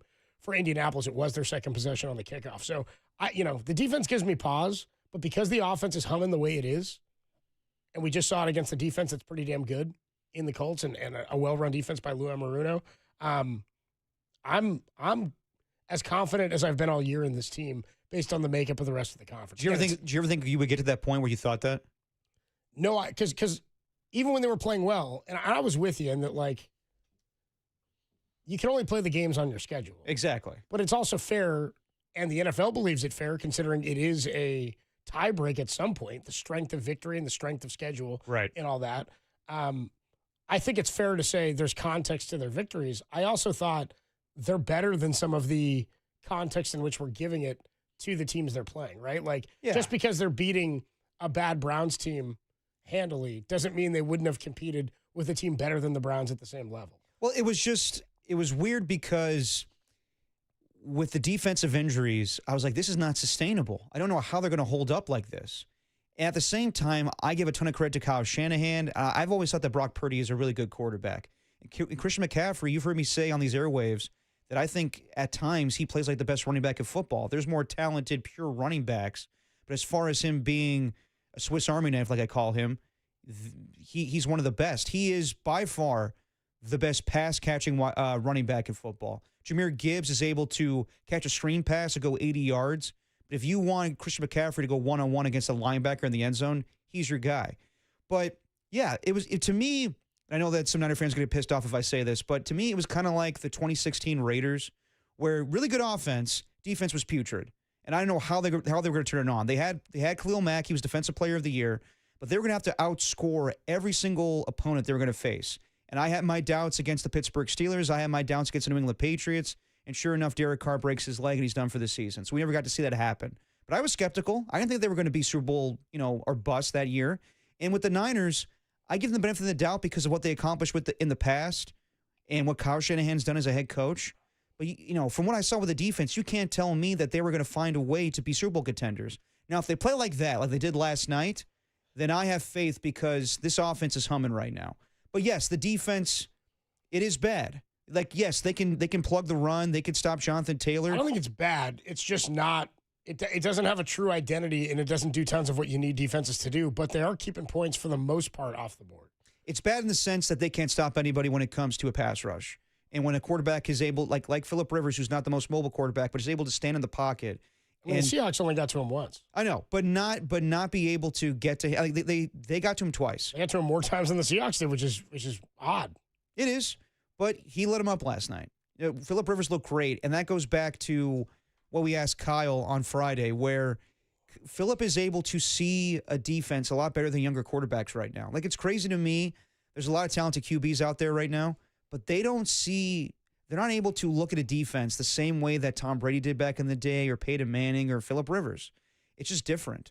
I think it's because maybe defenses are more sophisticated, but I think that last night, the way that the 49ers were getting just, gashed by Phillip Rivers, it's going to be different than what you see against Caleb Williams. Yeah, but Sam Darnold. But it doesn't give me pause. It doesn't. But my point is, like, last night against Rivers didn't change anything about how I feel about the defense, and it doesn't make me more concerned about the defense against better quarterbacks because of how the offense played. The point was always the defense wasn't going to change who they were. Their identity is not going to change. They're going to set a franchise low in sacks in a season, all time for the 49ers, and they're going to do it in 17 games, not 16, right? Right. It'll be the fewest they've ever had unless for some reason they rack up like 15 sacks in the next 2 games, which isn't going to happen. So, nothing about his play last night. It said more to me about him than it did about the Niner defense.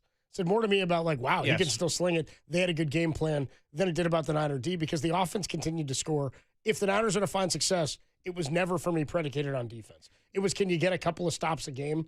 And they did. It took till the third quarter before they forced a punt, but they did.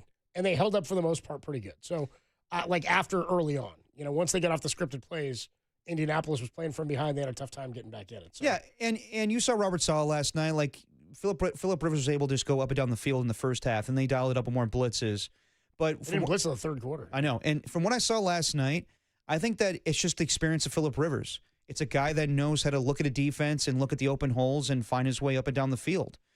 I don't feel the same thing when Caleb Williams and Sam Darnold face this 49ers defense. One, you'll be at home, and two, I think that Robert Saleh can come up with some blitz packages that make them more uncomfortable than a veteran and future Hall of Famer Phillip Rivers able to stand in the pocket and be like, I'm going to get hit here, but I know where to deliver the ball. Well, the Niners' strength right now on the D-line is up the middle, right? It's with Alfred Collins and C.J. West. Those guys have been pretty good in the run game. They're 2 guys who got sacked yesterday. You got to force pressure on Darnold up the middle, and the same with Caleb Williams to get him out of the pocket and on the run. So let's go out to the phone lines. Kareem is in Vallejo. What up, Kareem? You're on the Sports Leader. How you doing, bro? I'm doing good, fellas, man. Thanks for taking the call. So, I just want to kind of piggyback off what you're already saying as far as the defense. I mean, last night, in that first half, they really couldn't get off the field on third down. That was a bad call on the DB on that pass interference when it was third and long. Yep, Luter, And that, personal, on Flutie. Then that personal foul on Lenore was just crazy itself because the guy was on top of one of the defenders, and he's trying to punch out the ball to keep you thinking that the guy is still alive. But as far as moving forward with these games against Chicago and Seattle, I mean, look, Chicago had 6 points last week against Green Bay. If it wasn't for a fluke onside kick that, teams don't recover but 2% of the time, doing when they make those attempts, they lose that game. So I'm not worried about Chicago. I think the game that we're looking forward to, that Seattle matchup on the finale, I think if we could get Sam Darnold, get some pressure on him. That game against the Rams last Thursday in the first half, he was scared to throw the ball. They didn't have a choice but to throw it in the second half to get back into the game. But I think, as you guys said, in 19 and 23, this team was probably favored to win the Super Bowl. I mean, they got up in it by KC, but we see KC out, Baltimore out. It could be that Buffalo Niner matchup in the Super Bowl, but getting inside the numbers, they gave up 90 points in the last 5 games, 18 points a game, and they scoring almost 35. So the defense played opportunistic last night. Wentz with a great pick, and I love Fred Warner, but he got butterfingers. I don't know if he make that pick and go pick 6 to pay their because some of them balls he had last year, he dropped that was right in his hands. But before you guys let me go, I do want to say to you, Derek Papa, man, I'm looking forward to your dad coming back on and calling these games. Man, he is the head of Mount Rushmore as far as announcers. And, praying for him to get healthy soon, man, and happy holidays to you guys. I appreciate it, Kareem. Happy holidays, appreciate brother. it. Yeah, I mean, it's funny. He mentioned the Bears thing. I do hear him on that, and it's kind of where my mind is, where I just said I think yesterday was more about Phillip Rivers than the Niner defense, because it's kind of who I thought the defense was anyway. Yeah. Same thing he's talking about with the Bears and the Packers, and I mentioned all that with the Packers being maybe not mentally there to be able to finish that game. I think that said more about the Packers than it did about the Bears that game.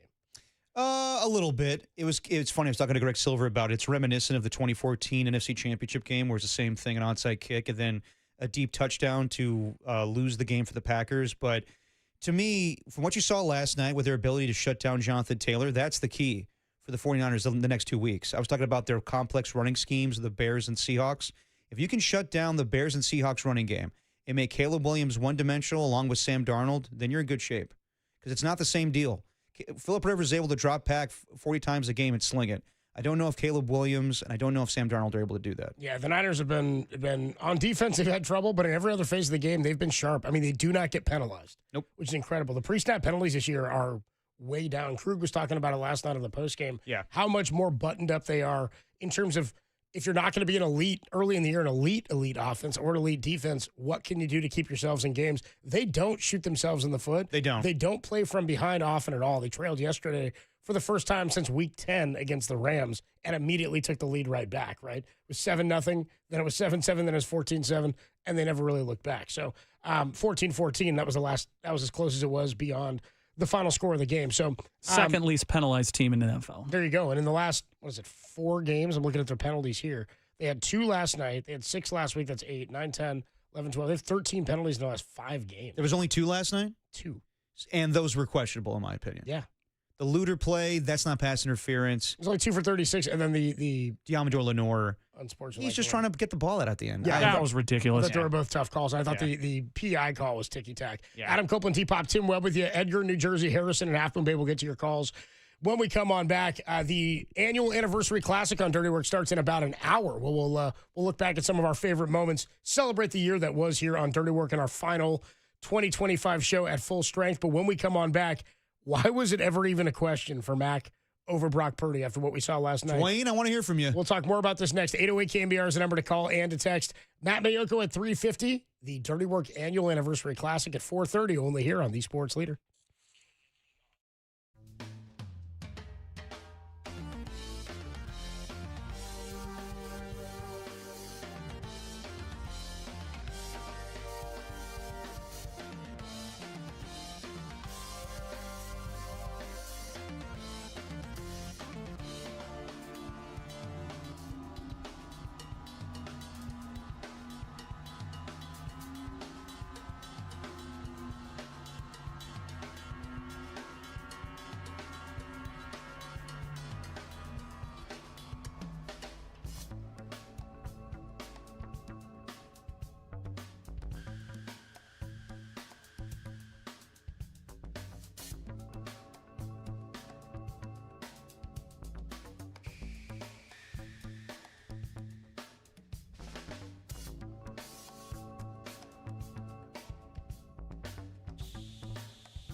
Now, back to dirty work.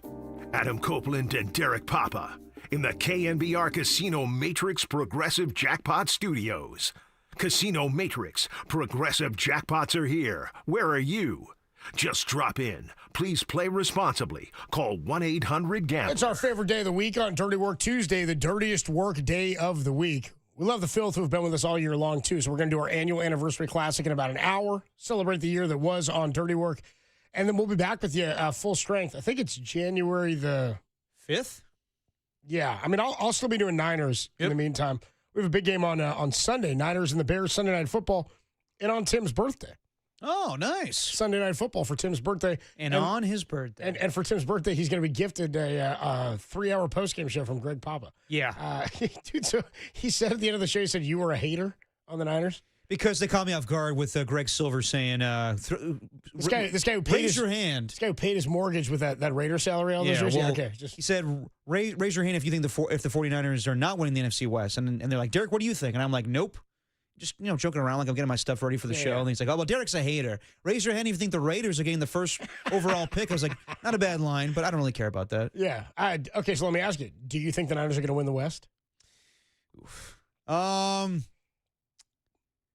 They have a good chance to. Don't you waffle and cop out on me. By the way, our guy J-Tan on the text line, because we were hyped on what the Niners did and their potential for the postseason.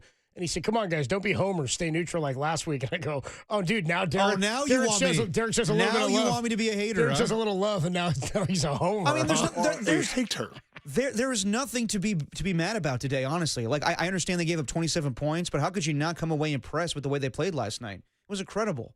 And just, kudos to Brock Purdy and the way that he's played. Like, I did not know how he was going to look. I was not suggesting that Mac Jones should play over Brock Purdy by any means from what Mac Jones is capable of in comparison to Brock Purdy. Brock Purdy is a more talented quarterback and much more mobile. But maybe it was just the toe injury that had me thinking, should they do this? Because you keep hearing Kyle say, well, he's not going to be 100%, and we never know when he's going to be, healthy to come back, and Mac's playing well, so maybe we just ride it out. And maybe that was their mentality. Like there were people on our text line saying, dude, just let Brock rest the rest of the year. Just play Mac and call it a wash and come back next year. And I'm like, if he can play. This is the point I was making earlier. It's what I texted you about last night. The Niners are not where they are right now without Mac Jones. Of course. And none of what we're saying here is supposed to denigrate or take anything away from him. If Brock were lost for the season, I'd feel great about the Niner chances at making a playoff run with Mac Jones based on what we saw. I mean, he put his body on the line. He was banged up and battered. They beat the Rams. Mac Jones got the Niners the 5 over the Rams right now. Yeah. You know what I mean? Because of what he was capable of and able to do. He and Kendrick Bourne on that Thursday night game down in Inglewood. It was incredible. And the overtime performance on a second forced fumble, by the way, last night by Alfred Collins. The other one was in that game of Kyron Williams when he punches him kind of right in the face mask and then knocks the ball away as he's falling towards the goal line. It's not to take anything away from him. But when Brock isn't looking like Brock did against Jacksonville, where he was clearly immobile in the way that his mobility works, and then he wasn't totally himself mobility-wise in the first couple of games back, didn't look like he was planning normal, and didn't look great against Carolina. No. I understood people saying, well, Mac seems to be giving you more in the consistency arena than Brock Purdy is right now. But when Brock plays like he did against Tennessee and then he does it against a much better defense in Indianapolis and a better offense where you've got to score, like, you know what I mean? The offense scores immediately for Indy. They come out and take the ball, and you have the pressure on you now to go out and get your defense back on the field with the game tied at the very least. At the very least 7-3. But he comes back and leads a couple of quick touchdown drives. They only saw 3 third downs in the first half. There were 6 of 8 on third down in the second half. But when you see Brock at the peak of his powers, like we saw last night, there's not even really a comp in terms of what they both are able to do well. Like they're so different when Brock is at his best, and that's when it's the most obvious. So I think we all agree that Brock is a better quarterback than Mac when I say all of us, me, you, and Tim. Mm-hmm. And I think a lot of people in general would. I think the league views it that way.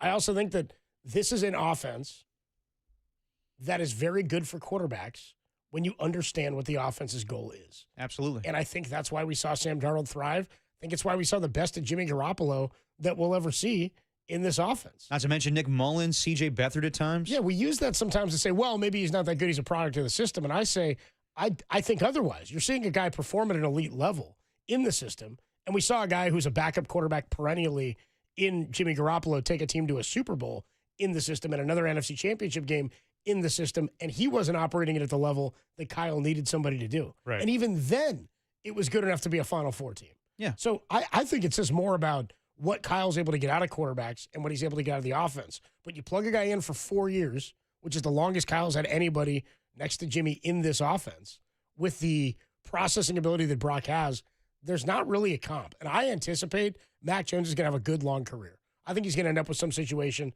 like Sam Darnold did, just like I think Dan Jones is going to end up in a situation, be it Indy or elsewhere, where he's going to have several more years to work his way into being and staying a starting quarterback. But in San Francisco, this is Brock Purdy's team. And it's why there was never a debate about whether or not he was going to be the guy when he was healthy. I agree with you. I think that we'll see about Mac Jones. I think the most likely thing is he gets dealt this offseason. And why wouldn't you do that if there's teams that are so desperate for a quarterback, whether it's Miami, the Chiefs, even the Colts, that just need a quarterback? I do think that Mac Jones will find a landing spot in the same way of a Sam Darnold or a Daniel Jones, where he may just be a bridge quarterback and have to find, that perfect landing spot. But as far as Brock Purdy, yeah, dude, it's leaps and bounds better than a year ago. He talked about it in training camp where he was so set on going back to the Super Bowl that he had to make all the hero throws.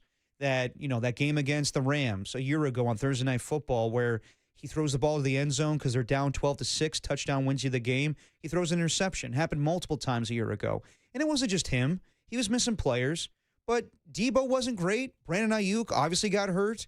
It just wasn't the same. And guys, I don't think it was so much Brock Purdy just failing a year ago. At the end of the day, he had 20 touchdowns and 13 interceptions. Not a bad season, but didn't look as crisp because guys were tired from going to the Super Bowl and then losing it again. So I think they needed that. I think Brock needed that. And it's amazing to me just how he looks with the toe injury. Him and Joe Burrow right now are just playing out of their minds. For them to be gone as long as they were and to come back and they're thriving as much as they are, it's incredible. But the reason I believe in the Niners now is because of Brock Purdy. It's because of Kyle Shanahan. It's because of what Robert Saleh is doing, putting the defense in the right scheme.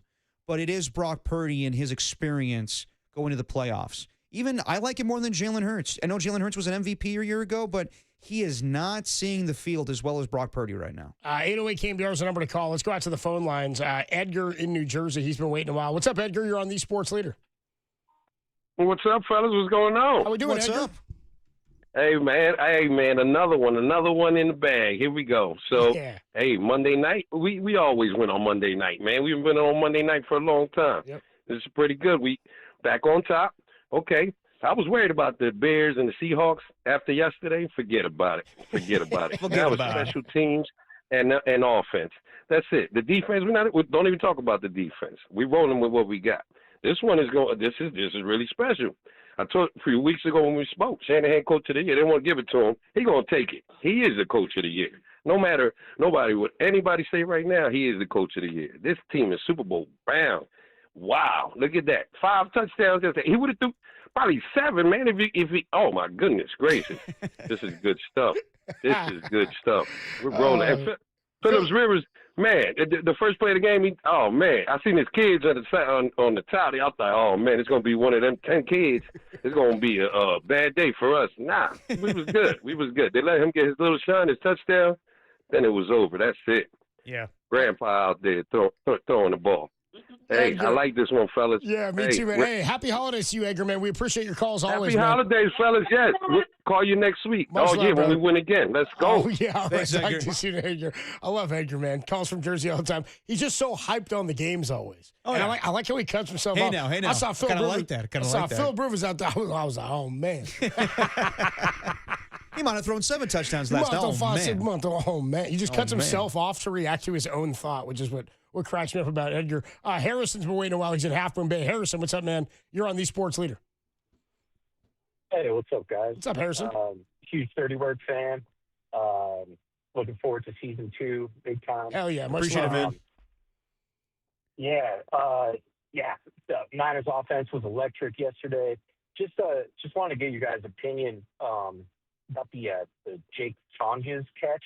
I was wondering why you guys think they didn't challenge that call. I know we got a touchdown in the next play, but it was to me, it was like clear that he had both feet touching, and I wondered why they didn't challenge it. Yeah, I was wondering that too, Harrison. I thought that Kyle could have thrown the challenge flag there. At the end of the day, it's moot because they scored, but I wondered why Kyle didn't do that. I guess he felt comfortable in confident in his play calling to get McCaffrey open in the end zone. I would just to second that. I think what Kyle would tell you is that the look from whoever told him upstairs whether or not they should challenge it was not conclusive. They weren't conclusive enough. Yeah. They didn't think in order to throw the challenge flag.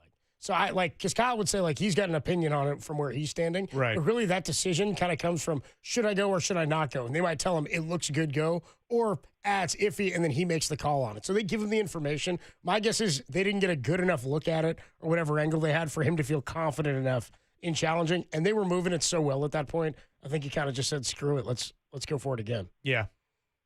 Yeah, that makes sense. Hey, thanks, guys. Happy holidays. Much love, brother. You Thanks, too, Harrison. Harrison. Real quick, let's go to JP in Sacramento. JP, what's up, man? You're on the Sports Leader. Hey, guys, what's up? Hey, love the show. I told the gatekeeper I'm a Ram fan, but I love the NFC West. Got a lot of respect for the Niners, but what a finish on the West coming up for the last two games. Yeah. And I think representation is going to come out of the West. That, pick them right now. I mean, I'd like to see, we had a tough game in Seattle, but, we got what was coming to us and stuff.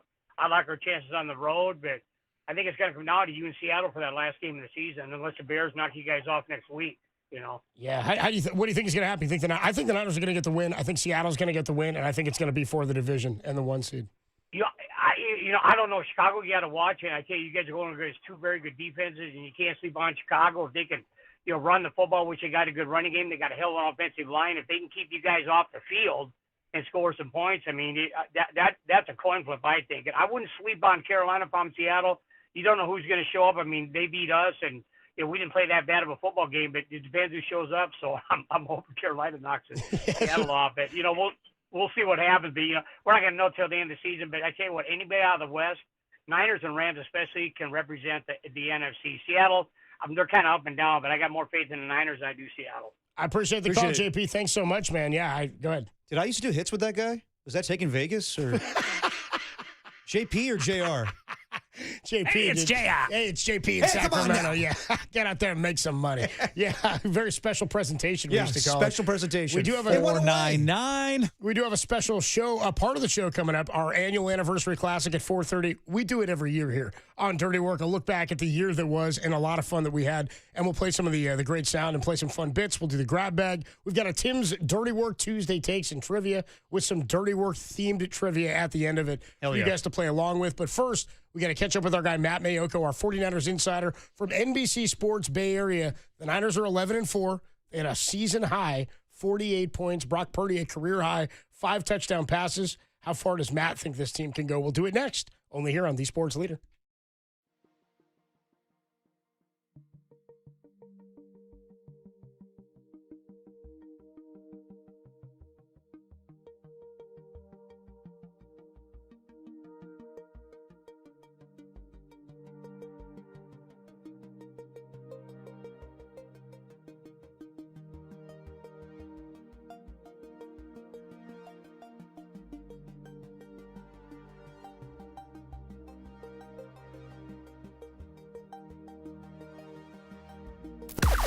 Now, from the O'Donnell Financial Group Sports Desk. Learn more at ODFIGroup.com. O'Donnell Financial Group, because planning is a process, not a product. The Warriors manhandled the Magic last night, 120-97, behind 26 points from Steph Curry, 21 from Jimmy Buckets, and 20 from Moody Modi. But the story of the game was the animated conversation between Draymond Green and Steve Kerr that resulted in Green heading to the locker room for the remainder of the second half. So awesome. For everything Dubs, keep it locked right here to the Everything is Fine, All is Well leader.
check the mic and make sure it sound right, boys.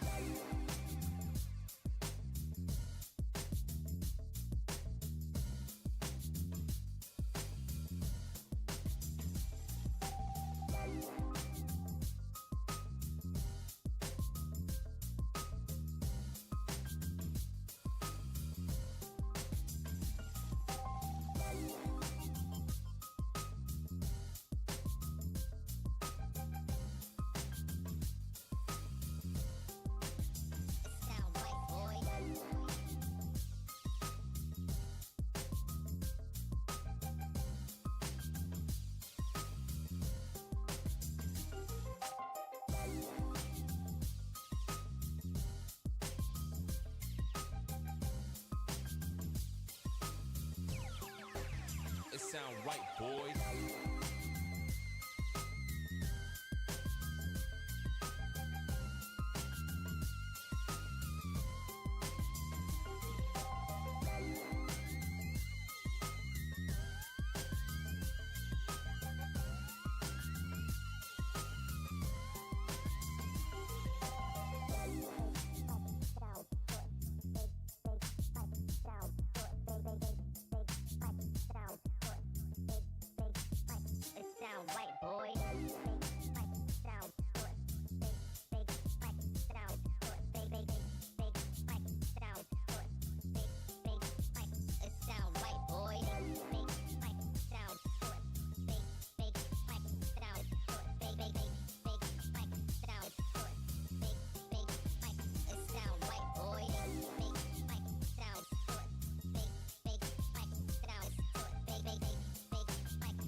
It sound right, boys.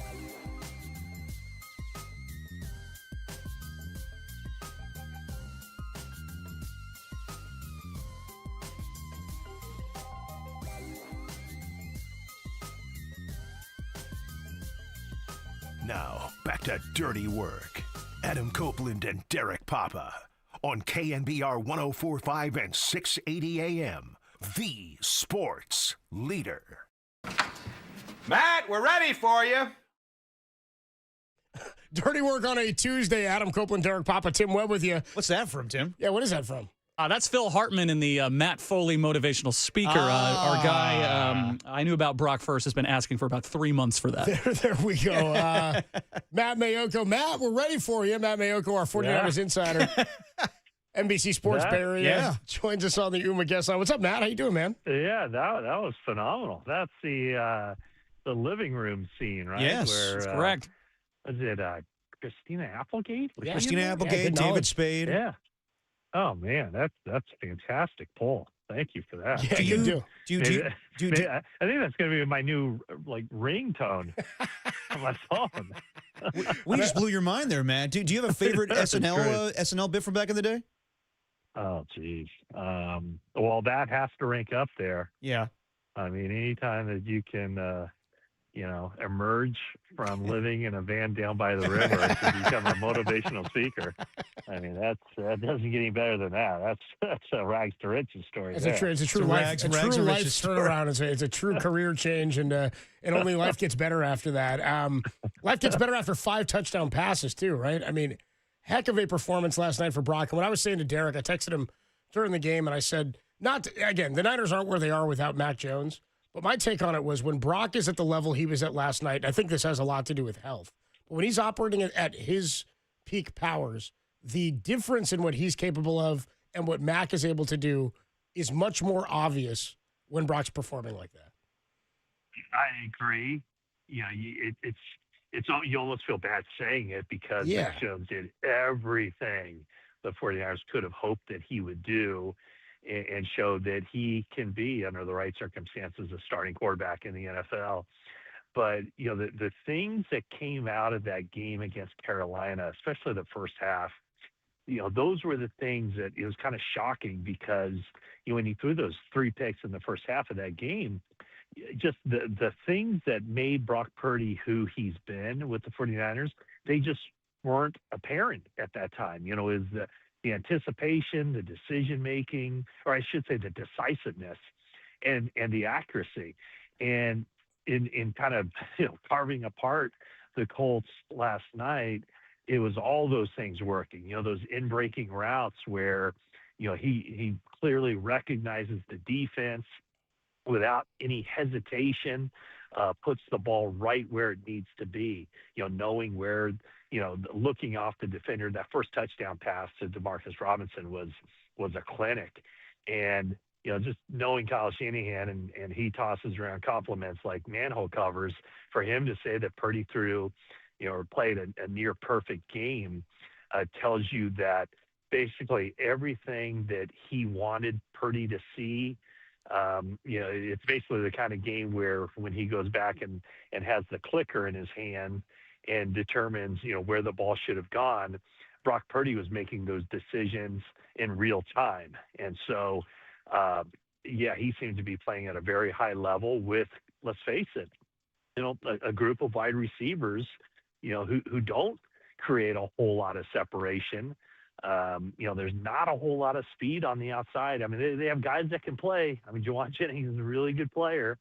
But, the other guys, Demarcus Robinson and Kendrick Bourne, those are guys that are probably 3 or 4 receivers, probably number 4 receivers on most teams. So it'll be important as they go down the stretch that Kittle gets back and gets healthy and continues to play at a high level. And at some point, they're going to need Ricky Pearsall back as well.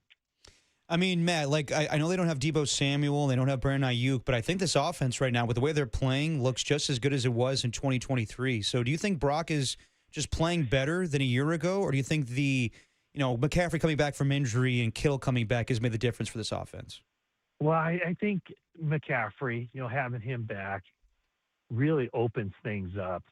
Now, I don't know if Kyle was asked about this after the game, but if you recall, I believe it was the second touchdown. So the 49ers are, I think it might have been after that, the turnover. Yeah. Where they had a first down play, near the goal line, and McCaffrey had just done something, and he was out of the lineup. He took himself off the field, and it looked to me like Shanahan ran down the sideline and called a timeout because he called, this is just me speculating, Okay. It looked like he called a play designed for McCaffrey and then realized that McCaffrey wasn't in the game. Yeah. And so he ran down and called the timeout. Then they come out of that timeout, and, Shanahan gets McCaffrey matched up on a linebacker, spins that linebacker around at a choice route. There was no chance that the Colts could have defended that play. So to me, that's what it looked like to me, that he had a play dialed up specifically to get McCaffrey singled up against the linebacker. So it's those kinds of things, the check downs that instead of last year, it seemed like there wasn't that option. As good a season as Jordan Mason had last year, he's just not a pass catcher out of the backfield.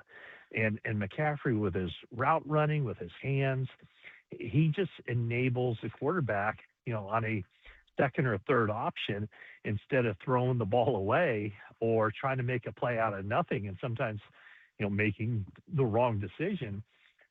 With just a simple pitch and catch, McCaffrey can turn those into first downs or touchdowns.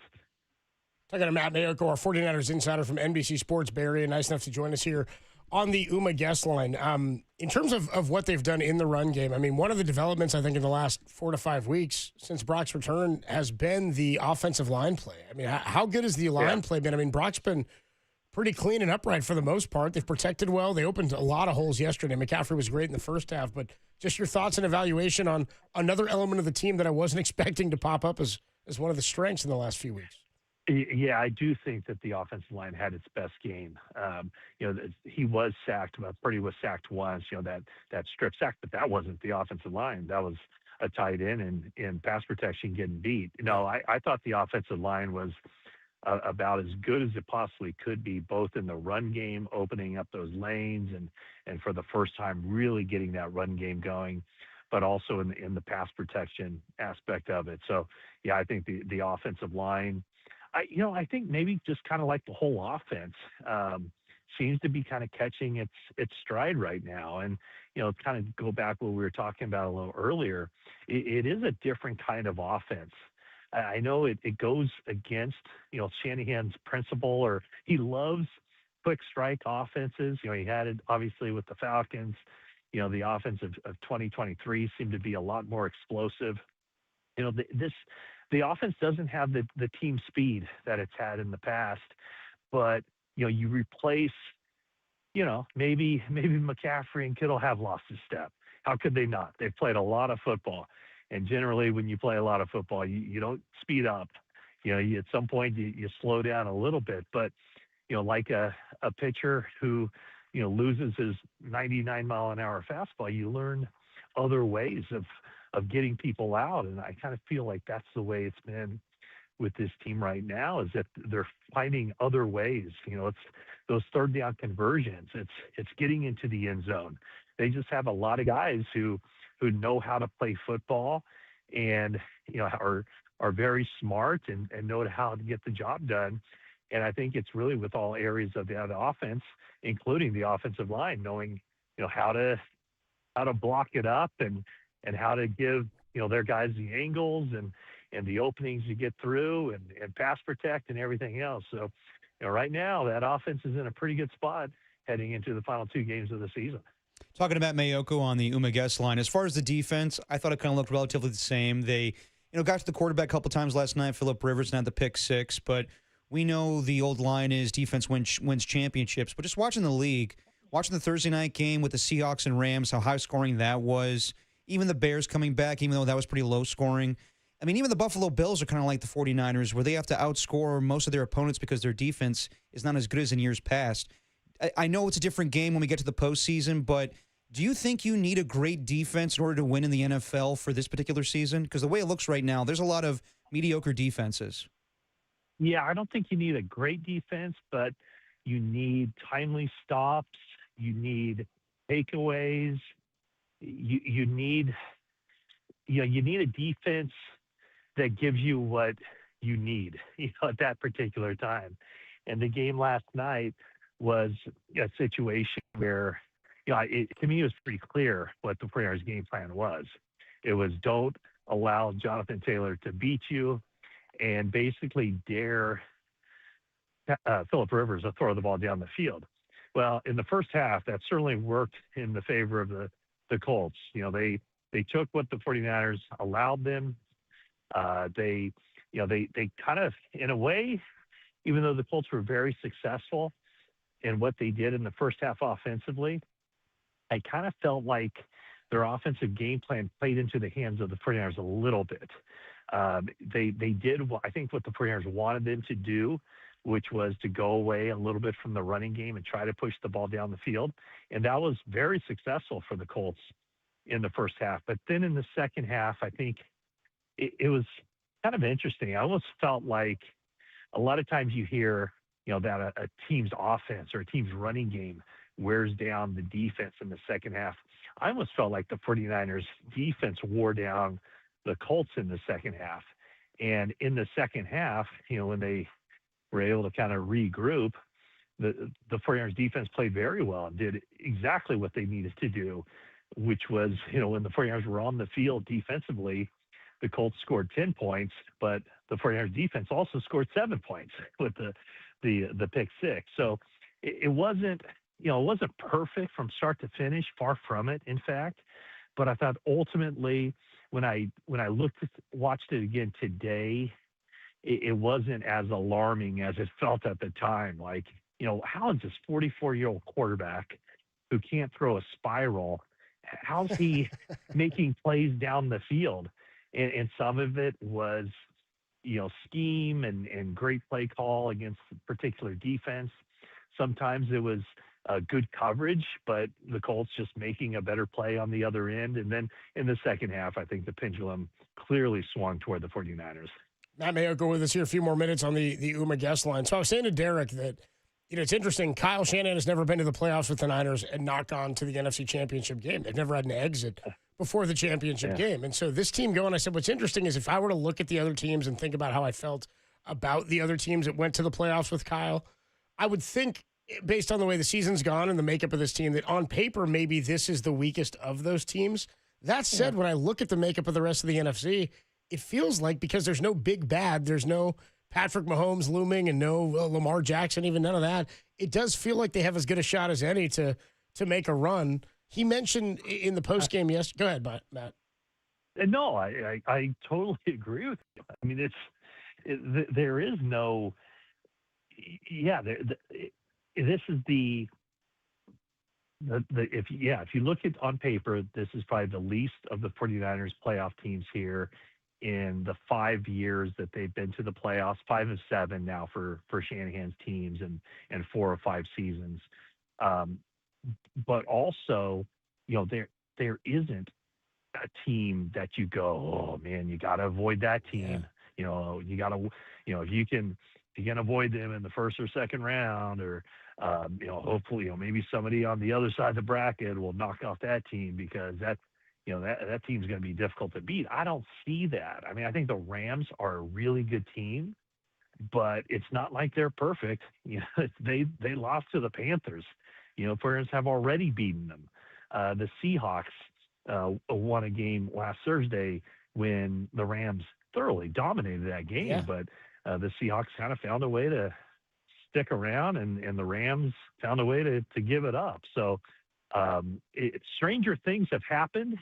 This is the most unlikely selection of 49ers players that have made it to the postseason in quite some time. But you go into it thinking, God, they have about as good a chance as anybody to win it all. Well, and if the teams in the NFC currently in the playoff picture hold at 1 through 7, even if there's a changing of the seeds, if it's those teams, there's only 2 teams in the postseason for the NFC the Niners haven't beaten. It's because they haven't played them in Philadelphia and Green Bay. Kyle revealed after the game, he told us on Friday last week he hadn't talked to the team at all about playoffs or anything like that, and they hadn't locked up a seed yet. But they were locked in going into yesterday's game, and he revealed after the game that he mentioned playoffs to the team for the first time. In the 9 years you've covered him, how much has that changed? I mean, how much is his focus on – I mean, every coach is week to week, of course, but has any of that in how he navigates a young team, especially this year with so many new faces? Like, how have you seen that evolve and change for him and in how he goes about this time of year, clinching a playoff spot, and how he attacks it mentally? Yeah, that's a good question. I don't know how to answer that. I don't really recall like how much it's been front and center. It seems to me, and you guys talk to him weekly as well, so kind of tell me if you think I'm on the right track here. But it just seems to me like they're trying to stay more week to week and more in the moment. Definitely. Yeah. And I think and that's one of I think Shanahan's strengths as a coach is that. After a while, just because everybody will know what I'm talking about, the Jim Harbaugh era where, it's the same chants and the, same phrases, the same, still doing it. It's still the same stuff. Yeah. Yeah. Yeah. So and I've often thought, with him, it seemed, after a while you hear the same message and it gets old. And I know I've talked to like Trent Williams and some players about like how does Kyle keep it fresh? What does he do that keeps it fresh? Why do you guys not get tired of hearing the same message? And the answer is because the message is never the same. Yeah. The message that he delivers to the team on a weekly basis is always different because it's always what he feels like the team needs to hear at that point. And a lot of times it's very specific. It's this is what we have to do in this game against, this defense, against this quarterback, against the way that they play football. This is what we have to take away. And so therefore, it's not, who has it better than us. It's just this is what we need right now to be a better team and win this game. And that's why ultimately, he's going to at least match Bill Walsh as the longest tenured coach in 49ers history. Yeah, next year. Bill Walsh always felt like, there's a shelf life. And I think, Carmen Policy kind of, felt this way too. And I'm sure Eddie DeBarlo did. that every coach in the NFL has about a 10-year shelf life, that is it. You can't go more than 10 years because the message gets old, it gets stale, guys get disinterested. But the way Shanahan coaches football, these guys have never heard the same message twice because, they're always playing a different opponent. There's always a different way to win the game. I know throughout his career, there's been, in time with the 49ers, there's been several games where he's, the night before a game has told the guys, we need to run the ball 40 times. And every time they do that, you end up hearing that like, Shanahan told us last night, to win this game, we need to run the ball 40 times. Well, you could probably say that every week. Sure. But he doesn't. He picks his spots. So I think that's why the message hasn't gotten old and stale, because the message is always changing. And it's basically catered specifically to the opponent and what he believes needs to be done in the upcoming game to win that game. Yeah, it's a good observation. I do wonder if Bill Walsh would have said that if he had coached in the salary cap era, if that would have been the same thing. He's like, no. It's a whole different roster every 10 years in the salary cap era. Well, maybe so. Maybe so. Yeah. Maybe. I mean, there's more turnover than there's ever been. And, each year now, probably at least 40% of the roster is different than what it was the year before. Matt Mayocko, the voice you hear, our 49ers insider from NBC Sports Bay Area. Matt, great to talk to you. Thanks for everything this year, man. Have a great holiday and a great Christmas. I'll see you, or I'll talk to you from Levi Stadium on Sunday, but we'll be off, or I'll be off for the rest of the year on Dirty Work. So thanks so much, man. Merry Christmas, and I'll talk to you this weekend. Thanks, Matt. Happy holidays. Absolutely. Have a great continuation of your Christmas Eve, and followed up by a great Christmas Eve, and followed up by a great Christmas.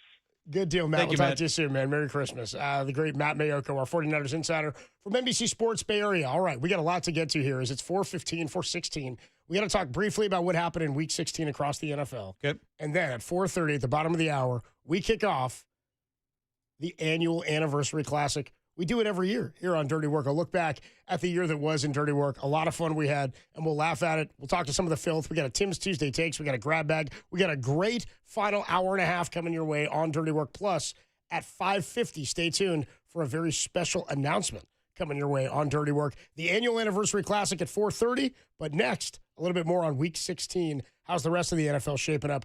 That's coming up on Dirty Work, only here on The Sports Leader.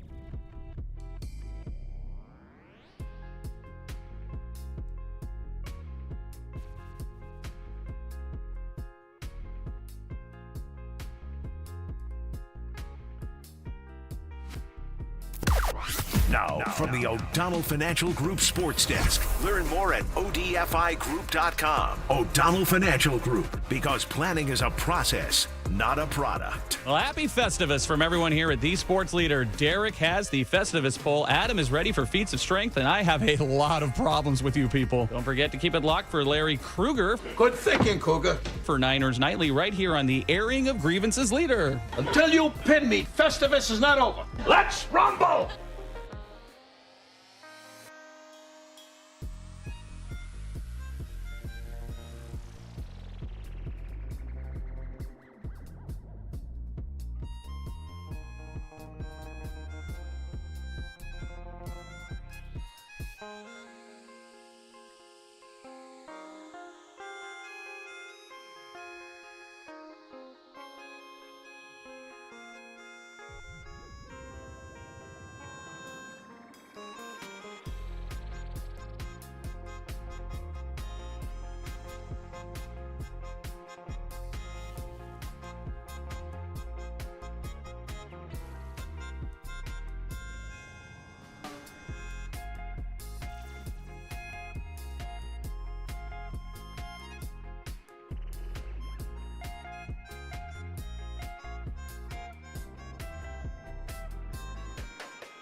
Now, back to Dirty Work. Adam Copeland and Derek Papa on KNBR 104.5 and 680 AM, the sports leader. Snap. Caleb, play fake, looking to throw, going deep, searching for DJ Moore, over the shoulder, catch, made, touchdown Bears! It's over at Soldier Field. The Iceman cometh, the Iceman taketh, a 46-yard spiral to the end zone to DJ Moore. 22-16 Bears. 4th and goal for the Lions from the 9. Ball game on the line right here. Jared leans in. There's the snap on 4th down. Jared back. Jared stepping up. Jared looking, throwing, end zone. It is caught by Amon-Ra, shy of the end zone. He flips it back to Goff, who dives into the end zone for the touchdown. What? There's a flag that came in. 2 flags. The ruling on the field is a touchdown. However, pass interference, number 14 on the offense. By rule, that penalty is not enforced, and there is no replay. The game is over. Wow. There is no touchdown. Wow. I always like when a referee gets to announce, because my favorite one is, and I think Murph and Mark is still in the show with it. I was working on the morning show when it happened. The game is over. When Dak tried to hurry up to get the ball off that snap in Dallas in the playoffs in 2021. That's the end of the game. Yeah, the ref just waves on. It's the end of the game. And then, by the way, the following year, 2022, was the year where Mike McCarthy ran Zeke out there as like his only offensive lineman or something. Remember that? He was a center. The final play. He snapped the ball and got pulverized. It was bizarre. Anyway, that was some sounds from across the NFL and the NFC in Week 16. I mean, the game that stands out, I think, to everyone is that Bears win as they came back. Yeah, dude. To tie it in the final couple of minutes and then send it to overtime after Romeo Doubs does not field the onside kick, and he took complete blame for that himself. I mean, reminiscent of the 2014 NFC Championship game where the Packers were leading the Seahawks, I think 19-7. It picked off Russell Wilson 4 times, and the Seahawks were able to come back with an onside kick. The same type of play action deep pass to Jermaine Kearse. Same thing you saw with Caleb Williams from the deep pass to DJ Moore. I mean, that was incredible a game. Recall by you. Great pull. And, well, I give credit to the Silvers, Mike Silver and Greg Silver. Mike Silver, I think, tweeted it out Saturday night being like, it reminds me a lot of the 2014 NFC Championship. If you're a Packer fan, you saw that game 10 years ago. To me, with the Bears, they were, I mean, give kudos to the Packers for playing without Micah Parsons and having a pretty good defensive game plan. Malik Willis didn't play all that bad, by the way, either. He didn't. He was pretty efficient. 9 of 11, I think, when he came in. Yeah, but they were able to shut down that running game for the most part. And it wasn't until that fourth quarter surge where you saw them give up points. It was 3 field goals, and then they recovered the onside kick. They get the 4th down, 4th and goal in the corner of the end zone to number 20, who I don't think caught a pass up until that point. And then they managed to stop the Packers in overtime. I think Malik Willis got hurt again. He did. He's limited today. And then they go for the jugular and get that win. Jordan Love, by the way, is still in the protocol, but he did practice. I just saw a headline on ESPN. Just checking ESPN headlines are so funny, too. Sometimes you read them like, Packers Love practices, remains in protocol. QB Fields season over with Jets. Future uncertain. No, it's not. With Justin Fields? Not in New York, it's not uncertain. I mean, he may come back and he's the backup quarterback, but who the hell knows? He's not getting a starting gig, no. I mean, as far as the Bears, like that was a huge win for them. Like the Packers cannot be in the same position shouldn't put their quarterback in a position. Like Malik Willis was brought in to get that lead, good touchdown pass to Romeo Doubs, but they needed to maintain the league, not have to come back and fight for the game in the fourth quarter and overtime. So that's where they failed Malik Willis. But I got to say, like, I know we're talking glowingly about the 49ers today.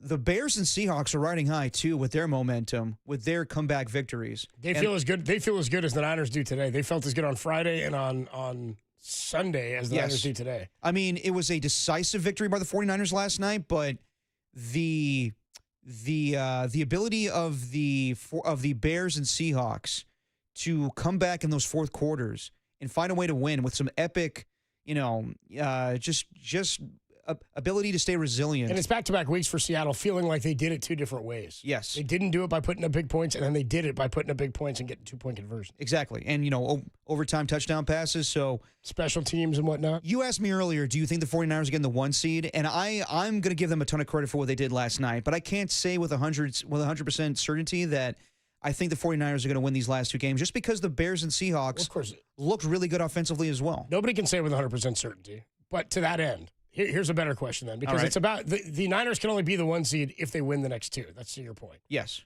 Better question. Are the Niners playing for the 1 seed on Sunday night or on Sunday? We don't know if it's Sunday in Week 18, because that would mean they beat the Bears.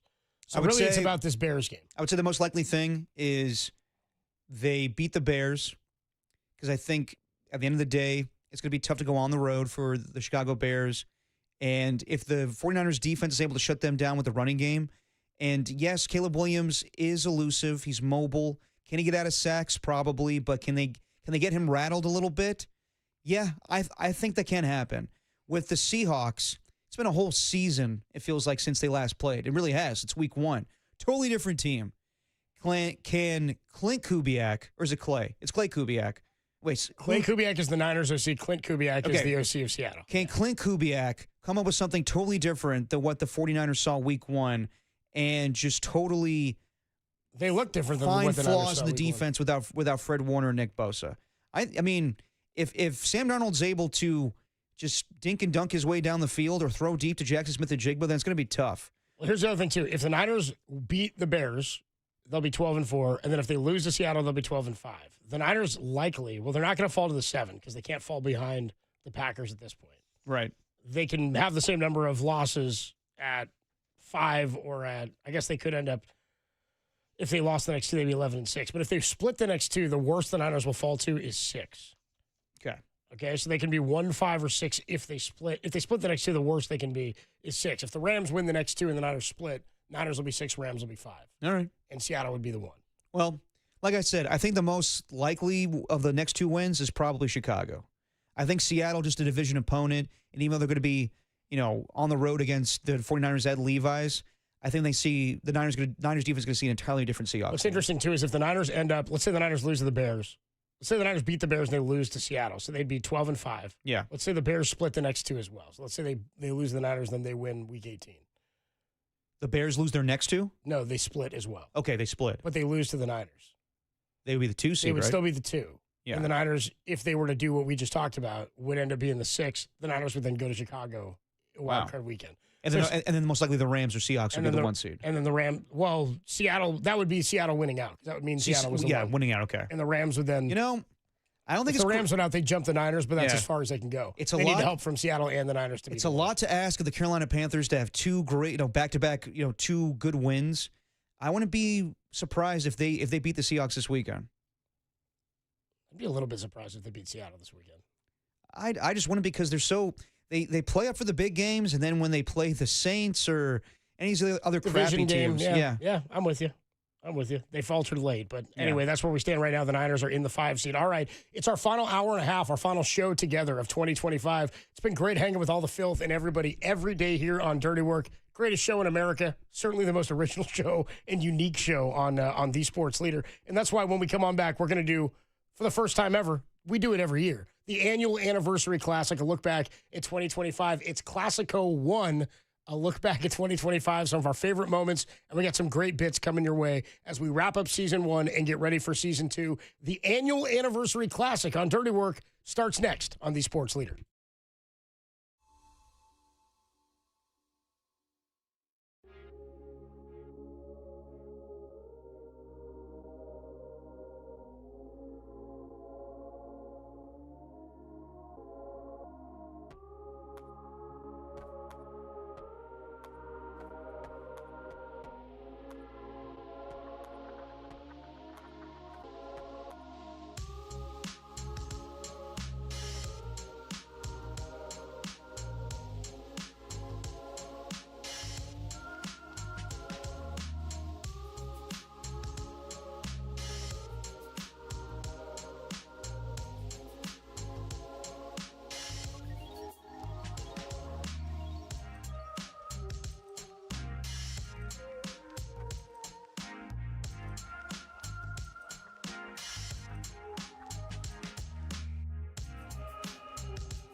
It's Dirty Work's annual anniversary classic, right here on the Sports Leader.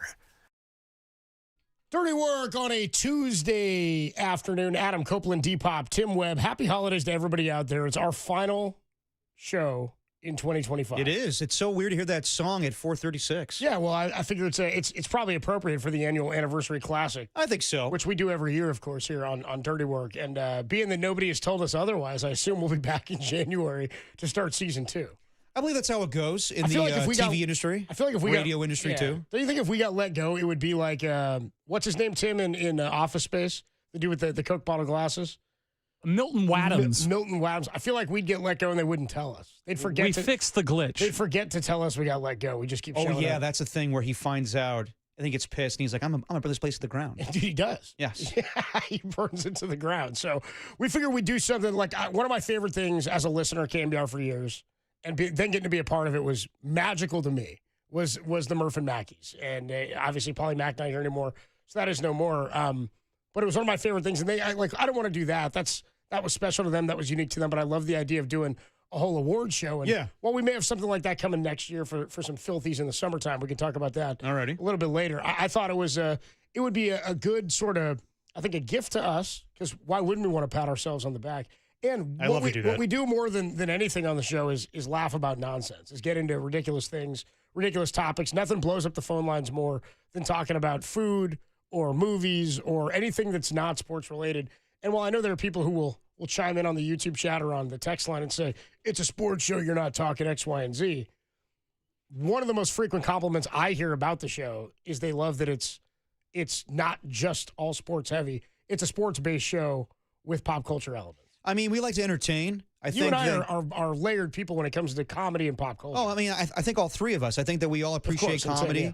I think that we all love movies. We all quote movies all the time. And yes, we love sports, and this is a sports show, really. But like at the end of the day, like we just want it to be fun.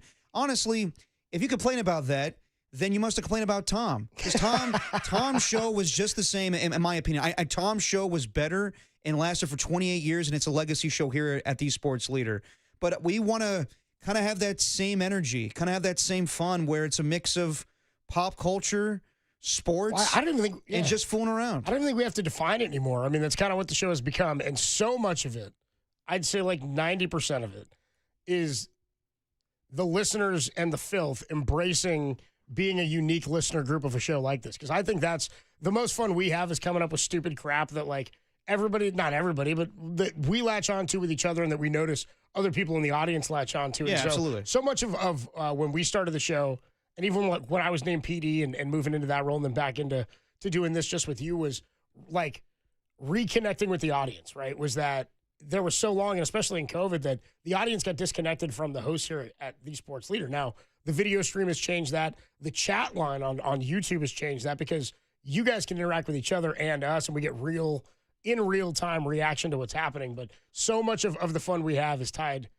entirely to the listeners and to the filth. Yeah. And so we're thrilled we're going to keep this going into next year. But it's become, the show has evolved into something so much different than I ever could have defined in the last year. Like when I think to some of my favorite moments, most all of them, I'd say like 99% of my favorite moments on the show have nothing to do with being tied to sports. Yeah. Like nothing to do with being tied to sports. Like it was super cool when I think back to like big moments that I've had here where the Christian McCaffrey trade broke like while Tom and I were doing the show. Yep. The Arson Judge thing happened while we were doing the show.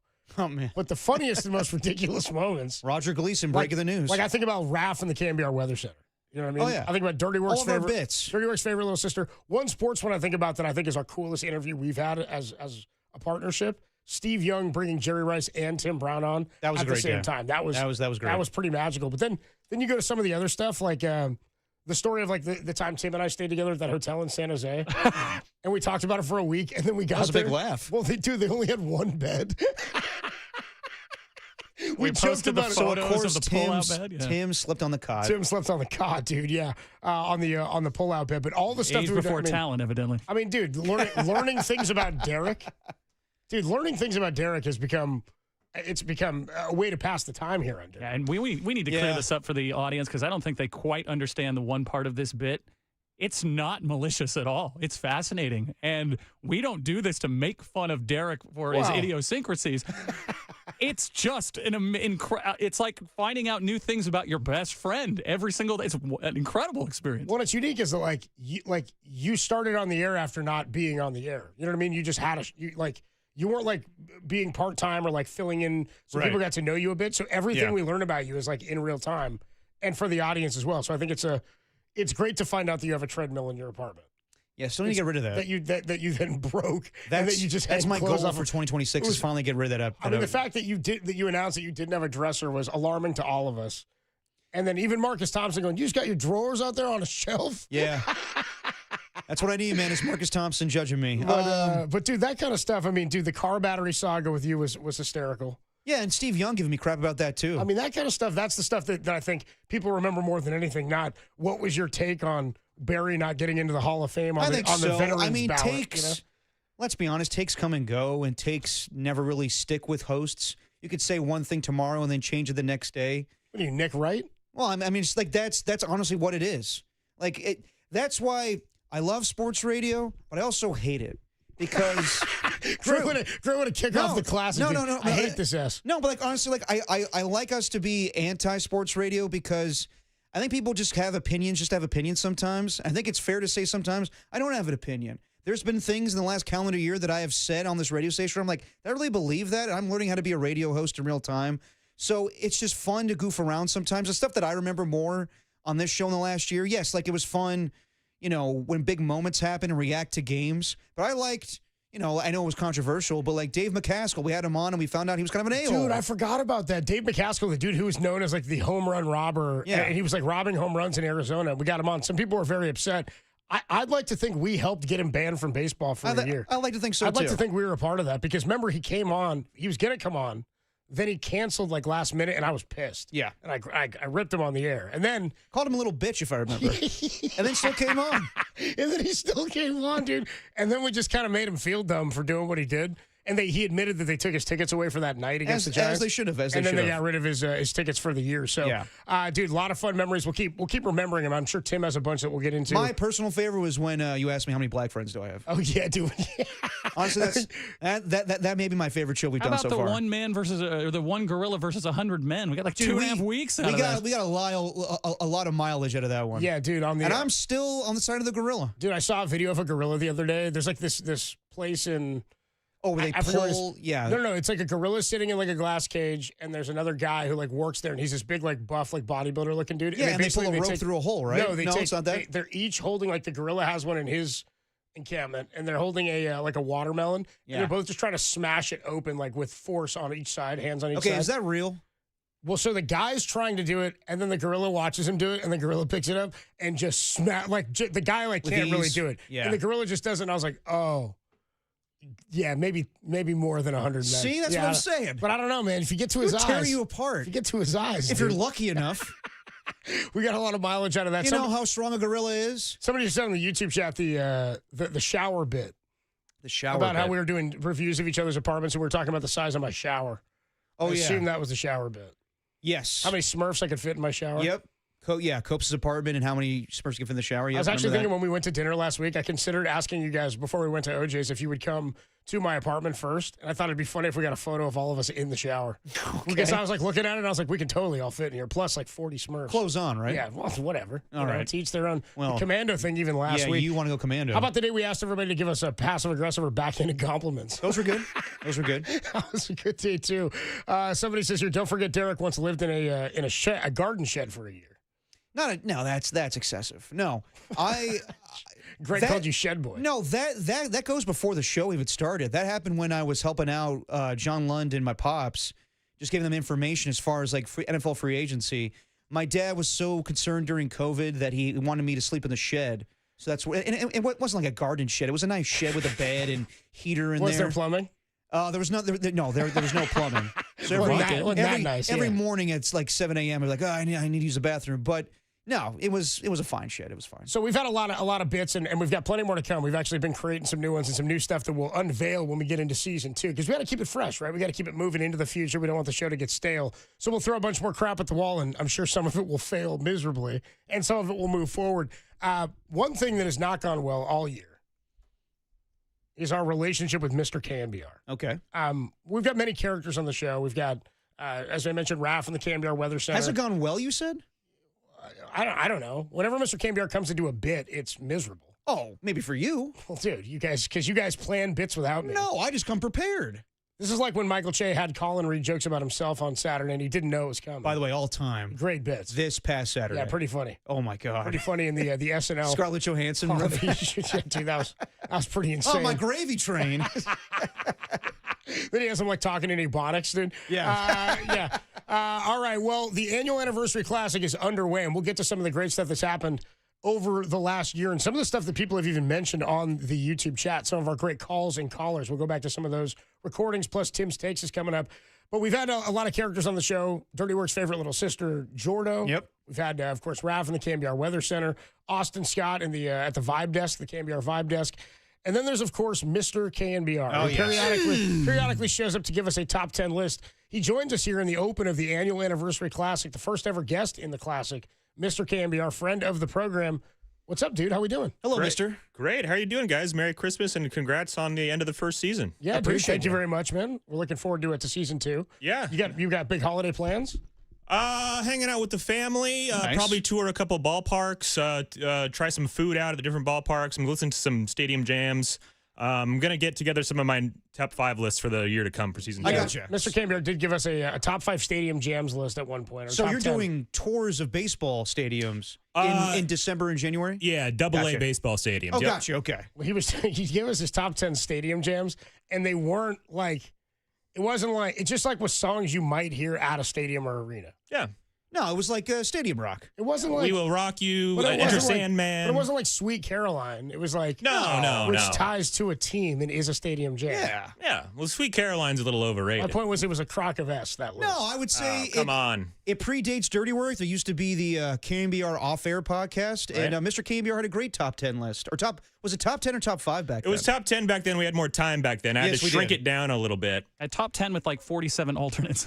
Yeah. All right. So what are you here for today? Well, what's your if you guys business? if you guys got your notes, Derek, I got you some notes right Oh, there. appreciate it. Thank Copes, you. you should have your notes. I think I got Tim his notes. Yeah. Everybody take a look at those. I went over it last night. You Yep, said yep. some bits fall flat. This again, where I don't have notes. Go ahead. Dude, You have a printout of notes? you need to get a new email. Yeah, I have it right here. He doesn't email. Yeah, I had them actually mailed to you this time because last time they didn't get your email. I had them actually faxed to you All right. and mailed Well, to you. what's I going got on? mine carrier pigeon. All right, well, you don't have them. That's okay. This time we got Mr. KNBR's top 5 dirty work moments nice. of 2025. All right, here we go.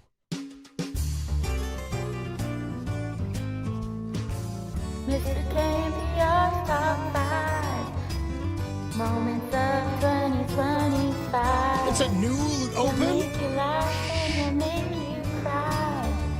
Why would we cry? Oh See? yeah, Mr. KNBR's top 5. I hate this. I hate everybody. Why? Oh yeah.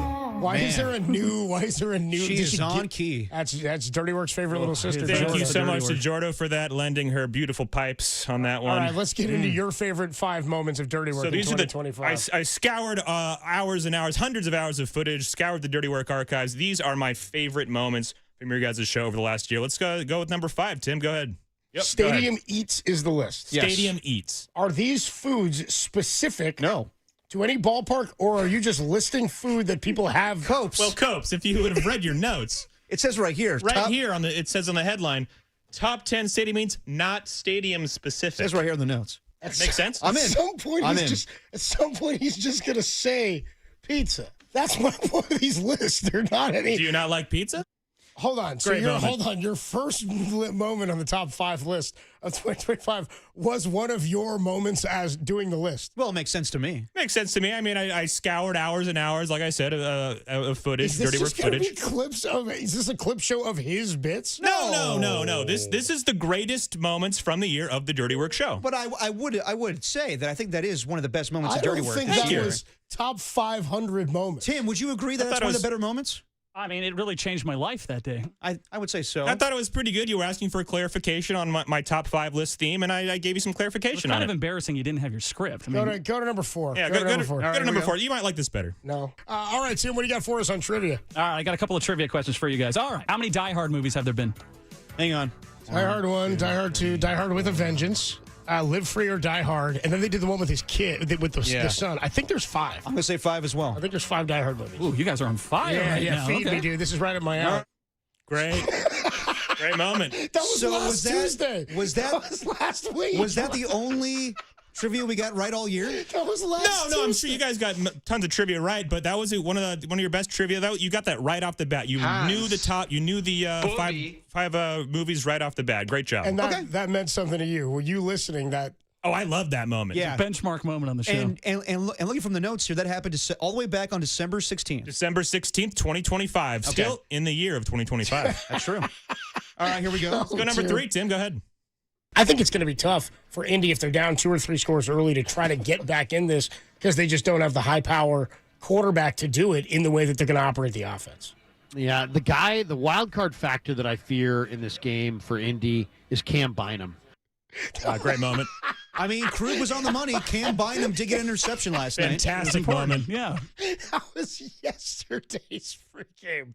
Yeah. That's so stupid. Yeah, but I think that was a turning point for the show, though. So technically that was not a dirty work moment, but it happened during the dirty work hours.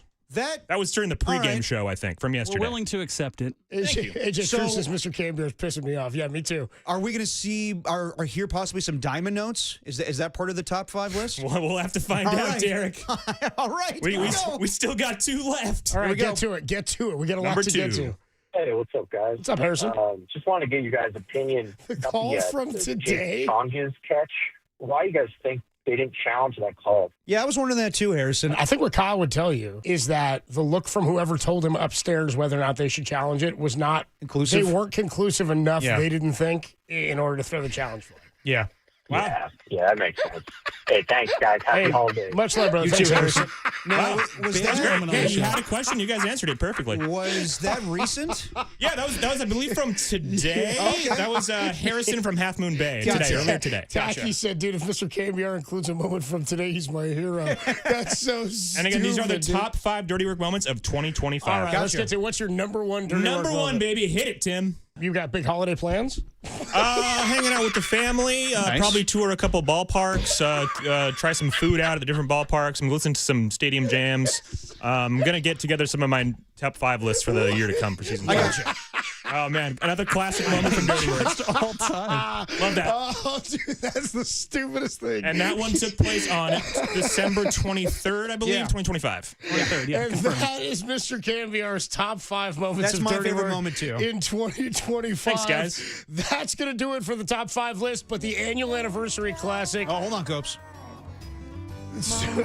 Once you get a bumper on the way out. Classic. It's the annual anniversary classic. 2025, we do it each and every year here on Dirty Work. When we come on back, some of your favorite moments and calls, and even the biggest saga that went down in 2025 between Mike and Stacy. Dirty Work's annual anniversary classic rolls on the Sports Leader. Merry Christmas, everyone.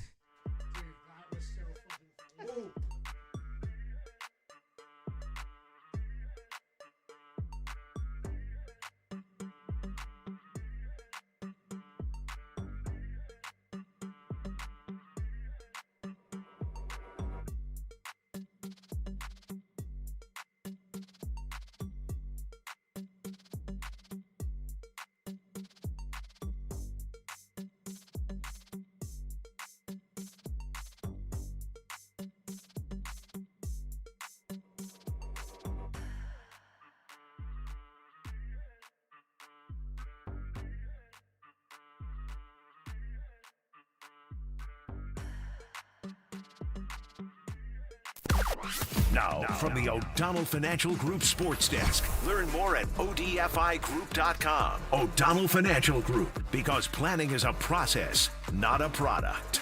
The 49ers notched their 11th win of the season last night. Brock Purdy threw for 5 touchdown passes, and San Francisco iced the game on a D. Winters pick 6, the first for the 49ers this season. San Francisco sits in the 5 seed with Chicago and Seattle on deck. For everything 49ers, keep it locked right here to the ho leader.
Welcome back to Dirty Work's annual anniversary classic, right here on the Sports Leader.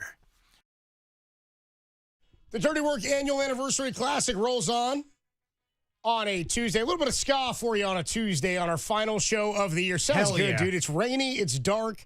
People are getting ready for Christmas, but bring your spirits up with a little Dirty Work and the annual anniversary classic, plus some ska horns. What doesn't scream Christmas like some ska? Dude, Mr. Cambiar, maybe less so dividing the audience here than in the past. A lot of people love the Mr. Cambiar list that time around. Dude. I got a kick out of that one. That one is by far my favorite. 510 checking in and just they're checking in on their favorite memories of the year. The discussion about when we figured out when Derek was conceived was hilarious. That's from Jason in Sunnyvale. Yeah. He's never texted before, but he had to get that one off his chest. He's been sitting on that one for almost a sitting year. on that one for almost a year, man. That was a funny conversation. That was early on. That was like February. How about yesterday? Greg revealed because he was giving Walt crap because Walt had a baby on Sunday and he wasn't here yesterday. And Greg was like... Giving him crap for that? Well, he was like, why isn't he here? He goes, the day after Derek was born, I called the Angels and A's at 1 p.m. And I was like... That's not the flex you think. That's just the flex you think. I abandoned my wife. The game was actually in Anaheim. I couldn't miss a pitch. Yeah. I got into town ASAP. Wow, that's really something to gloat about, Greg.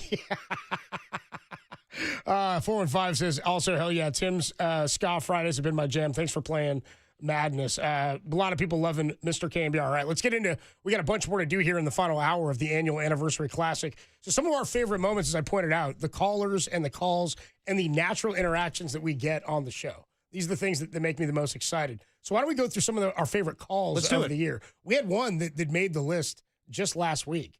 We didn't hear from him today. He's probably checking under his bed for Brock Purdy before he goes to bed. Come on, Dwayne. Or maybe takes a woman to bed. Dwayne. It's our guy Dwayne in Stockton, noted hater of Brock Purdy and lover. And really horny. Of Mac Jones. I don't think he is because I think he's handling business as noted in this call from Dwayne in Stockton last week. Our guy Dwayne in Stockton, the filthy bed slinger. We haven't heard from him in a while. Dwayne, what up, bro? How you been, dude? Hey, what's up with the homies? What's up, bro? What up, Dwayne?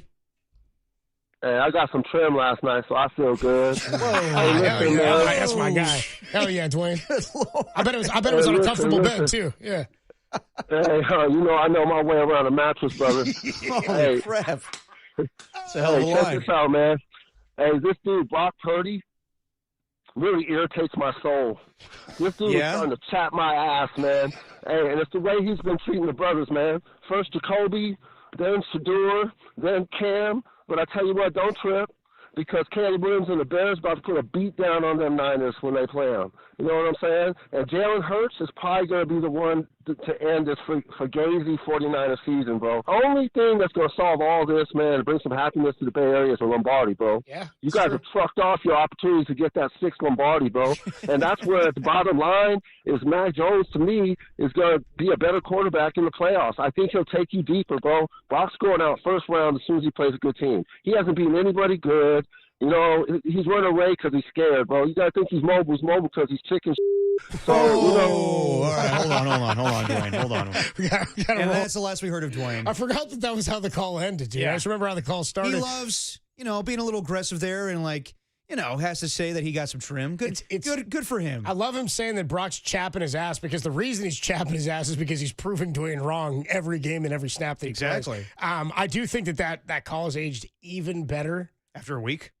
Well, it was last Friday. Right? It was last Friday? It was last Friday, dude. So he says all that Friday, and then Brock comes out Monday with a career game. But notice how he said, Caleb Williams got something to say. He didn't say anything about Phillip Rivers. Well, the reason was he was saying Brock beat all the black quarterbacks, which I thought was kind of funny. Left out Bryce Young, though. Didn't give him credit there. That's true. All right, moving on. Another great call we got earlier this year. Tim, do we know the date on this? Do you remember when you looked this up when the date was? I think it's during the football season, obviously, so maybe October or November. This was Ryan in Grass Valley. Tim says he thinks it was in November before the trip to Hawaii. Now, Ryan in Grass Valley had never called before. He'd never texted before, but he said he was listening to the show and he's become a fan of it. And he had some really uplifting, good vibe words to leave us with. Very good vibes. It was just simply, at first we kind of thought he might have been sort of a goofball when he was on hold. Tim screened the call. And then he came on and we were like, dude, this guy's living life the right way. Oh, yeah. He's reminding us of our guy Josh, JAWSH, on TikTok. He's putting out those daily videos about things that make him happy now that he's 30. Lift me up. Here's our guy Ryan in Grass Valley with some positive words to live by. 808 KMVR out to the phone lines. Let's go to Ryan. Ryan is in Grass Valley. What up, Ryan? You're on the Sports Leader. Hey, brothers. Adam. What's up, dude? And Drew, great to hear you. I appreciate it, Ryan. I have been a thank you. I have been a KNBR listener forever. And I wanted to get across to your listeners on via 50,000 watts that they need to be more pragmatic about the San Francisco 49ers. Not everybody is going to win every game every year. Yeah. And the fact that there's some sort of expectation is a little disheartening. Expect nothing. Anticipate anything. Yeah. They have to take everything and put it together in their heads as fans a little bit more honestly to themselves, but also what's happening all around them. Was the plane late? Was all these things, right? Yeah. They have to. That's just my belief, but really, this is what I hear, and this is what I've heard this season. I've been a little bit more in tune with the season. I really have no idea what's going on with all the players. I'll tell you. If they just take a breath and understand a little bit more how or why something happens with either a player or a coach or whatever, they'll get it. And they'll be a little bit more understanding and a little bit less mad and a little bit more, happy with being able to go, and watch a game in, a totally beautiful stadium now. With a bunch of friends around them that they have no clue, but they're friends.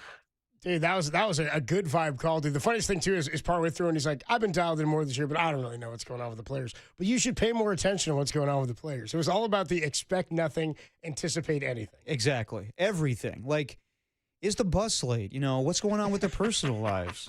No, dude, Ryan in Grass Valley, he set the standard for, like, it's all right, guys. Like, we might have, injuries along the way. No Bosa, no Fred Warner, but it's going to be good, baby. Yeah, he was good. Somebody else reminded me and said one of their top 5 moments here, one of their favorite moments on Dirty Work this year. 408 on the text line at 808 KMBR says, my favorite moment of season 1 was when that couple who said they were, quote, journalists called in after the David McCaskill incident. I just listened to that the other day. Because I was getting there's one part in particular, a call that was the McCaskill day. Yeah, they were in news television. They told us that we should have better attitudes when someone cancels on an interview. We were like, shut up, and then we hung up on them. Yeah. Well, I didn't like that they thought like, so quit your belly aching that this guy decided to cancel the interview. I was like, dude, we worked in radio a long time. I don't come down to your news station and tell you how to call your news. You know what I mean? It was nothing about the guy canceling on us, just because he was an a-hole to begin with by stealing the ball away. If those journalists are out there and they hear this, call back, because I'll hang up again. Yeah. More here from the best of the year that was in Dirty Work. All right, so you mentioned earlier one of your favorite moments of the year was when I asked you how many black friends you had. And the first name you gave, you're like, well, Marcus Thompson. No. I actually listed off real names. Yeah. I was like my friends from high school. Well, you riffed Nathaniel Osita. There's you, Bonte, Marcus Thompson, Mark Spears, Lorenzo Neal. That's right, dude. All the guys you've worked with, all the guys you get paid to be around. Yep. Well, some guy called in because I was giving you crap for not having black friends. Yes. And this guy called in Costco Bear, and he came at me. He had some things to say to me about this. Here's Costco Bear with Derek's back. Let's go out to the phone lines. Let's go to Costco Bear. Costco Bear is in Oakland. Wait a little while. Costco Bear, you're on the Sports Leader. Hey, fellas, love the show. Love you guys both. Much love, Costco Bear. You guys are not going to make Pop Jr. the brunt of your jokes. This goes out to anybody. If a black person asks you how many black friends you have, you do not dignify that with a response. You have to go back at them hard. How many black friends I have? Copes, you're my boy. But Copes, you probably sleep with a bonnet on your hair just so it doesn't get frizzy every night. You ain't wrong, brother. I wrap my hair, dude. You gotta, or you run with the silk pillowcases, dude. Sometimes that'll work too. Exactly. And in closing, C-Pop, we on 50,000 watts. Yeah. When he asks you how many black friends do you have, you should have said one, your mom, and just drop the mic. I had a voice. And we are on. Hey, fellas, love the show. You too, guys. Appreciate you, brother. Appreciate you. Dude, you're right. You should have came That back is with my favorite call of all time. You got to fight fire with fire is what he's saying, dude. That is my favorite call of all time. Yeah, Still is. Yeah, dude, dropping your mom on somebody. I mean, it was. But the way he said it too, your mom. Your mom. It was way more frequent in my younger years. Oh yeah, dropping your mom. It's on a somebody. great. It's a great insult to anybody. People now, now initially just like, oh, my mom. How dare you? Now people might get mad at you for it. Well, of course. Yeah, you would get mad at me for it. Well, I love my mom. Me too. See what I mean? Easy. See what I'm saying? You can't, see what I mean? Easy. But yes, that's the point of the joke. See how quickly it goes? That's the point of the fast joke. It turns. Annual Anniversary Classic rolls on. Here's one of my favorite calls, and I was reminded of this yesterday or a couple of days ago. We were doing a show, and Jordo was in there screening calls for us a couple of months back, and dude who had a lot of time on his hands because he was serving a sentence in San Quentin. Oh, yeah. Gave us a call. Here's how we found out Marty was in San Quentin when he called us. Let's go out to the phone lines here. We got to get to one quickly here because I don't know how much time this guy has. Marty is in San Quentin. What's up, Marty? You're on the Sports Leader. How much time you got, bro? Hey, Carbs. 15 minutes from the time she answered the call. All right. So I think it's a real simple solution. If it's a visiting team that's hitting the ball over the fence or near the fence and the fan interferes, it's a home run. If you have 60 seconds remaining. If the fan is interfering with the home team, it's an automatic out, and I guarantee it'll stop because you're going to punish the team that you go to see, and the fans are not going to want that to happen, so they're going to stop doing it. The other thing is I'm fully in support of Bob Melvin now that he actually gets to drive the ship. Let him drive. He's doing a good job now that he's not being interfered with, and I think. So close. I think that's it. We lost Marty. Marty from San Quentin. Marty, call anytime. Marty, call anytime, brother. We tried to get to you as quickly as we could. I knew he was dealing with the time frame. Well, I knew he was going to be on a tight time crunch. Yeah, Dude, he was up against it. Tim with an A-level drop on the Tim come was on waiting Quentin. that whole time. He's like, I got to play that Quentin drop. Dude, I was hoping we'd get a voice at the end of that because when he dropped this, that when you have 60 seconds remaining. By the way, he's in the middle of a McCaskill take. Oh yeah. Do you think it was the same day? You think Bob Melvin would have been happy to hear that he had the support of Marty? I mean, I'm sure he's happy, but I was like, only 60 seconds. That's not really pleading my case here. All right, we got to move. We do have to get to something. We 60 seconds remaining. We do got to get to some other stuff we got going on today, but I want to get into the best saga of the year, and that was Mike and Stacy. We'll do that when we come on back. All right. Mike and Stacy. So we get a text on the text line one day back in March 14th, and it shows up and it says, "Hi, Stacy. It was so nice meeting you last night. Would love to do it again. I won't have as many drinks next time around," something along those lines. Would love to hear back from you, blah, blah, blah. We get texts on the text line all the time that are not intended for us. It's like, yeah, honey, I'll pick up milk. Oh, whoops, they were texting us last, and they meant to text their wife or whoever, and it came to us. But this was much more detailed. So we were like, this guy's texted the text line before. It's odd that we got this text, and he hasn't realized that he sent it to the wrong number. Yep. Many people on the text line suggested that this was a situation where he asked a woman for her phone number, and she gave him the KMBR text line. We ended up getting to the bottom of it, and we had Mike on. We'll play the saga for you next as the Dirty Work Annual Anniversary Classic rolls on, only here on the Sports Leader. You have 60 seconds remaining.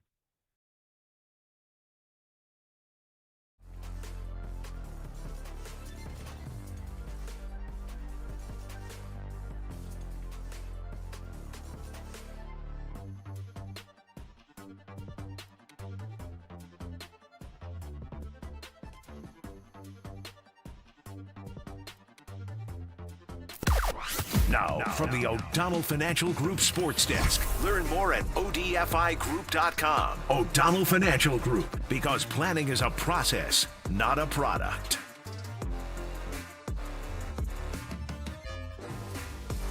The Warriors manhandled the Magic last night, 120-97, behind 26 points from Steph Curry, 21 from Jimmy Buckets, and 20 from Moody Modi. But the story of the game was the animated conversation between Draymond Green and Steve Kerr that resulted in Green heading to the locker room for the remainder of the second half. So awesome. For everything Dubs, keep it locked right here to the Everything is Fine, All is Well leader. Well,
Welcome back to Dirty Work's annual anniversary classic, right here on the Sports Leader.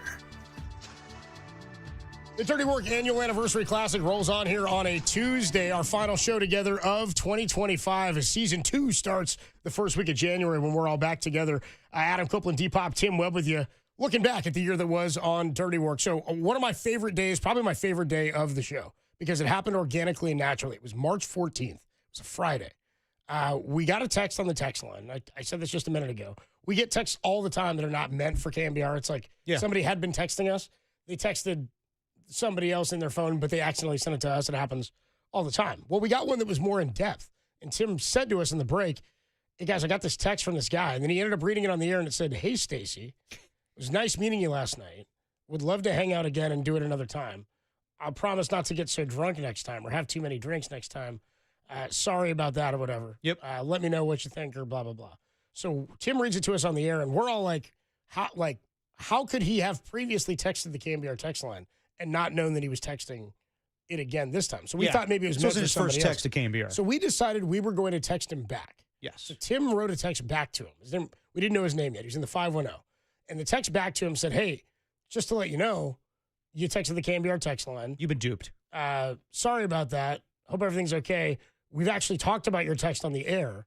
The listeners are invested. We'd love to help if there's any way we can. You know what I mean? See if we could find out this Stacy. And then Mike reveals, well, we didn't know his name was Mike yet. He texted us back. And actually, I think we have a cut of when we found out how it was the number got into his phone, because I think he responded to us.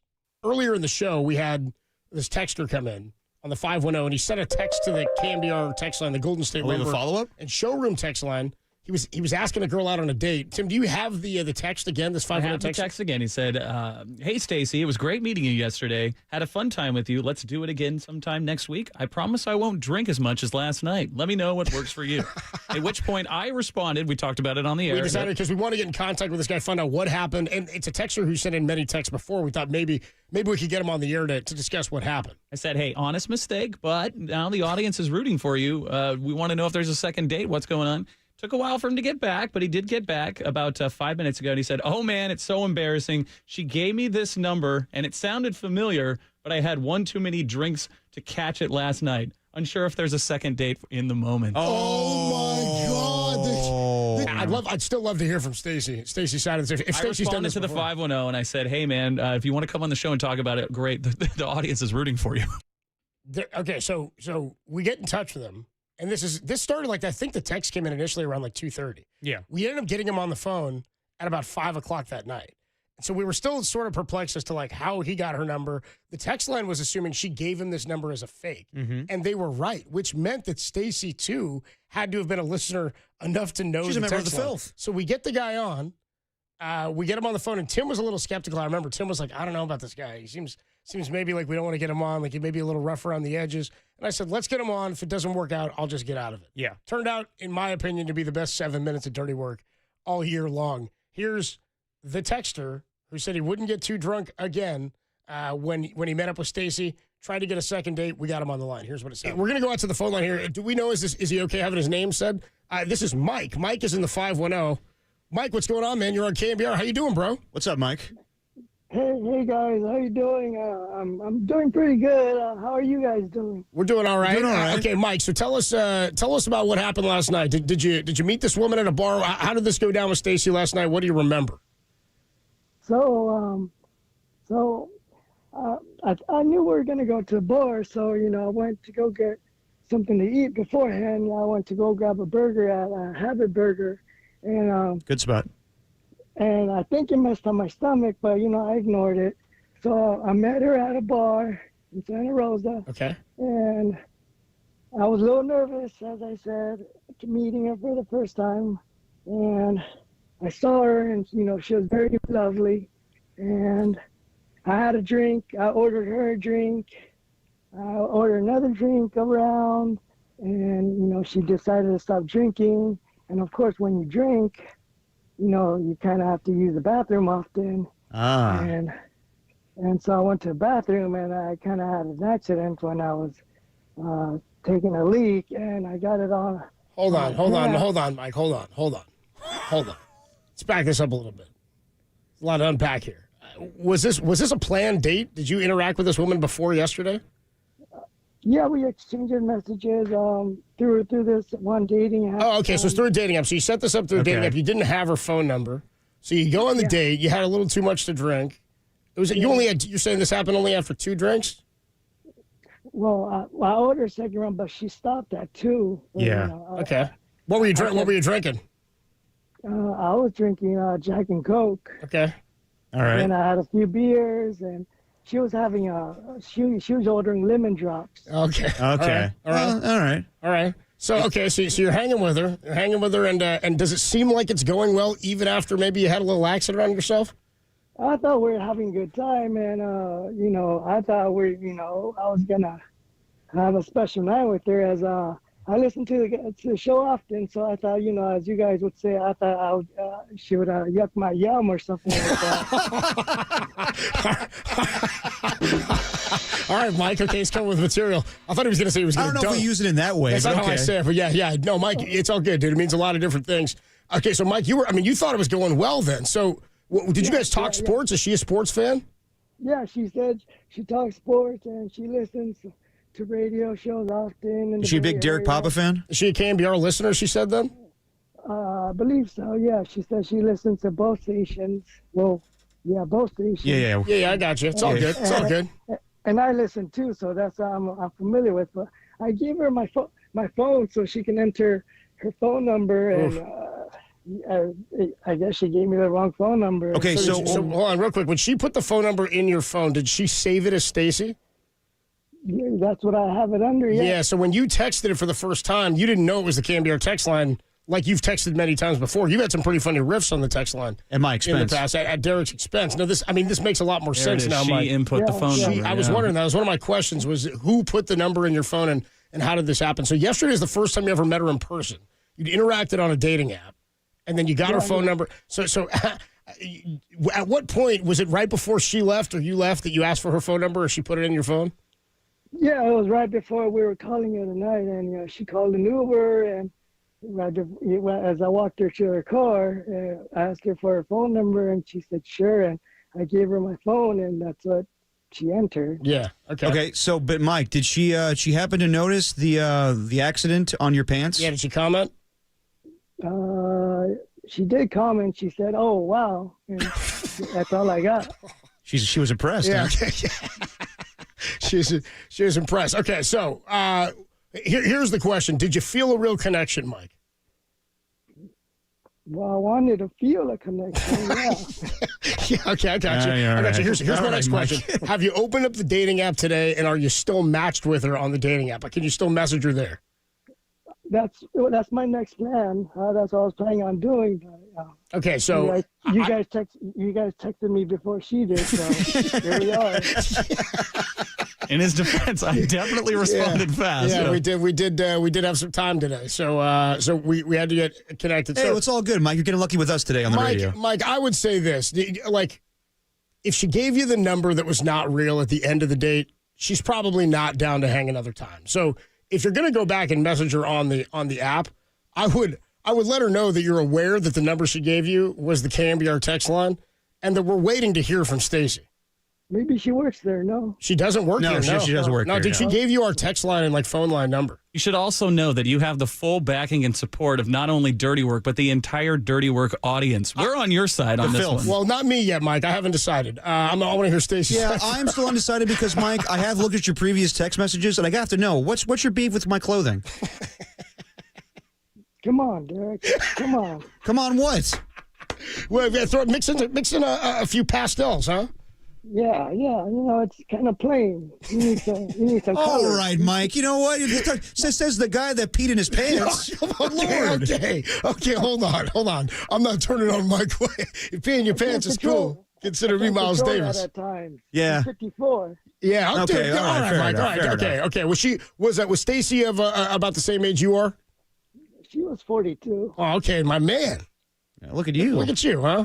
Look at you. All right, dude. So if you're gonna message her again, I would say probably don't have expectations for her wanting to hang again. Drink that much. Yeah. Yeah, I'd say so. Maybe. And you could even say the same message and apologize or for whatnot. And if any of that was odd, but you should let her know you're aware that the number she gave you is the KMBR text line and that it's been a topic of discussion today. Also, Mike, what was the count? You said a few Jack and Cokes, so we talking like 2, 3, couple beers too? How many total drinks did you have yesterday? Maybe like around 6. Yeah, that might be a lot. She stopped after 2 lemon drops? Yeah. Yeah. So next time, maybe just like cut it in half. You know what I mean? 3. Yeah, and then maybe you yuck the yum like you were talking about. Yeah, that's what you guys say. Yeah. Yeah, that's it, dude. Mike, we appreciate you listening, man. We appreciate you being part of the filth, a real member of the filth, Mike. Thank you for the support. Hey, bro, let course. us know how it goes, man. Let us know what happens after you message. Yeah, we want an update for sure. Okay, sounds good, fella. All right, appreciate you, Mike. Thanks so much, dude. Mike in the 510. Jeez. She saw it when you asked if she. Yeah, that's the saga of Mike and Stacy, dude. That's one of my favorite days of all year. Somebody on the text line said, "This is incredible. I can't believe I missed this all year." Do we ever get an update? We probably didn't, huh? Well, we did not hear back. Not directly. No, we put the APB out for Stacy. We were like looking to find out who she was and if we could get her side of things, just to sort of close the loop. Well, she listens to the station, obviously, Clearly, but she never knows wanted the to give number. her side of the story. Our guy Van checks in the 510 on the Golden State Lumber and Showroom text line says, "Sounds like Mike made lemon drops in his pants." Yeah, he did. And has the gall to call out my wardrobe. Yeah, dude, he hated on your wardrobe. So I did, as part of the annual anniversary classic, which we're doing right now for the next half hour of the show, I did try to get back in touch with Mike. And you text him on the text line? Well, yeah, I hit him on the text line, and then I was trying to see if we could get him to come by, get him in studio, come by and give us an update on the dating life. He didn't have time to come in studio, but he did swing by this afternoon, and when he swung by, he brought this big old potato sack looking thing. Look at you. And on the side of it, it had got 2 my words. hopes up. Well, it was 2 words in an acronym, and it said disappointing. NBA grab bag. NBA grab bag. Open it up, Tim. Oh, we're doing it now? Yeah, we are. It's the annual anniversary classic. We're getting it all in before we get out. The NBA grab bag for Tuesday, December 23rd, All right. 2025. How much time do I have for stories? Take your pick. Pick your top couple, Derek. All right, let's do one that's kind of big in the NFL right now. Let's do DK Metcalf. He's been suspended the last 2 games of the regular season for punching a Lions fan in the stand. The fan claims that he called him by his legal name. Now, Chad Ochocinco on the nightcap with Shannon Sharp claims that DK was called a racial slur and something derogatory about his mother. The suspension voids $45 million guaranteed in DK's contract, and also just announced that that suspension has been upheld. DK tried to appeal. He's been denied. He will be out for the remainder of the regular season. Boy, that denial came quick, by the way, and the Steelers need him in the final couple of games. They definitely do. It's a big loss for them. I mean, I don't know what happened. The interaction was weird. It was really weird. And then DK went back over to the sideline and nobody approached him. And I think it was Nance was on the call. Nance was on the call. Nance and Romo were talking about it. Everyone Nance was surprised he was not thrown out of the game. Yeah. Apparently they have some beef going back to last year where DK was on the Seahawks. So again, if he said something terrible, then by all means, I think DK has the right to be angry. But it sounds like from everybody involved, nothing was said that was that bad. So. And the NFL, I guess, has evidence to come back. So it sounds like DK lost the appeal and will be out for the remainder of the regular season. Yeah, that's kind of a big one. I mean, I don't know what was said. Who knows? I mean, only those 2 guys. If you're DK, I mean, right back to the mom thing. You know what I mean? Yeah. Say something about somebody's mom, they're gonna lose it pretty quick. I don't blame them. I don't know what was said. I don't know what happened. I do know that DK's reaction was not the appropriate one. No, it was not. I do know that you can't do that. So dragged him by the hair, that was fake, obviously, and then pulled him down and then lifted him up with his fist. Yeah, tough deal. Yeah, tough Moving deal. on here in the NBA grab bag. NBA grab bag. During the Miami and Texas A&M game, the CFP game, we got a shot of porn star Abella Danger in the crowd. Yeah. She went to Miami, but you got to wonder if this was just a That whole coincidence. hog's not even in frame. You see that thing? You got to wonder, was this by coincidence that she was on camera, or did the ABC director was he just an absolute horn dog and needed her on camera? And he go to Are the you other saying people? was it a coincidence, or did the director know who this was and decide Well, to show her on obviously TV? someone must have known who she was, and it was like, pan to her right now, go, go, go, go. And like everybody in the truck's like, who's that? He's like, oh, well, that's Abella Dangerous. She's a very famous. Imagine sitting there and have to pretend like you don't know who she is. Well, I have no idea who that is. Yeah. Could just be a random Miami fan. I mean, they did make a big deal about that. They were like, dude, CBS and absolute horn dogs here trying to show Abella Danger. I was like, hey, man. If you know, you know. If you're posting that they're horn dogs for knowing, then so are you. Yes. Right? I mean, aren't we beyond? Way to out yourself, Aren't we bro. beyond the shaming people for adult content? We don't need to shame anybody. But at the same time, it's not something you expect to see during a CFP broadcast.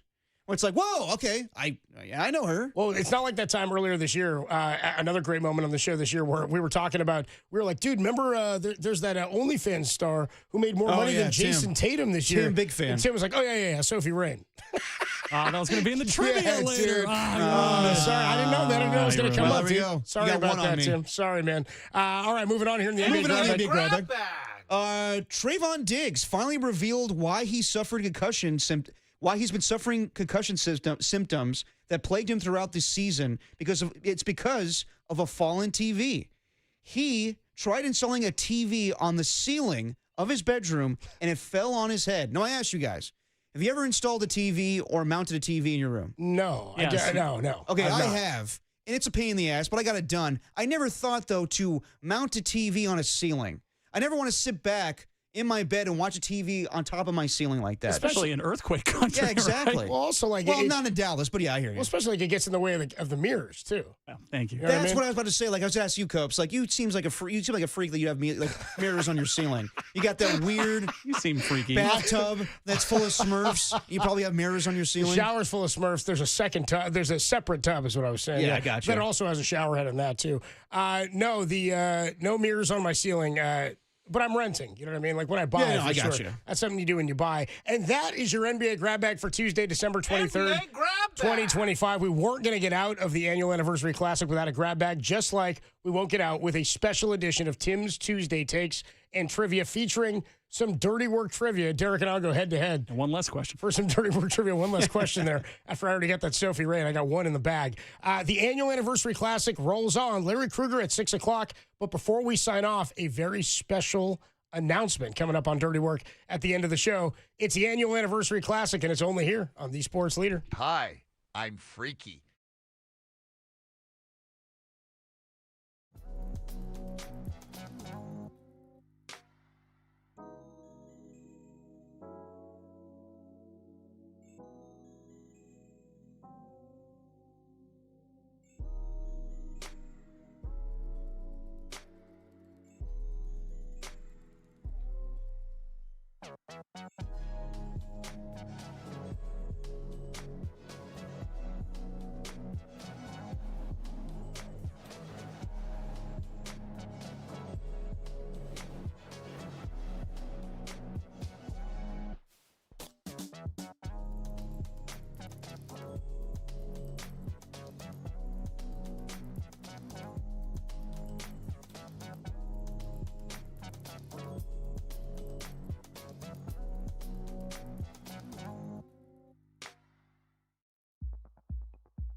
Welcome back to Dirty Work's annual Anniversary Classic, right here on the Sports Leader.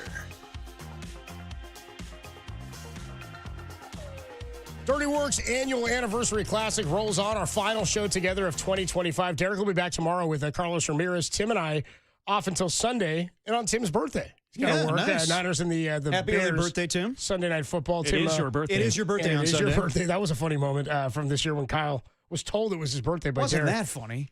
We do it every Tuesday because Tim begged for the segment, and he said, dude, I got to do it in the Classic, please. You have to let me do my takes in the annual Anniversary Classic. It's the biggest stage of the year. And I said, well, fine. It's the biggest stage of the year. We'll make time for you. We'll squeeze the grab bag in after Mike and Stacy. So Tim can do his Tuesday takes and trivia every Tuesday, except for tonight. Tim hosts trivia at the bitter end here in San Francisco. He gives us a slice of life, a sports take, and some trivia. But the trivia will be Dirty Work based today, Tim. Get to the takes. Let's do it. It's time for Tim's Tuesday Takes and Trivia on KNBR, the Takes Leader. Well, hello, filth, dust bunnies, assembled media, and yes, parolees. It's another Cheese D edition of Tim's Tuesday Takes and Trivia that just happens to fall on the annual Anniversary Classic, which is better than what's happening next Sunday. As we all know, Greg's return to the broadcast booth, which is fantastic. And on my birthday. I, for one, will be thrilled when Tim and Greg do their fourth post-game interview with Curtis Rourke at 1:43 in the morning, or the inevitable, we go down to the locker room, Brandon Payne was seen walking around. Oh, that's about the clip. Of course, we're kidding around. We love Greg. Of course, we're kidding. And it's incredible what the 49ers have done this season. Frankly, it's kind of shocking. Given the injuries, the team clinched a playoff berth with 3 games to go. When we were doing the takes around Halloween and San Francisco was 5-3 after a flat loss to the Texans, I could have wagered that you had better odds getting a fun-sized candy bar at Young Tony's luxury Halloween fiesta than the 49ers having a spot at the number 1 seed. But no, today's takes is not about reapering, if you will. I'm going to Tim Reaper myself. Today's takes is more of a Doug Christie hand to the scorer's table, self-analysis, if you will. With the help of Mr. KNBR, let's do a recap of the worst Tim takes of the year. And be honest, there's been quite a few. And you know what? I'm okay with it. When you put your opinion out there, very often you're going to be wrong, misguided, way off base. And better news, there are going to be 483 people on the text line and YouTube chat to remind you of how much you suck. It's part of the deal, and it happens every day. So with the help of resident psychopath, Mr. KNBR, we put a poll up of what we think the worst Tim's takes of the year are. Here, let me give you a quick refresher. 1, I argued the Warriors should not have acquired Jimmy Butler, that it would make the team worse, and that he would not sign an extension. 1 day before the team traded for Butler, signed him to a deal, and went on a heater that led to the postseason. Great job, me. I argued that any fan that touches a ball in play should be banned for life. A somewhat harsh penalty that gained a bit more traction when Diamondback fan and all-around loser Dave McCaskill cost Christian Koss a homer in the Giants a game in July. If you recall, McCaskill had been involved in 5 interference calls in 4 years. He went on a media tour bragging about it, then came on the show and subsequently was banned for the remainder of the season. That was the dirty work. I argued it would be better to be a Giants fan than a Dodger fan last season. That was a bad one. That was a pretty bad take, yeah. Because the Giants, you could watch your team develop and grow, whereas the Dodgers, they were always World Series or bust. Yeah, they how only did have that Ohtani, work out? dude. It's so boring to root for them. Yeah, the Giants finished exactly where they were the season before, and the Dodgers repeated. Hell of a take, Webb. And maybe the most controversial opinion I had of the entire year, the most important part of a sandwich is the sauce. It determines where you get your sandwich. It differentiates your sandwich from any other spot. Your Lou's, your Little Lucas, your Submarine Centers, your Freddy's, and your deli boards. I will die on this hill. So I pose it to you guys, the filth. What was the worst Tim's take of the year? What head scratcher right now are you saying, yeah, Tim, you're a dumbass? Which one was it? Okay, the Jimmy Butler one, I was with you on that one. And that's like on my face as well. Not me. The Dodger one where it's better to be a Giant fan than a Dodger fan. I understand what you were saying, but since they've won back-to-back championships, I can't go with that one. I understand what you were saying. It was just wrong. Yeah, it was a bad take. What was the second to last one, Tim? It was the banning fans for life, and it was a sandwich. No, I don't hate that one. As far as banning fans for life, it's just a little excessive. The sandwich one is by far the worst one because a sauce cannot make or break a sandwich. It's not the most important part of a sandwich. It's the meat. It's the bread. Yeah. I don't give a crap about the sauce. Dude, the ratio is key. I would say, I wrote that down because I looked behind the curtain. Tim mentioned to us he was going to ask what his worst take was of the year. I wrote down Jimmy wasn't a fit. Yeah. I wrote down sauce defines a sandwich. And I was like, no, that's no good. Here's the other one. Do you remember the weird take Tim had about when he was really pissed off about staying in that hotel in Vegas? But that wasn't a take. That wasn't even a take. That was just him recounting a story about how he got screwed over. We're like, what is he talking about, dude? We're like, where's he going with this right now, dude? Yeah, I would say probably the sandwich take has to be number one. And now Tim's coming in studio with gifts. Coming in with presents, Tim? Oh, now we're doing this on the air right now? Oh, dude. All right. Tim brought us presents in the middle of his take. Are we going to decide which was the worst take of the season? I'm gonna go with the sandwich. I'm gonna go with the sandwich take. You want to open the gifts on air, Tim? Is that what you're looking for too? Are we opening this now?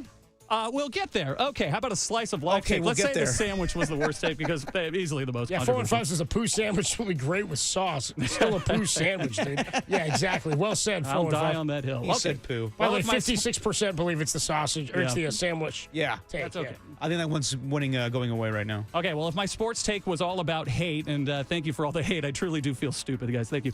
My slice of life take is all about love. So the gifts you guys have in front of you is nothing that you asked for, but after Tim's 20-year extravaganza, I'm being serious for a second, I truly appreciated the effort from both of you. That was very awesome.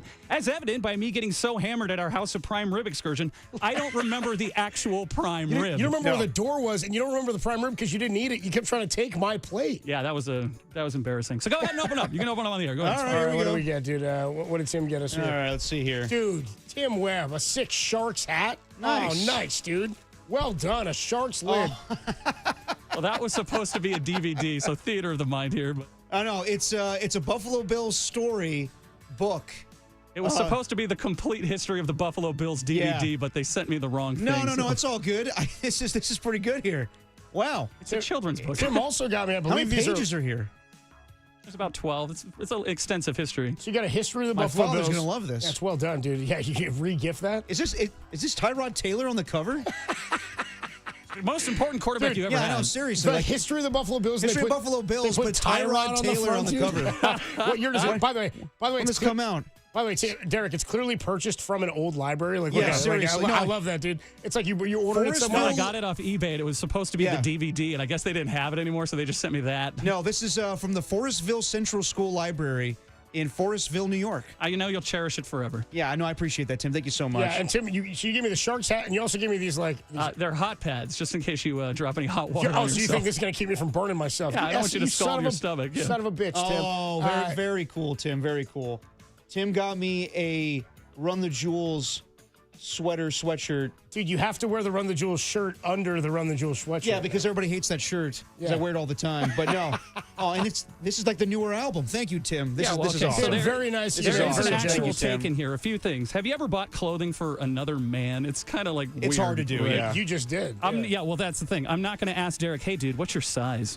I'm not going to by all means. Look at it, unless it's socks, you're kind of just guessing. And a follow-up, how do you get a gift that is so specific it gives it away? Hey, Adam, how big is your hat size? Kind of ruins the whole bit. Yeah. There are creative ways around this, but realistically, it's easier to just keep the receipt. So if the sizes are wrong, and I'm very likely they are, I got you guys. Seriously, I love you both. You help me find my voice in the show, and it's not just me playing 69 drops anymore. If it's mushy Christmas gifts, it's dirty work. I thought about getting you guys some La Vic orange sauce, but without a backpack or transportation confirmation, I could not take the risk. Derek would have sent it home. Yeah, true. I appreciate you, Tim. Thanks so much, man. Awesome gift. Really thoughtful. Thank you, Tim. Dude. Thank you, Tim. I mean, it's not going to keep me from burning my guts, but it will help potentially. Yeah, it is a safety precaution. It is a precaution. Maybe a little bit. Really nice of you, Tim. All right, Tim. We got some trivia. And normally Tim gives us trivia that we would hear that night at the bitter end, but instead Tim's going to give us some trivia that the listeners can play along with about us and or the show. So I've got some Tim Webb trivia, I've got some Derek trivia, and I got some Adam Copeland trivia. So you can just call them out and figure it out. Here's the one caveat, and I did tell Adam this one part. Some of these I don't actually know the answer to. Oh, fair enough. It's not like a geography thing where you can look up a mountain or a lake. I don't actually know the answer. So, for example, here's a question that I posed to Adam last week. I have no idea what kind of car Derek drives. We've talked about your car. I have no idea what it is. Adam, do you know what kind of car Derek drives? Ooh. Well, we know about the car battery situation. That's not going to help you. It's not going to help me at all. I'm gonna. What do you want? Who wants to be a millionaire? You just I think Derek is. I imagine it's like a mid-sized sedan, 4-door. Yeah. It doesn't feel like you're a Volkswagen guy. Not a Volkswagen. Is it a Toyota? It's not a Toyota. Dude, then I'm gonna go with like a Honda Civic. Close. It's a Nissan Versa. Ooh, I would have never got that in a same million family years. though. I'm in the window, dude. Close Yeah. enough. Nissan Versa. Okay. Yeah, you didn't strike me as a Toyota-thon or a Happy Honda Days guy. No. Really. I've had this car for about 11 years now. And, Driven it twice, yeah. Yeah, driven it twice. Both times just stays in my garage until someone comes over and fixes the battery. What else you got, Tim? Okay, Derek, what was the name of the neighbor that blamed Copes for the barbecue mishap and then tattled to Ron? Ooh, good question. Bruce, right? No, it wasn't close. Bruce. It's close. Hold on. Ah, damn it. He lives upstairs. Brendan? Yeah, All dude, right. nice. Good All knowledge, right. bro. Incredible. Yeah, good rebound. pull. Tim in my ear said he didn't know it. I had no idea. I didn't remember. Okay. Okay, so you took the Sophie Rain question. Copes, both of you guys have been in my apartment. What did Derek take note of in my apartment that I had a lot of? Ooh, I don't even know this. Was it what? Derek saw your apartment. What did he take note of that He you had? said that I lot had of? quite a few of them. Was it rugs? It was rugs. Oh, yeah. Tim had a few rugs. Dude, And maybe I'm just jealous because I don't have a rug myself. I've been in Tim's apartment. The man will lay down a rug. Oh, he will. Yeah. Want to And- lay some carpet? And cut one. Yeah, dude, Tim will cut a rug Thank you. too. Okay, Copes, what was the open-ended question that Derek was asked in the pool at the Mauna Kea Resort Oh, that Jesus. prompted the response, I don't know? We were at the Mauna Kea Resort. It was like 10 p.m. at night, 11 at night. And I forget the listener's name. What was his name? I forget too. He was awesome. I forget his name. Anyway, he gets in the good pool. dude. Gets in the pool with Derek and he goes, "Ooh, Derek, I've been waiting to ask you this question." And Tim, you were tame. My response was, I don't effing know, bro. And he said, Derek's like zoned out. He's like trying to chill. And the dude goes, so like space, it's always expanding. Derek's like, okay. And he's like, what's it expanding into? I think the question was, what do you think about space? Yeah, where does it end? Like, where does, it was something like that. Anyway. Well, Derek didn't have he started the question off by being like, dude, I've been thinking on this question all day, and you're the perfect person to answer this. And I was like, what? It's been a long day, doing 4-hour shows, drinking, and he asked me that. I didn't have time for that. I didn't have time for it. 415. But I do appreciate the question. Two different 415s was asking if Derek made a comment about baby oil in Tim's apartment. Was there a riff about that? No, not at all. Two different 415 says baby oil. Another 415 says I thought maybe baby oil. Yeah. Two different textures. People are doing Diddy riffs. All right, well, I'm down. I'm into it. What else you got, Tim? Adam, what sponsor did Derek have, but it ultimately did not come about? And there was quite a few of them, Tim. Well, one specifically that we ripped on a lot. Was it Cree oil? It was Close. krill oil. Krill oil. Krill Cree is a species in Marvel. Yeah. they're an alien. Yeah, species. Mike Holler and the salespeople here really know how to tease me on some endorsement deals. Yeah, well, krill oil. What else you got? Derek, how many times have I been a best man? Ooh, 7? 6. Damn. Very close. Okay, Very all right. close. Copes, what was the name of the goalie that I butchered on the Sharks? Nedeljkovic? Nedeljkovic is Nice, correct. dude. Yeah, there you we go. Derek, what show-related phrase did a stranger yell at Copes at Levi's Stadium that really proved that the filth are everywhere? It is a 2-word phrase. 2-word phrase. We walked by him. It was a preseason game. It was like preseason week 1 or something. We walked by him, and he was on a cart working in the stadium, and Tim and I were going to the field. And we're like, oh, excuse me. And we got about like 15 feet away from him, and then he yelled this back to me and Tim. Well, it's not Eat Ass Derek. I do not remember. Oh, Liv Moss. Yeah, Liv Moss. Is that it, Tim? That's our trivia. Let's go with A that. special edition of Tim's Tuesday Takes in Trivia. The annual anniversary classic signs off, and Dirty Work signs off for 2025 when we come on back, but not before we give you a special announcement when Dirty Work and the annual anniversary classic return on the Sports Leader.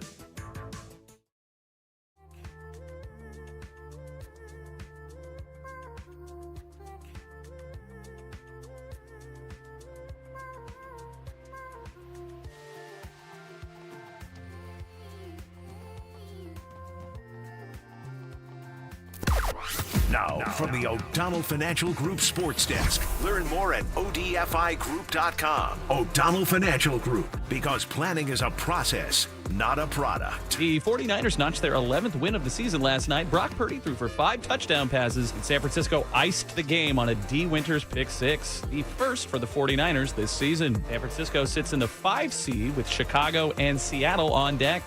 For everything 49ers, keep it locked right here to the ho-ho-ho-ho-ho leader.